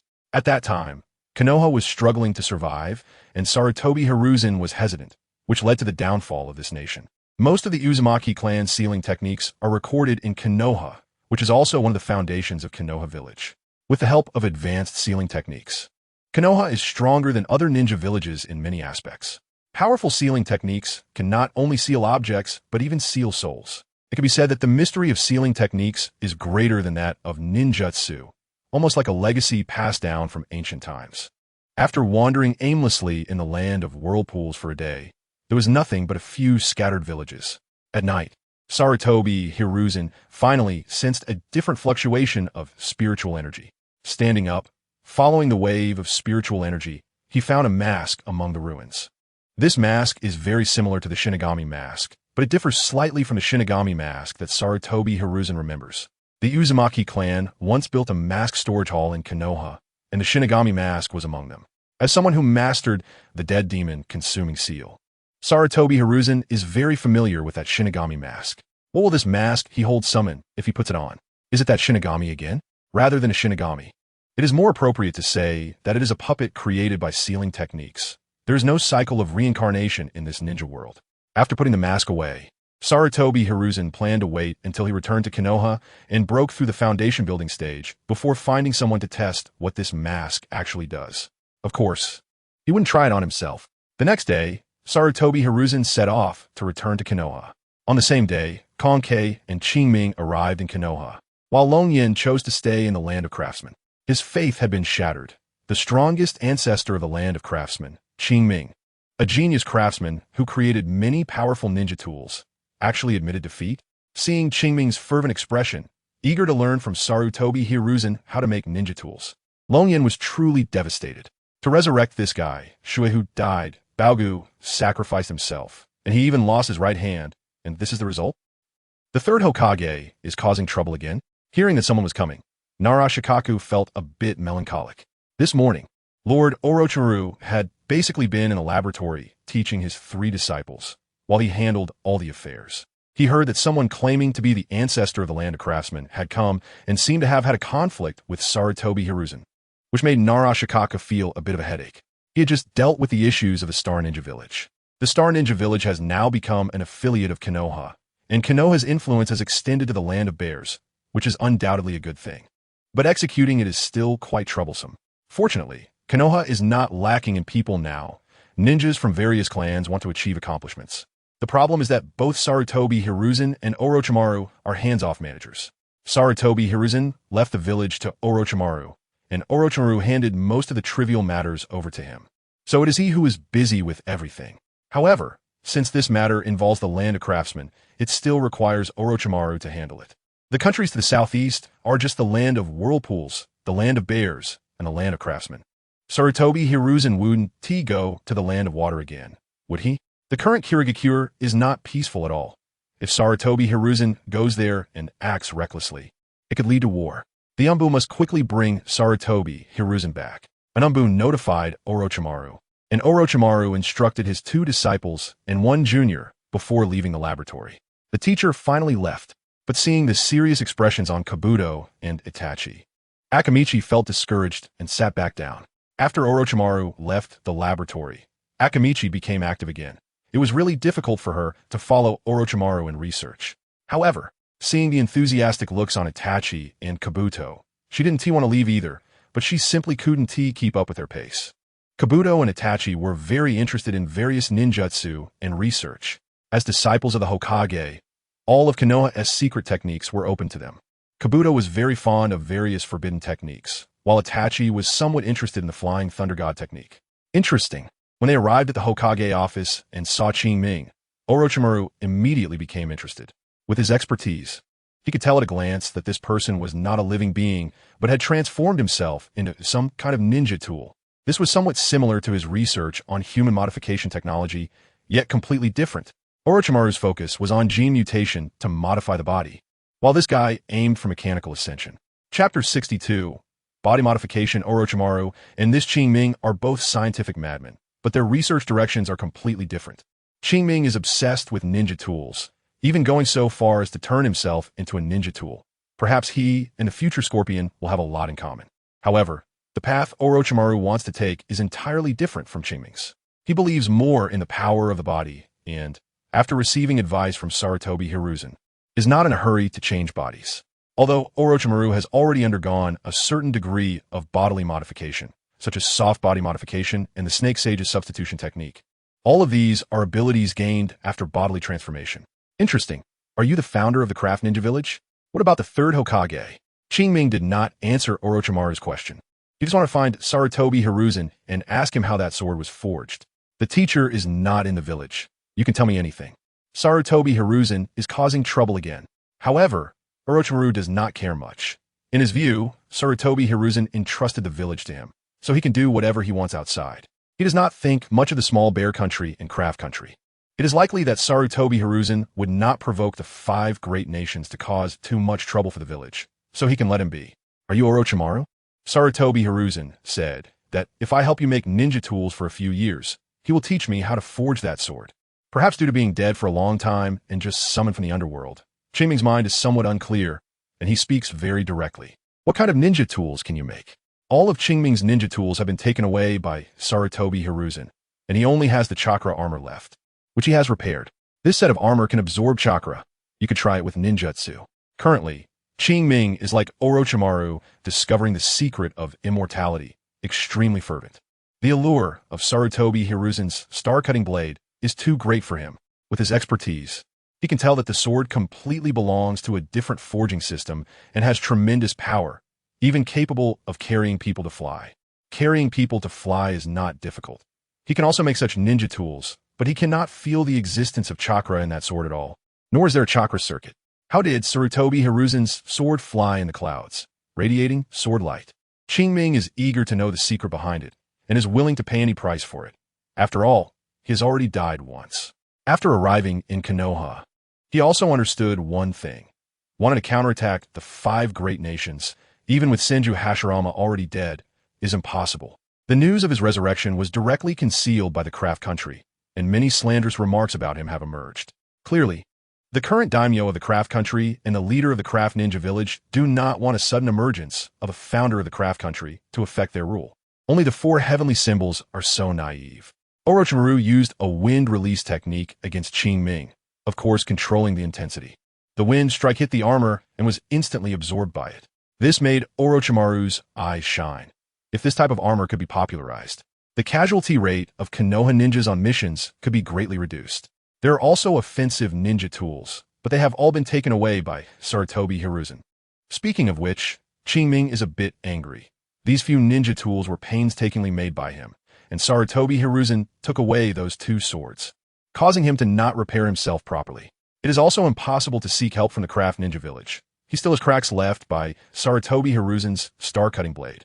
Interesting. If you cooperate with my research, I can set up a ninja tool department for you in Konoha, and my teacher will help persuade him. Orochimaru is very interested in the ninja world that Qingming created, and since he cannot even defeat Sarutobi Hiruzen, it seems he won't stir up much trouble. Alright, I will help you make ninja tools for a few years, and then let Sarutobi Hiruzen teach me how that sword is forged. Since Qingming has come to Konoha, he has made up his mind. The craft country cannot accommodate him, so it is better to listen to the 3rd Hokage and come to Konoha to take a look. However, what Qingming does not know is that Orochimaru is most interested not in the ninja tools he creates, but in this so-called strongest ninja tool. To be able to transform oneself into a ninja tool is also quite ruthless. Orochimaru is very interested in studying what state Qingming currently exists in. He cannot feel any signs of life, but still has cognitive abilities. What is the soul? Perhaps some answers can be found in this guy. Let's go. My apprentice is in the laboratory, and I will take you there for research. Qingming thought Orochimaru was going to study the chakra armor on his body and agreed immediately. Peacock also wanted to follow, but was stopped by Shikaku. He knows Orochimaru's personality. Once this founder of the Craft Ninja Village enters Orochimaru's research room, it will not be easy to come out again. You should go register. After all, you're still a ninja from the Craft Ninja Village. Peacock did not suspect anything. As the first ninja village, Konoha should not treat them badly, right? When Qingming arrived at Orochimaru's laboratory, he quickly realized something was wrong. The atmosphere of this place was too terrifying. Isn't this supposed to be? Before Qingming could finish his sentence, he was caught in a jinjutsu by Shursui, who had arrived at the laboratory early. The kaleidoscope jinjutsu is something even-tailed beasts cannot resist, let alone this guy who has returned from the dead. His spirit is like a flickering candle flame, unable to resist the jinjutsu at all.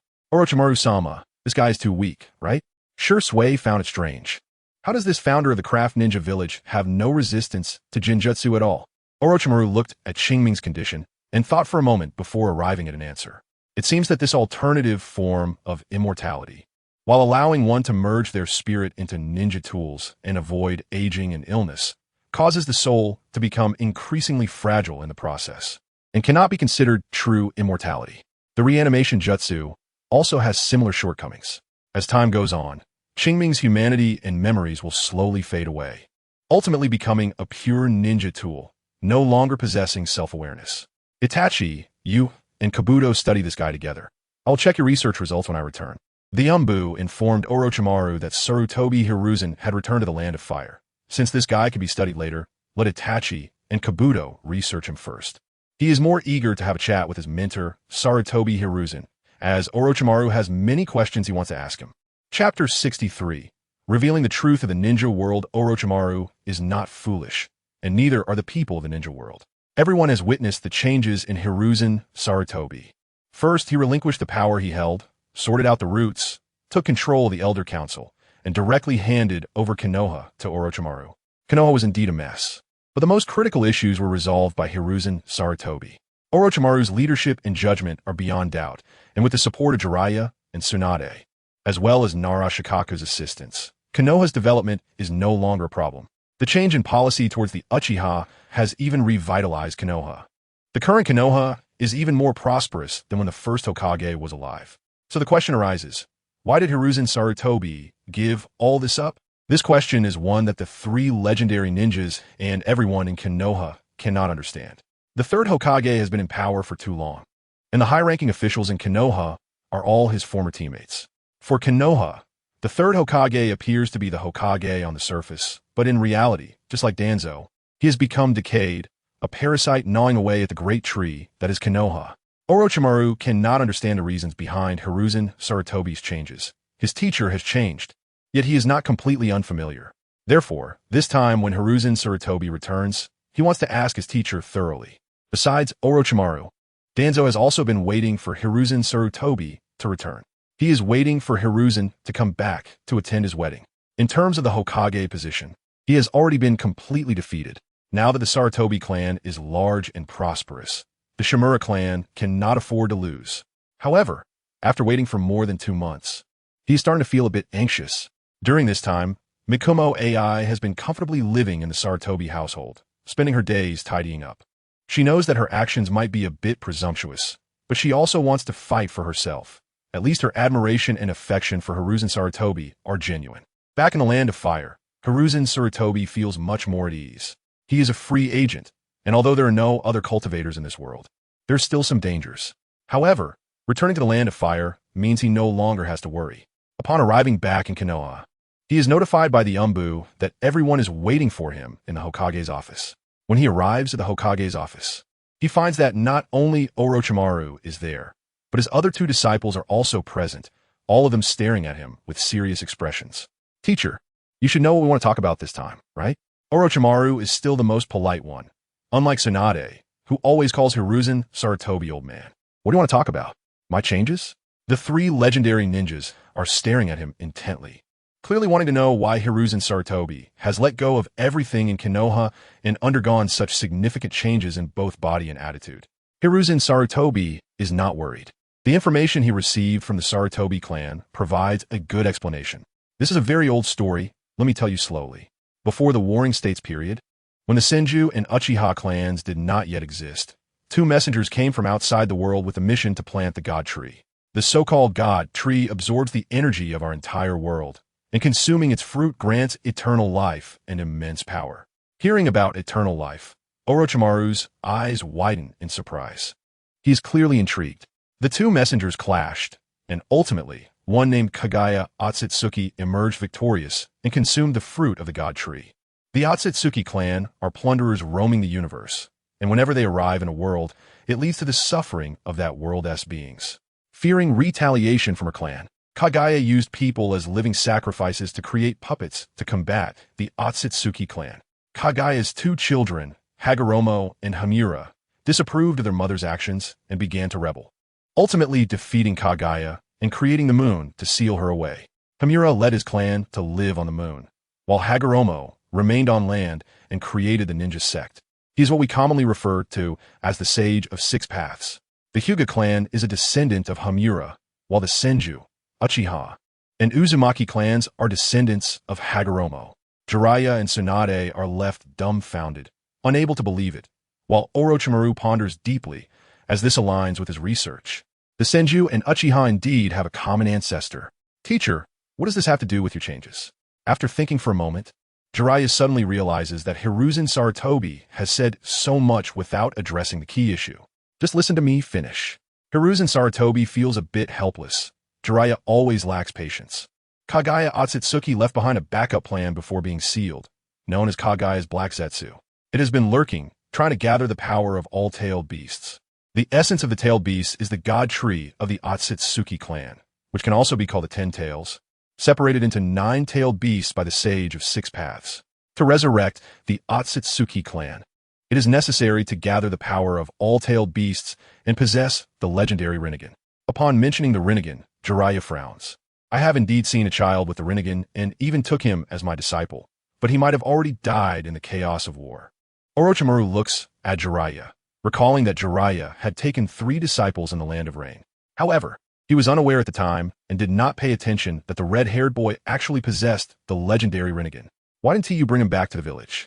On one hand, it was the prophecy of the great sage of toads, and, on the other hand, the village was not peaceful at the time. Jiraiya sighs. If the village had been like it is now, he would have definitely chosen to bring Nagato back to the village. However, given the circumstances at that time, if Nagato returned to the village, the Rinnegan would definitely be lost.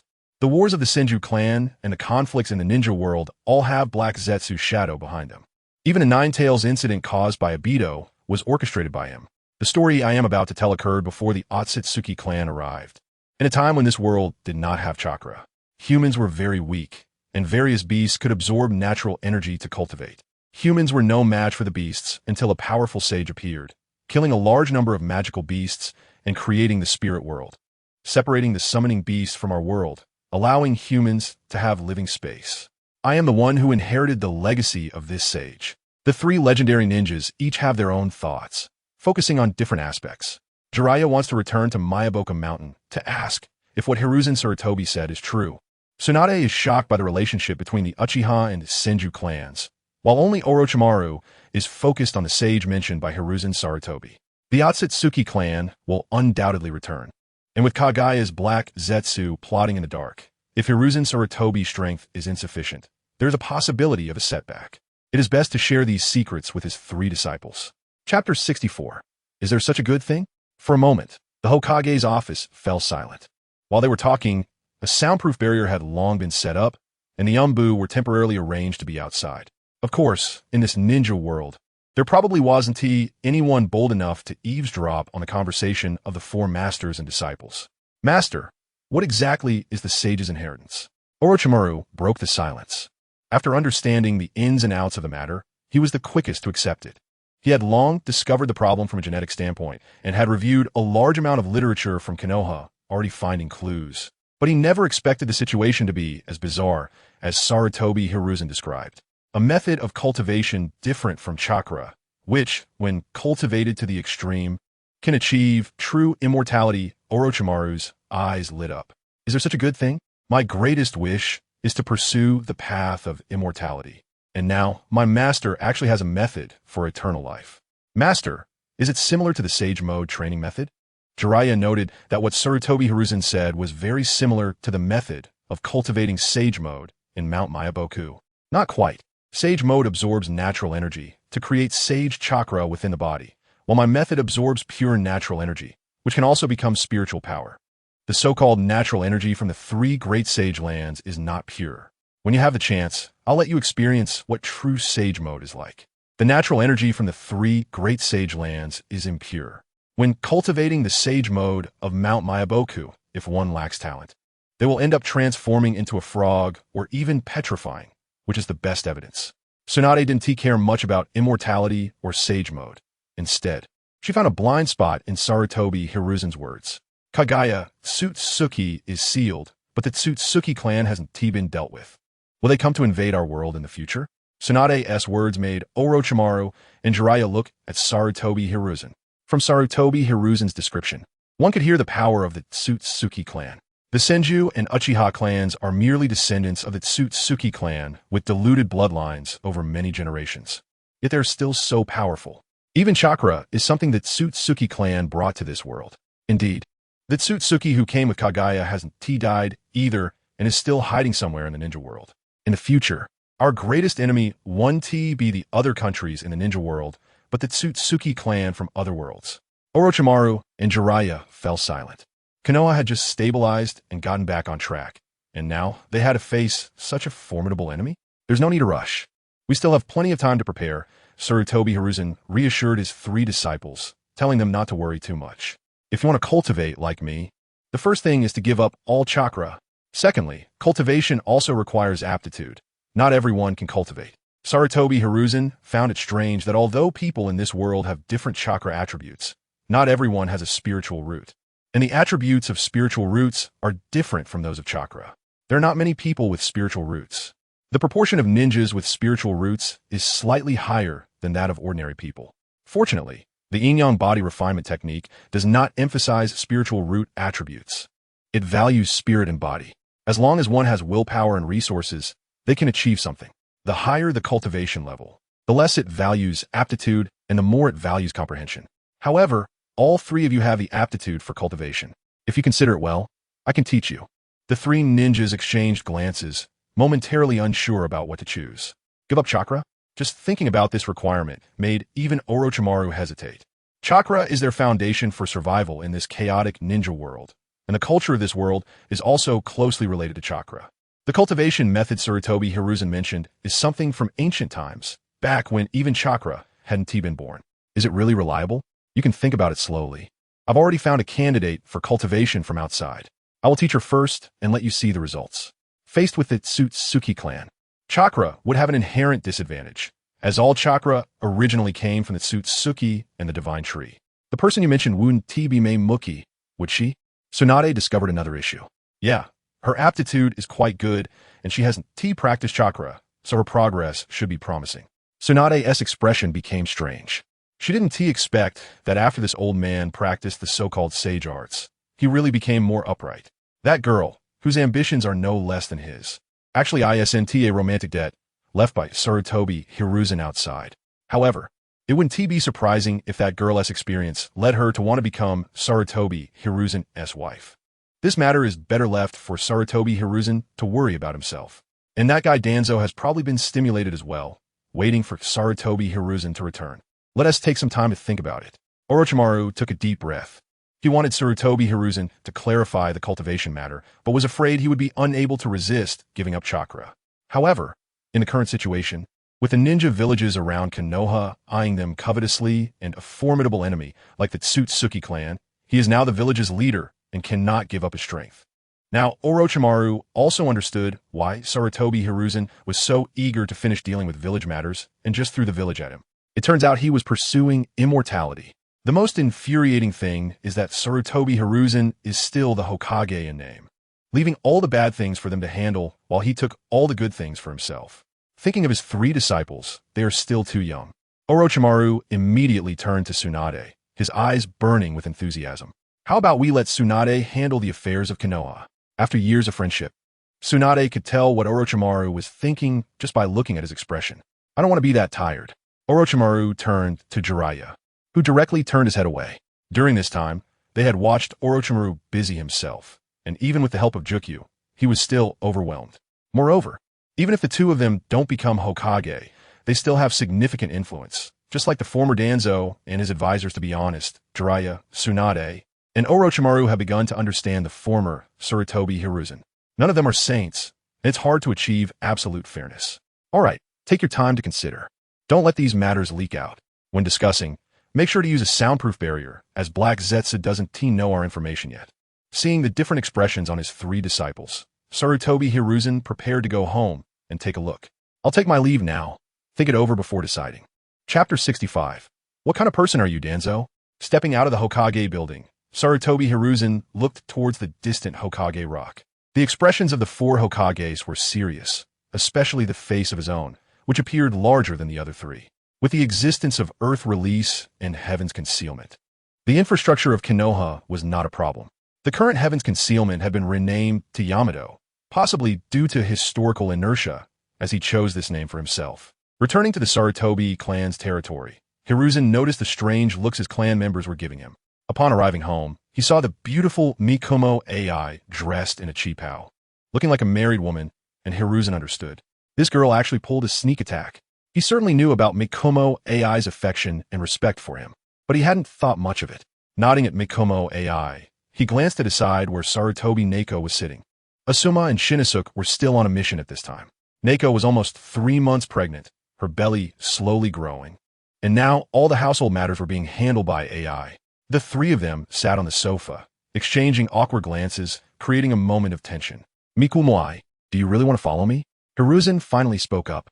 Mikumo AI had good qualifications, and Hiruzen wanted to try and see if people from this world besides himself could cultivate. After all, he had reincarnated into Sarutobi Hiruzen, and his spirit inevitably influenced this body. Would a native of the Hokage world be able to cultivate successfully? After all, this world had already been transformed by chakra, and humans had more or less inherited the genes of the Otsutsuki clan. It needed to be confirmed whether this was good or bad for cultivation. Mikumo AI suddenly became nervous, her voice trembling. Of course, Hiruzen nodded. I'll teach you a technique. If your progress satisfies me, I'll let you become my follower. Neko was brainstorming. She really didn't believe that Hiruzen could be this upright.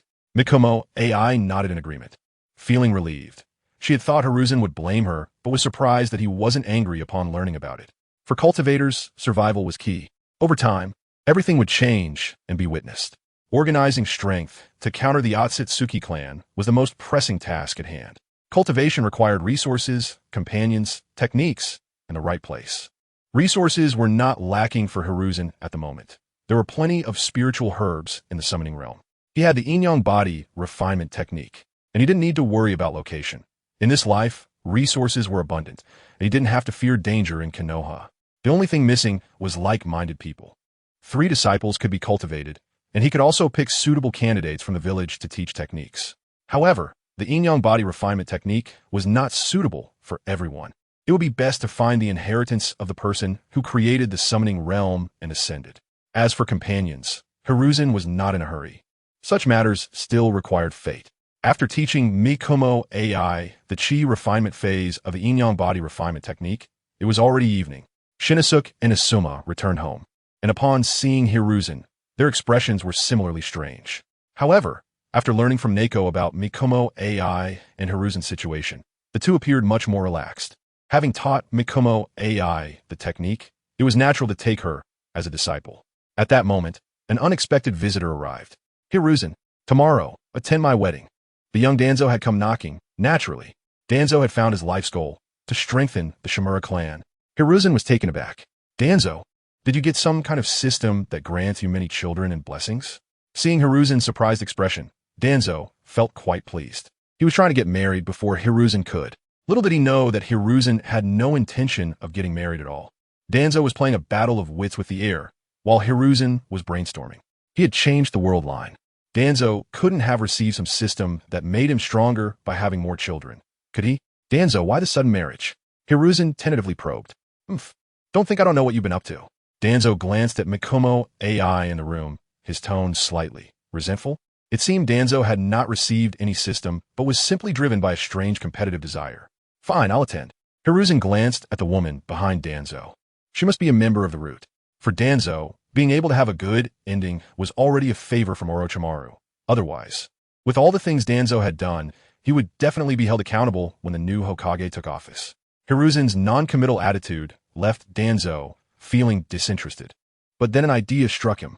If he had more children and cultivated some geniuses, perhaps one day someone from the Shimura clan could become Hokage. If he was incapacitated, he could just create an alias. The next day, the ninjas in the village were buzzing with explosive news. Danzo was really getting married. At the wedding, he boasted about raising his children to become Hokage. Everyone scoffed. Although the Shimura clan was a ninja clan, they had never produced any exceptional geniuses and could only be considered ordinary among the major ninja clans in Konoha. Moreover, what kind of person was Danzo to think he could raise a Hokage? The two's wedding was merely a formality. But one could still see the happiness in the woman's eyes. Perhaps for her, being by Danzo's side was the happiest thing. After the wedding, Orochimaru found Hiruzen. Teacher, where's my Kusanagi sword? Hiruzen looked at Orochimaru, momentarily unsure of what to say. The Kusanagi sword was already gone. He had used it as a material to forge the Star Slayer. In fact, Orochimaru had already guessed that what was lying in the laboratory, causing such madness, could not possibly be the Kusanagi sword. He no longer cared much for the Kusanagi sword. He wanted to talk to Hiruzen about cultivation. After all, Hiruzen had said one could attain immortality, but he wanted to understand the specifics. Cough. The Kusanagi sword was damaged, and I reforged a sword called Star Slayer. Hiruzen took out the Star Slayer and handed it to Orochimaru. A peerless sword. Orochimaru, deeply attached to the Kusanagi sword, could naturally tell at a glance that the quality of this Star Slayer far surpassed that of the Kusanagi sword. Chapter 66. I have the General Uchiha, able to slash through the ninja world. Orochimaru's pursuit of immortality stems more from his disappointment with this world. Throughout Orochimaru's life in the original work, aside from becoming Hokage, he has succeeded in most of his pursuits. Striving for the truth will always yield rewards. Vision determines results. Orochimaru's research capabilities are beyond doubt, but the chaotic ninja world has limited his development. He returned the star-cutting sword to Sarutobi Hiruzen, not caring much for the sword. Master, I want to talk to you about cultivation. Sarutobi Hiruzen nodded, found a room, and began to converse with Orochimaru. Orochimaru, what do you think true immortality is? Orochimaru shook his head, unable to provide an answer. True immortality must transcend rather than compromise, and to pursue immortality, one must possess immense strength, with no shortcomings in body or spirit. Although the Otsutsuki clan can extend their lifespan and increase their power by consuming the fruit of the divine tree, this method has severe side effects, as the cycle of reincarnation in this world is incomplete and the path is flawed. Orochimaru, you need to consider a question. Life is short, just a few decades. For ordinary people, a few hundred years is already quite long. What about 1,000 or 10,000 years? Orochimaru fell into deep thought. Whether it's transforming oneself into a ninja tool like Kaguya or the human experiments he has been conducting, they can indeed extend lifespan. But as time progresses, the issues will only multiply. A century is manageable, a millennium is nearly impossible, and 10 millennia is merely a delusion. However, the matter of cultivation is also against the heavens. Seeking longevity is fraught with numerous difficulties. Even if one reaches the limit of this realm, it cannot be said that true immortality has been achieved. Sarutobi Hiruzen's words did not instill secrecy in Orochimaru. Instead, they excited him. The more he knows, the more he feels his insignificance. Orochimaru wants to master all secret techniques and uncover the secrets of life. However, now as Hokage, with so many enemies, it would be inappropriate to abandon chakra. Thus, cultivating a successor becomes a top priority. Orochimaru also desires to cultivate. Looking at Orochimaru, Sarutobi Hiruzen felt a sense of satisfaction. His 3 disciples are quite good, although Orochimaru's plan to destroy Konoha was also due to his excessive actions as a teacher. After all, Hokage is a product of neon culture, where the idea of rising against authority is almost ingrained in their bones. Just like Obito and Nagato, who did not hesitate to go against their mentor, only to be forcibly redeemed by words, it is laughable. Itachi Uchiha even chose to act against his own clan for the village. One can only say that these are products of a distorted culture. The ninja world has developed too abnormally due to war and the existence of ninjas, where children go to battle, and having a healthy psyche is truly a rarity. Master, should we unify the 5 great nations and accumulate strength to confront the Otsutsuki clan?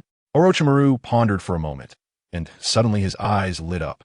He would not be bound by various ideologies, nor would he naively believe, like the first Hokage, that there could be peace between people. Madara Uchiha's ideas are too extreme, lacking political means. With Konoha's current strength, if they stabilize and develop for a few years, they could sweep through the ninja world.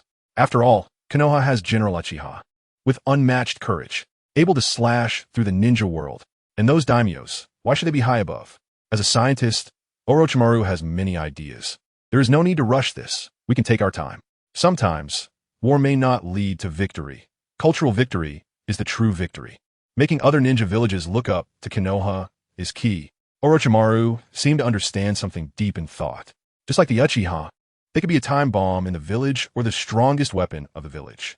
So let's start with the small countries around Konoha. Orochimaru's gaze deepened.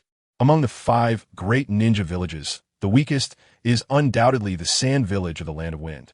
Although the Land of Wind has the largest territory, most of it is desert. At the same time, the Land of Wind has a large population, but with scarce resources and a high population. Its overall strength is very weak. However, because the Land of Wind borders the Land of Fire, the 2 countries often engage in trade and have an alliance, making it temporarily unsuitable to take action. The Land of Water might be a good choice. Its territory is the smallest and far from the land, with illusions and barriers. It might be possible to prevent the transmission of information. Meanwhile, the 4th Mizukage, Yagura Karatachi's policies, have led to the extermination of many bloodline ninja, and the 7 ninja swordsmen of the mist have become rogue ninjas, leaving the current mist village extremely weak. Perhaps Konoha can find an opportunity far away in the Land of Water. Obito, controlling Yagura, is unaware that the mist village he governs has already been targeted by Orochimaru. During this time, Obito's days have not been easy. His identity was exposed, and he was stripped of the Uchiha surname. Every time he sees Nagato, he is scrutinized by Nagato and Konin with disdainful eyes.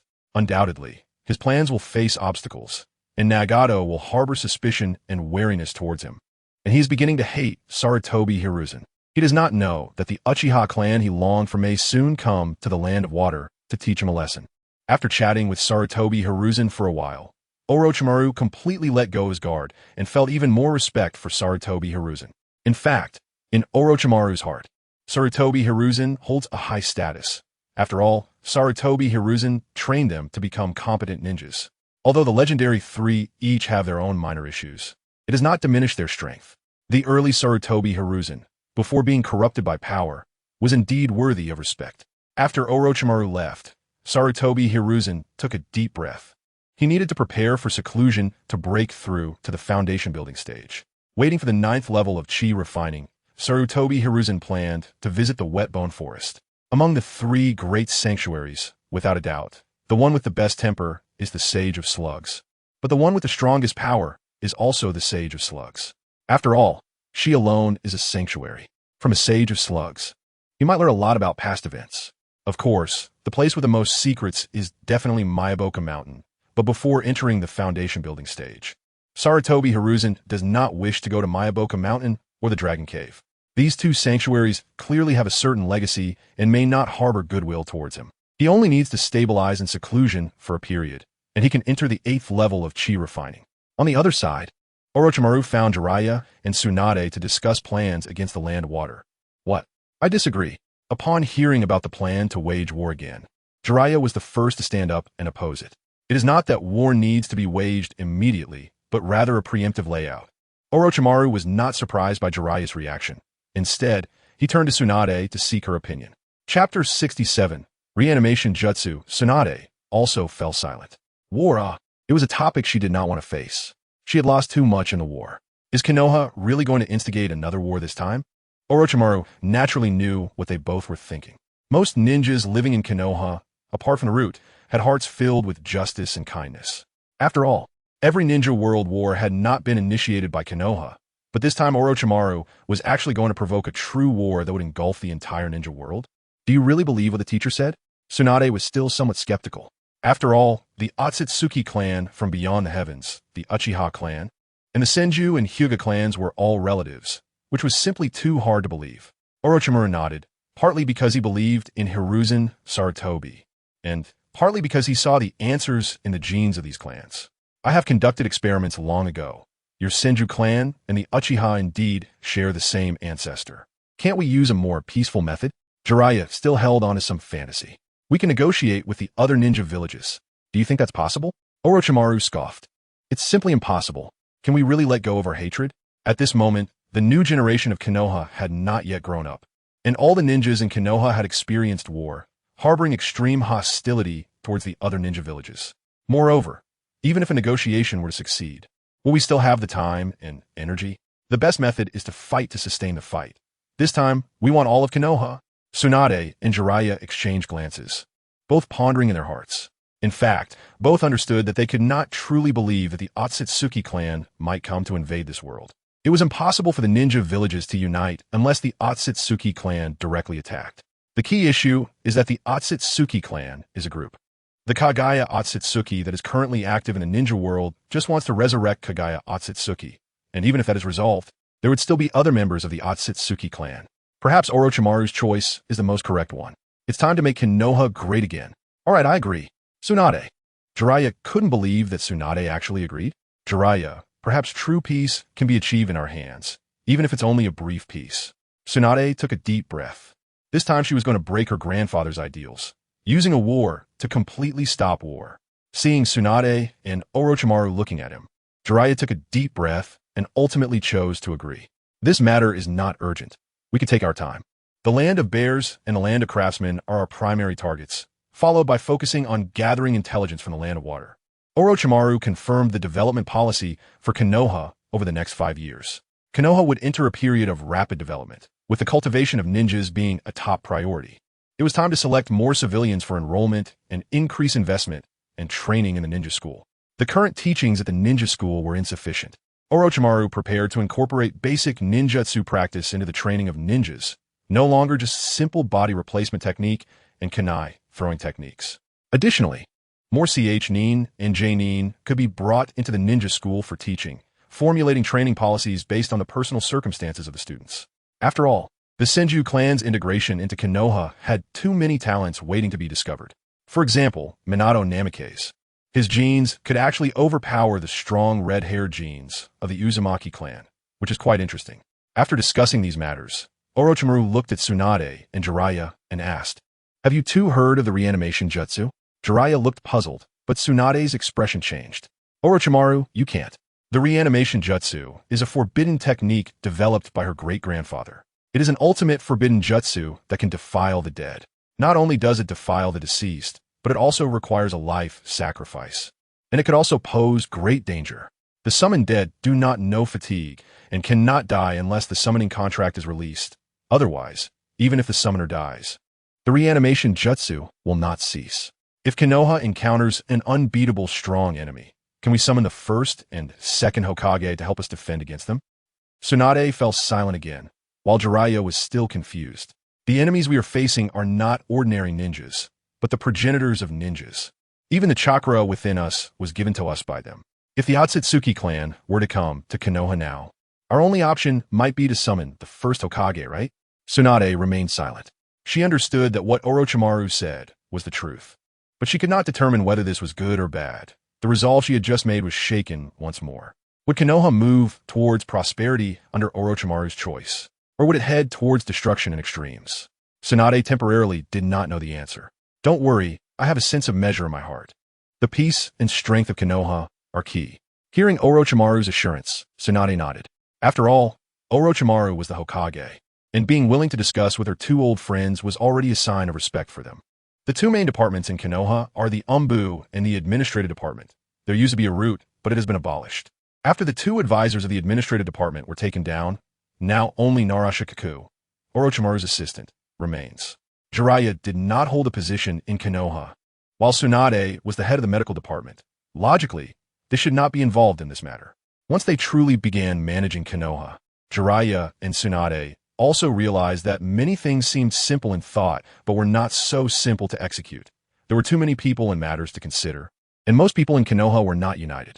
After gaining Tsunade's consent, Orochimaru smiled. Being able to openly utilize the reanimation jutsu would greatly expand their options. Konoha would also have an extra trump card. Other ninja villages could not possibly be Konoha's opponents, and the plans for the annexation of other ninja villages could be greatly accelerated. The only issue might be that the reanimation jutsu could lead to negative public opinion. After all, summoning the dead from the Pure Land is a challenge to ethics. Who would want to see their deceased loved ones? What deceased person doesn't have unfinished business or obsessions? If the reanimation jutsu were to be abused, this world could fall into chaos. Chapter 68. The Konoha real estate bubble. Sarutobi Hiruzen returned to his wooden hut to enter seclusion, while Wemaki Koi built a wooden hut not far from him. Usually, only Shimura Danzo would occasionally come to check on things. Danzo was now solely focused on strengthening the Shimura clan and had completely abandoned his ambition of becoming Hokage. Every time he came, he would boast to Hiruzen about how hard he was working and how the Shimura clan would definitely become particularly strong in the future.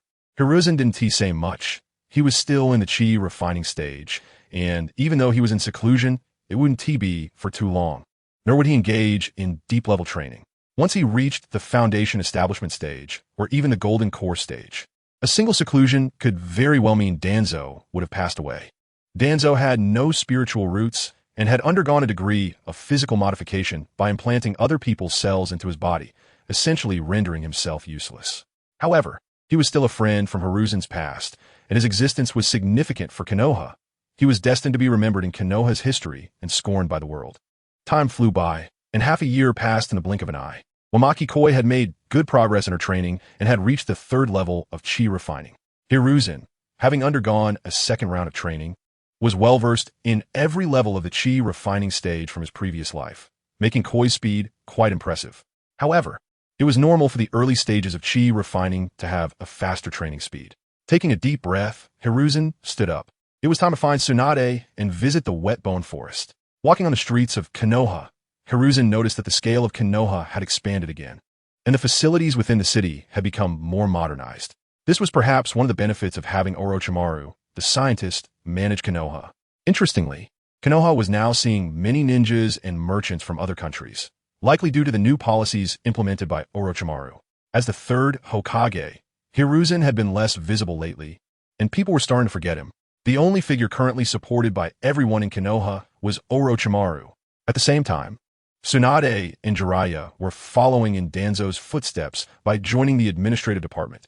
Otherwise, they would always have an unjustified position when it came to managing the village. The family that supported Orochimaru the most was the Uchiha clan.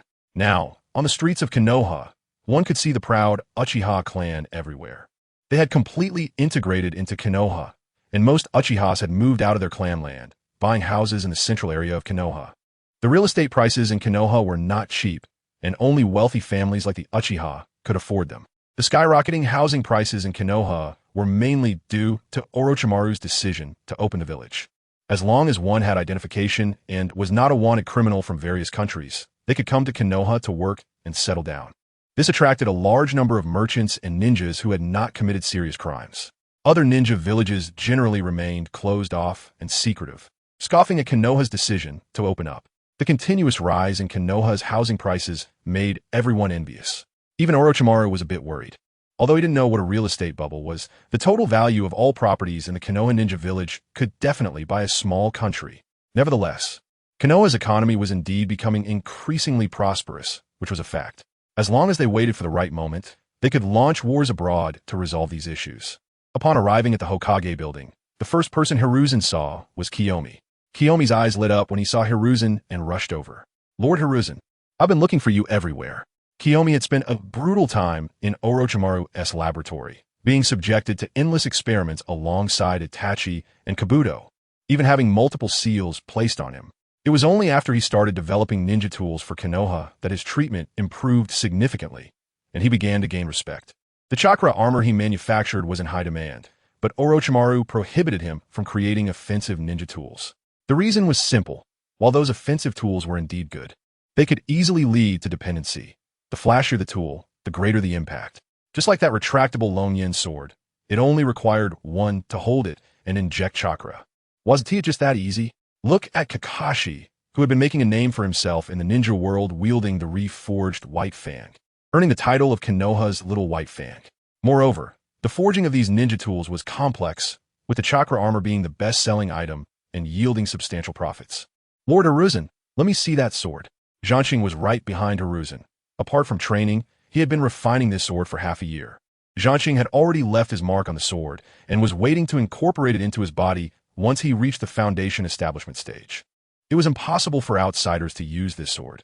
As long as he was within Konoha, no matter where Jianqing was placed, Hiruzen could summon it with a wave of his hand. Taking Jianqing from his back, he handed it to Kiyomi.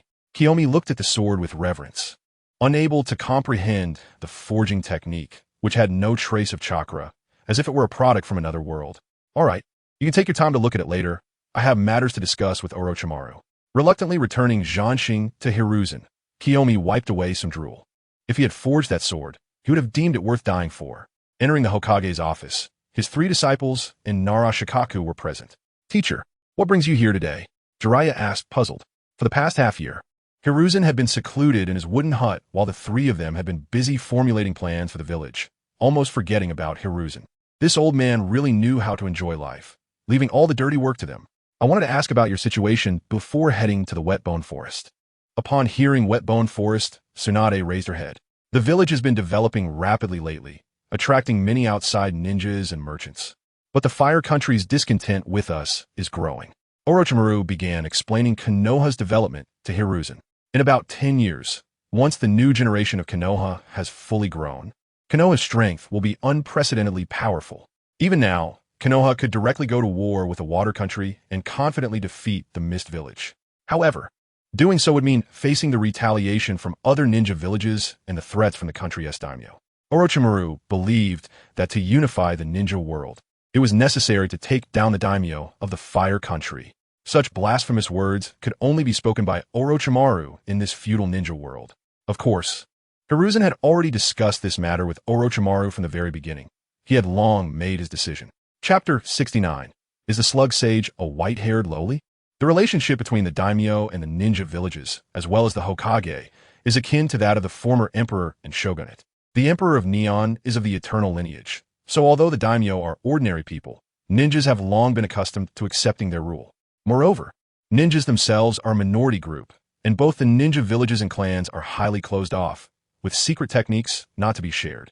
Additionally, as the ninja villages require funding from the daimyo, over time, this has formed the current situation. At the same time, the Land of Fire was the first to establish a ninja village, which was later emulated by other countries. In other countries, anyone with special abilities is often met with hostility and persecution. The Hokage has changed many times, but the daimyo has remained the same person until Boruto's era, when a new daimyo was appointed who immediately sought to reduce the number of ninjas in Konoha and cut off funding. After the 3 Sannin took over Konoha, they quickly realized this distorted relationship. For the Land of Fire, ninjas are indeed a minority. Most are ordinary people. However, ordinary people truly have no ability to resist against ninjas, let alone against the Otsutsuki clan, where ordinary people can only become sustenance. Thus, to protect more people, it seems Konoha can only take a path where they are enemies with the world. Ninjas fight to the death, yet the daimyo maintain good relations, as if watching a joke unfold, which is rather laughable.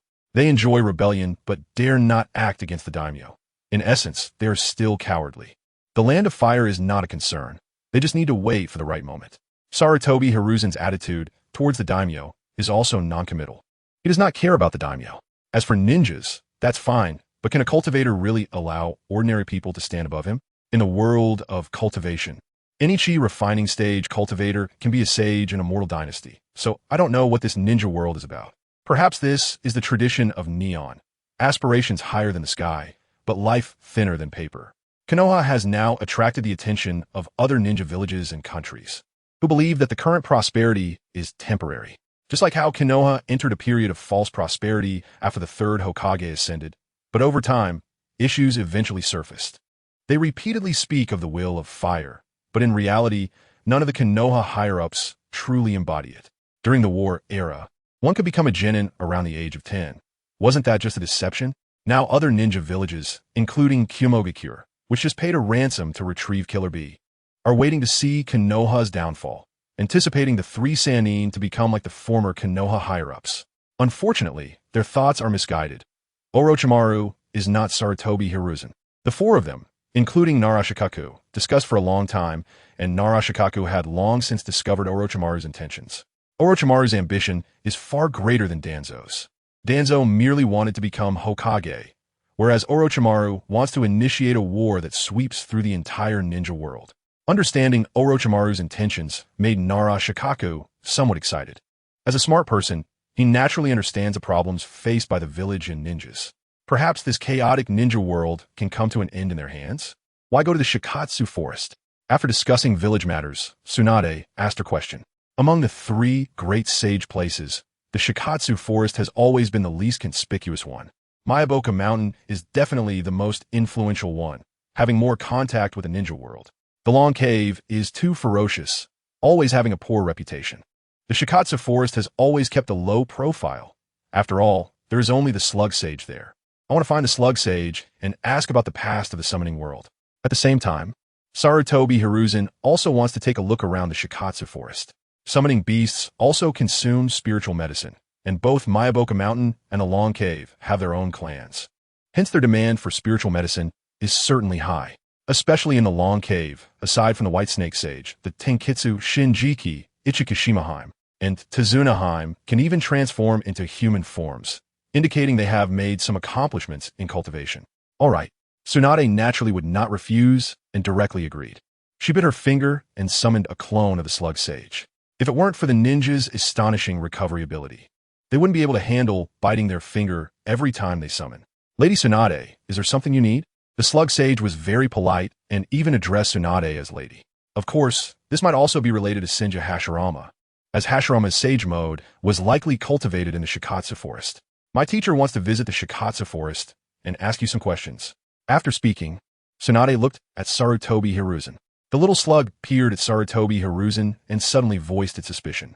This esteemed person, have you cultivated the sage's secret method? Clearly, the slug sage knew something. That's right, that's also what I want to ask you. I want to know about this world and the summoning world before the Otsutsuki came. The slug sage nodded and directly agreed.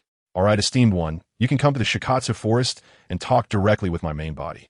The slug sage's attitude was very good, directly inviting Sarutobi Hiruzen to the Shikatsu forest. According to legend, no one has seen the slug sage's true form. What Tsunade summoned was just the slug sage's clone. To go to the Shikatsu forest, a contract must be signed. Without hesitation, Sarutobi Hiruzen left his name on the scroll. The contract with summoning beasts is equal. Neither party can force the other to do anything. When summoning a summoning beast, there is also a chance of failure, and the summoning beast can cancel the summoning technique and leave at any time. Thus, most ninjas choose to cultivate a good relationship with their summoning beasts, while those who use each other like Orochimaru and the Great Serpent are in the minority. Feeling the summoning, Sarutobi Hiruzen felt a wave of dizziness and arrived at the Shikatsu forest. Damp, dark, and canopied forest. The massive trees block out sunlight, resulting in a very humid environment, somewhat reminiscent of a rainforest. A large number of fungi emit a faint glow, illuminating the surrounding area. This is the Shikatsu forest.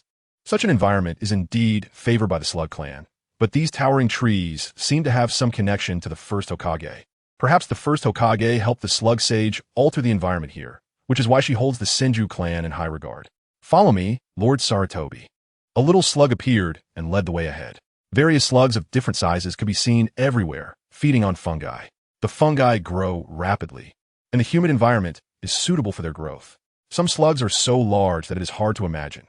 This also shows that the Slug clan has some depth. Lord Sarutobi, have you received the sage's inheritance? On the way into the depths of the Shikatsu forest, the Slug Sage asked. I'm not sure. I only have the cultivation method, but no specific information, which is why I wanted to ask you. Sarutobi Hiruzen spoke half-truthfully, certainly not revealing all his cards. Soon, The two arrived at a temple deep within the Shikatsu forest. The temple is not large. The slug sage resides within. The slug stayed in place and did not enter the temple, merely gesturing for Sarutobi Hiruzen to go inside. Arriving at the temple, Sarutobi Hizashi looked up and saw a white-haired lowly dozing off on the stone slab inside the temple. Sarutobi Hizashi. Chapter 70. Master-Servant Contract. Lord Hizashi, you're here. The sleepy white-haired lowly yawned and then stood up. Although she looked very childish, her voice was that of a gentle, mature woman. The contrast between her voice and appearance was somewhat striking, but Sarutobi Hizashi didn't mind. The current appearance of the slug sage as a white-haired lowly did not represent her true form. In the future Fourth Great Ninja War, Sakura and Tsunade would exert all their efforts using the mitotic regeneration technique to summon a gigantic slug clone, which was merely 1/10 of her true self. You should know why I've come. Lord Hizashi, actually I don't know much either. Both I and the other two sages from the major sanctuaries were born long after the spirit realm was created. We found some of the training methods left by that true sage and accepted the queries of the world. Anyone who comes to the sanctuary can learn the sage mode after passing the trials. In the three major sanctuaries, as long as one successfully completes the trials, they can sign a contract and attempt to learn sage mode. But the qualifications required to learn sage mode are far more stringent than becoming a ninja. Firstly, those who can find the sanctuary are likely to be ninjas. According to the original text, it only takes 3 days to travel from the land of wind to the land of fire. But from Konoha to Myaboka Mountain, it takes a full 30 days. This is enough to prove that the 5 great nations are just a small part of the entire continent. However, as time has passed, basically no one comes to the sanctuary to learn sage mode anymore. Did you inherit the teachings of that sage? The slug sage shook her head. No, we only found some incomplete training methods left by the Beast Clan in the spirit realm. When that sage constructed the spirit realm, there must have been a great cleansing. Otherwise, this spirit realm wouldn't be dominated by frogs and slugs against snakes.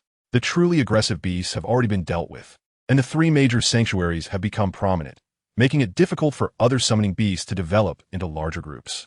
Moreover, the sages of the 3 major sanctuaries fear that true sage and do not dare to leave the spirit realm easily. If someone finds the sanctuary, they must also teach them sage mode. Sarutobi Hizashi nodded. This was similar to what he thought. The slug sage's body contained a vast amount of natural energy.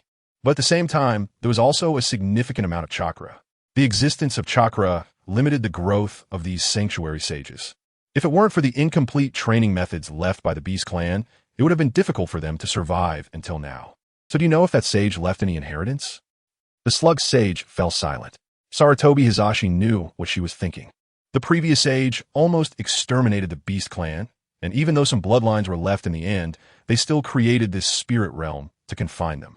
If Sarutobi Hizashi truly obtained the inheritance of that sage, would it bring disaster to the summoning Beast Clan? After all, after the Otsutsuki descended and brought chakra, these summoning beasts also began to cultivate chakra. Without a legitimate inheritance, cultivating chakra is convenient and quick. Just like Myaboka Mountain, the older generation of frogs were small, while the newly born frogs were increasingly larger. I have an inheritance. I just want to use it as a reference. In the future, I want to target your clan. The world is vast, and this ninja world is just a small corner of it. You can rest assured, my thoughts are not focused here in the ninja world. The slug sage remained silent, seemingly deep in thought. Sarutobi Hizashi was not in a hurry. There was still a long time ahead. Even if there was no news of that sage, there were still plenty of spiritual herbs in the wet-bone forest. Just along the way, Sarutobi Hizashi had seen many spiritual herbs, and their ages were not low. This slug sage seemed to have a relatively laid-back personality, completely indifferent to her clones, letting them do whatever they wanted. If you sign a contract with me to pass on your cultivation method, I will take you to find that sage's inheritance. The slug sage was silent for a long time before finally speaking. She wanted genuine cultivation methods. She had already reached her limit. Even if chakra continued to accumulate, it would be of no use. In fact, because of the natural accumulation of chakra, she could only keep creating clones, while her true self was trapped in the wet-bone forest, unable to move.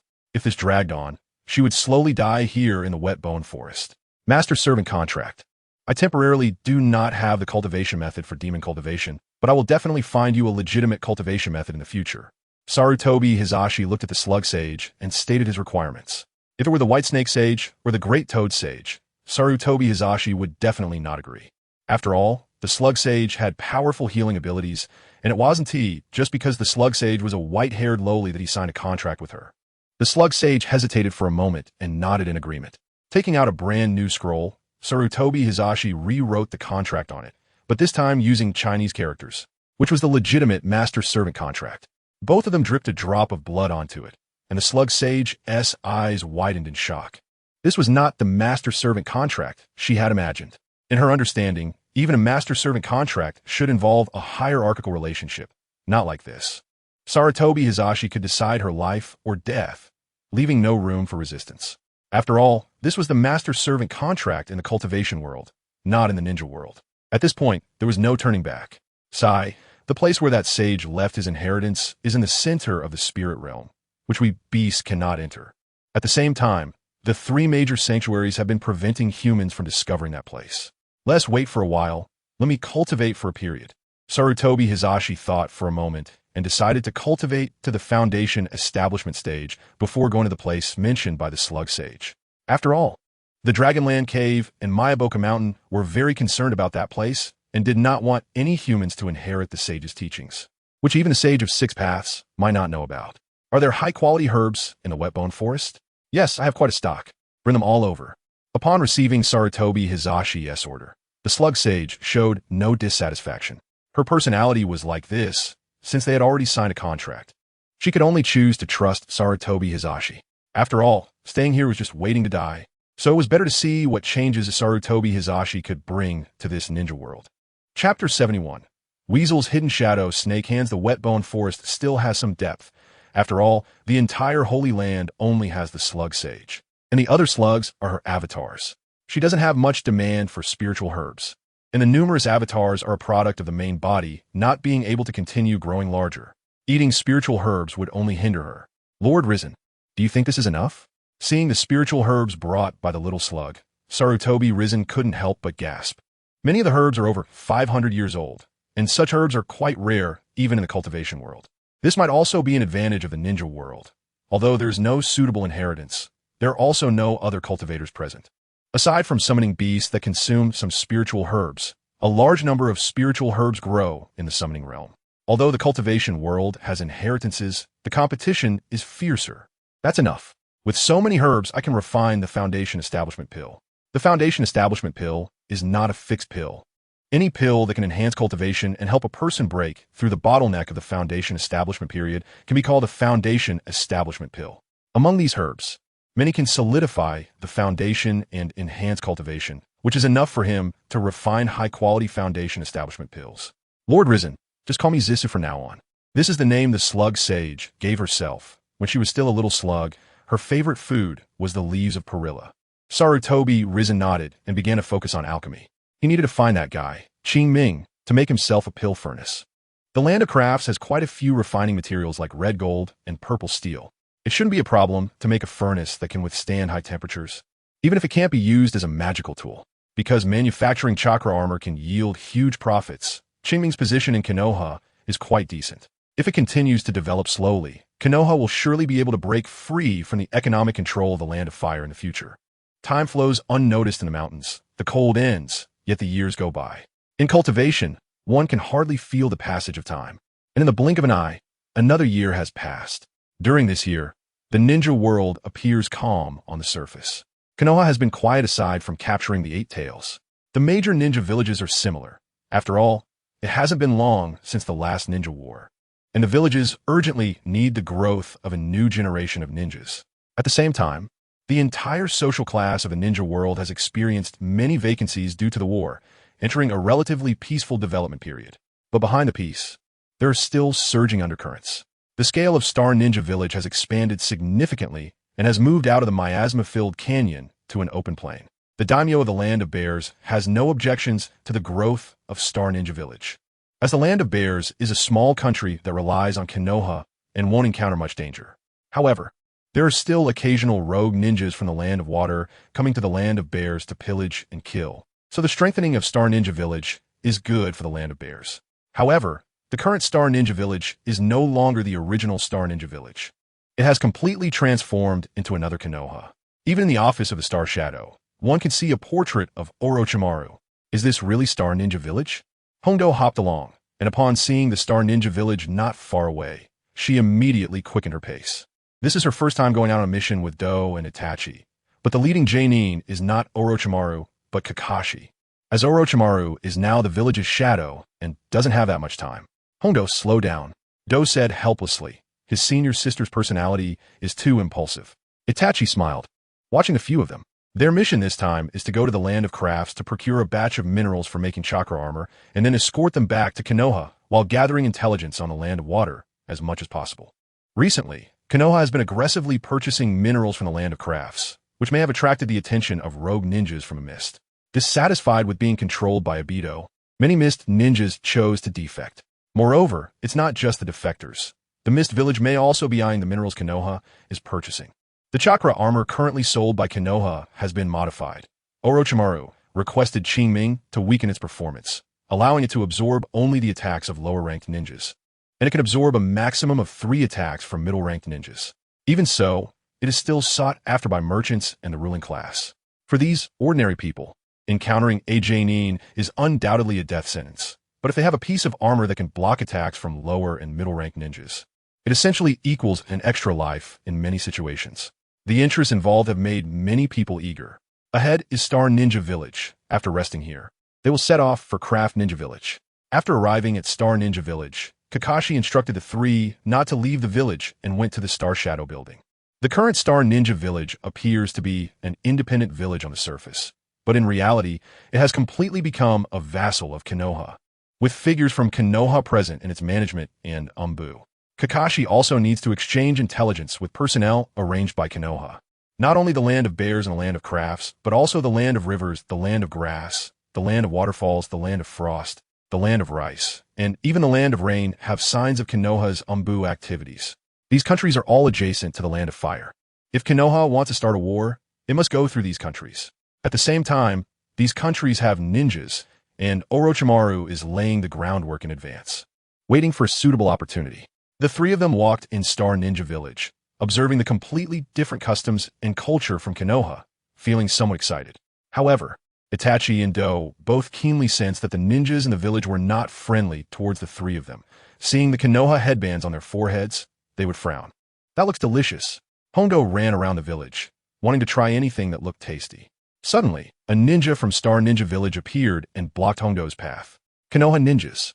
You are not welcome here. Inghwa. You can't do this. A woman stepped forward, standing between Hondo and Inghwa. She was the one who brought Sarutobi Hiruzen into Star Ninja Village last time, Shiori. Seeing Itachi and Do, who had already drawn their kunai, she bowed apologetically. Why should we? You took our star, and now occupy our village.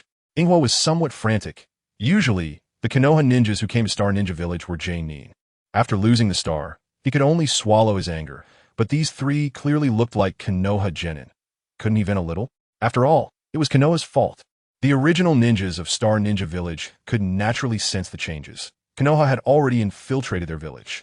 What made Inghwa even angrier was that the new generation sent to Konoha for learning returned to Star Ninja Village during school breaks.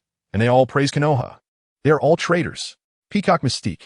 Perhaps because of the overwhelming resentment in his heart, Inghwa directly chose to strike. Hidden Shadow, Snake Hands. Itachi had long been on guard.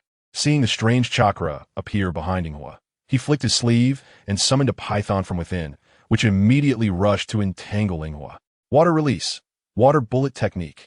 Do quickly used Water Release, while only Hondo had not yet reacted. Chapter 72.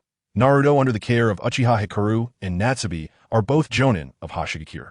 However, the strength of Hashigakure is far inferior to that of Konoha, and the evaluation of ninjas in small villages is certainly not as strict as in Konoha. The abilities of these 2 are somewhat inflated, especially after Hoshi was taken by Sarutobi Hiruzen. All the ninjas practicing the Peacock Ninjutsu discovered that the activated chakra within them was decreasing. The chakra is no longer as active as it once was. It seems to be becoming lazier. The power of the Peacock Ninjutsu has greatly diminished, and now facing Uchiha Itachi and Kabuto, both of whom are lower-ranked ninjas, is somewhat challenging. Of course, Itachi and Kabuto are not ordinary lower-ranked ninjas. When a battle broke out in the ninja village, ninjas quickly rushed over. There were ninjas from Konoha and also from Hashigakure. For a moment, both sides confronted each other. Kakashi and Hashigakura's Hokage also arrived. Seeing the standoff, Kakashi looked at Hokage, who was wiping the cold sweat from his forehead. Hashigakura is currently divided into two factions, one that is close to Konoha ninjas and one that is hostile to Konoha ninjas. The faction close to Konoha is weaker in strength, has less reliance on Hoshi, and most of the children from this faction have been sent to Konoha to learn ninjutsu.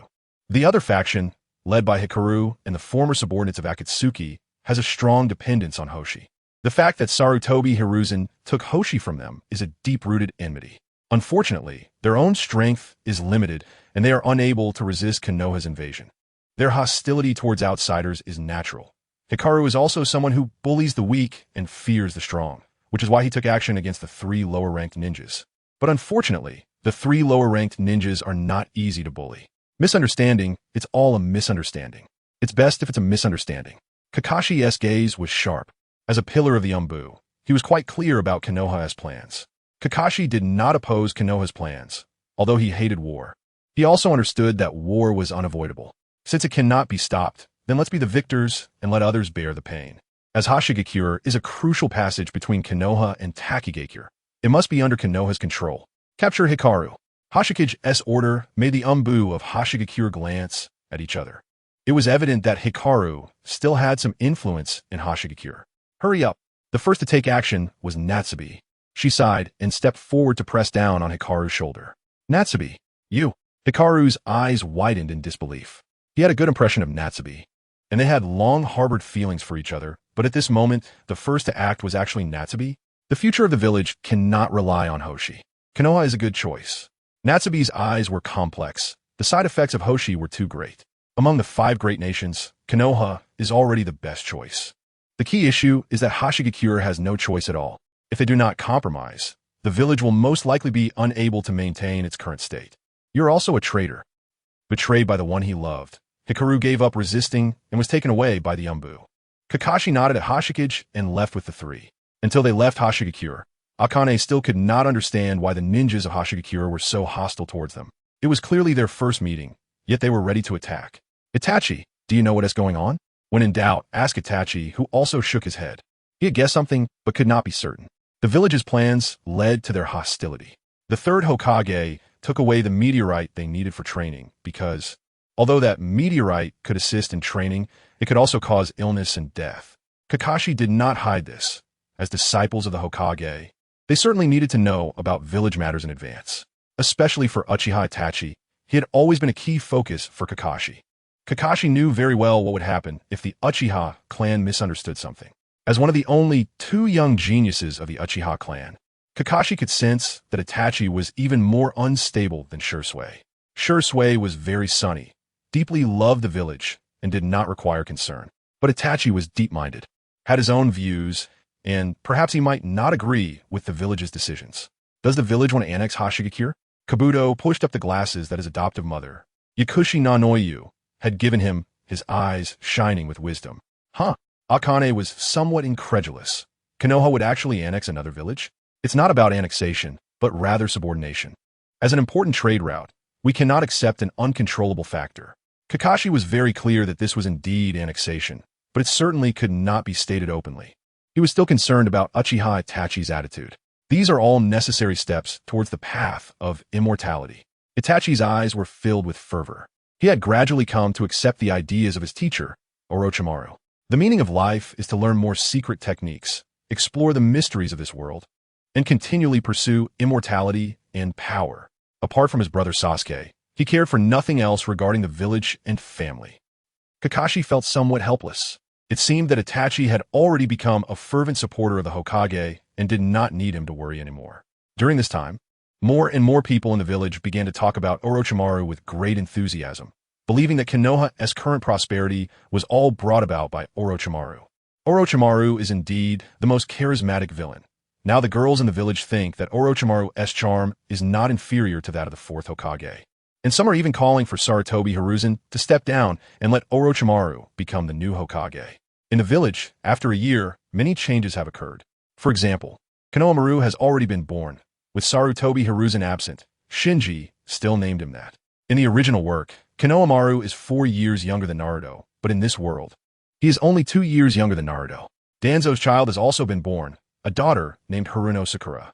Danzo's daughter is the same age as Sarutobi Hiruzen's grandson, so it seems that his desire to strengthen the Shimura clan is still somewhat challenging.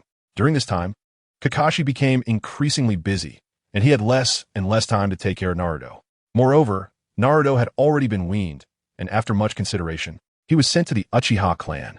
After all, Uchiha Fugaku and Minato were once friends, and Uchiha Makoto was also a close friend of Kushina. The most crucial point is that even if the Nine Tails inside Naruto has a problem, Uchiha Fugaku's Sharingan can suppress it. Just right. Uchiha Makoto has a child of similar age to Naruto, Uchiha Sasuke, so Naruto was entrusted to the Uchiha clan for care. When Danzo learned about this, he was so angry that he fell ill, but he did not go to find Orochimaru. Danzo knew that Orochimaru would not pay any attention to him. It is said that Uchiha Fugaku and Uchiha Makoto have the idea of adopting Naruto Uzumaki, but the village has not yet agreed. Chapter 73. The Bloodline Return of Uchiha, the most luxurious mansion in the Uchiha clan. Makoto was a bit flustered taking care of 2 children by herself. Fortunately, Naruto was much more obedient than Sasuke. Sasuke didn't seem to like Naruto very much, possibly feeling that Naruto's arrival took away some of his mother's love. After successfully completing the mission of escorting minerals back to Konoha from the Land of Crafts, Itachi returned to the Uchiha clan's territory. Itachi, what do you think about adopting Naruto? Makoto said, holding Naruto. Itachi looked at Naruto, his eyes shining. Was there such good fortune? Another little brother? He reached out, picked up Naruto, and gently rocked him. Naruto was very friendly and showed no signs of shyness, smiling happily at Itachi. Sasuke sensed something and immediately started to cry. Holding one in his arms and touching another with his hand, Uchiha Itachi had never felt so happy. Mother, I'm going to find my senior brother. Itachi made up his mind. He had to find Orochimaru and insist on accepting Naruto as his brother. The 4th Hokage and the previous Jinchuriki of the Nine Tails had both passed away. Without a complete family, Naruto's childhood must be very unfortunate, right? Such a thing absolutely cannot happen. Itachi had never felt so urgent. A brother was the most wonderful existence in the world, and even better would be having 2 brothers. Itachi quickly arrived at the Hokage's office, where Kakashi was handing over work to Orochimaru. They had clearly noticed many ninjas during their trip to the Land of Crafts. Under normal circumstances, ninjas from other countries would not go to the Land of Crafts. After all, the ninja tools produced by the Land of Crafts were always distributed among the major countries, and ninja villages would send merchant teams to connect with the Land of Crafts. However, now, many ninjas were seen active in the Land of Crafts, including ninjas from the Mist Village. Clearly, the chakra armor that Konoha was selling had attracted the attention of the major ninja villages. Orochimaru nodded, not caring about this. Since they dared to sell these chakra armors to outsiders, they were not afraid of the other ninja villages coveting them. In fact, these chakra armors were a means to divert the attention of other ninja villages. Konoha was building schools on a large scale, having repaired 2 more ninja schools, absorbing many civilians, and also engaging with other small countries. In this era, orphans were the most numerous, as wars had shattered too many families, leaving many orphans homeless. If other ninja villages were to find out, Konoha might face a joint attack from the other 4 ninja villages. Itachi. Orochimaru had finished talking with Kakashi and turned to Itachi. He was very satisfied with Itachi. Although Orochimaru was known as the Cold Lord, he was actually a person who valued emotions. Even though Anko had little talent, he still cared for his disciple. Itachi was an extreme genius, with thoughts and potential that were unparalleled, and Kabuto was also a genius, very talented in the study of ninjutsu. Teacher, can my family adopt the orphan of the 4th Hokage? Itachi directly stated his request. This was the first time Orochimaru had seen Itachi have such a strong emotional fluctuation. After a moment of thought, he nodded in agreement. The Uchiha clan is indeed the safest place. I agree to this matter. Itachi, have you considered that matter? Orochimaru actually did not care whether Naruto was in the Uchiha clan, but was focused on the experiment he was conducting. Orochimaru had been studying Obito's Manjiki Sharingan for nearly 2 years. With Orochimaru's research capabilities, the Manjiki had no secrets left for him. The Sharingan was a bloodline left by Indra, the son of the Sage of 6 Paths, and its evolution was essentially a process of bloodline regression.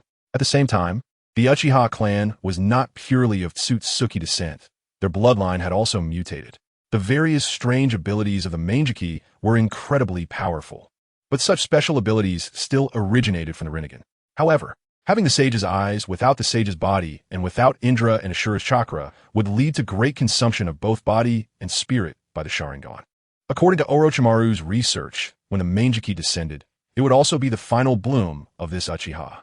The Manjiki could bring about powerful strength, but the cost was spirit and vitality, which was also the reason why Uchiha Fugaku had rarely used it after awakening the Manjiki. In the original work, Itachi suffered from a severe blood disease. Orochimaru wanted to use his technology to help Itachi and Shursui awaken sage bodies, a technique obtained from Senju Hashirama cells, which could be considered an upgraded version of transplanting the first Hokage cells. Orochimaru even incorporated genetic information from the Hyuga clan and the Uzumaki clan, trying to help Shursui and Itachi regress to their ancestral state as much as possible. After all, the Uchiha clan itself was a descendant of the Otsutsuki, which was completely different from the effect of ordinary people like Danzo implanting the first Hokage cells. Itachi also participated in related research, but he wanted to think about it with Shursui. Itachi had learned about the Otsutsuki from Orochimaru. He wanted to pursue immortality, but he was somewhat resistant to body modification. However, seeing Sasuke and Naruto, Itachi had made up his mind to protect his two younger brothers, as well as the village and the clan. He had to make changes and gain stronger power. In the future, the village would face enemies from all over the world, annex other ninja villages and even countries, then confront the Otsutsuki clan. Deep down, Itachi also wanted to become the leader of the village like Hiruzen Sarutobi. I will talk to Shursui, and we can start the experiment during this period. Orochimaru nodded. He also coveted the power of the Otsutsuki, but he was not of the Otsutsuki bloodline and could not perfectly match their power. The current Orochimaru was more interested in Hiruzen Sarutobi's training methods. You go back and tell Fugaku that the village agrees to this matter and Naruto will be entrusted to you from now on. Itachi's eyes lit up. Life was truly wonderful. Watching Itachi leave, Orochimaru squinted his eyes. There were too many things to prepare, and Konoha had too many places that needed change. He wondered if his teacher could give him a surprise. News came back from Tsunade that Hiruzen Sarutobi was about to end his seclusion. Chapter 74. Stone Coffin. The foundation establishment stage is the most crucial phase in the cultivation process, and it is also the first significant hurdle on the path of cultivation. Too many individuals get stuck at the peak of the chi refining stage, unable to establish their foundation for life. Moreover, the training during the foundation establishment stage often has a substantial impact on the subsequent development of the cultivator. The foundation establishment pill had long been refined by Sarutobi Hiruzen, waiting for the moment when his chi refining reaches true perfection. Carnivores are despised. Those who consume grains are mundane. Those who consume chi extend life. And those who do not eat live eternally without dying. The chi refining stage can prolong life. But only by reaching the foundation establishment stage can one cultivate without consuming ordinary food, using medicinal food instead to avoid the contamination of worldly trivialities. In the foundation establishment stage, one develops spiritual awareness, and the Dantian forms its own world. Achieving this step gradually enlarges the gap between immortals and mortals. After entering the foundation establishment stage, Sarutobi Hiruzen did not rush, but began to reforge the star-cutting sword, leaving his own mark on it. All the minerals purchased from the craftsman ninja village were integrated into the star-cutting sword. The sword's size grew larger, trending towards a heavy, unadorned sword, showcasing exquisite craftsmanship. Once entering the foundation establishment stage, the yin-yang body refining art became more than just simple body cultivation. It included wind manipulation, object control, elemental techniques, spirit control, as well as puppet and talisman creation techniques. It was essentially a more advanced version of various ninjutsu.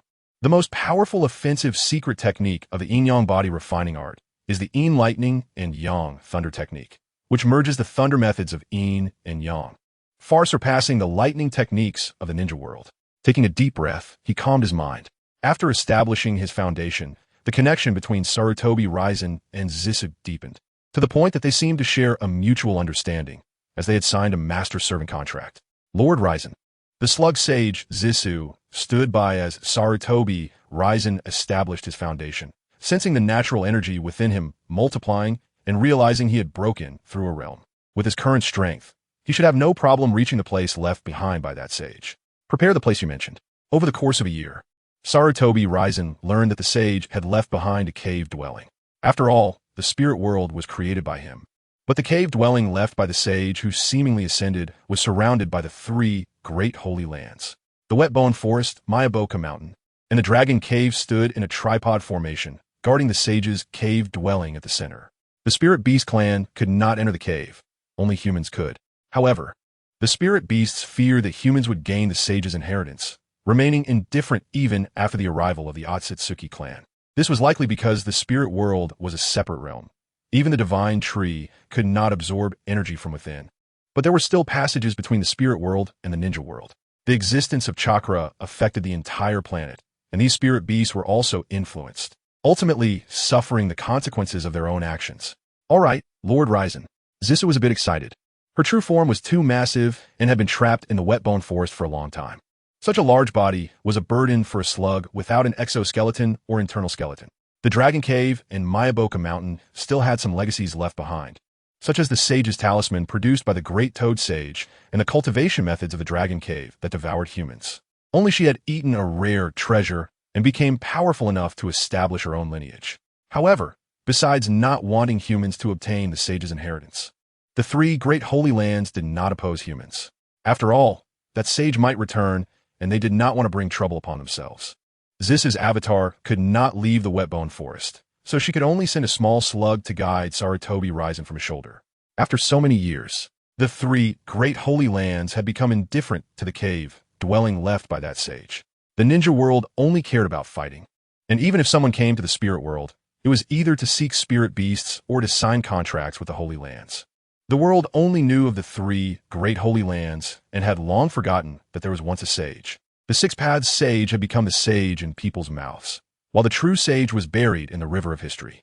Between Myaboka Mountain, the Dragon Cave, and the Wetbone Forest were vast canyons and waterfalls, with the sage's cave dwelling located by the riverside beneath the waterfall, built against the mountain. Upon arriving here, Sarutobi Hiruzen sensed the presence of a barrier, though it was already quite weak. Perhaps in 1,000 years, this barrier would no longer exist. The barrier did not stop Sarutobi Hiruzen. Instead, the slug on his shoulder collided with the barrier and was instantly bounced back. Inside the barrier was a cave carved out of the mountain, with only some crude stone tools inside, appearing primitive and ancient, not products of this era. In the center of the cave was a stone coffin. As Sarutobi Hiruzen entered, the stone coffin began to emit a faint glow. Other than that, there was nothing else. Stepping forward to feel it, the stone coffin turned out to be a magical treasure, but over the long passage of time, the internal restrictions had mostly decayed, with the spiritual patterns and magical arrays in a fragmented state, requiring reforging. Upon infusing it with magical power, the stone coffin revealed itself to be a storage-type magical treasure. Inside were a few scrolls and nothing else. Taking out the scrolls, Sarutobi Hiruzen used his spiritual awareness to probe inside, beginning to read the information recorded on them. They truly belonged to a successfully cultivated predecessor, but he was not a tribulation stage cultivator.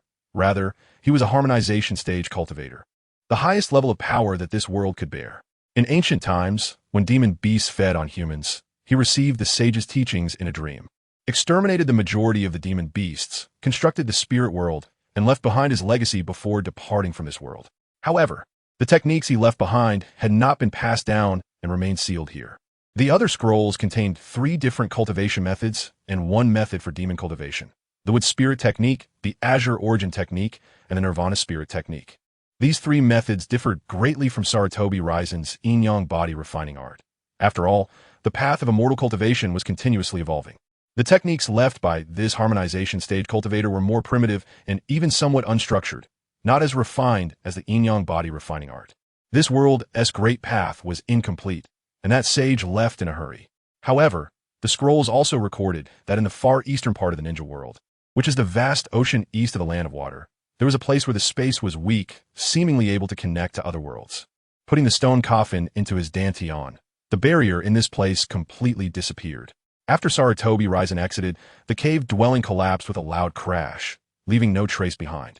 Chapter 75. Suspicions in the Land of Fire. Sarutobi Hiruzen was somewhat confused as to why this old monster in the fusion stage left in such a hurry. What was this so-called transmission of teachings in a dream all about?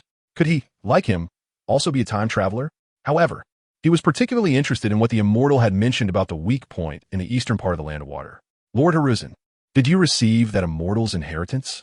Zisu asked cautiously, given that such a significant problem had arisen in the immortal's cave. It was likely that Mayaboka Mountain and the Dragon Cave would soon notice it. At that time, they might come looking for trouble with her. Hiruzen nodded and looked at Zissou. Not only had he obtained the immortal's inheritance, but he had also acquired the ancient beast cultivation method.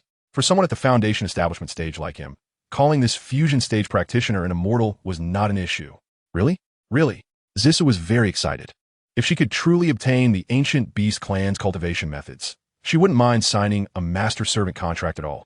Let's return to the wet-bone forest. After the two returned to the wet-bone forest, not long after, a frog discovered the unusual happenings there. However, the great toad sage, upon learning of this, had no objections and directly ordered the small frogs to stop patrolling the immortal's cave.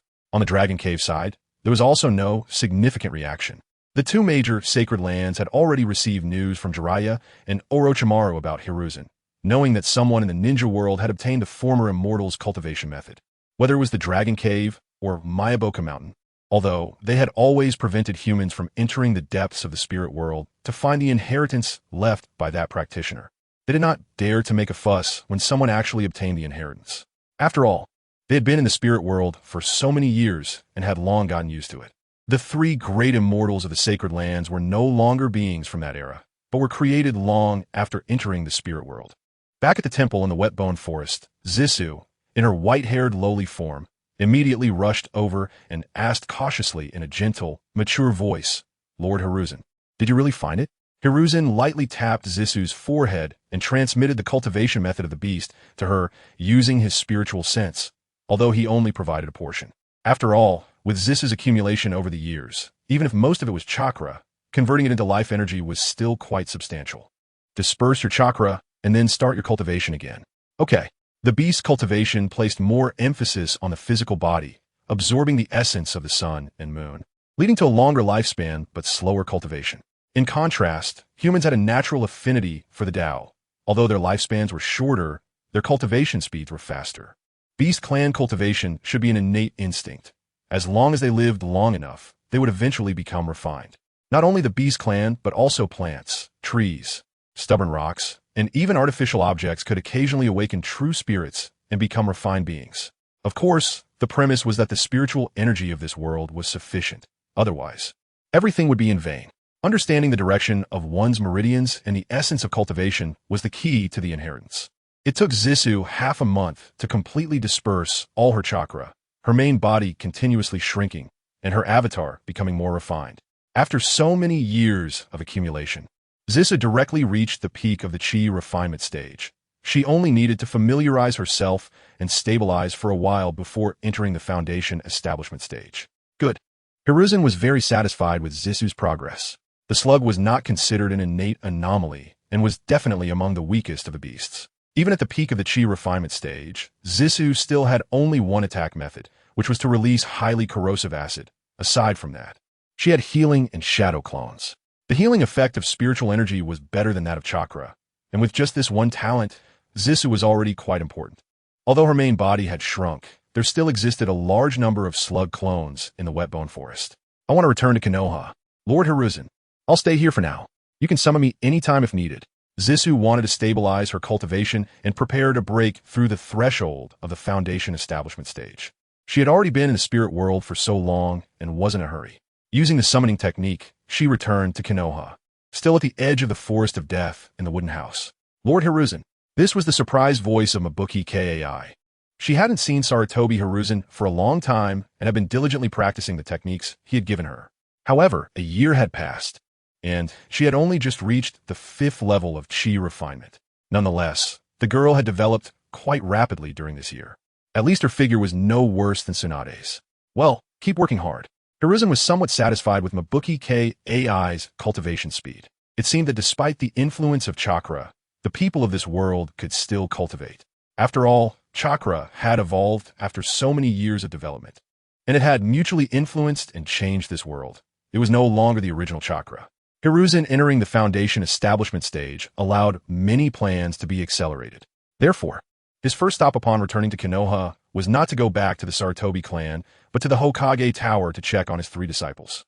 During this time, Jiraiya had also discovered that Orochimaru had truly been treating him like a tool. He had been assigned many dirty and tiring tasks that were not suitable for a Hokage to do. while Tsunade was busy managing the medical department and couldn't spare herself either. Although Kakashi was helping, he had not truly reached the level of a Kage yet and still needed time to continue growing. As a Kage with nothing to do, he needed to handle many matters concerning Konoha. Konoha had been secretly contacting the ninjas of the small countries surrounding the Land of Fire and dealing with matters from the Land of Crafts, most of which Jiraiya had taken care of. He felt that with the development of Orochimaru's plans, he, the great Toad Sage, was about to become the next dark figure in the ninja world. However, the development of Konoha during this period was evident. This current batch of ninja school students numbered over 1,000. After all, 2 more schools have been expanded. In a few years, Konoha would have a large number of ninjas appearing. Moreover, Konoha's economy was gradually transforming. Ninjas no longer necessarily needed to accept missions to survive. The reconstruction of Konoha was carried out by the ninjas. Yamato had now become the head of Konoha's urban planning, with Wood Release combined with Earth Release. And Konoha was rapidly urbanizing and expanding. Konoha's bold expansion was most opposed not by other ninja villages, but by the daimyo of the Land of Fire. Konoha had always been a thorn in the side of all the rulers of the Land of Fire. For these nobles, a powerful and uncontrollable force was a significant threat. Fortunately, Konoha had remained law-abiding since its establishment and had never actively initiated war. However, since Orochimaru began managing Konoha, it had clearly become more aggressive. They even actively captured the 8 Tails from the Cloud Village. The only reason the daimyo and nobles could tolerate Konoha was that other countries also had ninja villages, and Konoha's existence could provide a balance. But the Land of Fire did not have any exceptionally strong ninjas. An army composed of ordinary people had no ability to fight back against ninjas, let alone the fact that ninjas excelled at assassination. A Jonin could easily succeed in attacking them without fail. Although there were unwritten rules in the ninja world that forbade ninjas from attacking the daimyo and the nobles of the countries, who would really be naive enough to think that all ninjas would follow this rule? The daimyo has already written several letters to Sarutobi Hiruzen, even requesting him to go to the Land of Fire to explain the recent events in Konoha. However, Sarutobi Hiruzen did not take it to heart. The Land of Fire could do nothing to Konoha. Even if they cut off financial support, he had ways to cope. After all, strength is the real power. Chapter 76. The Ninja Sect equals Prison. The Land of Fire was established during the Warring States period. The Ninja Sect, founded by the Sage of 6 Paths, formed ninja clans after its division, and during the chaos of war, they began to be employed by the Land of Fire and other nations. The Sage of 6 Paths established the Ninja Sect to use chakra as a bond, allowing people's spirits to connect with one another, thus enabling mutual understanding and the formation of true peace. Unfortunately, this was merely his wishful thinking. Human nature is inherently selfish, and conflicts and classes in society are unavoidable before the productive forces are liberated. Even the mighty Sage of 6 Paths, who connected people's spirits with chakra, could only achieve a temporary peace. After all, this peace was built upon the temporary illusion created by the sage's immense power, not much better than the so-called infinite Tsukuyomi. The most evident example is that neither Ashura nor Indra could let go of their grudges, so how could they demand others to do so? Once the Sage of 6 Paths disappeared, the ninja sect immediately fell apart, and the chaos of war could not be stopped. In fact, it intensified. Suspicion and jealousy can never disappear. Forcibly connecting everyone's hearts with secret techniques is akin to building a prison, locking everyone up and strictly demanding that everyone be positive, with no room for dissatisfaction in their hearts. It is impossible for a person to have no secrets in their heart. Even accurately sensing another's emotions is a terrifying thing. Lord Orochimaru, the messenger from the daimyo, has arrived, Nara Shikaku said helplessly. Recently, the daimyo had significant objections to Sarutobi Hiruzen and Orochimaru. The messenger came with repeated messages, constantly pressuring Orochimaru to disclose all his ambitions. Unfortunately, Orochimaru was not Sarutobi Hiruzen. In his attitude towards the daimyo, he was even tougher than the second Hokage, Senju Tobirama. Senju Tobirama was undoubtedly a top-tier developer of forbidden techniques, but he was also the one with the dirtiest heart. After all, he was the one who conceived the idea of developing the reanimation jutsu, a technique that toyed with souls, which surely required a bit of madness. The decay of Sarutobi Hiruzen, Danzo, and the other 2 advisors could not be separated from this guy, Senju Tobirama. However, in certain aspects, Senju Tobirama was somewhat pedantic. After all, he had come from the Warring States period and treated the daimyo with great respect, which limited his vision. His heart was also a bit narrow, But anyone who came from the Warring States period surely harbored deep-seated grudges. Senju Hashirama and Uchiha Madara had a deep bond and were able to let go of their hatred with a snap of their fingers. Others could not match them and had to begrudgingly accept it, but the hatred in their hearts had certainly not disappeared. The current conflicts among the major ninja clans in Konoha were also accumulated from that era. However, since Orochimaru began managing Konoha, he had not placed much importance on the Land of Fire. Konoha's strength was beyond doubt, even without considering the Uchiha. The strength of the major ninja villages was not weak. As long as Konoha's power continued to grow, it would become increasingly prosperous. Merchants and commoners would settle due to Konoha's strength, and there were no so-called nobles in Konoha. The only privileged group was the ninjas, as their strength was formidable. This was vastly different from the nobles and the daimyo, as strength is not innate and does not breed jealousy, only fear, whereas nobility and daimyo are inherited. Everyone is born equal and free. Why should you be above me? I might as well work hard to cultivate and bring you down. Therefore, Orochimaru was not worried about the threat from the daimyo. It was just that it was not the right time to turn against the Land of Fire. Conflict with the Land of Fire would only give other ninja villages an excuse, and Konoha would become the target of everyone. Just as the daimyo's messenger was continually getting angry with Orochimaru, Sarutobi Hiruzen happened to arrive at the Hokage's office. The messenger's eyes lit up upon seeing Sarutobi Hiruzen. Although the third Hokage had changed, he had always been respectful to the daimyo and had a good attitude towards the messenger. Third Hokage, you came just in time. Take a look at what your disciple is doing. Does he still have any regard for the Lord? Unfortunately, Sarutobi Hiruzen was no longer the former Sarutobi Hiruzen, the daimyo of the Land of Fire. Just an ordinary person. What is wrong? You Konoha have been making such a big fuss lately, constantly expanding. Are you planning to rebel? Sarutobi Hiruzen did not want to listen to the messenger's nonsense. With a simple Jinjutsu, the messenger's eyes suddenly became dazed. Although Uchiha Jinjutsu was strong, the illusions of cultivators were not inferior. The illusions of Central Plain civilization could not be compared to those of Neon, which were likely from uncivilized tribes during the spring and autumn and warring states periods. The matter was resolved, and Orochimaru had also bowed his head. After Sarutobi Hiruzen finished speaking to the messenger, he let him leave directly. He would fabricate an illusory reality in his heart based on that statement. Not bad illusion. Orochimaru's eyes sparkled. Such an illusion was not difficult. The clever part was that there were no traces of chakra, making it completely unprovable. The daimyo did not dare to take action against Konoha, so it was better not to pay attention for the time being. Sarutobi Hiruzen was very clear about the current situation. The Land of Fire could never go to war with Konoha. Although the relationships among the daimyo were good and they never went to war, the Land of Fire had significantly more territorial resources and other countries were coveting it. However, Konoha had always been strong and the military strength of the Land of Fire was not weak either. Due to the existence of ninjas, the relationships among the daimyo of various major nations were good. Whenever there was a conflict, they would send ninjas to fight and they could just watch the show. Ninjas were essentially tools, and now that the tools had developed rebellious thoughts, how could the daimyo rest easy? However, the daimyo had no way to handle Konoha and did not dare to cut off Konoha's funding. Orochimaru, my cultivation has broken through. The plan could be accelerated.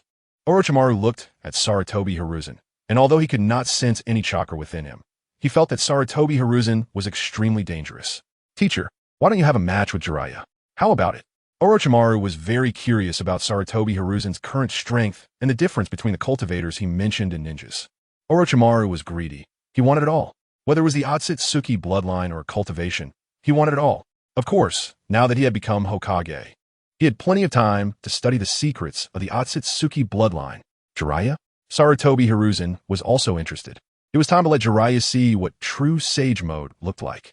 Jiraiya's strength was not weak. With Sage Mode and numerous ninjutsu, his combat power was definitely the strongest among the legendary Sannin.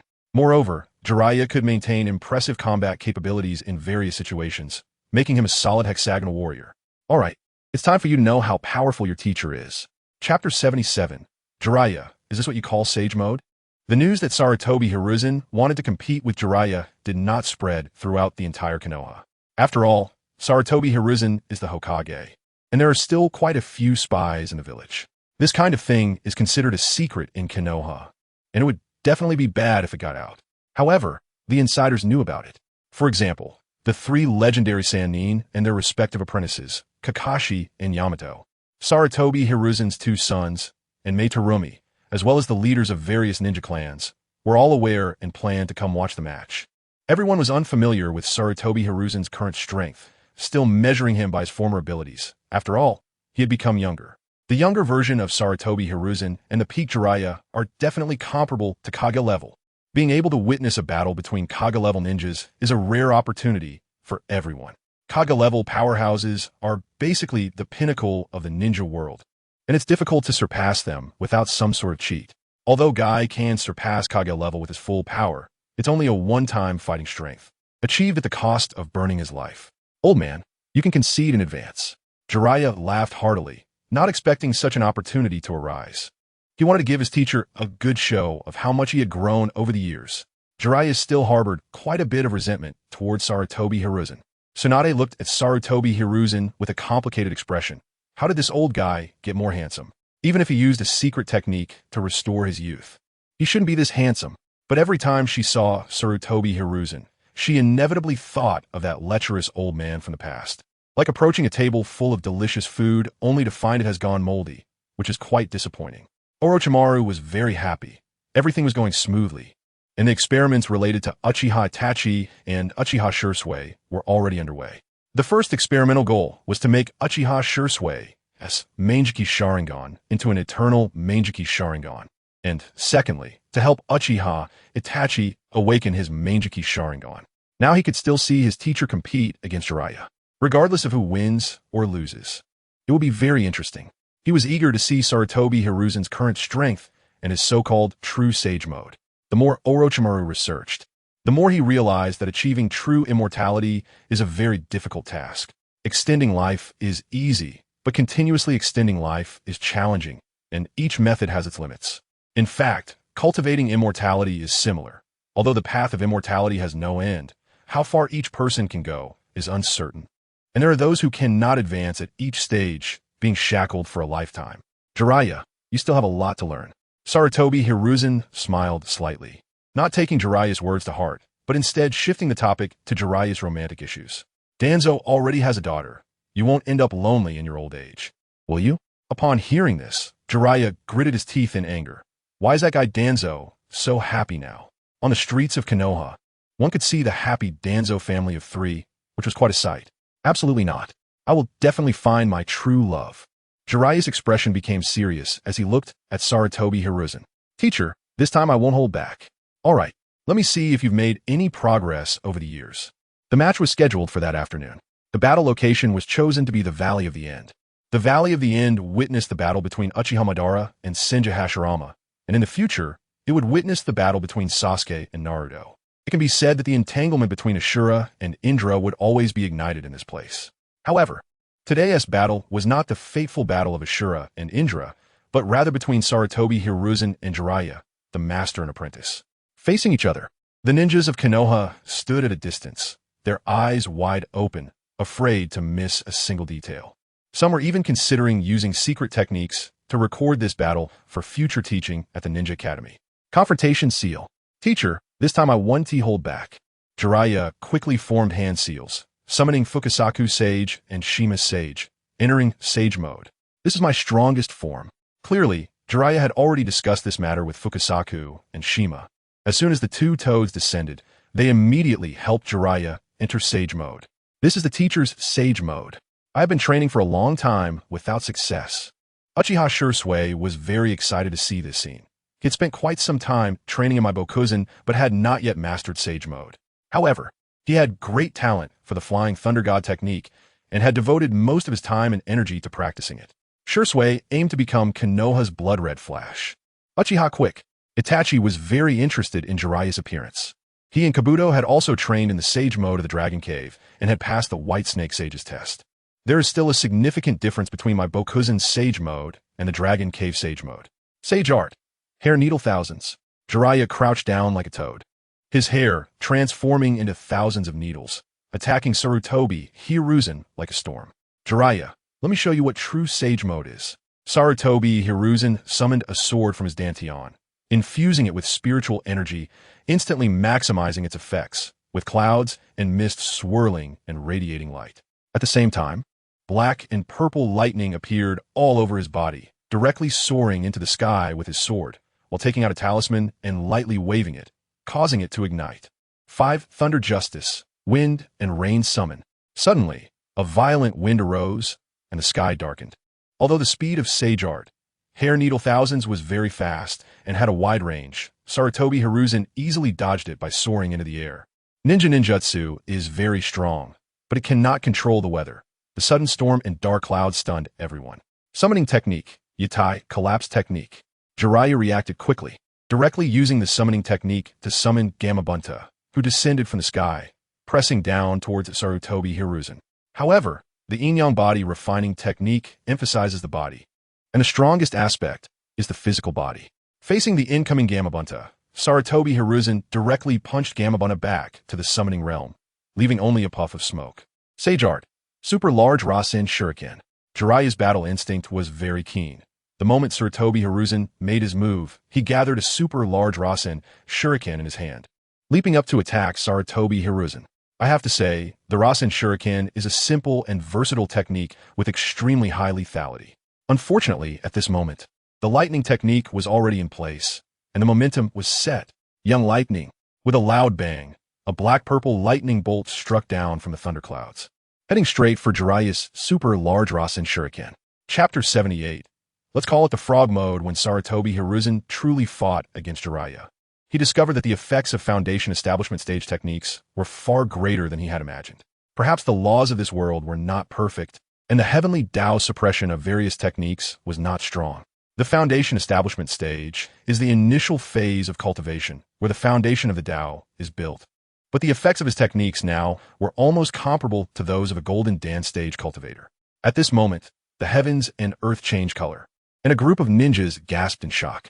Jiraiya, known as the Sage Mode user, had 2 frogs perched on his shoulders and had growths on his face that resembled poisonous warts.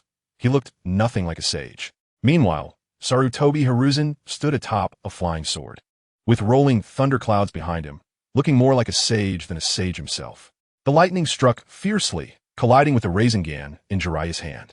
Jiraiya's expression changed dramatically, and an intense sense of danger filled him with great fear. Jiraiya dodged. The ones most afraid at this moment were the 2 sages, Fukasaku and Shima, on Jiraiya's shoulders. Because Jiraiya's Sage Mode training was not yet perfected, requiring the help of the 2 frogs to maintain it for longer. Animals have an innate fear of heavenly lightning. There is a significant difference between the power of lightning release and heavenly thunder. Although Jiraiya's Rasengan was strong, it had a major flaw. It was extremely unstable internally and needed to be in close proximity to hit the opponent. In the future, Naruto, who entered Sage Mode, used a fully completed Rasengan Shuriken to overcome this flaw. Jiraiya chose to abandon the Rasengan in his hand and used the body replacement technique to evade. The lightning crashed into the Rasengan, producing a thunderous sound that even ninjas watching from afar felt their eardrums momentarily swell. Jiraiya landed awkwardly, dispelling Sage Mode, having willingly given up the Rasengan. His right arm's bones and veins were significantly injured, and there was no need to continue fighting. Jiraiya hadn't felt such helplessness in a long time. Once, when they were still genin, he felt that his teacher was an insurmountable mountain.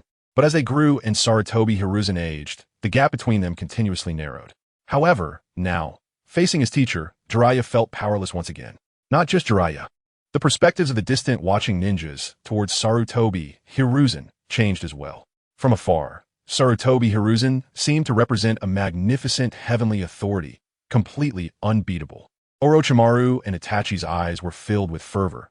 It seemed that Sarutobi Hiruzen's words were not false. Perhaps the ancient sage's cultivation methods could truly lead to immortality. Descending from the sky on a flying sword, Sarutobi Hiruzen extended his hand to Jiraiya, who was kneeling on one knee. I told you, there is still a lot for you to learn. Old man, what are you being so arrogant about? I just wasn't too familiar with your abilities. Jiraiya still wanted to be stubborn, but he couldn't help but grasp Sarutobi Hiruzen's hand as his teacher pulled him up. He seemed even more reliable than before. Jiraiya, from now on, don't call that technique Sage Mode anymore. Let us rename it Frog Mode. This was Sarutobi Hiruzen's heartfelt remark. Jiraiya's appearance in Sage Mode really had nothing to do with the sage. Perhaps only the giant Buddha summoned by Senju Hashirama in Sage Mode had a hint of sage-like aura. What Frog Mode? That is Sage Mode. Jiraiya's face turned red as he argued vehemently. Orochimaru, Tsunade, and the other ninjas arrived. All right, Jiraiya, stop arguing. I see that the teacher is the true sage. Tsunade, tough on the outside, but soft on the inside, despite her complaints, had already begun to use healing techniques on Jiraiya. The gazes of the ninjas towards Sarutobi Hiruzen changed. Once, he was seen as a decayed, old relic, but now, having detached from the power center of the village and possessing such immense strength, their attitudes naturally shifted. The major ninja clans looked at Sarutobi Hiruzen with great respect. Even the proud Uchiha clan's elite ninjas regarded him with a hint of fear. Orochimaru did not fully trust the Uchiha clan either. Having them come to watch was also a way to remind them of their place. It seemed that his objective had been achieved. Let us go back to the village and discuss things there. Sarutobi Hiruzen's strength prompted Orochimaru to have many different thoughts. Chakra originated from the Otsutsuki bloodline. Optimized Otsutsuki cells would certainly be of great help in cultivating chakra. So did Sarutobi Hiruzen possess something different in his bloodline now? With this thought, Orochimaru's eyes lit up with fervor. He had to find an opportunity to take a blood sample from his teacher for research. Back in the village, Sarutobi Hiruzen could already see through Orochimaru's intentions from his eyes. Don't even think about using me for experiments. Sarutobi Hiruzen did not want to end up with a clone or something similar in the future. Orochimaru chuckled, but did not bring it up again. Since the teacher disagrees, we can discuss it later. Jiraiya was taken directly to the hospital by Tsunade. He needed to rest properly this time. Witnessing the battle between Jiraiya and Sarutobi Hiruzen gave the higher-ups in Konoha a sense of reassurance. Several ninja clans were not foolish and could sense Konoha's intentions. They also keenly felt that this was an opportunity for them, perhaps even a chance to change the fate of the ninja profession. The only problem might be that Konoha's current strength was still insufficient, even with the Uchiha clan. It would not be enough to face the 4 great ninja villages and 5 great nations. However, today as Sarutobi Hiruzen reminded them of the invincible Senju Hashirama and Uchiha Madara from the past. If given time, if Konoha's power continued to grow, it might just spark a revolution that swept through the entire ninja world. Perhaps the most surprised were Sarutobi Hiruzen's 2 sons, Konohamaru and Asuma. Their father's transformation was so great that they found it hard to accept. Especially Asuma, who was in a rebellious phase and proud, felt powerless against Sarutobi Hiruzen's current strength. How could he ever catch up? Mikomo AI, on the other hand, was wide-eyed with excitement. Her current strength had already surpassed most Chunin, as there were relatively few physical-type ninjas, allowing her to catch opponents off guard. Could she become as powerful as Sarutobi Hiruzen in the future? Jiraiya entered the hospital once again, unable to understand why he was always the one getting injured. Fortunately, Tsunade's attitude towards him had improved significantly this time. As a former teammate, Tsunade felt Jiraiya's progress. Jiraiya was already quite strong, but his life had always been unsatisfactory. Perhaps by breaking free from the constraints of the so-called prophecy, he could find the true meaning of his life. Chapter 79, The Son-in-Law of the Land of Fire. Orochimaru the messenger, sent by the daimyo of the Land of Fire, hazily returned to the capital of the Land of Fire. It was bustling with activity and had a considerable number of ninjas, but most of them were low-ranking and middle-ranking ninjas with weak abilities. The daimyo's position was hereditary, and ordinary people had basically become accustomed to the existence of the daimyo and the nobility. The map of the ninja world was somewhat similar to that of Neon, not representing the full picture of this world. Therefore, the daimyo's existence was more symbolic, akin to that of an emperor. However, the daimyo was indeed the actual ruler of the Land of Fire, having only advisory power in the appointment of the Hokage, without any choice. The Hokage was mostly appointed directly by the previous Hokage, except in certain special cases, such as when the Hokage was severely injured or unconscious, or similar situations. In such cases, the higher-ups of Konoha would discuss with the daimyo to select a temporary acting Hokage. The only means the daimyo had to restrict Konoha was through money and the economy.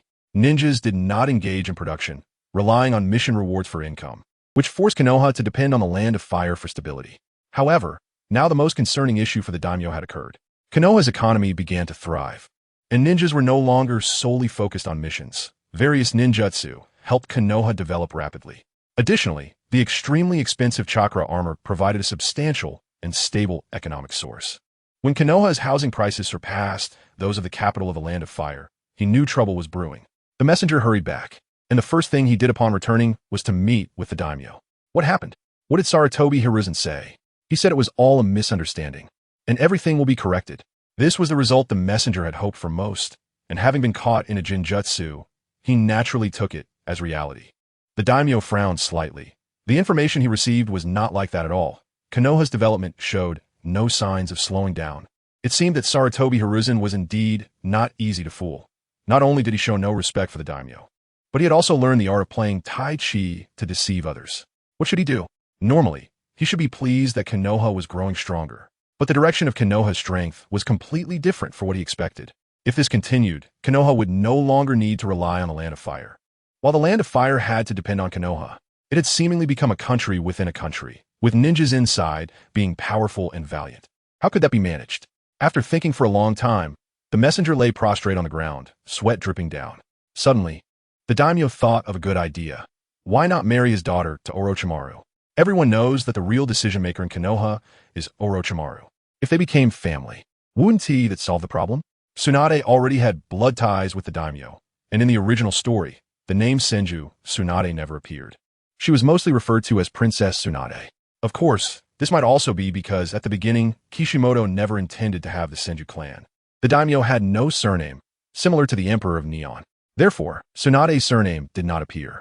It is likely that Senju Hashirama had a daughter who married into the nobility of the Land of Fire, which is why Tsunade had the title of princess. Upon careful consideration, Orochimaru was indeed quite excellent, extremely powerful, cunning, and strategic.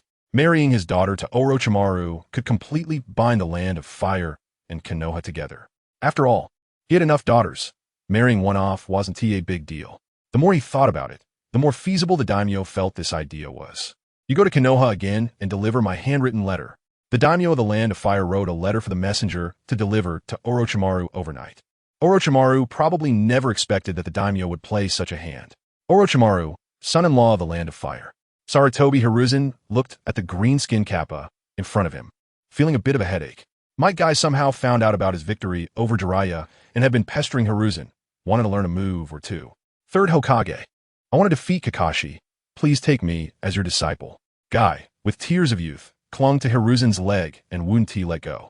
Kakashi's strength had been increasing lately, and Guy felt more pressure. Although he believed in the power of youth, Kakashi, after picking up the White Fang, was clearly much stronger than the previous Sharingan Kakashi. To be honest, Hiruzen recognized Guy quite a bit. Guy had a heart of a child, a character that only appeared in passionate manga. Unfortunately, Guy's aptitude was very poor, making it difficult for him to achieve anything on the path of cultivation. However, Hiruzen believed that if Guy focused on physical training, he would definitely be a good seed. He could teach Guy the body forging methods from the yin-yang body refining technique, allowing him to become a pure physical cultivator. Physical cultivators could also continuously improve, even attaining immortality. Ordinary cultivators relied on their primordial spirit to drive their physical bodies, while physical cultivators nurtured their primordial spirit through their bodies. Learning from me is not a simple matter. Are you sure you can stick with it? Hearing Hiruzen's concession, Guy's eyes lit up, and he immediately patted his chest to assure him. No matter how tough the training is, I will persevere. After saying that, he revealed a confident smile, and it gave a thumbs up. This youthful smile truly dazzled Hiruzen. You must give up chakra and can no longer use the 8 gates. Can you really do that? Upon hearing Hiruzen's words, Guy hesitated. His ninjutsu talent was quite poor, and even basic ninjutsu was difficult for him. But he was an absolute genius in taijutsu. Not everyone could open the 8th gate through hard training. Even opening the 6th gate was difficult. Otherwise, wouldn't the Roots have cultivated a group of dead soldiers, practicing the 8 gates, and become invincible long ago? He had persisted for so long to achieve some accomplishments in taijutsu and the 8 gates. If he gave up just like that and couldn't learn Hiruzen's techniques, would he have to live as an ordinary person in the future?